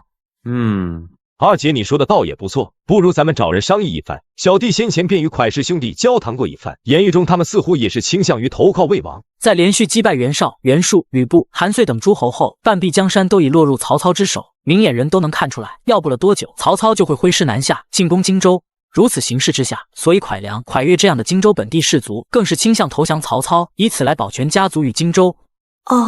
近几日周牧病情恶化，按大夫所言，10日怕是所剩无几。今日让德归请诸位前来，也是想请大家拿个主意。周牧深系着整个荆州的安危，他若是不在了，只怕荆州就要变天了。敢问夫人，周牧可曾立下什么遗言？这倒未曾。不过先前周牧曾说过，若是他有不测，当以刘琮继承他的位置。让刘琮继。既然如此，若是周牧真的撒手人寰，咱们就当以二公子为主。蒯越先生所言极是。可大公子有刘备相助，又手握重兵在新野，万一他得知后心中不满，这倒是个麻烦。不过我倒是有个主意。哦，请先生直说。我听闻魏王指派虾人为征南大将军，驻扎在堵阳。夫人，德归将军跟虾人素来交好，何不派人去向他求助？与此同时，咱们将襄阳城封锁起来，避免消息流传。等到大将军率领大军抵达荆州，就算大公子跟刘备再怎么不满，又能如何？好，那就按照先生所言，即刻派人向大将军求助。叔父，大事不好了！刚刚得到消息，吴父病危，怕是命不久矣。蔡玉那毒妇有一密不发丧，这倒便罢，他更是打算去联络虾贼，好将整个荆州献上。你说什么？此事当真？千真万确啊，叔父！眼下咱们当如何是好？公子不必慌张，事情还没到不可回转的余地。以亮所见，当务之急，咱们还是要先回到襄阳。只有赶在荆州牧去世之前赶回襄阳，吾等才有一线生机。军师所言不错，否则蔡玉伪造景生兄一密，让刘琮为荆州之主后，定会向虾贼求助。届时曹军与荆州军两面夹击，吾等定无活路。大公子，咱们立刻收拾兵马，今天便动身前往襄阳。谨遵叔父之命。事情紧急，刘备等人不敢怠慢，当即便点骑兵马朝襄阳城疾驰而去。可由于刘表病重的缘故，蔡玉怕横出事端，因此在襄阳城派遣大将魏延严格管控城门。刘皇叔，大公子请留步。周牧有令，未经他同意，任何兵马不得入城。哼，他娘的，太欺负人了！依按说，那刘表已然病重，这命令定是那蔡氏下的。大哥，只要你一声令下，让俺张飞直接率领兵马杀入城中，捅那蔡氏1万个透明窟窿。三弟不得无礼。也指你率大军驻守城外，我与公子先入城中，探明情况再议。属下遵令。此番大公子归来，所谓何事？哼，德归这话什么意思？听闻父亲病危，我身为人子，理当回来探视。哦，是吗？周牧信任大公子，令大公子你镇守新野，然无军令，你却与刘皇叔擅离职守。若是让周牧知道，只怕会气得他加重病情。大公子倒不如速速归去，待到周牧身体无恙，再回来探望也不迟。少他娘的放屁！刘琦好说话，俺张飞可不吃你这一套。我看谁敢动手。琪儿，如今你父亲病重，大夫说了需要静养，任何人不得打扰。你倒是好，带着人在府上吵闹，难不成真的盼望你父亲病逝吗？纷纷，夫人误会了，公子只是担心景生兄的身体，绝无忤逆之举。哼，如此最好。琪儿放心，你父亲若有什么事情，我会派人通知你的。现在你还是带人速速回到新野，免得被曹军钻了个空子。孩儿遵命。二姐，咱们为什么不直接动手？你是真没脑子吗？那关羽、张飞，你能收拾得了谁？就算你真能把他俩都收拾了，你打算如何处置刘琦？这个，在大将军的兵马到来之前，咱们千万不要轻举妄动，守住襄阳城便是。唉，瞎狼啊瞎狼，你可要快些赶来，妾身可是有些撑不下去了。蔡玉这个毒妇，竟然连父亲的面都不让我见。叔父，孔明先生，你们刚才怎么不说话？难不成咱们就要眼睁睁地看着那毒妇把荆州献给曹操？说到底，这是荆州牧的家事，主公与亮又岂能随意插手？不过亮倒是有一计，可解公子眼下之局。是何良谋？还请孔明先生快快道来。大公子，你即刻通知城中的亲信，让他们为内应，今夜打开城门，咱们便可顺势拿下襄阳城。什么？这怎么能行？孔明先生何出此言？吾父亲如今还健在，若是吾强行攻打襄阳城，只怕会被天下人唾骂不孝。事急从权，若是大公子不想坐视虾人与蔡夫人的阴谋得逞，也只有这个法子。大公子能有如此孝心，实为可贵。孔明不必强人所难，实在不行的话，咱们就南下江夏，投靠皇太守便是。哦，是亮唐突了。也罢，时间尚早，大公子再仔细考虑一番便是。大哥，大事不好了，新野城丢了。什么？梦回三国第117集。原来在刘备与诸葛亮一行人离开新野之后，曹军便快速杀至了新野城外10里。陈道元以为曹军会在天亮后进攻，但虾人却不按套路出牌，直接趁夜出动，使用黑火药破城而入。禀主公，那虾贼攻破城池之后，末将手中的几千兵马压根就不是他的对手，只能一路南下，将此事禀报给主公。埋汰的这帮鸟人，大哥，你给俺一些兵马，俺直接杀回新野城去，捅那姓夏的小子1万个透明窟窿。翼德将军且慢，那虾贼的动作如此之迅速，照这个行军速度，只怕今天夜里曹军的先锋大军就会抵达汉水对面的樊城，即便现在杀回去，也并无卵用。大公子，时候不早了，你可要早些做决断。大公子，大事不好了！周牧不在了。父亲，孩儿不孝，连父亲最后一面都未能见到。大公子，眼下不是悲伤的时候，在夫人密不发丧，并下令城中宵禁，但凡是跟大公子交好的官吏，全都被抓了起来。大公子，眼下你可要早做打算啊！大公子，箭在弦上，不得不发。如今刘州牧病逝，城中又被蔡玉掌控，虾人率领的曹军正在朝这边赶来，再拖下去，咱们将腹背受敌。嗨，刘琦公子，你到底怎么想的？是拿下襄阳城，还是南下投奔皇祖？你给个准话。孔明先生，就按你说的办，还请李牧官先一步回城，今夜吾等攻城时予以接应。大战来临，一切准备就绪。天色暗淡下来之后，刘备一行人便率领兵马，悄无声息地摸到城门下。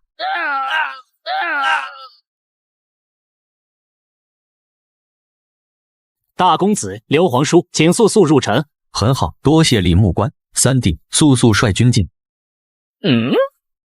文聘在此，何人敢攻城？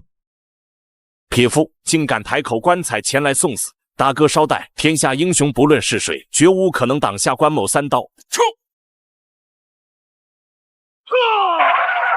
关羽勇武，不可力敌，与其周旋即可，列阵阻止他们入城。他们这是在拖延战机，只要等蔡瑁与张允的援军赶到，咱们就没希望拿下襄阳城了。二弟、三弟，速拿下他们！魏延在此。大公子刘皇叔，快速入城，弓弩手方见。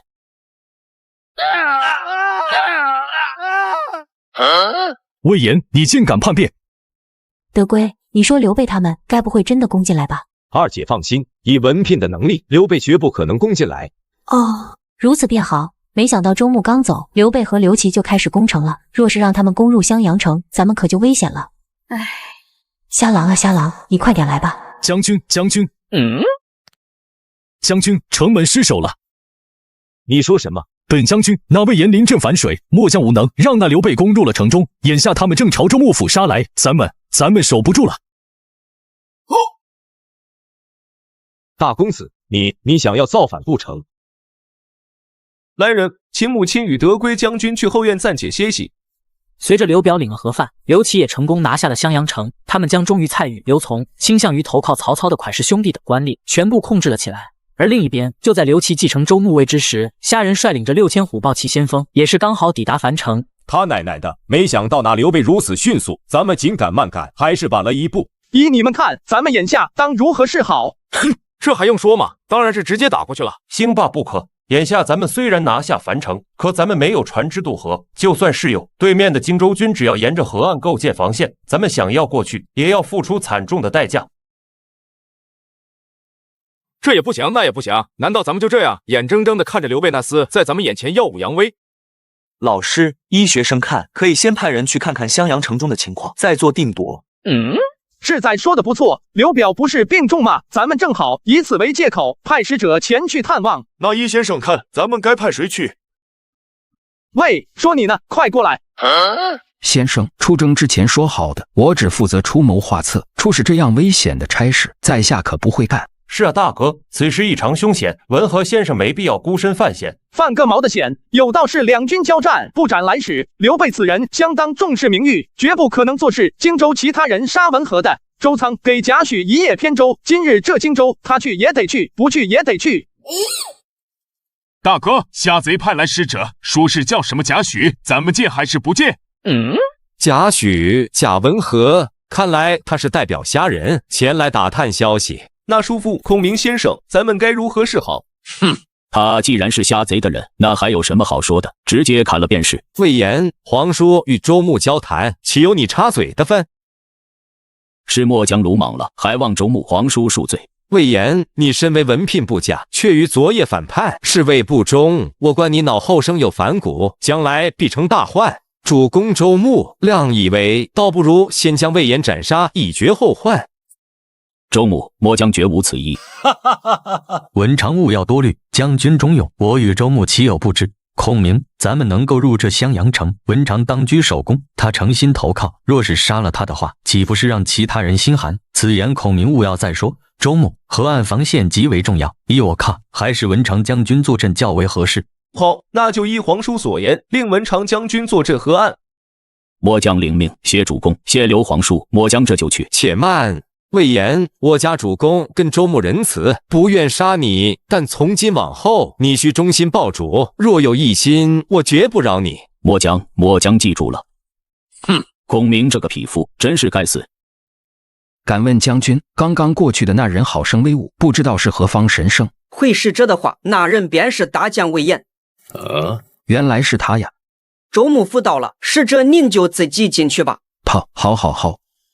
贾诩见过刘周穆、刘皇叔，下官此番前来，是听闻周穆病重，特奉朝廷之命前来探望。文和先生远道而来，实在是辛苦了。只是先生有所不知，家父昨夜陡然病发，已经撒手西去。没想到周穆就这么去世了，实在是令人悲痛。不知周穆的夫人何在？在下也好代表朝廷抚慰一番。蔡夫人悲伤过度，正在后面休息，不方便打扰。文和先生有什么话，直接跟周穆说就是了。若无他事嘛，就请回吧。是下官唐突，既然如此，下官便先告退了。叔父，孔明先生，只怕这个贾诩回去后，虾贼就要开始进攻了。周穆不必担心，就算虾贼他兵强马壮，军气锋利，也绝对过不了河。这波咱们稳的一批。见刘琦和刘备等人态度如此强硬，贾诩已经猜到整个荆州都已落入他们的掌控之中，所以在回樊城的时候，贾诩仔细观察了一番襄阳的军备，为日后攻打荆州提前做好登陆的准备。喳，我扎死你个孔明！喳。虾勇侯刘表昨夜已经领了盒饭，眼下刘备等人已经完全掌控了荆州城。蔡夫人与其弟蔡瑁属下也未曾见到，想来应该是被刘琦控制住了。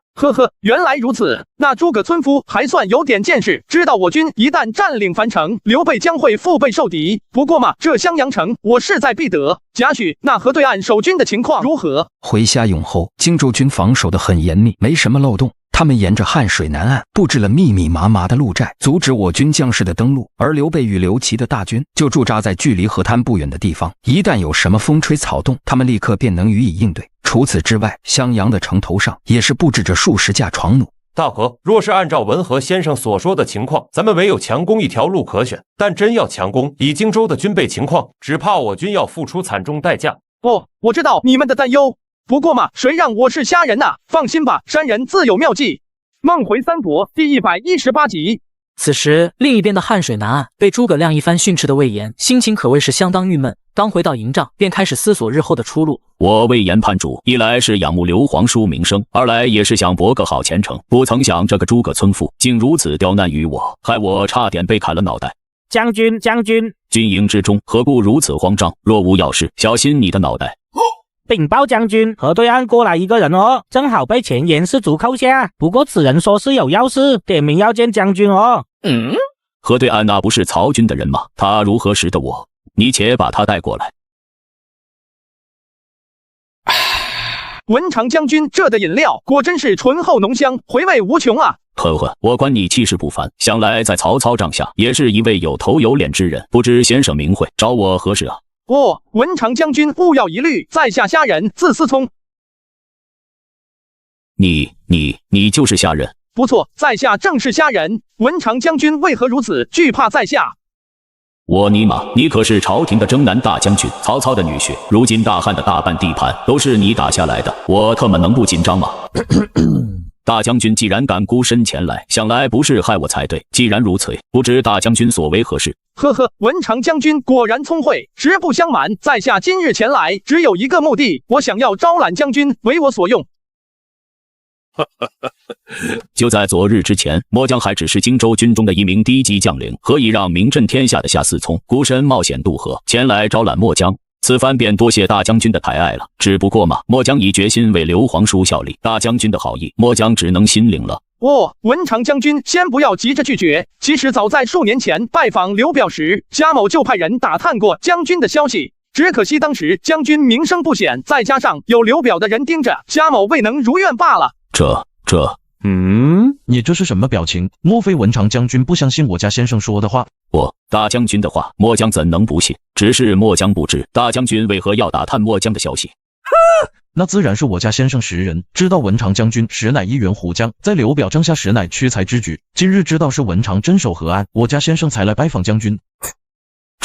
大将军如此称赞，末将受之有愧。只是，我尼玛，原来威震天下的下贼竟认为我是虎将，若不是怕被世人扣上三姓家奴的帽子，我他妈铁板都给你磕出几个洞来。呵呵，文长将军跟着刘玄德，若真的能有一个好前程，贾某倒也没什么好劝的。可眼下的局势，文长将军继续跟着刘玄德，只怕是死路一条啊！贾某实在是替文长觉得惋惜。大将军何出此言？如今魏王扫江六合，席卷八方，天下英杰无人是其敌手。莫说是一座襄阳城了，就算是整个荆州，文长觉得他能抵挡住魏王的大军吗？再说了，我听闻诸葛亮对你极为不喜，今日还险些要杀了你，这我如何能忍？就是，那诸葛村夫为刘玄的军师，深受其重用。如今他瞧不上你，日后若有机会，定会毫不犹豫杀了你。二位所言可真是说到末将心坎上去了。末将诚心纳言，那诸葛村夫竟说我投生反骨。不仅如此，他还向主公建议要砍我头颅以绝后患。末将刚刚还在担忧这件事呢。那依大将军看，末将当如何？呵呵，既然如此，将军不妨投靠魏王，为朝廷效力。贾某以人格担保，绝对会向朝廷与魏王建议重用将军。虾仁与周仓的诚意十足，所说皆是有理有据。见此情形，魏延的眼神飘忽，内心也是在进行着剧烈的斗争。刘备能够入城，全赖将军之功。可即便如此，那刘备也没有赏赐将军。就是，有道是为知己者死，女为悦己者容。将军还在犹豫什么？文长，你要想清楚，刘备如今能够放任诸葛亮打压你，日后即便诸葛亮杀了你，那刘备也不会说些什么。就是，如今我家先生不惜孤身犯险，渡河而来，对将军可谓是一片热诚。将军难道要让我家先生失望吗？末将自此效忠大将军，刀山火海在所不惜。完事收工。见策反魏延成功，虾仁心中大定。他所说的轻松拿下襄阳城的办法，便是拉拢魏延。因为虾仁知道诸葛亮应该是像演义中那样，对魏延有着天生的恶感。末将如今奉刘皇、刘玄德之命，镇守河滩阵地。大将军若有吩咐，末将定当执行。很好，今夜我便率大军渡河，届时文长予以接应便是。末将领命。虾仁离开后，魏延当即便将手下的亲信全都召集到营帐中，没有任何顾虑，他直接打开天窗说亮话，将投靠虾仁的事告诉了众人。今夜将你们都叫来，是有要事通知你们。诸位想必看在眼里了，我对大耳贼一片赤诚，但他是如何对我的？咱们为他打开城门，迎他入襄阳城，他不赏赐5等便罢，还放任诸葛村夫打压我，你说咱们能受得了这份气吗？受不了，当然受不了，龟孙才受得了。对，大耳贼无谋，诸葛亮之短，咱们为什么要受这份气哦？很好，诸位，实不相瞒，刚刚朝廷的征南大将军亲自渡河来到我军营地，他非常重视咱们，表示只要咱们愿意投靠，绝对会重用咱们。你们说咱们该怎么办？那还用说吗？反了，反他娘的！就是，咱们是死追随将军哦。很好，反了他娘的！诸位，随我出去。文长将军，曹军兵围攻过来，吾等也未收到主公进攻的指令。文长将军为何披坚执锐？老子打算反了，你就安心的去吧。诸位，速去到几个字部下兵马，随我前去迎接大将军，但凡阻拦者，一律斩杀。嗨，虾兄行事当真是令人拍案叫绝，你们服不服我不知道，反正我是服了。好了，不要再废话了，马上就到了，吩咐将士们准备登陆。周仓发信号。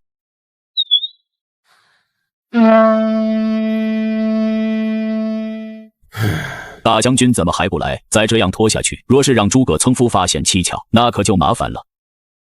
本将军将面发来信号。快，速点燃火把，回应大将军。由于樊城失守时，守城将军下令焚毁了所有战船，所以此番虾仁率大军渡河，只能以临时赶制出来的一批木筏，从漆黑的江面缓缓迎面驶来。此等木筏也只能运载一些士卒、战马、粮草以及军械，根本无法运输。末将谢大将军信任。将军快起身！文长如此忠义，又岂会对虾某有不轨之举？战机稍纵即逝，等拿下襄阳城后，我与文长再促膝细谈。遵命，末将愿为先登，为大将军拿下襄阳城。很好，兴霸、孟起，你二人随文长将军一起拿下襄阳城。末将领命。虾人一声令下，甘宁与马超便率领着先登营，伪装成魏延部下，趁着夜色悄无声息地摸向襄阳城。快来人，我有要事要入城面见周穆跟刘皇叔，快开城门。文长将军，这周穆下令小姐不得在夜间开门。混账！河对岸的曹军刚刚有动静发出，我要向周穆速报此事。你若不让我进城，来日我定禀明周穆，定你贻误战机之罪。这，还请将军稍等，我这就给你开门。将军请进，将军请进。动手，夺下城门，余下所有人随我直奔周穆府，生擒大耳贼和诸葛村妇。杀！魏延，你竟敢叛主投敌！哼！刘玄德无谋，诸葛亮志断，魏延此乃弃暗投明之举，你就安心的去吧。动手，夺下襄阳城，留下一队士卒把守城门，接应后面的大军。两位将军随我直奔周穆府，生擒大耳贼和诸葛村妇。杀！梦回三国第119集。主公，大事不好了，曹军攻入城了。你说什么？河岸不是有魏延驻守吗？曹军怎么可能攻入襄阳城的？回主公，听守门士卒说，是魏延纳私叛变，将曹军引入城来的。奶奶的，太欺负人了！魏延这个混账，竟敢临阵投敌！早知如此，俺就应该捅那小子1万个透明窟窿。刘皇叔，眼下咱们当如何是好？周穆，眼下情况紧急，那虾贼来势汹汹，也不知道有多少人。夜色深沉，吾等完全处于被动，依属下看吧。早些撤出襄阳才是上策。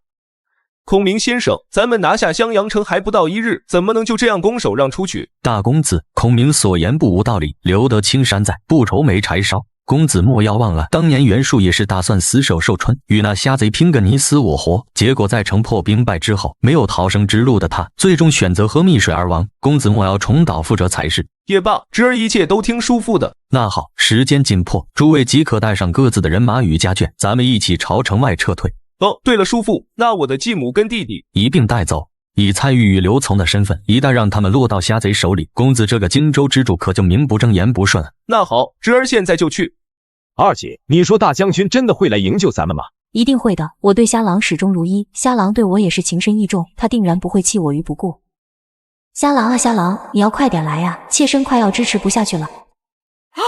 来人，把他们带走。刘琦，你要做什么？我可是周穆夫人，你怎可乱来？对于刘琦而言，蔡瑁、张允、蒯氏兄弟这些人就像是烫手山芋，带走只会平添麻烦，但杀了他们又会遭到天下人唾弃。不一会，等刘琦一行人从后院出来，堂前早已空空如也，不见刘备等人踪迹。见此情形，刘琦也不敢怠慢，当即便准备离开府邸。不拉比哦！刘琦小儿哪里跑？我没开。周小星，嘿！你们别过来，再过来的话，我就杀了他。哼，杀了他又能如何？刘琦小儿，拿命来！文长将军，住手！文长将军有所不知，这蔡氏嘛，他是虾兄的马子。是末将鲁莽了。大公子，我甘心罢言而有信，你放开蔡夫人，咱们有什么话可以坐下来慢慢谈。我不跟你谈，你去把虾贼叫过来，不然我就砍了他的脑袋。我没开，我没开，我没开，不拉比，不拉比哦。那好，公子稍待，我这就去请大将军过来。先生，刚刚传来消息，大耳贼一行人刚带人从城南逃出去了。你个大马猴，是干什么吃的？咱们攻入襄阳城还没半个时辰，你怎么能让他们溜了？啊，对，先生说什么都是对的，错的都是我。算了，反正人都已经跑了，襄阳城拿下了就行。咱们先去周穆府。虾兄，虾兄，大事不好，你马子被刘琦抓了。快，带我去看看。小玉玉，不要慌张，我来救你了。虾郎救我！刘琦，休伤我马，本虾在此，不知道你想怎么谈。虾贼，你来的正好，你要想让他活命，就立刻带着你的人马撤出襄阳，否则我就让他当场倒在你的面前。呵呵，大公子聪慧，知道我家某是重感情之人，但你觉得我会为了蔡夫人而将好不容易拿下的城池拱手相让吗？那你的意思是要逼我了？且慢，大公子勿要冲动，动手之前倒不妨听下某一言。大公子你看，若是今日大公子杀了令堂，不仅会落下不孝逆子的骂名，自己怕是也逃不出去。与其那样，倒不如咱们做一笔交易。你若把令堂放了，我也放你离开，如此岂不是两全其美？公子你看如何？你说的也不无道理，不过我如何才能相信你？我虾仁何许人也？今日又有这么多将士在场，又岂会欺骗你？那好，我答应你。小玉玉，你没事吧？虾郎，我没事。好了，你俩别惹新人了，现在可以放我离开了吧？大将军，要不要末将派人追上去打他？大可不必，刘琦的性命对大局没什么影响。走吧，咱们回州牧府见一见荆州的士卒。眼下司马懿还没指着落水放屁，世人都看重名声信誉，我特么可不想做个言而无信的人。虽说虾仁与曹操一样，不希望看到士族强大的局面，但眼下为了稳定荆州局势，这些本地的豪门士族，虾仁还是有必要去拉拢的。启禀大将军，各个家族的人都已带来。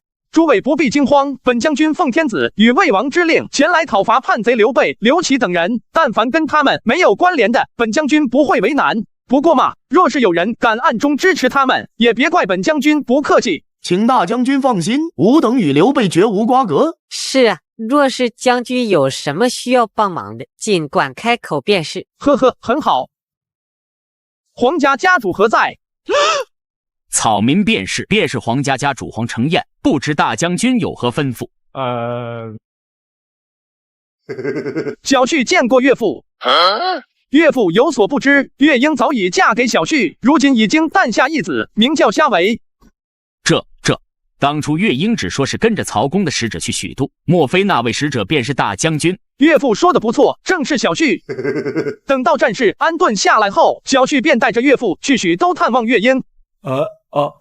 好，一切听凭大将军吩咐。轻松拿下襄阳城后，虾仁并没有贸然挥兵南下，他先是授意蔡钰以刘表遗命的名义宣布由刘琮继位荆州牧，而后对于清曹的士族纷纷给予赏赐，以此来稳定襄阳局势。州牧请，大将军请。客随主便，公子贵为荆州牧，此位理应由公子做。大将军说笑了，下官不过只是一个小小的州牧，此位还是由大将军做较为合适。周仓兄弟，你说那刘琮怎会如此客气？这还用问？虽说刘琮是荆州牧，但你要知道，先生这几日和蔡氏可都是同室同亲，绝对算得上刘琮的后爹。你说哪有儿子和爹抢位置的道理？大马猴高见。眼下局势已经稳定，也是继续追击刘备，彻底收复荆州其他重镇的时候了。子龙将探子发回来的消息跟大家说一说。末将领命。禀大将军，自从刘备败退襄阳之后，便一路南下，如今已经抵达南郡的江陵。按照公文所言，刘备正在江陵厉兵秣马，准备连同江夏郡的皇祖共同抵抗我军。江陵乃是荆襄重地，钱粮极广，若是让刘备就这么占下的话，只怕会后患无穷啊！依属下之见，夏永侯当早日发兵南下，攻克江陵，彻底将刘备等人赶到长江以南。文和先生所言极是，末将愿为先登，为大将军攻下江陵。辛霸此言差矣，那诸葛村夫狡诈无比，仅凭你那800个结拜兄弟，恐怕无法轻易拿下。大将军还是让末将去吧，此去江陵400里地，正是我西凉铁骑的用武之地。好你个马儿，瞧不起谁呢？夏兄，此战我定为先登。行了，都别争了。此战我心中已有人选，文聘、魏延何在？末将在。此战我就让你2人担任先登，攻伐江陵，拿下此战首功。多谢大将军信任，末将定不辜负大将军的厚爱。只不过嘛，大将军，我与文聘皆为降将，不过还是请大将军另派1员大将随行，以免我跟文聘犯下什么过错。文长多虑了，有道是疑人不用，用人不疑。我又岂？夏兄，不是我说你，文长将军不是这个意思。不错，依我看，文长将军是对此战是没有十足的把握，所以需要我与辛霸相助。对，马儿，赶紧的，咱们先下去准备一番。刘备正在江陵厉兵秣马，准备连同江夏郡的皇祖共同抵抗我军。魏延、文聘、甘宁、马超听令，末将在。命你4人各领1军，即刻发兵南下，攻克江陵，彻底将刘备等人赶到长江以南。末将领命。禀大将军，诸位将军都出去建功立业了，我与文丑将军怎么没有差事？呵呵，接下来的战事可不会像取襄阳城这般容易。两位将军先不要急，到时候有的是仗给你们打。梦回三国第120集。在领下军令后，马超与魏延率领齐军便先一步出发。一旦遇到敌军，若是能轻松拿下，便会自行进攻；若是难砍的话，他们便暂时停歇，等到甘宁跟文聘率领的部族抵达后，再联手进攻。在他们这般配合之下，不过3日的功夫，就连克钟庐、杞国、宜城3座城池，兵锋所到之处，南郡守军皆是望风而降。依你们看，接下来咱们是直接进攻当阳，还是进攻兰口聚？要我说，当阳是前往江陵途中的唯一一座重城，只要将它拿下，咱们便可挥军直取江陵。辛霸将军此言不错，只不过嘛，兰口聚是位于汉水的水寨，不管是从汉水南下长江，还是从长江北上汉水，都需要从兰口聚经过，并且此的紧挨着江夏郡，实乃兵家的必争之地。不错，两位将军有所不知，若是咱们不去攻打兰口，且不说大将军的水师无法南下入长江，刘备与刘琦等人也可以随时乘船从夏口入汉水，北上直攻襄阳。就算他们不攻襄阳，在我军围攻江陵的时候，他们也可以从水路断绝我军的补给。原来是这样，只不过那里可是驻扎了上万的水军，虽说我有800个流水的结拜兄弟，但仅凭他们就想攻下兰口，怕是有些困难啊。整个荆州的水军大抵分为2部分，一部分由江夏郡太守黄权掌控，负责抵抗江东的兵马；另一部分的水军则是由蔡瑁、张允率领。先前刘琦拿下襄阳城，便顺势架空了蔡瑁，掌控了水军；而刘备等人撤退时，也是命关羽带走了荆州的水师。如今这些水军便是驻扎在兰口聚，以咱们这些兵力，想要攻打关羽所驻守的水寨，只怕是有些吃力。尔等且放心，某家自有破敌妙计。曹军来势汹汹，中吴、宜城等地皆是被攻陷。主公、周牧，咱们必须要予以应对。元直所言不错，我观曹军的行进路线，下一步他们应该会去攻打兰口聚。哼，军师多虑了，兰口聚有上万水军，况且我2个天下无敌，曹军若是敢去，定让他们有去无回。话虽如此，但也不能大意，毕竟虾贼狡猾多端，曹军又兵强马壮，不知军师有何应对之法。禀主公，依属下看吧，若是兰口聚被攻占，虾贼的水师就能顺江而下，直抵长江；而若是咱们掌控了兰口聚，便可随时水陆齐进反攻虾贼。所以兰口聚万不能丢，主公必须得派人支援关将军。不错，军师所言有理，公子可有异议？我没什么意见，一切听凭叔父做主。那好。三弟，这你领王威、霍去2将，率1万兵马即可从江陵出发，经行当阳城，前去支援云长。朝辞白帝彩云间，千里江陵一日还。两岸猿声啼不住，轻舟已过万重山。还别说，虽说这虾贼多狡诈，可却是大才之人。关将军，曹军在宜城休整1日后，又继续出动，看他们的架势，应该是朝咱们这边来了。哼！听闻那曹军的先登大将名为甘宁，此人当真是猖狂，就凭他们那点兵马，就敢来进攻父亲。大哥所言极是，父亲天下无敌，他们此番前来，定当让他们有来无回。勇猛！哼，那甘宁向来以勇猛嗜杀著称，你们2个怎能如此轻视？父亲说的不错。啦啦，曹军的主力还在襄阳城，甘宁就该以弱势兵力大张旗鼓进攻父亲的水寨。他若没有倚仗，说出去谁信？英平，你怎么还没走？此地危险，曹军马上就要攻来，你快乘坐快船前往江陵，去与你叔父会合。我要跟父亲在一块，凭什么大哥跟2哥都能留在这里？小妹，我俩可是跟着父亲勤习武艺，自当留下来上阵杀敌，你还是快去江陵与叔父他们会合吧。我就不，略。哼！将军，大事不好。禀将军，曹军杀过来了。前面带路。在下西凉马超，城上可是关云长将军。原来是西凉的神威天将军，某正是关羽，不知你有何事？关将军，吾奉征南大将军之令，前来征讨荆州叛逆。关将军义薄云天，武功盖世，何不倒戈相向，仍不失封侯之位？哈哈哈哈哈！孟起将军说笑了，关某对功名利禄并不在乎，那虾贼助曹为虐，祸乱朝纲，如此小人，他不配我投靠。倒是孟起你，身为伏波将军后人，不思该如何中兴汉室，反倒是帮起了虾贼，难道不怕日后在九泉之下无颜面对祖先吗？孟起不必动怒，那关贼只会逞口舌之利。既然他如此不知死活，咱们就给他体面。好，传令，准备进攻。马超与魏延都是骑兵，因此负责主攻的只有甘宁与文聘的部族。随着进攻的号角声响起，6000部族排列着整齐的方阵，步伐缓慢而又坚定地朝水寨推进。没有攻城军械，仅凭6000部族，想拿下关羽率领上万水军把守的水寨，谈何容易啊！文聘多虑了，想这甘兴霸追随大将军已久，如此有敌，气定是兄父良谋，吾等静观便是。放箭，阻止敌军靠近营寨。随着关羽一声令下，密密麻麻的箭雨铺天盖地朝曹军射去，连带着停靠在岸边的战船上也是万箭齐发。可曹军举起手中的巨盾作为抵挡，没有一人停下步伐，而是坚定地继续朝前推进。曹军这是何意？仅6000不足，即便抵达了寨墙下，又能如何？不错，没有攻城器械，难不成要靠着尸体堆成小山，从而爬上寨墙不成？兄弟们，行动！这陶罐似乎像是火油。哼，这些曹军着实是没脑子。咱们这水寨所使用的木材，在外面全都涂上了一层泥土构筑的防火层，根本不可能着火。哈哈，尽管如此，咱们也不可大意。关平，速去命人接水，准备灭火。与此同时，寨墙下的曹军士卒纷纷举起了手中的弓箭，无数支火箭呼啸着从曹军阵中飞了出来。而当水寨中的士卒将水泼洒在大火上时，让人震惊的一幕发生了。火焰非但没有熄灭，甚至还在水面上熊熊燃烧，这怎么可能？父亲，你快看！顺着观音亭指的方向望去，众人大吃一惊，因为曹军掷出的陶罐有不少落在江边的战船上。此时此刻，连江面竟然也是燃起了熊熊大火。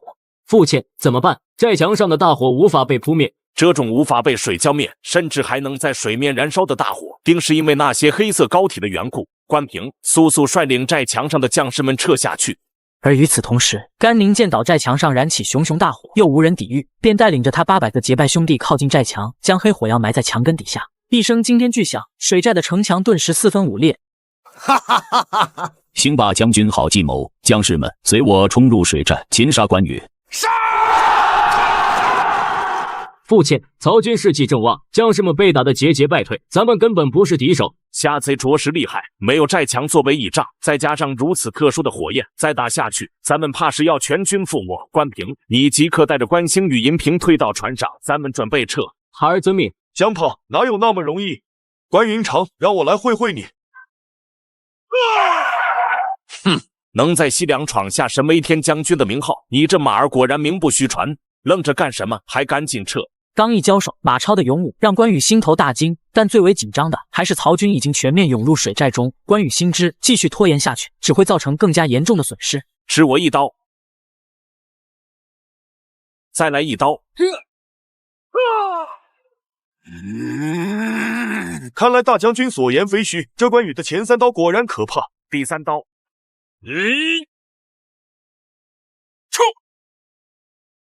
我操！我特么被套路了！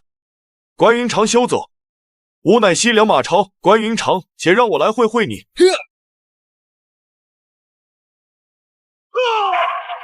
能在西凉闯下神威天将军的名号，这个马超果然名不虚传。眼下我军败局已定，不宜久战，还是走为上策。冲！关云长休走，与我再战300回合。撤！梦回三国第121集。父亲，你怎么样了？为父无碍，尔等不必担心。对了，怎么不见银平？他人呢？回父亲，曹军是的，孩儿与银平走散了。你们2个混账，怎么能把银平丢下而独自逃生？请父亲恕罪，我这就去把妹妹救回来。给我站住！此时的水寨已是一片废墟，遍地都是虾贼的人马。此时你们再杀回岸上，无异于是去送死。父亲，那银平他罢了，发船吧。随着船只缓缓启动，兰口居也是离他们越来越远。看着窗外滔滔江水，关羽面色无比沉重。那虾贼可是色中恶鬼，若是让他瞧见银平，那……禀张将军，前方不远便是长坂坡了。二哥有上万水军，又是占据守城的优势，就算那虾贼再怎么厉害，没有10天半个月，他也奈何我二哥不得。你再派几个人去河里取些水来，咱们就在这里休整一下。是，将军。嗨！何方人士，给我站住！三将军，是我们啊，我们是2将军的部下。你们既是我二哥的手下，怎地会出现在这里，还如此狼狈不堪？快说来！三将军有所不知，兰口居的水寨被曹军给攻破了。二将军乘船南下，吾等未能来得及上船，就只能抢过几匹战马，从寨中逃出来了哦。哼！你们在胡说什么？有我二哥把守水寨，曹军怎么可能那么容易攻破？定是你们几个畏惧曹军，所以才当了逃兵。看我不砍了你们，以正军法！翼德将军莫要冲动，待咱们问清楚情况后再杀也不迟。哼！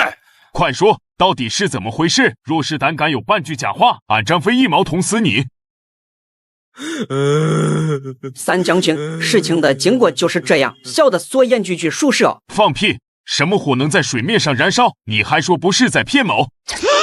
三将军饶命，小的所言句句属实啊！张将军，我看他们不像撒谎的样子，那瞎贼定是又捣鼓出了什么东西，威力竟如此之大。废话，要不然以我二哥的本事，怎么可能败给曹军？张将军所言正是，只是如今关将军不敌曹军，兰口聚落入瞎贼之手，眼下咱们当如何是好？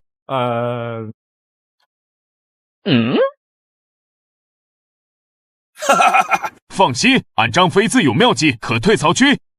与此同时，在另一边的兰口聚，由于曹军没有战船，只能看着关羽率领水军败退。战事结束后，甘宁便指挥着他800个结拜兄弟开始打扫战场。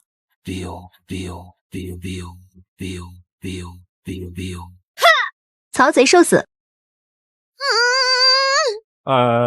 你莫非是关云长的女儿？行吧，出了何事？嘿嘿，哎，梦姐，我可是捉到条大鱼，这小娘们可是关羽的女儿。哦，我尼玛，幸福来得太突然了。挺好，真挺好，真挺好。哎，你们说，我若是把他拿下，给大将军送去，他岂不是要重赏我？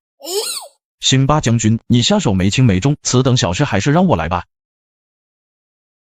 好你个大马猴，行军打仗不见你如此积极，这时候倒是跳出来了，莫不是想抢我的功劳？放心吧，我会轻点下手，若是伤了他，只怕大将军不依。行吧，行吧，不可呀，行吧，你就可怜可怜俺周仓吧，俺周仓今年已经……行吧。末将见过大将军。很好，此番兰口聚一战，4位将军辛苦，来日回朝，我定会禀明魏王论功行赏。大将军言重了，为朝廷出力，实乃末将之责，吾等义不容辞。哼，只是可惜，让那关云长给逃了。哎，梦姐，虽说你没抓住关羽，但是我妈可是有一则好消息。虾兄有所不知，前几日关羽败退时，将他的女儿遗落下来，恰好被末将活捉。来人，把关银平押上来。瞎贼，快放开我！瞎贼，你若敢动我一根手指头，我父亲绝不会放过你。哟，没想到关羽那5大3粗的汉子，竟然能生出这么一个小可爱。嘿嘿，虾兄若是喜欢，今夜不妨就让他服侍你。这都哪跟哪啊！我跟关羽可是平辈，这要是把关银平给收入房中，岂不是……好像，似乎……也不是不可以。好了，此事先放在一边，咱们商议一下接下来的行军计划。贾诩，你先来说说看。属下遵命。秉下永侯，眼下兰口聚已被我军拿下，等到蔡瑁、张云2位将军率领水师到来后，也就能断了刘备等人从水路偷袭我军后方的念头。依属下之见，接下来咱们可全力进攻江陵郡，并且越快越好。呵呵，很好，我也正有此意。兴罢，明日一早，你们继续为先锋，先取当阳县，再攻江陵郡。末将领命。虾兄，那这个小娘子？废话，当然是古道热肠。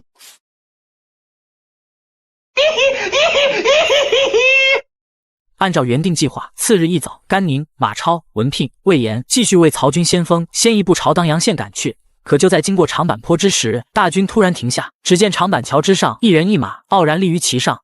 燕人张飞在此，尔等快来与我决一死战！决一死战！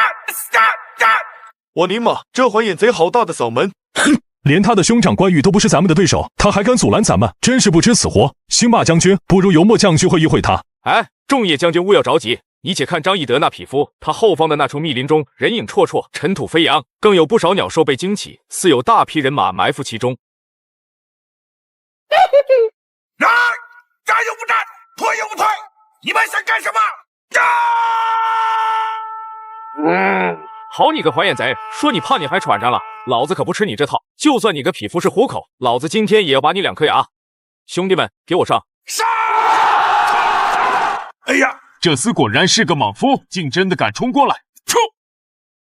还眼贼哪里逃？与我甘兴霸大战300回合。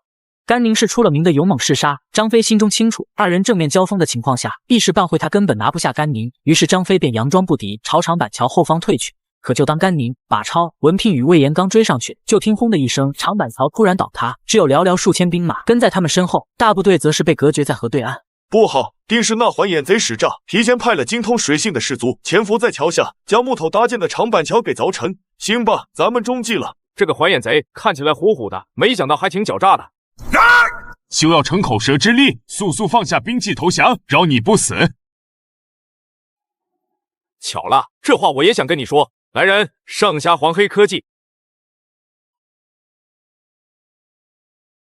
随着甘宁一声令下，士卒们当即推出猛火油柜，来到两军阵前。看着模样甚为古怪的猛火油柜，在场众人皆是一脸懵逼。张将军，我素来听闻虾贼此人无比狡猾，经常研制出类似于虾黄连弩、黑火药之类的大杀器，想必此物也是他研究出来的。若真如此的话，只怕威力不容小觑。嗨，威力再大又如何？就这么点兵力，难道凭这些军械，他们还能翻了天不成？将士们，建功立业的时候到了，随俺张飞冲杀出去！杀！兴霸将军，那还眼贼杀过来了，此物当真可以击败他们？哎，文聘将军勿忧，就等着他们冲过来呢，你坐好看戏便是。兄弟们，点火！我没 K。燕人张飞在此，尔等快来与我决一死战！你的狗叫什么？还眼贼，少在这虚张声势，我甘兴霸可不吃你这一套！杀！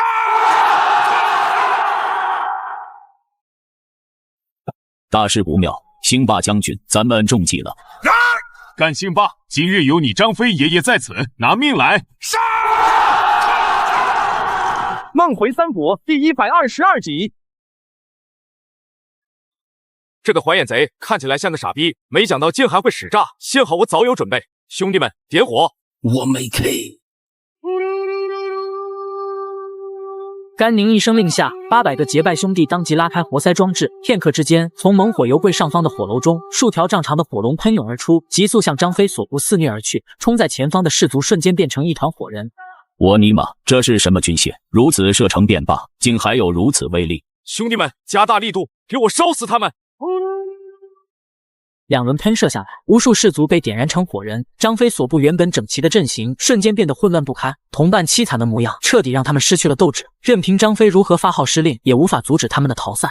呵呵，倒也不能怪这些士卒，此情此景，谁人见到恐怕都会胆寒。兄弟们，时辰差不多了，随我追击敌军，砍了张飞的脑袋！杀！翼德将军，眼下败局已定，敌军已经发起了冲锋，咱们得赶紧撤。嗨，为什么要撤？我还能战。还眼贼哪里逃？哼！友人の剣をくれ！还眼贼常常某的厉害。无耻马儿，竟敢偷袭！翼德将军勿忧，末将前来助你。撤！撤！魏延在此，想要助战，先问问我的大刀答应否？哼！文聘，周穆对你根重如山，你不思报效便罢，如今竟然还敢投靠曹贼，狂徒，休要逞口舌之利，今日我必杀你！文聘将军勿要动怒，如此粗略的激将之法，不过是乱你心智罢了。文聘将军勿要乱了方寸才是。呵呵，原来如此，多谢文长将军提醒。还有你魏延，你先是周穆帐下，而后投效我主流皇叔，如今却又成了虾贼的走狗，你这三姓家母怎有脸面迎战？文长将军勿要动怒，依我看，这也是激将之法，你可千万不要放他娘的屁！先砍了他再说。虽说王威与霍峻都是刘备帐下的勇将，可面对魏延和文聘，还是有着很大的差距。双方交手不过几个回合，他俩就先后被斩落于马下。见此情形，张飞瞬间心生败退之意。还眼贼，吃我一枪！嗨，从来只有俺张飞捅人家，马儿受死。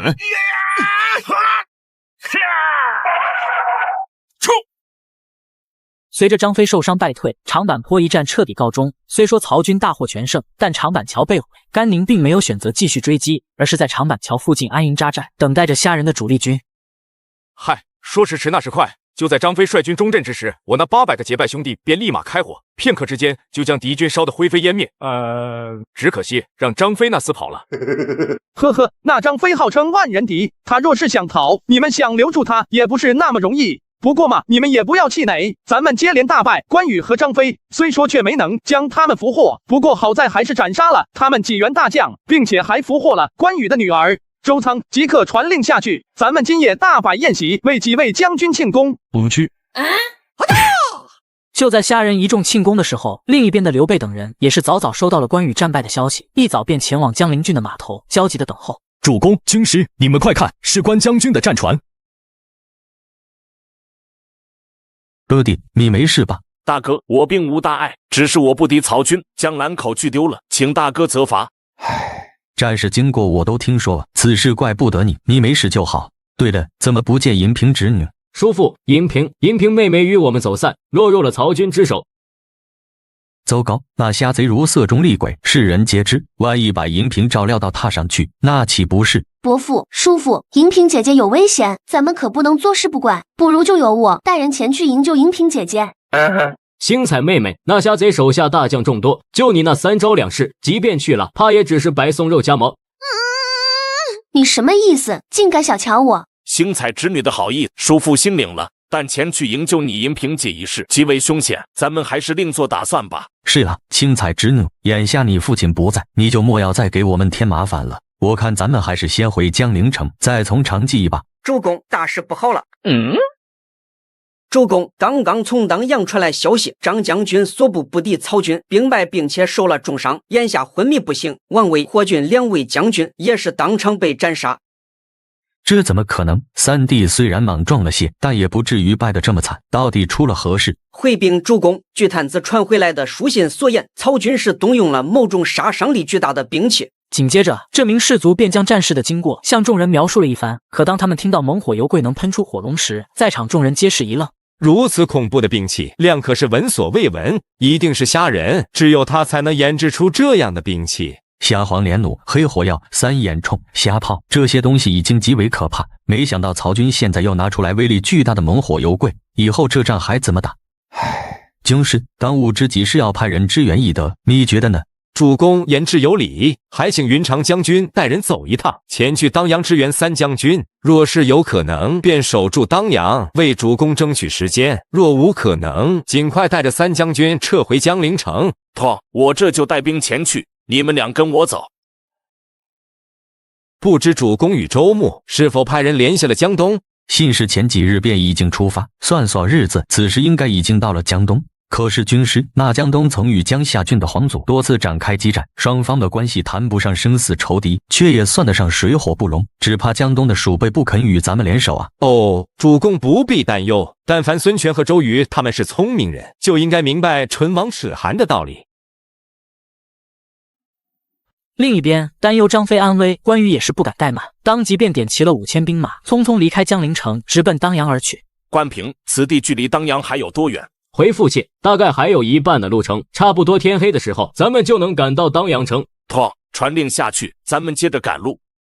此番能随军同行，新彩多谢安国兄长，咱们快走吧，免得被二伯父发现了。哈哈，小事而已，星彩你放心，等咱们到了当阳城，我爹就算知道了，也不能再说什么。一路马不停蹄，终于在天黑之时，关羽一行人来到了当阳城。此时城中一片愁云惨雾，那些被猛火油柜烧伤的士卒横七竖八地躺在空地上，模样甚是凄惨。爹，你怎么样了？关将军，随军的大夫已经看过，3将军是因为失血过多，并无大碍，只需静养一段时日就好了。如此便好。那眼下城中情况如何？禀关将军，长坂坡一战，我军大败。城中虽然不缺少粮草，但眼下军队的士气，今夜他们在长坂坡那里安营扎寨，想必明日便会前来攻城。范将说的不错，曹军本就兵强马壮，又接连大胜几场，士气正盛，而我军士气低迷，根本不是敌手。如此看来，咱们要撤了。传了，即刻整顿兵马，今夜咱们就撤出当阳城。末将领命。虽说黑夜行军极为困难，但为了避免让曹军咬上来，关羽也只能下令连夜撤退。然后就在送走张飞没多久，关平便急匆匆地赶了回来。坦之，我不是让你跟你叔父一同回江陵，你怎么又回来了？父亲，大事不好了！我们刚离开没多久，就发现星彩妹妹失踪了。你说什么？她失踪之前可说了些什么话？父亲，孩儿曾记得星彩妹妹说过，虾贼抓走了银萍姐姐，又派手下打伤了她父亲，她绝不会善罢甘休。糟了，星财鲁莽，此番突然失踪，很有可能是夜闯曹营去了。夜闯曹营，他去那作甚？要么去救你妹妹，要么就是去刺杀虾贼了。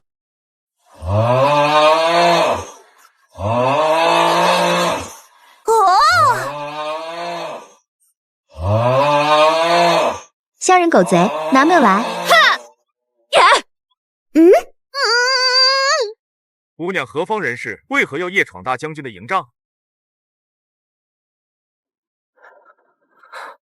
虾仁狗贼，你竟然装睡戏耍于我！呵呵，早在姑娘靠近营地的时候就被少尉给发现了。本虾只是为了看看你有什么目的，以及还有没有其他同伙，才会放任你进入我的营帐。哼，无耻淫贼！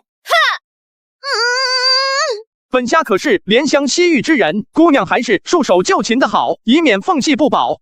兴霸，把他拿下！梦回三国第123集。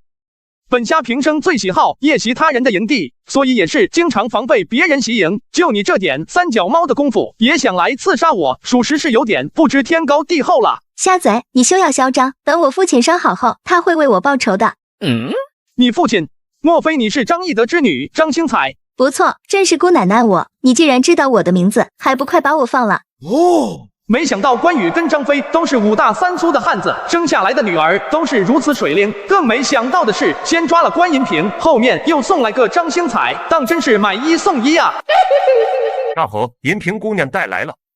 星彩，你怎么会在这里的？哼！谁让虾贼他绑了你，又伤了我爹？银平姐，你被关押在曹营中，虾贼没对你？没有。这怎么可能？银平姐，你又貌美如花，那虾贼又是色中的鬼，怎么可能会放过你？虾哥哥对我倒是还不错，星彩妹妹不要再胡说了。虾哥哥，星彩妹妹年幼无知，这才前来刺杀虾哥哥，还请虾哥哥宽恕她。随意处置他们，恐怕只会得罪关羽和张飞，不如先把他安顿下来，日后若有机会，也可以作为制衡关羽与张飞的棋子。这个好说，本虾也甚为敬佩2位姑娘的父亲，不想与他们结下仇怨，如此便让他先跟你住在一起吧。呸！虾贼，休想让本姑娘领你的情。此次虾人攻打荆州，共调动了10几万的大军，能臣猛将无数。关羽心知不是虾人的对手，所以并没有冒险营救张星彩和关银平，而是按照先前的计划继续撤退。大侯，看这架势，关羽应该是昨日连夜从当阳城撤出了。呵呵，毕竟张飞受了重伤，我军又兵强马壮，他们也只有撤退一条路可选。对了，子龙，刘备在江陵的情况如何？回大哥的话，根据探子传回的消息，江陵与襄阳的情况差不多，城防坚固，易守难攻，周围更是有护城河环绕。那据子龙所说，咱们想用黑火药炸开城墙的法子，怕是不能再用了。不错，并且刘备在江陵城中囤积了重兵与粮草，南面的码头更是连接着长江，想要通过围困的法子来攻破江陵，恐怕也不可行。这个诸葛村夫果然棘手。先不管这么多，抵达江陵城下再做其他打算。子龙，传我军令，即刻拔营前往江陵，另外派人回襄阳通知蔡瑁和张允，让他们2人率战船南下，扼守夏口，防止刘备和江东的水师从夏口进入汉水，袭击我军后方。末将领命。随着虾人一声令下，曹军立刻行动起来。经过2日急行军，他们也是顺利抵达了江陵。看着高大坚固的城墙以及各种守城器械，虾人也是一头雾水，想不出好的破城之计。这江陵城外方圆100步之内毫无遮掩，若是想要强攻，根本无屏障可据。是，不愧是与襄阳相提并论的坚城，还好当初文长将军主动投诚，否则我军想要拿下襄阳城，恐怕也不是那么容易。行了，先不管那么多，让大军在城外安营扎寨。看虾贼这架势，似乎是打算围困咱们了。叔父，曹军虽有10几万兵马，但江陵有着铜墙铁壁，南面又是连接长江，可以源源不断的运来粮草。那虾贼哪里来的自信，能够拿下江陵城？话虽如此，但吾等也是不能大意，毕竟虾贼此人无比狡猾。此次军师所言极是。主公周穆，主公周穆，好消息，江东已经派出了使者，算算时间，今日便可抵达江陵。哦，这可真是个好消息。主公周穆，咱们这就过去迎接江东的使者吧。好一个江陵城，果然雄伟。子敬，如你所说，即便那虾人多至近妖，恐怕也攻不下来吧？呵呵，公瑾此言差矣，万事没有绝对，况且那虾人有鬼神之谋，说不定还真有拿下江陵的法子。那好，希望那虾人真如子敬所说，有那般厉害。想必阁下便是大都督周公瑾，这一位应该就是子敬先生吧？真是闻名不如见面。刘皇叔实在是客气了，吾等今日前来，便是为了商议联手抗曹一事。不过在这之前，在下倒是想先问问，不知刘皇叔想要怎么个联手法？成为江东之主的孙权一直有意向外扩张，奈何合肥有张辽坐镇，孙权多次派人进攻，都是无功而返，因此他便盯上了江东西面的江夏郡。这几年间，双方也是激战数次，有着不小的仇恨。周瑜此言也是在试探刘琦。呵呵，大都督不必担忧，我主与周牧既是诚心抗曹。既然如此，那我们也就放心了。那就请孔明先生说说眼下的局势。大都督且看，虾人的大军皆是东征西讨的百战精锐，若是与江陵城外正面对抗曹军，咱们恐怕不是对手。经过主公与周牧商议，吾等决意凭借江陵的坚固，拖住曹军主力。与此同时嘛，还请都督与子敬先生调动江东水师，和我们一同从夏口进军汉水。只要拿下汉水，不仅江陵之围不攻自破，还可顺势直攻襄阳。不知周都督与子敬先生意下如何？呵呵，这个好说。不知孔明先生想让江东如何配合？回大都督，我主现有水师2万，欲进攻汉水。若江东再调拨2万水师，如此便万无一失。2万有些太少了，不如这样，我们江东出3万水师，孔明你看如何？如此甚好啊！公瑾真乃慷慨之人，有了这5万水师，别说进攻汉水了，就算直取襄阳，也不是没有可能。来人，快快准备宴席，吾要为公瑾与子敬接风洗尘。公瑾，那诸葛亮张嘴要2万水师，你怎么不讨价还价，还给了他3万？子敬有所不知，这汉水太过重要，若是能争夺过来，也就有了直取襄阳乃至反攻曹操的机会。哼哼，我看不仅如此吧，公瑾何不坦言告知？子敬果然聪慧，什么都瞒不过你。我今日此举，最主要的便是借汉水造势。这汉水声势越大，曹操就会把精力都放在这边，从而忽略淮南。届时主公那边，说不定就有机会拿下合肥。原来如此，公瑾的眼界与格局，无言不及。哈哈，子敬过谦了。随着孙刘联盟的达成，不过几日，江东的3万水师便准时抵达江陵码头，再加上刘备的2万停靠在长江之上的水师，总共便达到的5万之数。密密麻麻的船帆遮天蔽日，一望无尽。有如此威武的水师，何愁曹贼不灭？此行攻取汉水，定当马到成功。吾便在此预祝大都督旗开得胜了。话虽如此，但大都督可不能太过大意，虾贼狡诈，大都督切莫小觑才是。刘皇叔此言差矣，不过是时无英雄，只数字成名罢了。若有机会遇到虾人，定要让他知道我的厉害。传令，扬帆起航，于赤壁调转方向，顺汉水北上。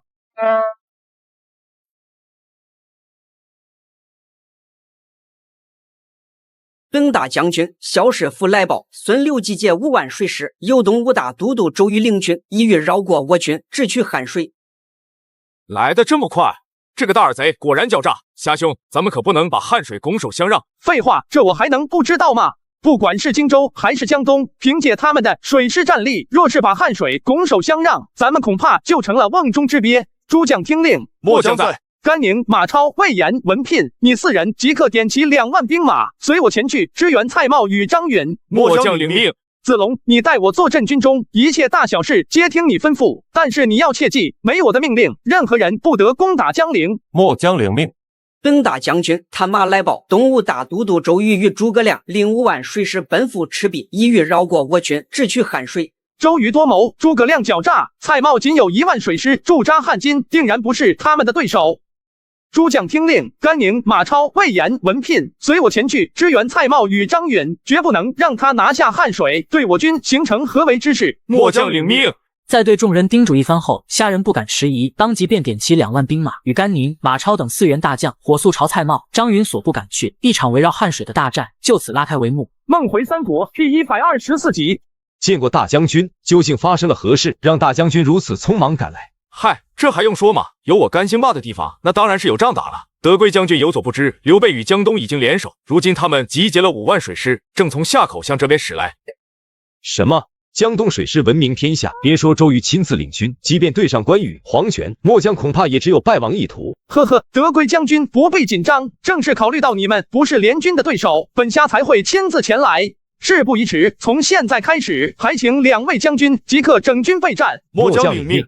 商议了一番细节之后，次日一早，虾人便带人在汉津附近进行了实地勘探，最终敲定迎战联军的地点。大将军，此处河流蜿蜒曲折，河道狭窄，两侧更有郁郁密林，可供隐蔽，一目相看，用来伏击孙刘联军最合适不过了。不错，两位将军，我从许都出发时，工匠方一共交付了30具，遥遥领先。除此之外，我还带了50门虾炮。你们分一半军器装在战船之上，余下的一半全都布置在汉水两岸。一切准备就绪之后，咱们就在这等着周瑜自投罗网。末将领命。另一边，汉水南部的江面上，周瑜率领的5万水师铺天盖地而来。因为担心遭到虾人的埋伏，所以刚进入汉水境内，诸葛亮便派出了2队探子，让他们沿着两岸进行搜索。正因如此，本就逆流北上的战船便显得更加缓慢。孔明先生，汉水两岸大多荒无人烟，道路崎岖难行，探子搜索起来也是极为耗费功夫。若是按这个速度，咱们猴年马月才能跟曹军交手。哦，公瑾有所不知，虾贼此人向来诡计多端，此举嘛，亮也只是为了安全起见罢了。哦，那虾人即便再聪明，也不过只有蔡瑁与张允的1万水师，咱们此番可是带来5万水师，难道还用得着怕他？依我看，你是被那虾人吓破胆了吧？哼！来人，传令下去，让两岸的探子撤回，加快行军速度。大都督三思，虾人乃老奸巨猾之辈，一个不慎，很有可能陷入万劫不复之地。孔明先生未免太小心谨慎了些。此番我既为水师统帅，汝等自当听吾军令。若真有什么罪责，我一人承担便是。周公瑾，你踏孔明啊，你说的确实不无道理，但公瑾也只是想早些击败曹军罢了。依我看，倒不如这样，咱们先将两岸的探子都撤回来，然后派出数艘蒙冲战船，先一步去打探情况，你们看如何？子敬的提议甚好，如此一来，不仅可以打探前方的情况，更是可以加快行进速度。不知孔明先生意下如何？罢了，那便按照子敬的提议吧。蒙冲战船只能在江中打探，岸上的情况极易被忽略。诸葛亮心知鲁肃的这个折中之法，不过是为避免继续争吵。见此情形，周瑜也没再说什么，当即便命黄盖派出数艘猛冲战船打探军情。见过大都督，子敬，孔明先生。公父将军可是有所发现？回禀大都督，派出的士卒刚刚返回，报告说前方江面上发现数10艘战船，从他们的旗号上能够判断出来，正是蔡瑁、张允的水师。这些战船停靠在江面上，看那架势，应该是准备迎战我军。哦，蔡瑁、张允这2人真的是不知好歹，知道吾等到来，不赶快前身缩手，竟还敢主动迎战。公父将军传令下去，准备迎战曹军。遵令。虾人啊虾人，世人皆言你多智近妖，南征北战从未尝过败绩，但那也只是仅限于陆战，在水战方面，我江东才是最强的。传令，所有战船拉开阵势，依次排开。这蔡瑁在搞什么鬼把戏？仅仅数10艘战船，怎会如此排兵布阵？难道他就不怕我军会突然发起进攻？如此违反常理，亮以为这其中必有古怪，那虾贼很有可能就在对面。哼，就算那虾人在对面又如何？有道是一力降10会，在绝对的兵力面前，任何阴谋诡计都是徒劳。黄盖听令，即刻吩咐将士让蒙冲、邹葛先去冲击敌船。末将遵令。周瑜一声令下，黄盖当即便挥动了号令旗，一艘艘蒙冲、邹葛很快便脱离了船队，向对面的曹军战船飞速驶去。然而就在这些战船刚冲去没多久，却异变突生。只见数条火龙从两岸飞出，直接将汉水的江面给封锁。冲过去的战船直接变成了一团团火球。这是何物？怎会有如此威力？拥有如此杀伤力，想必就是曹军的遥遥领先了。长板桥一战，翼德将军大败，我主也是费了好大功夫，才打听出来这种兵器名为遥遥领先。这就是遥遥领先，能喷出火油，并且遇水不灭。黄盖即刻派人登岸，把曹军击退，砸了他们的遥遥领先，而后让船队靠过去，咱们准备跟曹军接衔战。末将遵令。接到周瑜的军令后，关羽和江东大将董袭各领一军，朝虾人布设遥遥领先的地方冲了过去。然后对此曹军并没有恋战，双方初一接触，他们便带着遥遥领先迅速朝后方撤去。敌我双方兵力悬殊，此时又是顺风，正是进攻的好时机。传令，命船队立刻发起进攻，速战速决。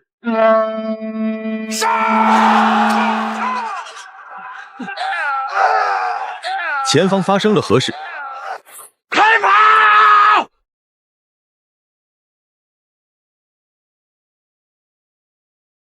随着一颗颗炮弹飞出，整个江面阵阵浓烟四起，被击中的战船瞬间便失去战力。仅仅只是一轮的骑射，便有10几艘斗舰被摧毁。孔明，这又是什么兵器？为何你从未与我说过？这在下也不知道啊。眼看着虾炮的威力如此之大，江面的战船不断被打沉，周瑜心中不免生出退意。而就在这时，蔡瑁指挥着炮兵又发起新一轮的轰击。大都督，大都督，大都督，你没事吧？既生瑜，何生夏？大都督，大都督，撤军，快撤军！我江东水师占据着绝对的优势，却败得如此难看。今日之败，全赖我周公瑾一人。大都督，若不是我太过骄傲，一意孤行，没把那虾人放在眼里，也不至于搭上几10艘战船。孔明，无悔不听你言啊！大都督言重了，曹军的兵器先进精良，不能全怪你。胜败乃兵家常事，公瑾能够及时醒悟，从而正视虾人，咱们仍有重来的机会。说得好，孔明所言极是，你我联手，定可胜那虾人。哈哈哈哈哈！从头到尾，我军都没有和周瑜的水师正面迎上，就这样摧毁了敌军的100艘战船，打得周瑜溃败而逃。大将军真乃神人也！呵呵，不要拍马屁了，此战不过只是小试牛刀，周瑜的这点损失根本不足影响战局。若他们下次再领军来犯，恐怕咱们的这些军器就取不得这样的战果了。哎，虾兄，既然此番周瑜兵败，逃回了江陵城，咱们倒不如直接打到他家门口去，断了他想进入汉水围攻我军的念头。兴霸，没想到你脑子里现在有点东西了。你说的很不错，我亦命你为水师都督，蔡瑁、张允为你的副将，率领咱们所有的水师即刻奔赴夏口修建水寨，阻拦周瑜的水师北上。末将领命。虾兄，那你呢？呵呵，我嘛，当然是回到江陵城下与大军会合，陪周瑜和诸葛亮好好玩一玩。开拔！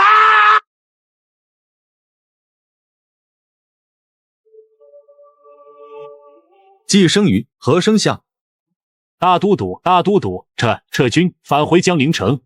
此番周瑜兵败，逃回江陵城，咱们绝不能让他再次进入汉水。甘宁听令，末将在。本虾现命你为水师大都督，即刻率领所有水师奔赴夏口，修建水寨，抵御周瑜的江东水师。末将领命。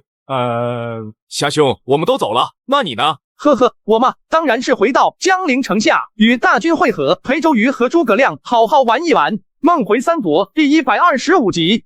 大哥，听闻汉津大捷，周瑜水师惨败，那咱们现在是否可以进攻江陵城了？呵呵，子龙不要心急，那刘备之所以龟缩在江陵城内不与咱们交战，一是因为咱们兵锋正盛，二来嘛，他是算准了咱们10几万大军每日消耗的粮草不计其数，所以他们是在等咱们粮草短缺后主动退军的。夏永侯，难道不是这样吗？当然不是。刘备和刘琦在江陵投入了大量的人力物力，江陵之围一日不解，他们就必须继续往里面投入军需物资。仅凭江夏周边的荆南4郡，他们也没办法和魏王相提并论。最主要的嘛，我早在拿下当阳后，就命人在襄阳、宜城一带进行屯田，有邓艾和姜维在，咱们根本不用为粮草发愁。哦，原来如此，难怪此番出征没有带上他们。大蝈蝈真是高瞻远瞩。呵呵，话虽如此，但咱们也不能让城里的人过得那么舒服，你们尽管看着便是。站住！来者何人？吾乃关云长将军之女关银屏，还望将军速速通报。真的是银屏侄女？银屏侄女，你是如何从曹营中脱身的？叔父，是虾人主动放我回来的。此番银屏有要事在身，还请叔父放我入城。没错，此番关银屏之所以能够回来，就是为了帮虾人传达2封书信，一封是写给张飞，另一封则是写给徐庶。叔父勿要心急，这是虾人给你的信，叔父一看便知。义德兄弟在上，先前你给我几个大逼兜子，本来我还挺记恨你的，不过看在星彩的份上，本虾嘛也就不跟你多计较了。小戏成咒，但同心而入里。如今星彩已经是我的人了，日后咱们各论各的，你管我叫女婿，我管你叫兄弟。啊！虾贼、奸贼、恶贼、逆贼！我必捅你1万个透明窟窿！三弟，勿要动怒。大哥，你看下贼信中所言，这他妈是人话吗？非人也，简直非人也！今日之事不得外传。于常，你先带三弟下去歇息，这几日你好生照顾他。虾人的这封信可谓是虾人诛心，气得张飞血压直冲天灵盖。刘备的话外之意很明显，就是要让关羽看住张飞，不要让他一时冲动去找虾人报仇。这封信是虾人写给元直的，若有不便，元直便回去再看吧。哦，主公不必多虑，属下与那虾人素不相识，又何来不方便一说？元直兄在上，见信如晤，令弟徐康早些年去世，如今徐母年事已高，弟见此于心不忍，为了不让徐母无人侍养，弟已命人把他接到军营，准备送往许都。若元直兄想尽孝心，告前之时，可去许都探望，弟虾仁自当拍马登门。啊！虾仁这厮竟以无80岁老母作为要挟。主公，虾仁这个混账，他把我母亲给抓走了。元直，你是如何想的？主公，实不相瞒，属下多年未回，此番老母亲落入虾仁之手，属下多可不回啊！元直，这定然是虾贼的诡计，你可千万……孔明啊，元直素来孝顺，我刘备既以仁义为本，又怎能为难元直？能与元直相识，实乃某之幸也。此番是虾贼欺人太甚，元直不过是被迫离去罢了。多谢主公成全，请主公放心，此番我去曹营，定当不为虾贼献上任何计谋。虾仁给徐庶的这封信，当真是老太太靠墙喝稀饭，卑鄙无耻下流。但刘备对此却又无可奈何，只能放任徐庶离开。元直离去，不亚于爪无疑毙。难道这虾仁天生就是我的克星吗？孔明啊，元直这一走，守城之责怕是要担在你身上啊！属下义不容辞。不过主公，属下倒是想起来，还有一人也是有着惊天伟地之才。哦，不知是何人？比之元直如何？回主公，此人名叫庞统，字士元，与属下一同师从水镜先生，人称凤雏，满腹才华不在吾之下。眼下他正在荆州境内担任郡公曹，若是能把他招揽过来，主公大事可成。哦，那还等什么？我这便差人去将他给寻来。而另一边，正在刘备等人陷入忧愁之时，虾仁刚刚结束了一场盘肠大战，此时正陷入香甜的酣睡之中。快醒醒，有人找！有一文人自称是徐庶，正在营外等候。没想到这个关银平进入江陵城还不到半天的时间，徐庶就赶了过来，看来他还挺孝顺的嘛。徐庶见过大将军。哇哇哇哇哇！不得了，不得了，不得了！盼星星盼月亮，终于把元直你给盼来了呀！呵呵，大将军把家母请到曹营的这种盼法，可着实让人无法恭维。哦，元直你放心，令堂虽然在军营中，但却没有受到一丁点的苦，稍后你自可前去探望。既然如此，那便多谢大将军了。不知大将军此番请再下来，到底所谓何事？呵呵，元直兄果然快人快语，咱们坐下说。听闻元直才华横溢，此番请元直兄来嘛，我想请元直兄为魏王效力。大将军为什么会觉得我会效力于魏王呢？在下本效力于刘皇叔，是大将军以家母为要挟，在下迫不得已才离开刘皇叔。呵呵，那请元直先告诉吾等，你又为何会为刘备效力呢？你是何人？在下贾诩，字文获，乃曹公帐下一谋士罢了。哼，原来是一辈主之徒。大将军，刘皇叔乃皇室宗亲，屈身下士，供给待人，一心只想中兴汉室，对我更是有知遇之恩，我又岂会与他一般？哦，原来元直是觉得我没有心向汉室，而是在助曹为虐，所以不想为我效力。那敢问元直，在你心中究竟是汉室重要，还是百姓重要？当然是百姓了。不错，所以其实谁当皇帝并不重要，重要的是百姓安康，大汉强盛，四方皆臣服，无来犯之敌，这就足够了。既然如此，那文和又有什么不对呢？我知道你来之前答应过刘备，进了曹营，终身不献一计。你是如何得知？没关系，元直不必为我献计，你只需发挥自己的才能，为朝廷管理好政事就行。而且我向你保证，我对付刘备之时，不用你帮忙。好，在下愿为大将军效力。哦，如此甚好，我等下命人安排酒宴，为元直你接风洗尘。徐庶能被虾仁如此看重，也是引起众人的不满。设下宴席招待徐庶的主要目的，也是为了让徐庶在宴席上与诸多文臣武将多多结识，并展现能力。江陵城池坚固，内有精兵良将，无数粮草自重，外有江东吴侯予以援助，大将军想要攻下江陵，几乎难如登天。不过这只是就短期而言，若是长期来看，刘皇叔必败。元直何出此言？莫非是故意这么说，来讨好大将军的？呵呵，大汉天下共有13州，魏王独占9州之地，国力强盛。别说刘皇叔与孙权，就算再加上张鲁、刘璋以及胶州士燮的势力，也是无法跟魏王抗衡的。终有一天，就算不是魏王，也将是世子一统天下。这个徐庶的看法倒是跟历史的走向差不多，只不过历史上的司马家族篡夺了曹魏江山，凭借着曹魏雄厚的资本，最终一举吞并蜀汉，统一了天下。元直先生果然有大才，怪不得大将军会如此重视。呵呵，本和先生过誉了。大和，曹仁将军突然到访，说是有要事求见。曹仁将军他不是镇守后方的南阳郡，为我军调运粮草吗？怎么会突然来到前线？难道发生了什么大事？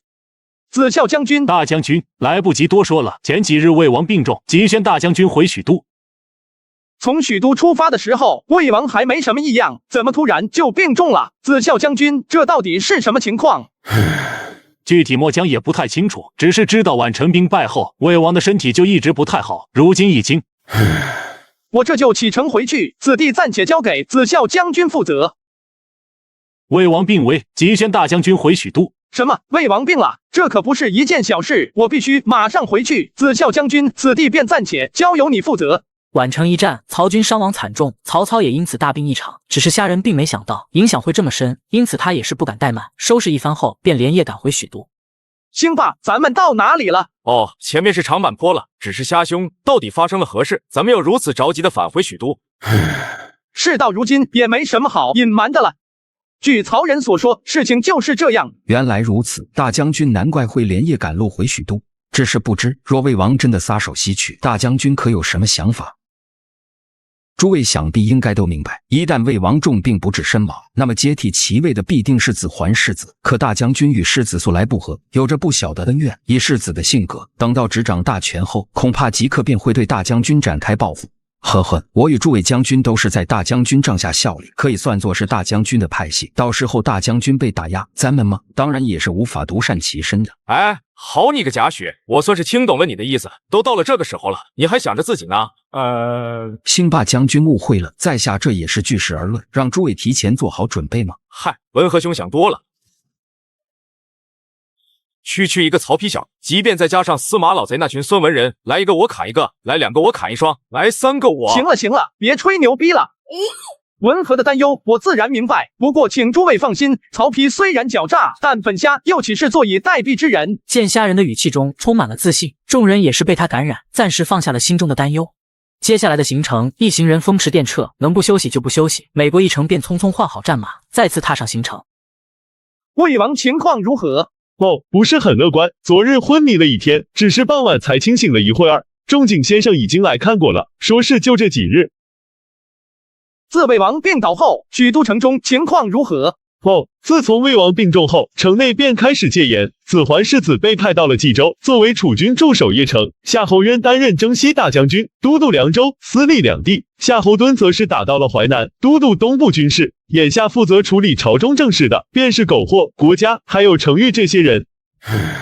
走吧，随我进去看看。仲景先生，魏王情况如何？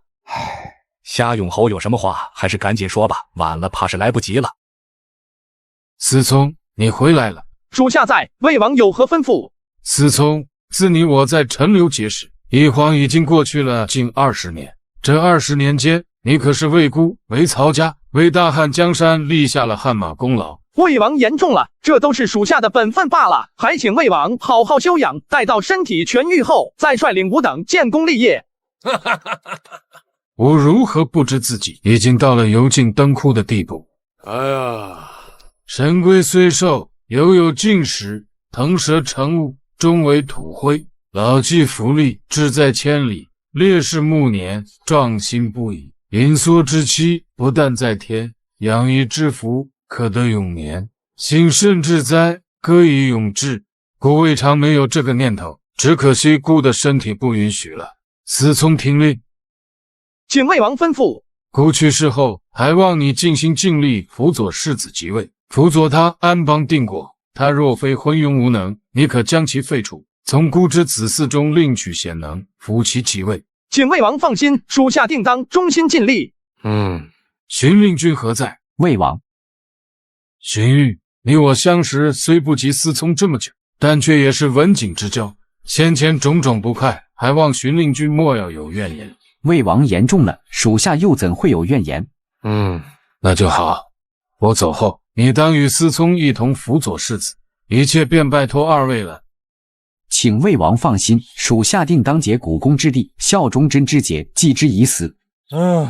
今天下未定，待孤死后，各地官员恪守职责，边防将士不得离开驻地，我要大张旗鼓，一切从简。属下遵命，请魏王放心，属下定当辅佐世子，一统天下，结束这乱世。一番话说完，曹操已经是极为吃力。他最后看了虾仁一眼，眼神中满是期望。当曹操亲耳听到虾仁的答复后，终于露出欣慰的笑容，缓缓闭上了双眼。故人陆续凋零，好似风中落叶呀。魏王，主公。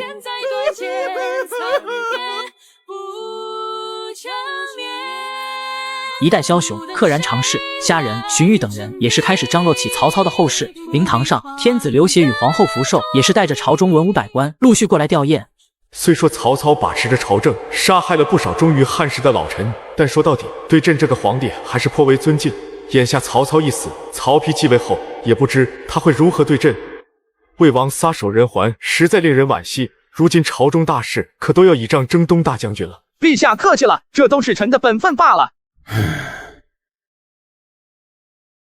荀令君、奉孝先生，你们已经熬了一夜，不如先回去歇息吧，此处交给我就好了。那怎么能行？四宗你从江陵回来，怕是还没好好休息吧？哦，放心吧，我身体能扛得住。奉孝向来身体不好，你们就不要再坚持了。况且要不了2日，世子应该就能赶回许都。既然如此，那便辛苦思聪了。大将军，据探子传回来的消息，世子不日就将抵达许都，不知大将军可有什么想法？说的也是，魏王在病重之时，既然派人通知我，自然也会派人通知世子。不过看样子，他应该是在路上耽搁了，否则以他的性格，定然第一时间赶到。呵呵，大将军说的不错，所以大将军更应该在世子赶回来之前有所行动。文和有什么话，不妨直说便是。属下官斗胆，那下官便直言了。如今城中文官以荀彧、郭嘉为首，这些人皆是与大将军交好。至于担任中领军、中护军，负责执掌禁军的典韦和许褚，更是大将军的结义兄弟。这种情况下，只要大将军愿意，完全可以振臂一呼，控制整座许都。住口！魏王对我厚爱有加，先后将4个女儿嫁给我，临终之前更是给了我废除君王之权。如此情况下，我若是有什么异动，只怕会遭天下人唾弃。文和此言，日后休要再提。大了，既然大将军心意已决，那下官便不再多言。大将军，大事不好了！大将军，大事不好！燕灵侯刚刚抵达许都，说要前来奔丧，此刻正在城外。燕灵侯那不是曹彰吗？魏王去世，他来许都奔丧也是情理之中。满县令为何如此紧张？这我自然知道，只是他带了1万大军。满宠说完，虾仁当即神色一变。曹彰从小便喜搏猛虎，臂力过人，在军中也是一员虎将，威望颇高。眼下曹操刚去世没多久，曹彰却要带着大军入城，这摆明是有其他意图。快带我过去看看。吾父去世，我千里迢迢赶来奔丧，袁四将军将我拦在城外，这是何意？燕灵侯若想进去，自然是可以的，只是这些将士想要入城，确实不行。哼，笑话！这些将士都曾是吾父手下的百战精锐，如今吾父去世，他们想去吊唁，难道不成吗？入我！将军，这要是双方起了冲突，咱们这点中军可挡不住燕灵侯手下这些百战精锐啊！要不咱们还是打开城门，放他们进来吧。胡闹！私自放大军入城，若是出了事，谁能担得起这个罪责？满伯，您这次不是去请大将军了吗？怎么还不回来？何人胆敢在此喧哗？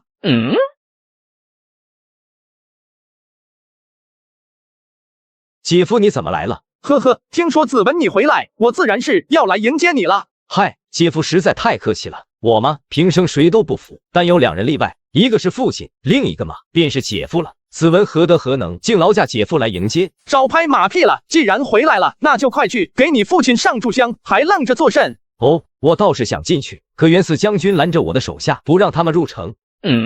袁四将军、燕灵侯的将士们也是对魏王一片忠心，想要吊唁一番，你为何要拦着他们？这样做怕是有些不合规矩吧？那大将军，我这到底是合规矩还是不合规矩啊？很好，袁四将军说了，带大军入城不合规矩。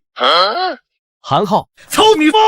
呵呵，子文勿要动怒，先听我一言。魏王刚刚去世，陛下与文武百官都要前去吊唁，你若把大军带入城中，惊了他们，可就麻烦了。依我看嘛，不如先让大军驻守城外，等到魏王入土为安之时，你再带将士们前去吊唁。子文觉得如何？这个，以姐夫的身份和威望，此刻他拦在大军前，只怕将士们不敢轻易动手。况且拱卫许都的中军有数万人，真要打起来，就算我的兵力再精锐，恐怕也难以攻克许都。子文一切都听姐夫的。很好，典韦命人安置一下将士们，切记要给他们准备上好的酒食。Yes, sir。姐夫，如今吴父去世，难道你就没点别的想法吗？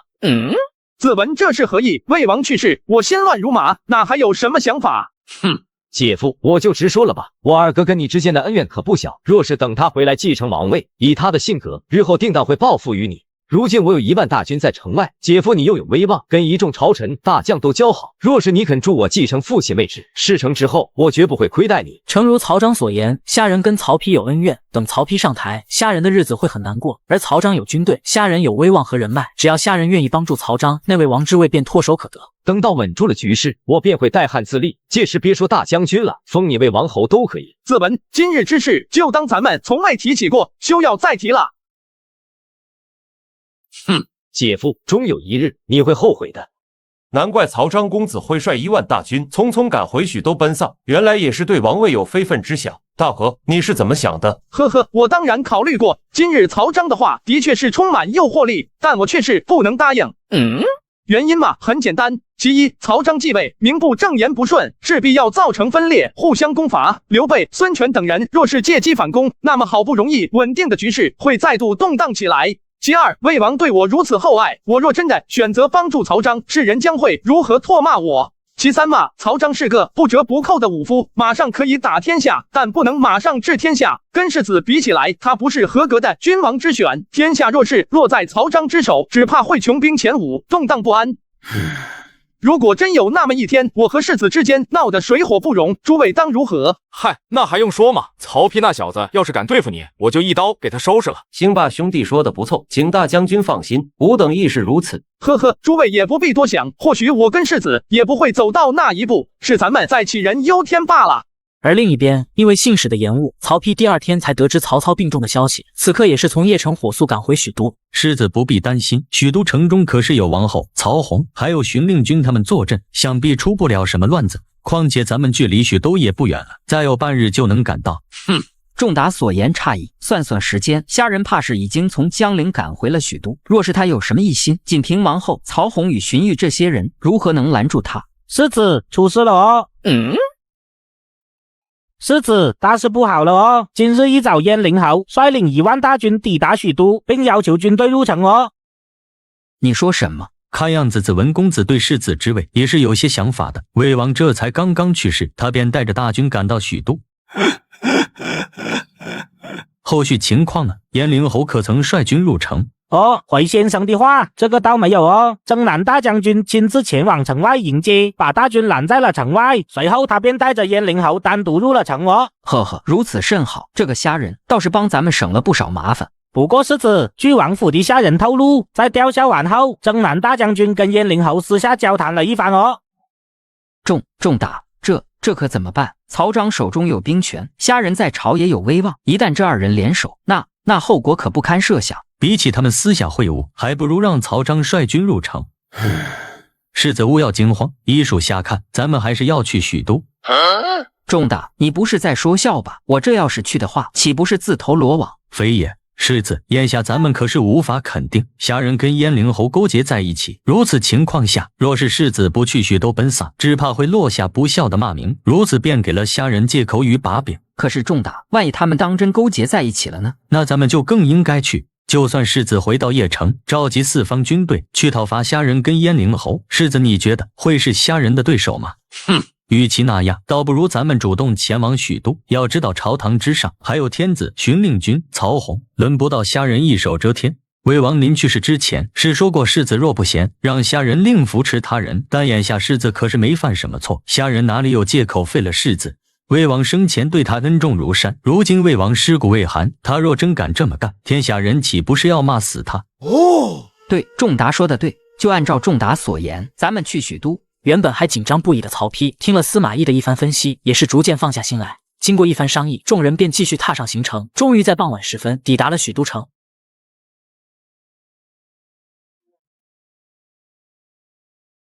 你们要干什么？我乃魏王世子，世子，是我呀，虾仁啊！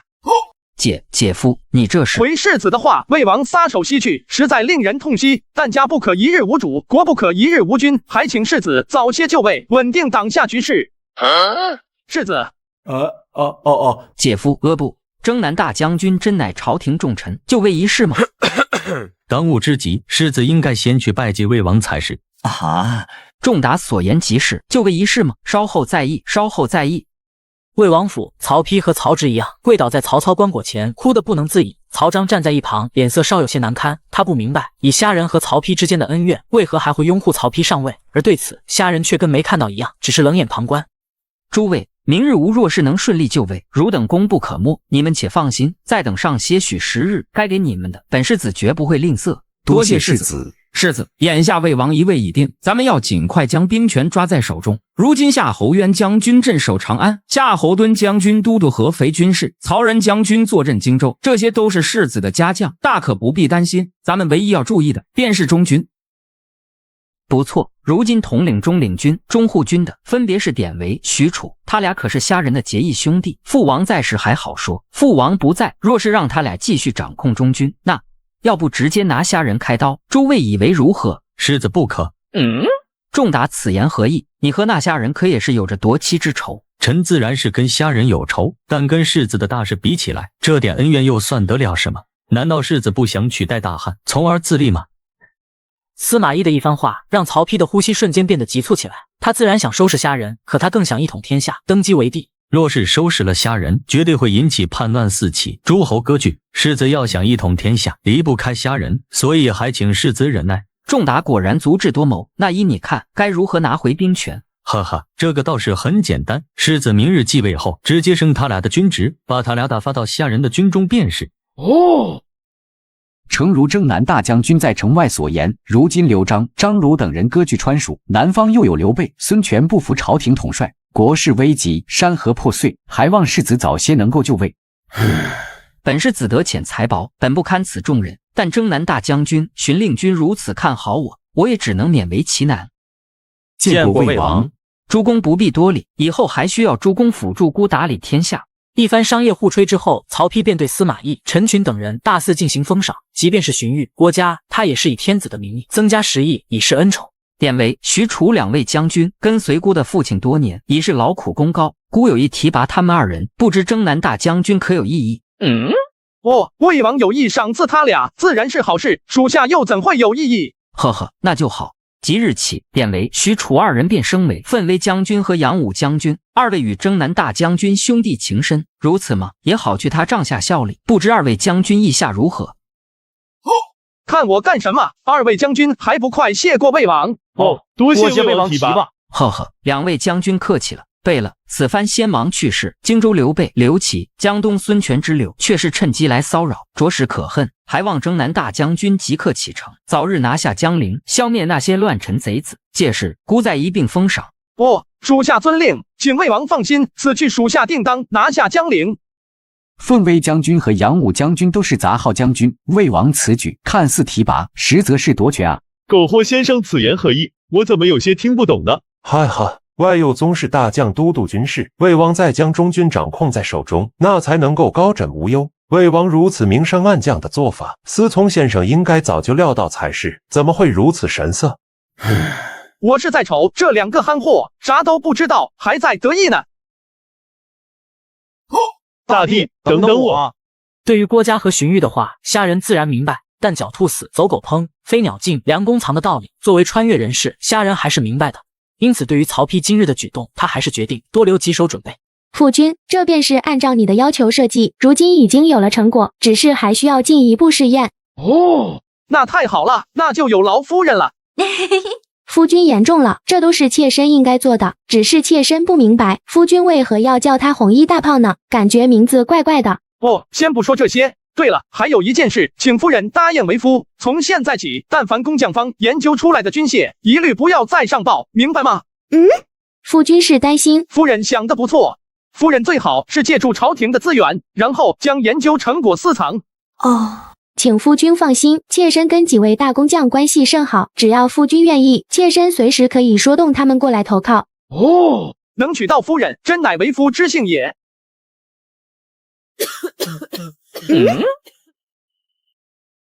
大帝，你带我们来这里做甚？咱们不是说好今日动身，前往江陵干刘备的吗？嘘，你个憨批，声音小点。今天带你们来是要给你们看个宝贝。父君，这红衣大炮已经调试好，可以进行试射了。红衣大炮，听名字似乎是跟虾炮差不多。嗨，管那么多做甚？此物如此粗壮，定是虾兄又让嫂子研究出来什么新的宝贝。来，虾兄，赶紧给咱们看看它的威力。其实严格来说，这种只能算作大口径的火炮，与真正的红衣大炮相比较，威力还是相差甚远。不过虾人研制出它的主要目的是用来炮轰江陵城，想必还是够用的。你个虎皮，长得一副5大3粗的样子，怎么如此胆小？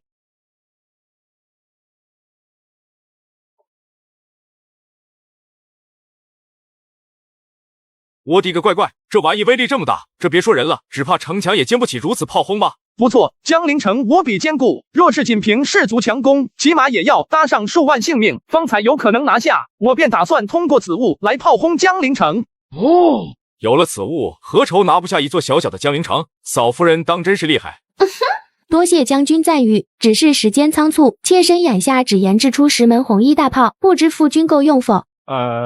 进攻江陵城，咱们处于攻势，只需要将红衣大炮架设在城外，日夜不停炮轰即可。就算江陵城再怎么坚固，在红衣大炮连续不断的炮轰下，也不可能坚持多久。10门火炮应该是够用了。憨批立刻命人将10门红衣大炮装好，咱们准备离开许都，南下荆州。曹丕继位，许都城中看似风平浪静，实则暗流涌动。虾人临行前也是特意找来高顺，再三嘱咐了一番，才安心带上众人离开许都，南下荆州。此处风大，子修公子不宜久留，还是先回去吧。由于携带10门红衣大炮，行进速度被严重拖慢，原本不到10天，结果硬是花费了半个多月，方才抵达汉津，从汉水南下抵达了曹军大营。见过征南大将军。子孝将军不必多礼，此番归来之前，魏王有令，让吾等早日拿下江陵城。吾等倒也想早日拿下，只是江陵城这般坚固，想要拿下的话，只怕要付出惨重的代价。嗨，子孝将军有所不知，虾兄这次可是带了秘密武器。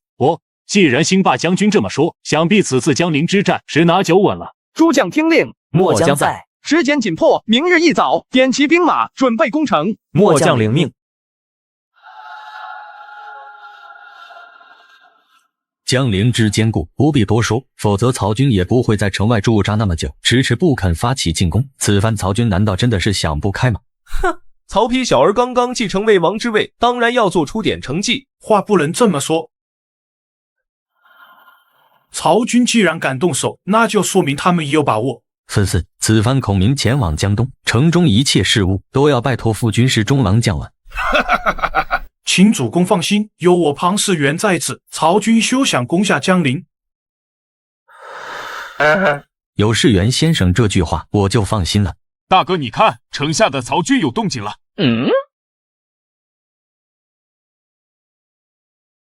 这是何物？大哥，此物似乎就是曹军的火炮，威力巨大。上次我们从水路进攻汉津的曹军船队时，蔡瑁就是使用此物击败我军。哦，原来如此。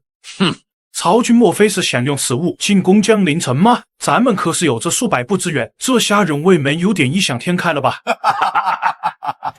报告大帝，857炮兵团准备完毕，随时可以开炮。很好，开炮！随着虾人一声令下，10门红衣大炮对准江陵城，开始了野兽般的轰鸣。还未等刘备等人做出任何举动，便见数颗炮弹呼啸着破空而来，重重砸在江陵城墙上。关将军，这他妈的就是你说的什么他妈的曹军的火炮？这也太吓人了吧！这某家也不是很清楚。上次进攻汉津，当时曹军的火炮远没有这般恐怖啊。憨批，大耳贼就在城门楼，命炮兵团对准城门楼那里，给老子狠狠的轰！Yes sir。主公，城门楼没办法待了，这里太危险了。没想到曹军的火炮如此神威，如此下去绝无生还。周牧，咱们还是下去吧。叔父说的极是，咱们先下去。在红衣大炮的轰炸之下，刘备等人早已被吓破胆，于是将城头的防务交给了关羽，众人便纷纷逃离了城头。可他们前脚下了城墙，后脚曹军第3轮炮轰便抵达，一颗颗炮弹重重轰在城墙上，看似坚固的江陵城也开始不住地颤抖起来。时机差不多了，憨批命炮兵团集中一点，轰击城墙，摧毁江陵的城防，咱们再攻入城中。Yes, sir。开炮！主公，如此下去不是办法。江陵固然牢稳，但在曹军的炮击下，城破是早晚的事。叔父，这可如何是好？只见咱们最大的倚仗便是江陵坚固的城防，可偏偏虾贼的火炮如此威猛，还请世元先生赶紧想想办法。主公，如今只有上下2计可行。你个算文人，既然有办法，那还墨迹什么？快道来！下计嘛，便是在城破之后，与曹军准备相战。咱们兵力不占优，战斗力也与曹军相差甚远，此计怕是不妥。敢问上计呢？36计作为上计。你他妈出的什么馊主意？这上下2计跟没出一样，合着你这军师就是这么当的？翼德将军非是属下无能，只是谁也没料到虾贼会有这般威烈的火炮啊！一再下看，眼下咱们只能放弃江陵城，退到长江南岸，而后凭借长江天险以及联军强大的水势予以抗敌。叔父，不如咱们再等等吧，万一曹军的火炮轰不他江陵城墙呢？主公，周牧，倒不如这样，咱们先做好准备，万一有什么不测，也好及时应对。世元先生说的有道理，若是不到万不得已，不能放弃江陵城，毕竟咱们在江陵城可是投入了大批人力物力，如此，咱们便先做准备吧。当时城墙大多是先以夯土筑成，外面再加上一层砖石，江陵的城墙亦是如此。在红衣大炮的连番轰炸之下，此时的城墙已是坑坑洼洼，千疮百孔，看样子随时都有可能垮塌。这曹军的炮火难道就不停歇的吗？父亲，殷平，此地如此危险，你怎么来了？这不是胡闹吗？父亲一天没用餐，女儿担心你的身体。胡闹！将士们都没有吃饭，身为主将，我又岂有独自吃饭的道理？将军，曹军的火炮这么厉害，咱们能守住吗？怕是守不住啊！主公刚派人通知我，他们已经开始着手准备弃城之事。此事事关重大，尔等勿要外传。爹，既然咱们不是曹军的对手，为何不干脆降了虾人便是？混账！你怎么能说这样的话？你伯父可是汉室宗亲，魏父又是大汉臣子，岂能去投靠住曹为虐的下人？以后这样的话，休要再提。来人，发生了何事？关将军，曹军炮火威猛，左侧城墙已经垮塌。糟了，城墙彻底倒塌，曹军必定会发起冲锋。关平，速速把你妹妹带走，顺便将城墙的情况告诉你伯父。孩儿遵令。前有李云龙意大利炮轰秀琴，今有我夏司冲红衣大炮轰江陵城。孟起，去告诉我二弟，让他们加把劲。今夜我要攻入江陵城。末将领命。有了虾人的军令，典韦与许褚的炮营也是干劲十足，除了给炮管冷却的时间，没有任何停歇。在临近天黑时分，江陵的城墙已经轰塌了大半。传令，先登营随吾冲杀，辎重营紧随其后。来人，搭浮桥！杀！关云长，今日看你往哪里逃！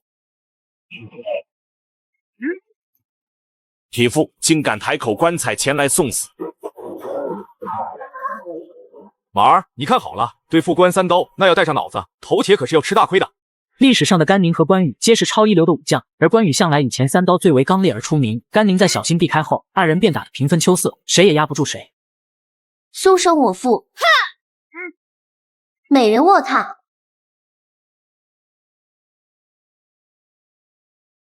行吧，你没事吧？嗨，如此力道，不过是挠痒痒罢了，还请孟起为我列阵，看我拿下他们。胡闹！不是让你先行撤离吗？怎么还要跑回来送死？父亲，眼下江陵城已破，仅凭父亲一部人马，绝不是曹军的对手。孩儿怎能丢下父亲一人？小妹说的不错，父亲若死，孩儿岂能独生？咱们不妨直接跟曹军拼了。很好，一家人就得整整齐齐，连弩营准备，不许放走一个。此番江陵城破，刘备也知道虾人定然会全军攻杀城门处，所以为了保证大军安然撤退，他也是把他的白耳重甲兵交给关羽，让关羽面对曹军时有一战之力。匹夫受死！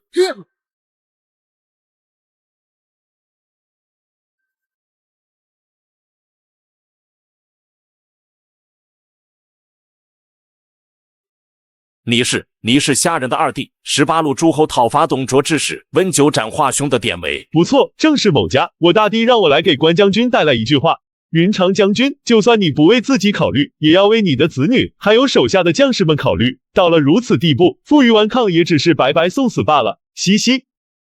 哦，对了，西西勿者为俊杰，望关将军三思。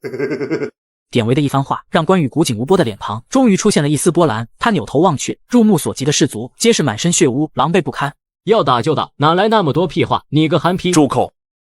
他说的没错，这些可都是追随我许久的老兵，有些甚至是从徐州就开始效忠于我。投降吧！哦。云长将军无需担心，以我大弟的尿性，定不会为难你女儿的。随着关羽的投降，城门也失去了阻拦。甘宁和马超、魏延等人兵分数路，沿着城中街道，一边搜索刘备等人的身影，一边对剩余的荆州将士进行猛攻。江陵城中一时间喊杀声四起。伯父，不好了，银平和关兴他们不见了。你们不是一起上船的吗？他们两个怎会不见的？小侄也不清楚，不过以银平的性格，很有可能回去救父亲了，还请伯父想个法子。这个，坦子公子稍安勿躁。如今江陵已完全落入虾贼之手，咱们现在回去，无异于是羊入虎口。况且咱们也不能肯定关小姐真的回了江陵。不过嘛，即便她回了江陵，倒也是一件好事。先生此话何意？先前关小姐落入虾贼之手，虾贼并没有为难她，这次嘛，想必也不会例外。依在下所见，不仅关小姐不会有危险，甚至关将军也会安然无恙。坦子公子想想，是不是这么个道理？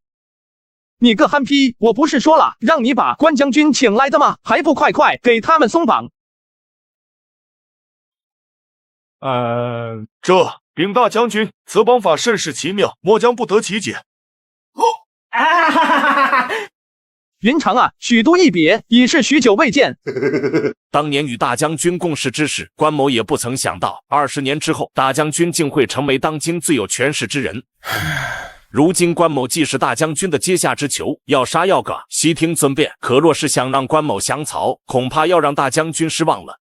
云长误会了，你我怎么说也算相识一场，虽说最终分道扬镳，可咱们之间又没有什么恩怨，我又怎会杀你？那不知大将军打算如何处置关某？云长将军勿要疑虑，等我处理完江陵事务，再与云长将军把酒细谈。眼下嘛，还请诸位暂且在营中住下便是。此番刘备江陵战败后，便率军直奔江夏郡的治所西陵，长江以北皆是被曹军所占据。此时他所能寄托的，便是一早就前往江东的诸葛亮。亮此番前来，多有打扰，还望公瑾与子敬多多包涵。哎呀，孔明啊，你终于来了！我家吴侯早已在城中设宴，恭候孔明先生的到来。哦，既然如此，那可不能让吴侯久等。且慢。孔明啊，先前几次失败过后，江东的诸公已经不再赞同联手抗曹。孙刘两家若想日后继续联手，今日便要看孔明你的了。呵呵，这个好说，亮心中自有主意，请子敬拭目以待。见过吴侯。孔明不必多礼，不知孔明此番前来所为何事啊？回吴侯的话，实不相瞒，亮此番前来，一是感谢江东先前对荆州的援助，二来也是想跟吴侯商议一下大事。是何大事？孔明不妨说来听听。多谢吴侯，既然如此，那亮便直言了。曹贼虽死，但其子曹丕继承其位，因已有篡汉自立的念头。吾等既为汉臣，自当誓死抵抗曹贼。孔明先生说的的确不错，但在下有一事不明，还请孔明指教。如今曹贼掌控着9州之地，猛将如云，谋士如雨，披甲之士足有100万之多。仅凭我江东与荆州之力，如何能是曹军的对手？子布先生所言极是，况且那曹丕小儿还有虾贼相助，听闻此人有鬼神之谋，孔明先生多次败于其手中，又何言誓死抵抗？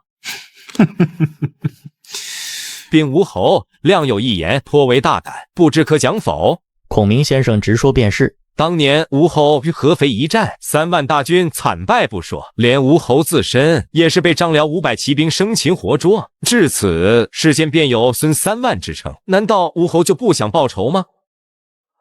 当年合肥惨败被俘，主公落下孙3万的笑柄，此事早已成主公心结。我江东平日里谁也不敢提及此事。是啊，这个孔明怎能当众羞辱主公？也不知他到底行不行。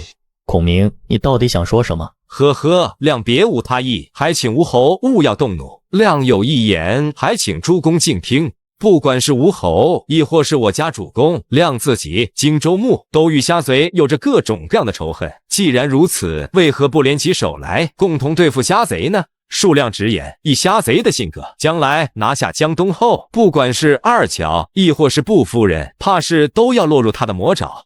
难道吴侯没听说过那虾贼曾在醉酒之后说出了二乔于东南西，乐朝夕之与共这样的诗句吗？虾贼小儿未免欺人太甚。不得不说，诸葛亮的激将法非常成功，不论是步练师还是江东二乔，他以个人恩怨来激起孙权的愤怒，无疑是最明智的选择。主公息怒，虾贼是否说过这样的话，咱们也是无法肯定的。放屁！虾贼此僚向来是色中厉鬼，当年在合肥城时，他就曾要求本侯的大哥把步夫人送与他，能做出这样的诗句，也不是没有可能。呵呵，吴侯是聪慧之人，想必也知道该如何抉择了。前线急报，禀报吴侯，前线急报，江陵城已被攻破，现已完全落入曹军手中。江陵城之坚固，我亲眼所见，仅在洛阳、襄阳等重城之下，怎么可能这么快就被曹军给攻破了？不错，江陵城中兵马粮草充裕，又有我主刘皇叔坐镇，加上士元与刘关张三位勇将，这才几日不到，绝无可能被攻破。快说，可是城中出了细作，亦或是有人叛敌？禀诸位大人，据探子传回来的消息，说是曹军使用了威力极大的火炮，名为红衣大炮，仅一日，硬是将江陵城墙轰塌，从而杀入城中。这主公能够轰垮城墙的红衣大炮，若此事属实，以后想要据城死守已是不可能。曹军攻势之凶，连江陵都守不住，咱们若是负隅顽抗，无异于螳臂当车，望主公速速决断。哼！子不此言，我看未必。孔明先生刚才所说不是没有道理。若是主公投降，只怕以虾贼的性格，不会放过步夫人与孙小妹。主公英明神武，难道甘愿向虾贼投降，承受这般耻辱吗？不测，主公继承父兄之基业，历经这么多年的发展，绝不能拱手让给他人。哼，眼下的情况，明眼人都能看得出来，曹军势大，不可力敌。你们二人莫非是受了刘备的好处，怎的如此帮他说好话？好你个张子布，竟敢血口喷人！你妈了个逼！我操你妈！你个狗日的！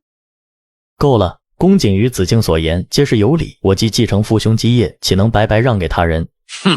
我意已决，汝等若再敢言投贼一事，定斩不饶。周瑜听令，命你为水师大都督，率10万大军前往江夏，与刘皇叔联手，共同迎战曹军。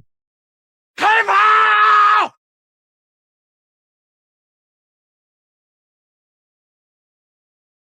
此番虾人炮轰江陵城，生擒关羽，刘备兵败而逃亡，只能南下投靠黄祖。为了重新达成孙刘联盟，诸葛亮舌战江东，游说众人，与孙权也是详细叙述了其中厉害。孙3万，匹夫你被张辽生擒。虾贼实乃色中厉鬼，若献上步练师与江东二乔，或可保你江东无虞。完了！周瑜听令，命你为水师大都督，率10万大军即刻前往江夏，与刘皇叔联手，共同抵抗曹军。末将领命。梦回三国第130集。江东曾屡次与我江夏交战，今日竟还敢踏足江夏之地，没想到吴侯倒是有胆色。呵呵，有何不敢？莫非皇太守还敢动手不成？孙权小儿，老匹夫，你动一下试试。诸公勿要动怒，请先听我一言。先前的不愉快，咱们大可以暂且搁置。江陵城破，那虾贼随时都可能渡江南下。若是吾等自相残杀，岂不是便宜了虾贼？哼！那敢问刘皇叔，此番虾贼攻破江陵，士气正盛，下一步怕是就要渡江，不知刘皇叔可有应对之法？这个吗？抵抗曹军倒也简单。虾贼所倚仗无非是兵强马壮，军器精良，但咱们三方加起来兵力并不落下风。而且此番咱们是在长江上作战，水师战船远胜于曹军，就算曹军的军器再怎么精良，也发挥不出太大的作用。不错，先前汉津之战，虾贼之所以能击败我军，完全在于汉水河道狭窄，我江东的战船无法铺开，而曹军却可以在岸上通过遥遥领先与火炮进行攻伐。但此次可不一样，浩浩荡荡的长江足有数千步之宽，足够联军水师铺开，届时与曹军作战，就不会再出现汉津的情况。不过嘛，一在下看，就这样等着虾贼来攻，绝非上策。咱们要想办法主动出击，不知诸位有何高见？呵呵，亮有一计，可破曹军。自南下荆州以来，虾贼无往而不利，一亮之见，曹军定会滋生骄兵之心。此时吾等若是诈降之计，派遣一人混入曹营，里应外合之下，定可击败虾贼。哦，孔明此计当真可行？我倒是觉得可行。主公，我愿前往曹营去走上一趟。此行危机重重，世元先生不必孤身犯险，此事非属下不可。主公，虾贼此人极为狡诈，若是常人，虾贼恐怕会起疑心。请主公放心，属下已有应对之法。与此同时，另一边的曹营之中，众多将军也是聚集在一起，为虾人如何收服关羽出谋划策。虾兄，事情谈得如何了？其中滋味不足为外人所道也。虾人小儿，匹夫拿命来！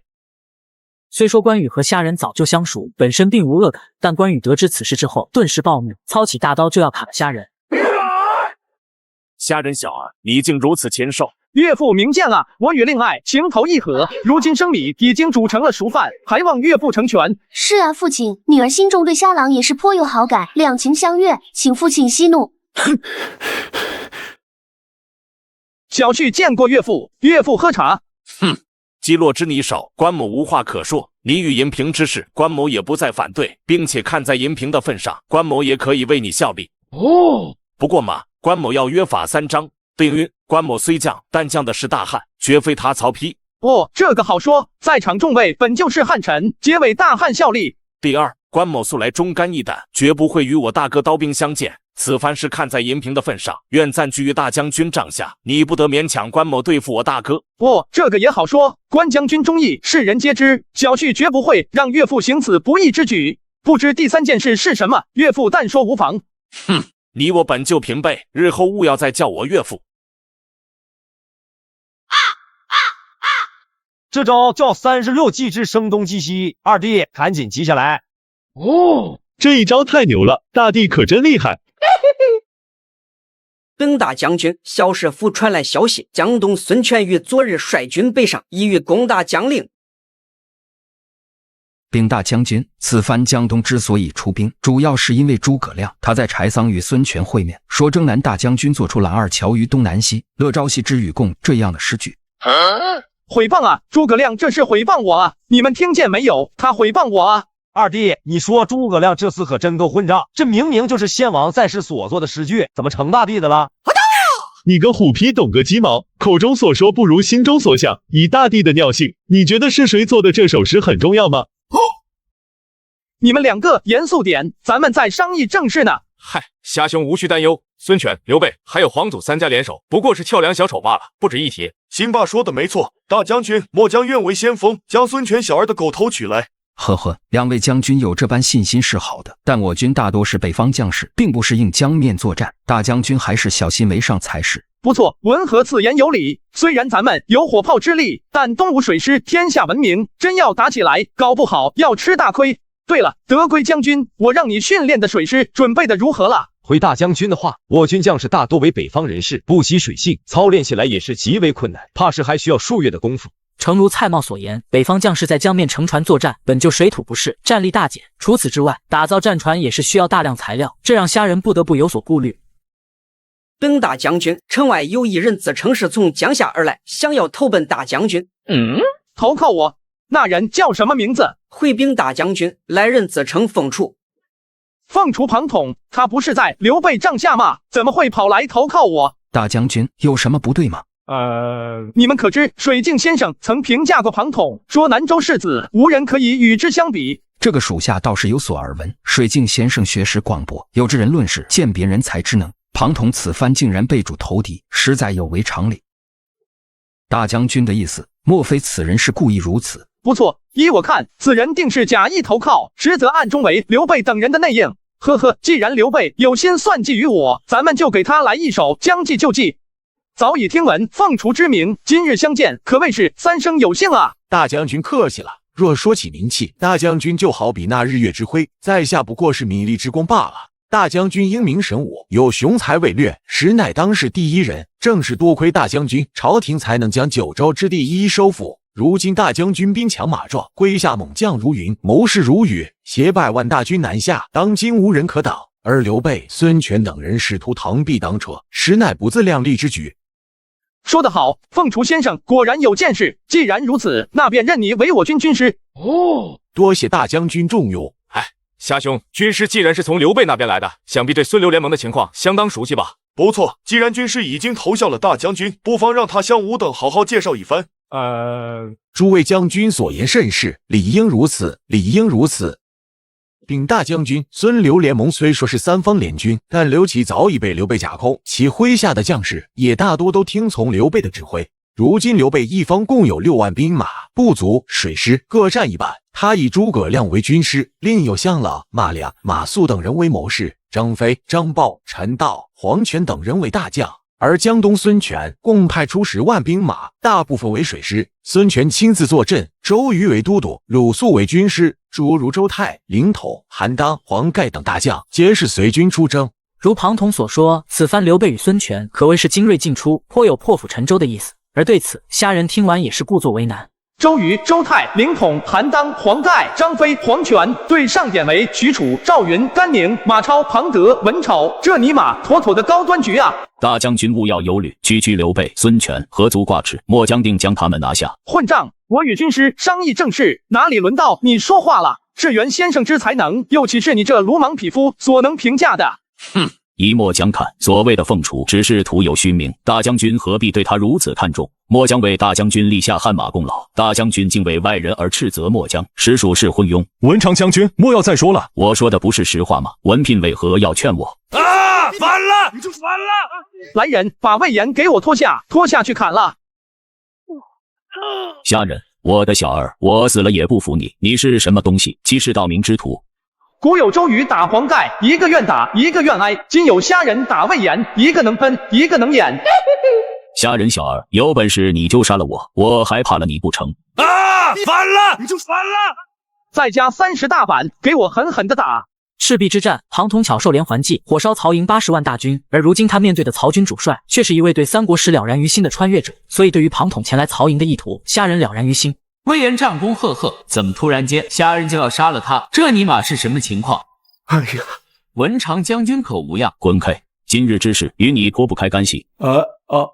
文长将军莫要误会，在下早就听闻文长将军骁勇善战，有想要结交之心，但没想到竟会闹出这样的事。来，让在下扶文长回去歇息。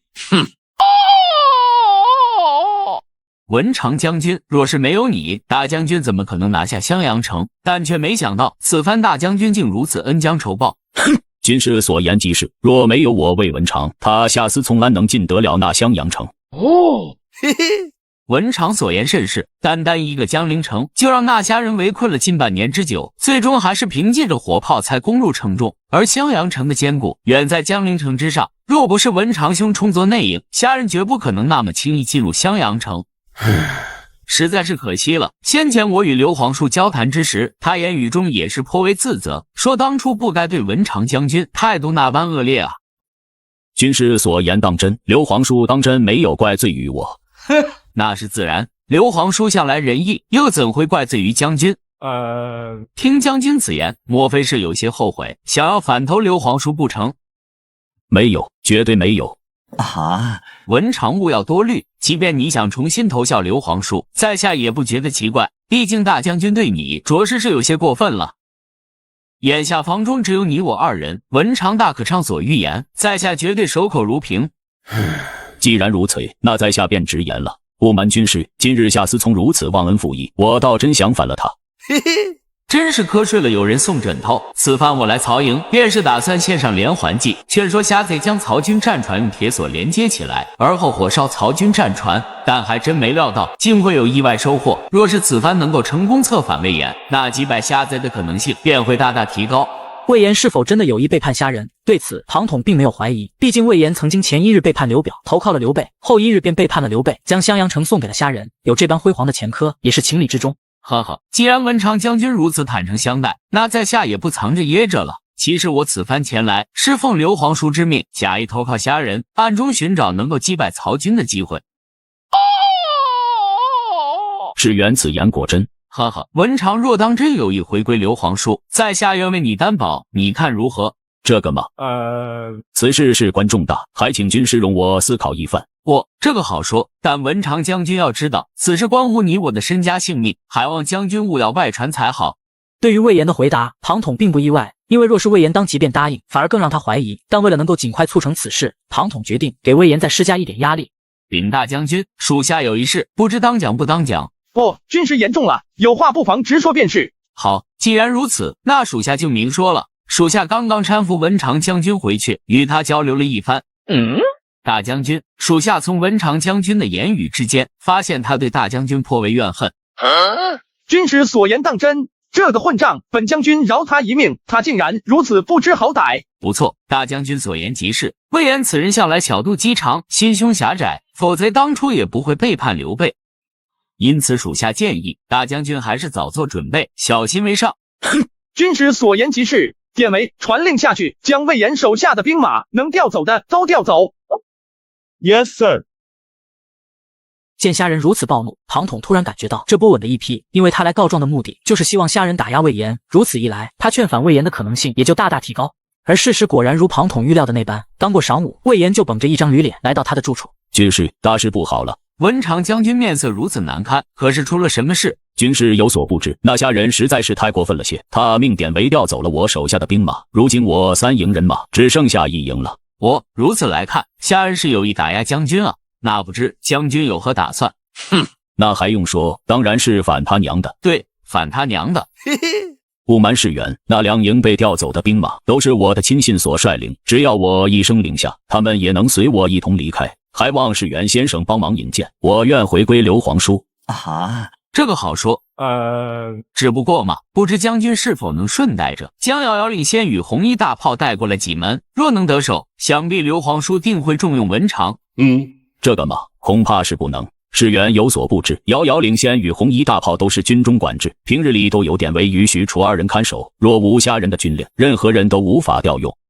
这就有些可惜了。若是能搞来几具这样的军器带回去进行仿制，到时候咱们就不用再惧怕曹军了。无妨，我手下的士卒皆是装备了不少虾皇连弩与3眼铳，到时候一并带走，同样可以增强联军的战斗力。甚好，如此甚好。石原先生果然没有辜负我，不知发生了何事，让刘皇叔如此兴奋。此次吴侯有所不知，石原先生成功策反了魏延，魏延答应带着1万兵马以及大量的虾皇连弩与3眼铳前来投靠我军。刘皇叔此言当真？此信乃石原亲手所写，绝无可能作假。此番不仅可以削弱曹军的实力，更加能够振奋我军的士气，当真可谓是一举两得啊！主公吴侯，此事未免太过顺利了些。依亮所见，其中怕是有诈。孔明多虑了，既是世元所说，此事怎么可能有诈？魏延这厮本就是3姓家奴，这下变成4姓家奴，不足为奇吗？况且你们莫要忘了，那虾贼可是小肚鸡肠之人，当年俺张飞不过给了他几个大逼斗，他就记恨到现在。此番魏延当众冲撞他，惹得他大怒，倒也是情理之中。三弟说的不错，孔明如此担忧，莫非是怕世元抢了你的功劳啊？主公误会了，属下绝无此意。不过嘛，无论如何，咱们还是要小心为上才是。刘皇叔，我倒觉得孔明所言也不无道理。不论是不是虾贼耍诈，咱们都要小心提防。依在下所见，不如在魏延率军投靠之时，吾等差遣黄盖与程普等人前去接应。若是魏延生出异心，便可当即斩杀。公瑾所言极是，不知刘皇叔意下如何？接下来的几日，长江之上看似风平浪静，实则暗流涌动，双方都很有默契，皆是按兵不动，静待着魏延反水这一天的到来。文长将军准备的如何了？先生放心，一切准备妥当，只要午夜一到，我那3营人马便可乘船沿长江南下。呵呵，那就好。主公的船队就在赤壁附近，只要文长能够按时抵达，他们便予以接应。世元此言何意？难道世元不与在下同去？呵呵，文长勿要多虑，那虾贼既然对我如此信任，我又怎能轻易离去？原来是世元先生，你怎么来了？哦，云长将军此言，莫非是不欢迎在下？哪里，先生言重了。廖化，你去外面盯着，勿要让他人进来。云长将军，实不相瞒，我已经成功策反魏延，他打算今夜率领3营兵马南下投奔主公。世元先生果非常人，来到曹营不过才几日，就将魏延给成功策反。只是不知世元先生想让关某做什么？很简单，将军若真还心怀主公，大可以今晚就随魏延一同离去。主公曾说过，将军投效曹贼，实乃被迫之举，绝不会怪罪于你。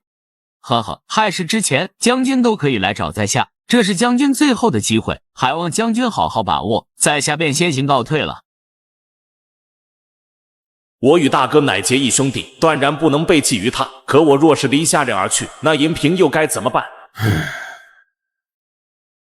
关兴、廖化，儿在，父亲有何吩咐？你二人速速披甲，随我出发。作为穿越者，自然对赤壁之战有所了解，其中最关键的一环便是庞统假意投奔曹操，献上连环计，才有了火烧赤壁的著名战役。因此，当虾人看到庞统出现在曹营的那一刻，便准备给他来一招周瑜打黄盖。梦回三国第132集，云长将军，本虾已经等候你多时了。如果我没猜错的话，云长将军这么晚找我，应该是为了庞统策反魏延一事吧？大将军是如何得知的？呵呵，云长将军稍待，今夜正好让你看一场戏。大帝，我把军师带来了。好你个憨批，我让你把世元先生请过来，你怎么能如此无礼？还不快把人放下来！哦 ，Yes sir。庞统刚刚成功策反魏延，就被典韦强行请了过来。庞统瞬间觉得有一股不祥的预感，尤其是看到关羽一行人也在的时候。难不成这虾人识破了我的计划？不可能啊！我这计划可是天衣无缝，相当隐蔽，虾人怎么可能知道？莫非是关羽出卖了我？这么晚了，不知大将军请我来有何贵干啊？呵呵，世元先生不要着急，虽然夜色深沉，但是好戏才刚刚开始。二弟命大军开船沿江南下。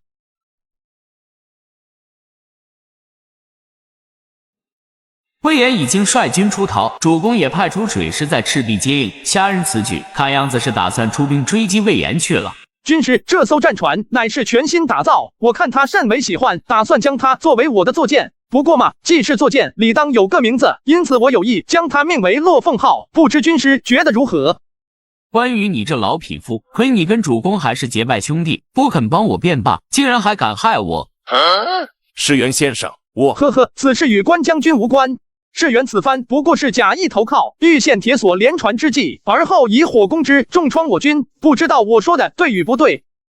我心中的计划，连主公都不曾告知，你又是如何得知的？哦，我大帝有鬼神之谋，你那点小把戏，我大帝早就看穿了。那魏延反叛也是你故意安排的？作为穿越者，自然对赤壁之战有所了解，其中最关键的一环便是庞统假意投奔曹操，献上连环计，才有了火烧赤壁的著名战役。因此，当虾人看到庞统出现在曹营的那一刻，便准备给他来一招周瑜打黄盖。这个虾人好生狡猾，若是魏延真的是诈降，那主公他们可就危险了。公父将军，现在是什么时辰了？看这夜色，差不多是子时5刻。江陵离赤壁并不算远，今夜顺风，又是顺江而下。这么说的话，魏延的大军应该快到了。启禀将军，前方的江面上出现大批的曹军战船。哦，来了，快按照事先的约定，给魏延传递信号。虽然夜色深沉，双方相隔甚远，但凭借着明亮的月光，这3堆篝火可以说是相当醒目。而在收到程普的信号后，魏延也是同样予以回应，点燃了3堆篝火，率领着船队缓缓靠近。传令下去，做好御敌准备。一旦魏延的船队靠近，仔细检查，若是魏延胆敢生有异心，直接就地斩杀。遵令。公父，我记得咱们约定的是3堆篝火吧？不错，怎么了？顺着程普所指的方向望去，黄盖瞬间面色大变。只见原本只有3堆篝火的魏延船队，此时却是接二连三的亮起火光，密密麻麻的火光一时间笼罩了整个江面。夷敌，准备迎敌。此时，魏延的船队已经冲到了近处，黄盖与程普才看清楚，冲过来的根本不是正常的战船，而是一艘艘装满柴草、灌以告油、正燃着熊熊大火的战船。散开，所有战船快散开！哈哈，刘备当真是可笑，如此小小计谋也想瞒过虾兄，这下可好，偷鸡不成蚀把米。幸好程普与黄盖指挥得当，否则此番定然损失惨重。没想到这虾人竟与我一样，想的都是使用火攻之计。世元先生，你低着头干什么呢？为何不看啊？世元先生，你快看那是什么？联军后方出现的那些战船，是蔡瑁和张允的水师。呵呵，世元果然聪慧，的确是他们的水师。如此好戏，本虾怎么可能没有后手？全军听令，截杀东吴战船，不要放跑了一个。蔡瑁和张允的水师实力与联军的水师比起来相差甚远，正因如此，虾仁才会先用火攻之计使联军水师乱作一团，而后蔡瑁与张允再从后方杀出，给予联军水师沉重一击。面对着前后夹击，不过眨眼的功夫，联军水师便有数十艘战船被毁。虾兄，这么看着不是个事，既是水战，还请虾兄让末将上阵杀敌。也罢，你带其他将军一同前去，也好让他们跟着你学学水战。末将领命。不知士元考虑的怎样了？我的坐舰要不要叫落凤号，还要看士元的意思呢。哼，我庞士元绝非关羽这般懦弱之人，要杀要剐随你的便，让我投降，想必知呢你。呵呵，士元先生果然有骨气。不过你放心，我并不打算杀你。关将军嘛，也无需自责，此事和你并没有什么关系。二弟，送他们回去歇息。大弟，这庞统如此不识好歹，还留他作甚？要俺说，直接一刀剁了他便是。你个虎批能知道什么？就知道打打嘎嘎。此人才能俱佳，若是能招募过来，对咱们可是大有用处。文和，你有什么建议？呵呵，禀大将军，属下这的确是有一计，只是不知当讲不当讲。嗨，我大弟又不注重名声，先生有什么良谋，直说便是。喂，你给我滚出去！大将军，依属下之见，只要咱们放出消息，说是庞统投靠咱们后，主动策划今夜之事，大将军以为孙刘两家会怎么想？